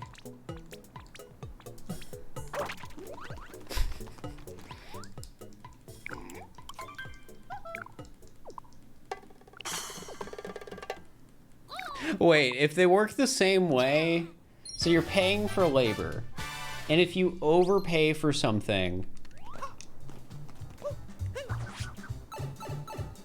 who's going to jail? So if we overpaid for the mattress, the person selling the mattress was going to jail. So does that mean if you overpay your workers, they go to jail? Oh no. Is that... Or wait, is it the opposite? Which one was it?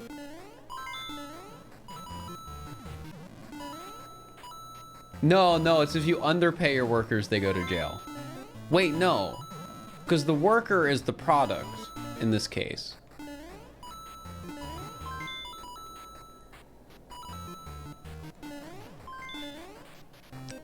So if the worker is the product, and we were saying that if I overpay the product, the person selling the product goes to jail. So that would mean if you overpay your workers, your worker goes to jail.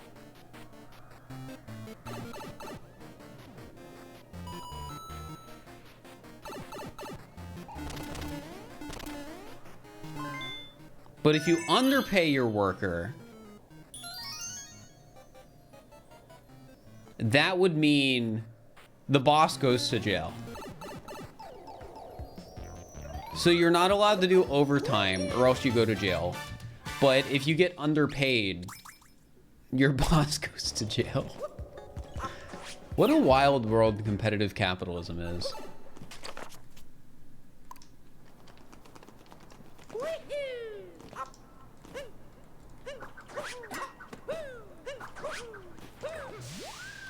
What does overpaying a worker mean in this context? It means paying them more than their hourly rate. So if you're getting paid $10 an hour, if you get paid $11 an hour, then you were, in this case, overpaid.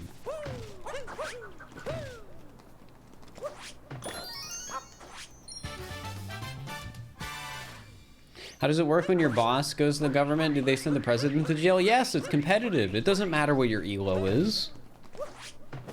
Did I already get this, Moon?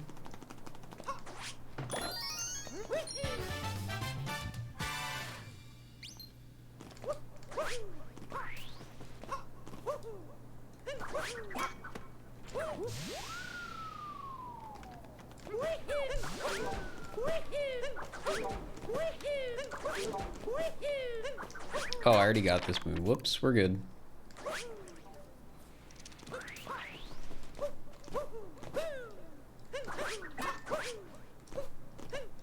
Your brain hurts? Don't think about it too much, because they're never going to implement competitive capitalism in real life.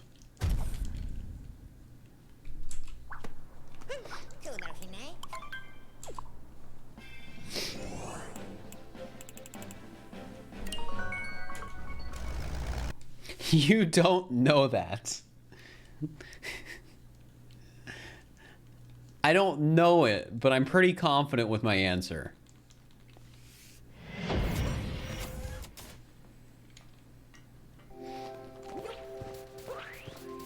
Am I proud of you that you spent 1,000, not 999? Wait, did you spend 1,000 and I timed you out anyways? Because if so, that's really unfortunate. Because I'm pretty sure I timed you out.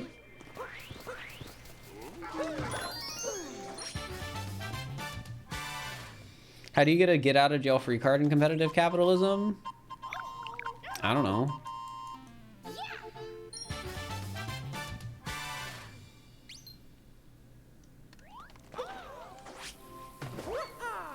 Don't go to jail, forehead.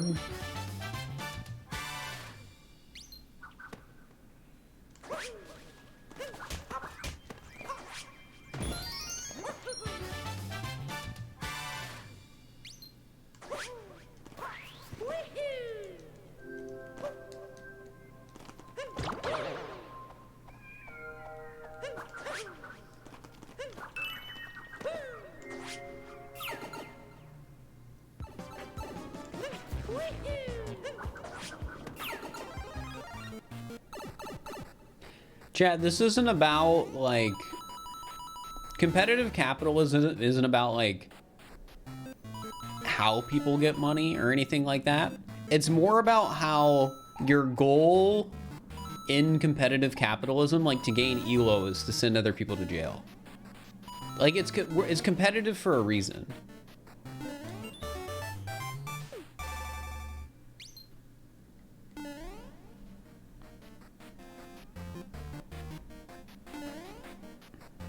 So we aren't solving mainstream issues. We're just giving a way for people to fight each other through capitalism in Among Us style gameplay.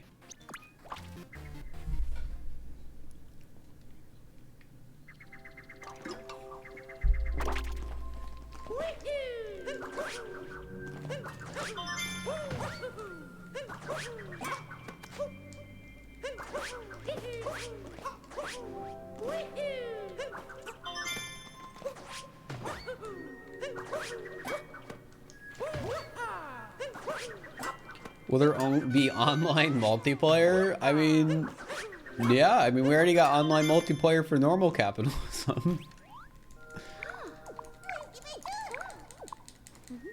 Chat, did you know you can participate in the online multiplayer of normal capitalism right now by subscribing to the stream?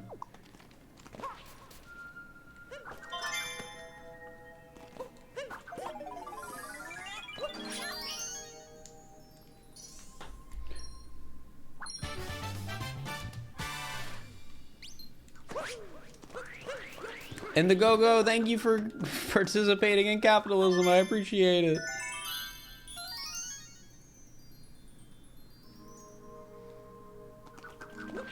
Enjoy the sub, Balloon Eternal.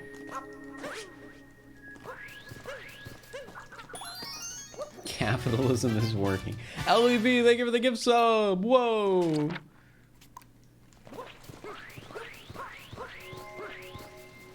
Yo, Ridley, thank you for the gift sub. Does using Prime send you to jail for underpaying? No, this is just normal capitalism.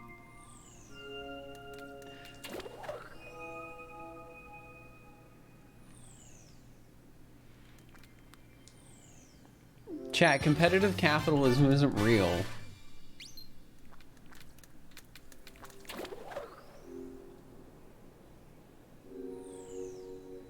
Well, no, I don't go to jail because I'm not charging for the sub. I'm subcontracted with Twitch, so I can only send Twitch to jail in competitive capitalism. Because I'm not charging you for the sub. It's real in our hearts, Fur. You can't take this away from this. It's, guys, this isn't an improvement.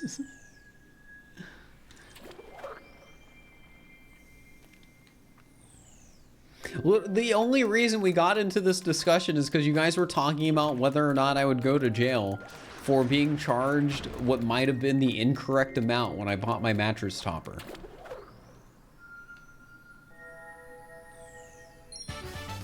Because they were giving me the price match discount, and I think they gave me the wrong discount. This is the whole reason we're having this discussion.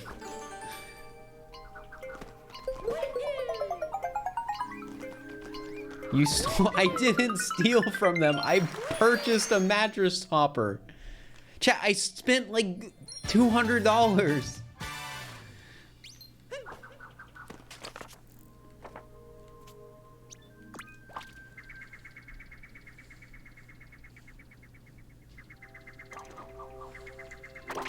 First, personally responsible for the downfall of Bed Bath & Beyond. I literally went there a couple days ago and spent like $100 on pillows, chat.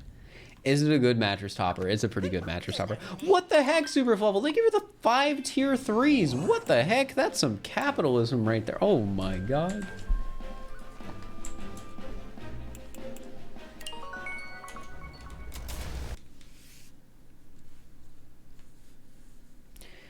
And how much were the pillows supposed to cost? I think they were on sale. You got me.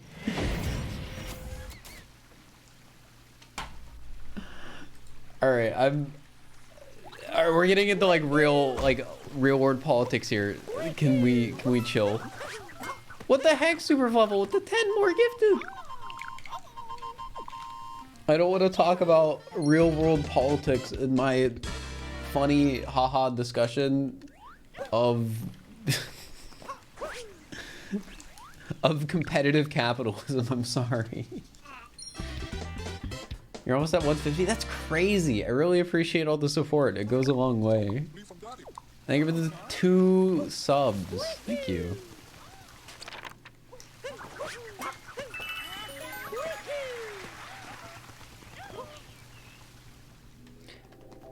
Your son stole toy strawberries from a baby? Dude, one time a kid at the pool stole my Yu-Gi-Oh cards.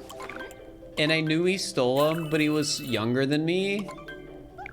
And I didn't want to go through the awkward, like, thing of being, like, a young kid going up to, like, the mom of, like, a 6-year-old being like, he stole this from me. Because that could go one of 2 ways. And as, like, a shy 12-year-old kid, I don't know if I wanted to go through with that.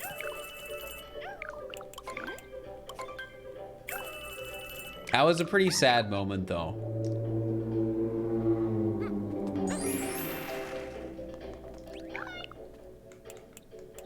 It wasn't all of them. It was just like a little tin of them, I think, if I'm remembering right.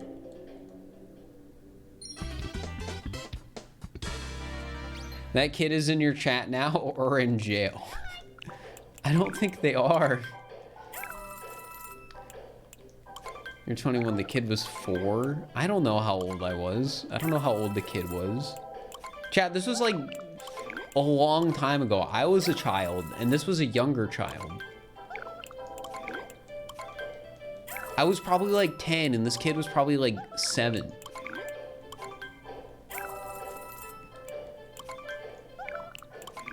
You don't think they're in chat or don't think they're in jail? I don't think they're either. Chat, kids do dumb things.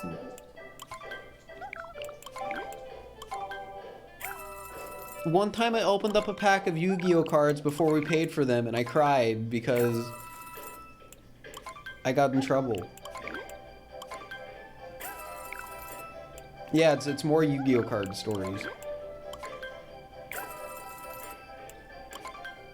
You know, kids do dumb things. Theft, yeah, that, I mean, and that one you can't even argue. Like, we did pay for the cards, but I did open them before we paid for them. But how often do you think kids do that sort of stuff, right? No, I wasn't supposed to put that on. Gosh dang it.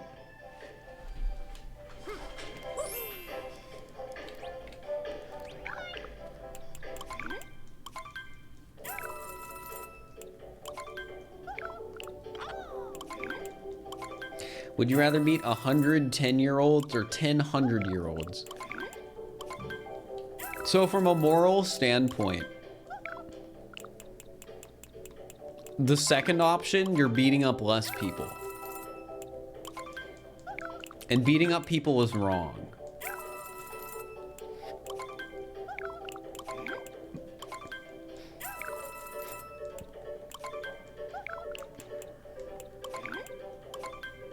It's just the trolley problem, chat.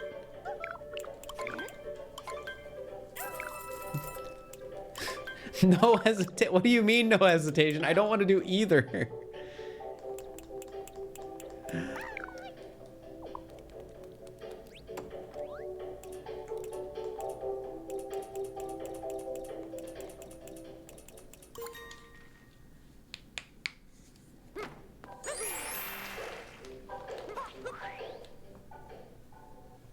You've seen grown adults pick up food from a grocery store and start drinking it before paying. Well, at least with that, the scanner thing's still gonna be intact, right? So I can like kind of understand that, but like with a pack of Yu-Gi-Oh cards, I destroyed that thing to open it.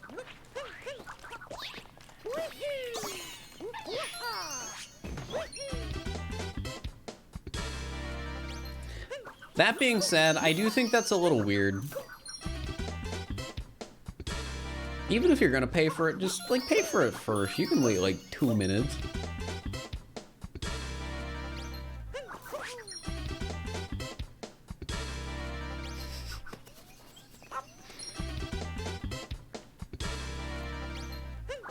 First inning stream at 1 a.m. because chat is rabid. I don't have to leave for the airport till like 3:30.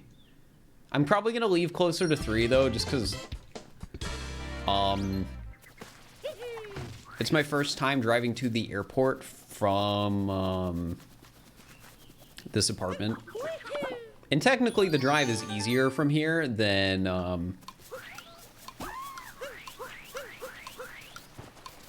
you know. Would you rather aren't even trolley problems? The trolley problem is a would you rather though. Would you rather pull the lever or not?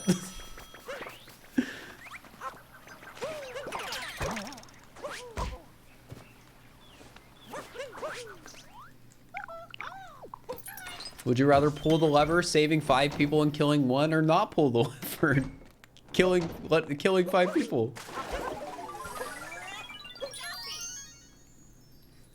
Trolley problem implies something bad happens regardless of interaction. Well, I was taking this question with the implication that you have to beat up some amount of people. And that's the requirement.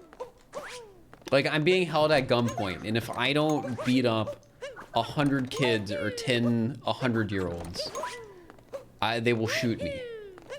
And then shoot everyone in the room.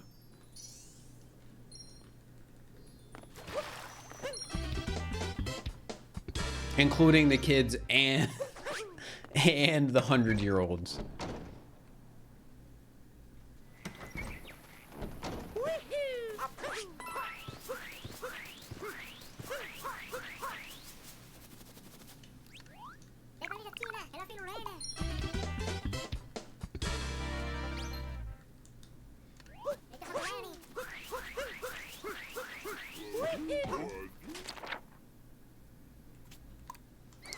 I'm missing 1 moon in this kingdom. I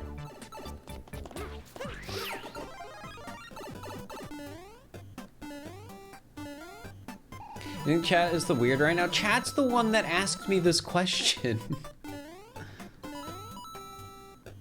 Have I brutalized? No, I'm not saying I'm the hero, chat. The question was, I was under the implication that it is a question of you have to do one of these 2 things. So which would you do? So I answered the one where you harm less people. And you indulged. I gotta, do you just want me to not talk? I can not talk for the rest of the run.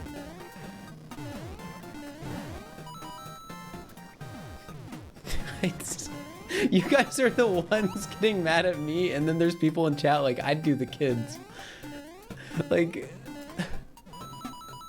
I'm the immoral one.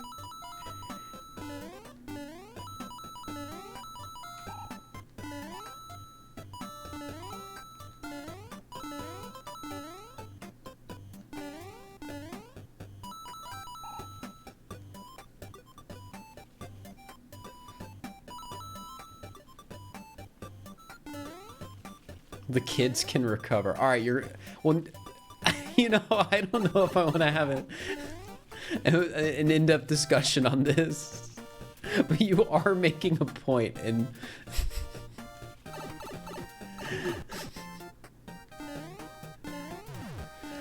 The question does become more complicated if you make the implication that the old people may not survive, but the kids all 100% will.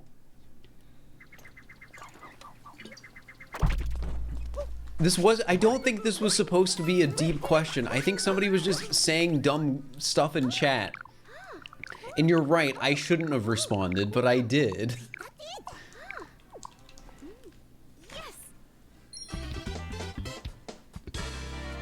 And here we are. What moon did I miss?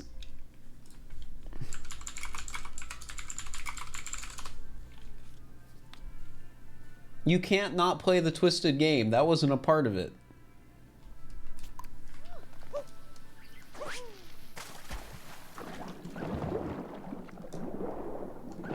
You can choose not to answer, though. But if you are in the situation, you can't choose not to play the game.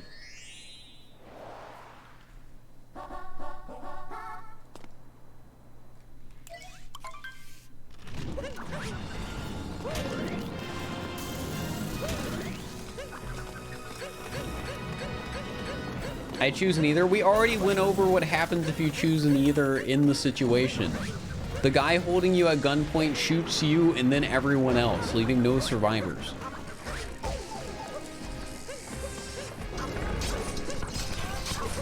Would you rather rip off a mattress tag or underpay for a mattress and confess to a merciless Twitch chat? I'd rather rip off the mattress tag, to be honest.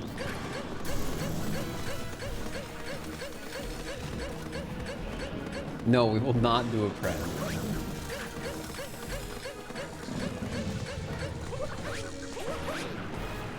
That makes me wonder. So there's that game called like the trolley problem, right? Do you think anyone has ever done a trolley problem stream where they had chat do predictions on the morals of the streamer?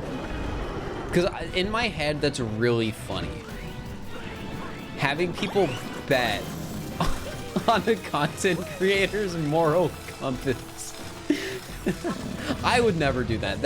I have seen people play that game. That is a game I would never stream because like it inherently just gets really like political and other things like that and like is uncomfortable. But I still find the idea really funny of having a streamer make their Twitch chat bet on their morals.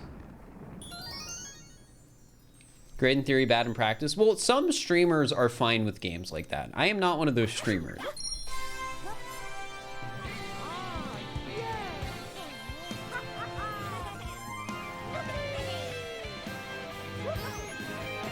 So people have to put their politics in emotes. Well, it's not necessarily chat having politics. It's more so like you as the streamer are very blatantly like exposing a lot about yourself politically, which isn't always a bad thing.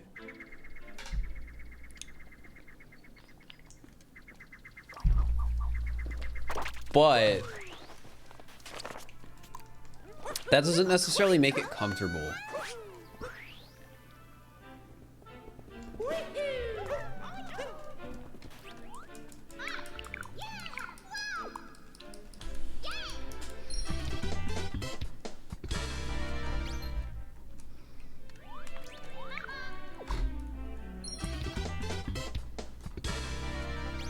Chat, competitive capitalism isn't real. And if anyone just came in, I need to add context because that might sound really weird out of context. Competitive capitalism is the form of capitalism chat made up today with where if you underpay for something when you're buying like a mattress topper at the store, you go to jail. And then, but if you overpay for something, the person selling you the mattress topper goes to jail. I'm pretty sure you made it up. Chat was the one discussing whether or not I would go to jail for being charged the wrong price when they were price matching the mattress topper. Chat was the one discussing that.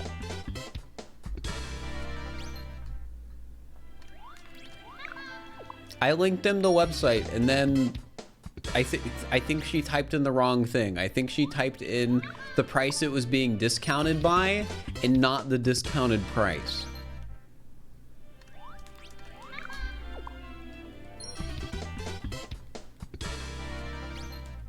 So you stole from them. No, they sold it to me. I paid $200. So was it cheaper? I think it was like a little cheaper. I was a bit confused at the time, but I was just sort of like, okay, maybe I'm looking at the wrong thing, you know?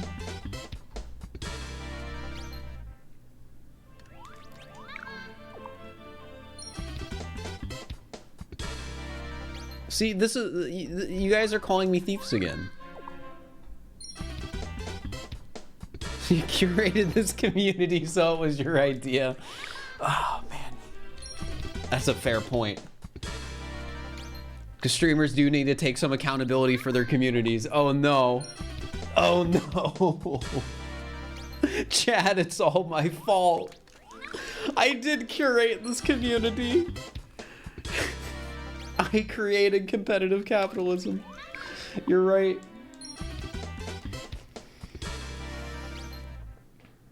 In reality, though, I think the person who sold me the mattress topper for the price it was being discounted by and not the discounted price is the real person who created competitive capitalism. Also, chat, just to like reiterate, I think the difference, if I'm remembering right, I don't really remember entirely.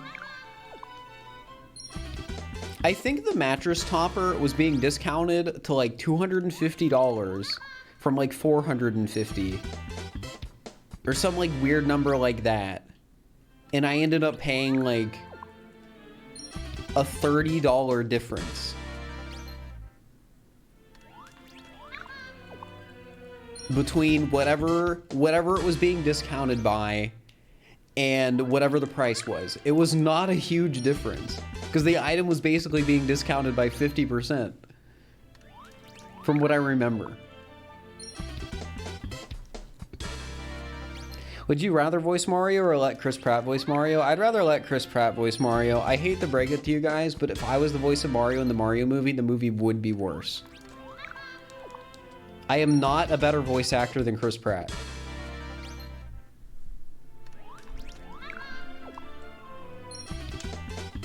So only a little chat. That's not even a bad price change. I've given like $100 price differences before without batting an eye. Does that, are you telling me that if I go into like a department store or a store or something like that, if I manage to get the manager on the floor and negotiate with them, I can lower the price of any item in the store if I've got a mean bartering ability? Is this the secret that store managers don't want you to know about? Like, you just gotta go in with high charisma and barter down the prices, like negotiate them down.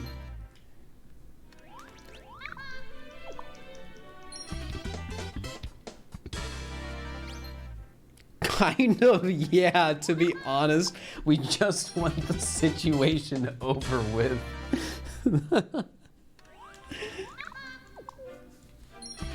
That's such a funny answer to get.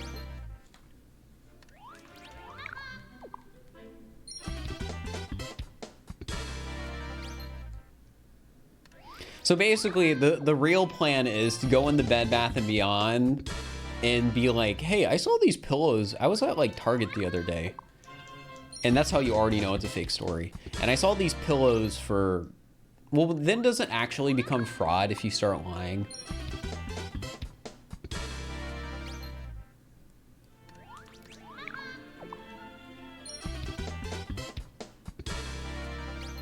Because I didn't lie. I just linked her the website. She literally went to it. And did everything herself, and then I paid her over the phone.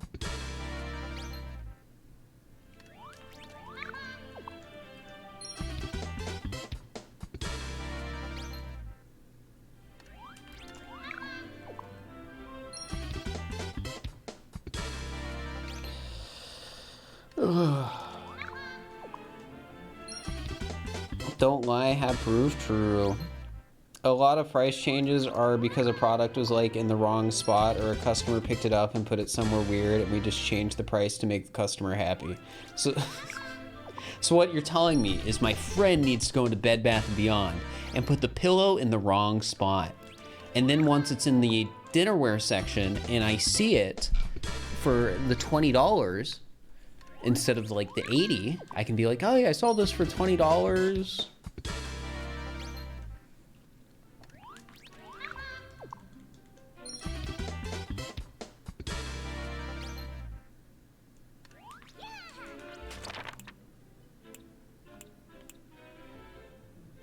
I forgot to do jump farm. I said I would go back and then I didn't.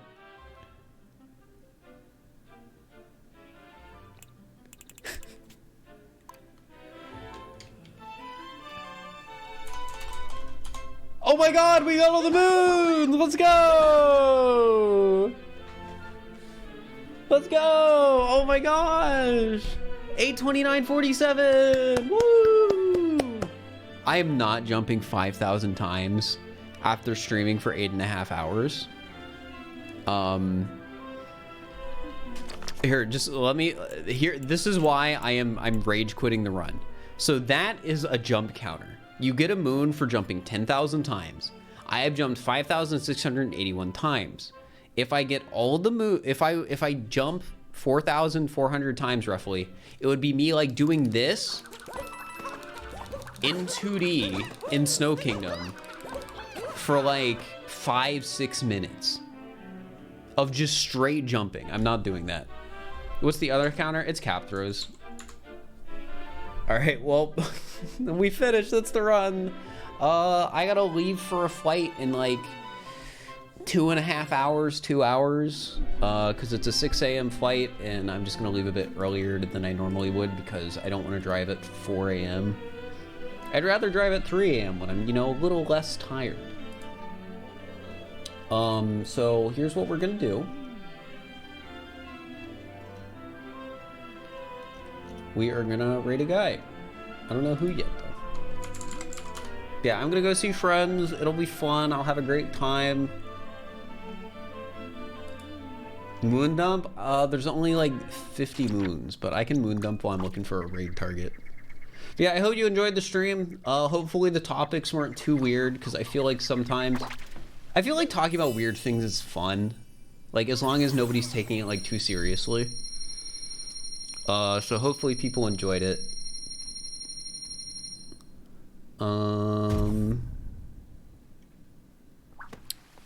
Could raid Swift, I could raid Drew.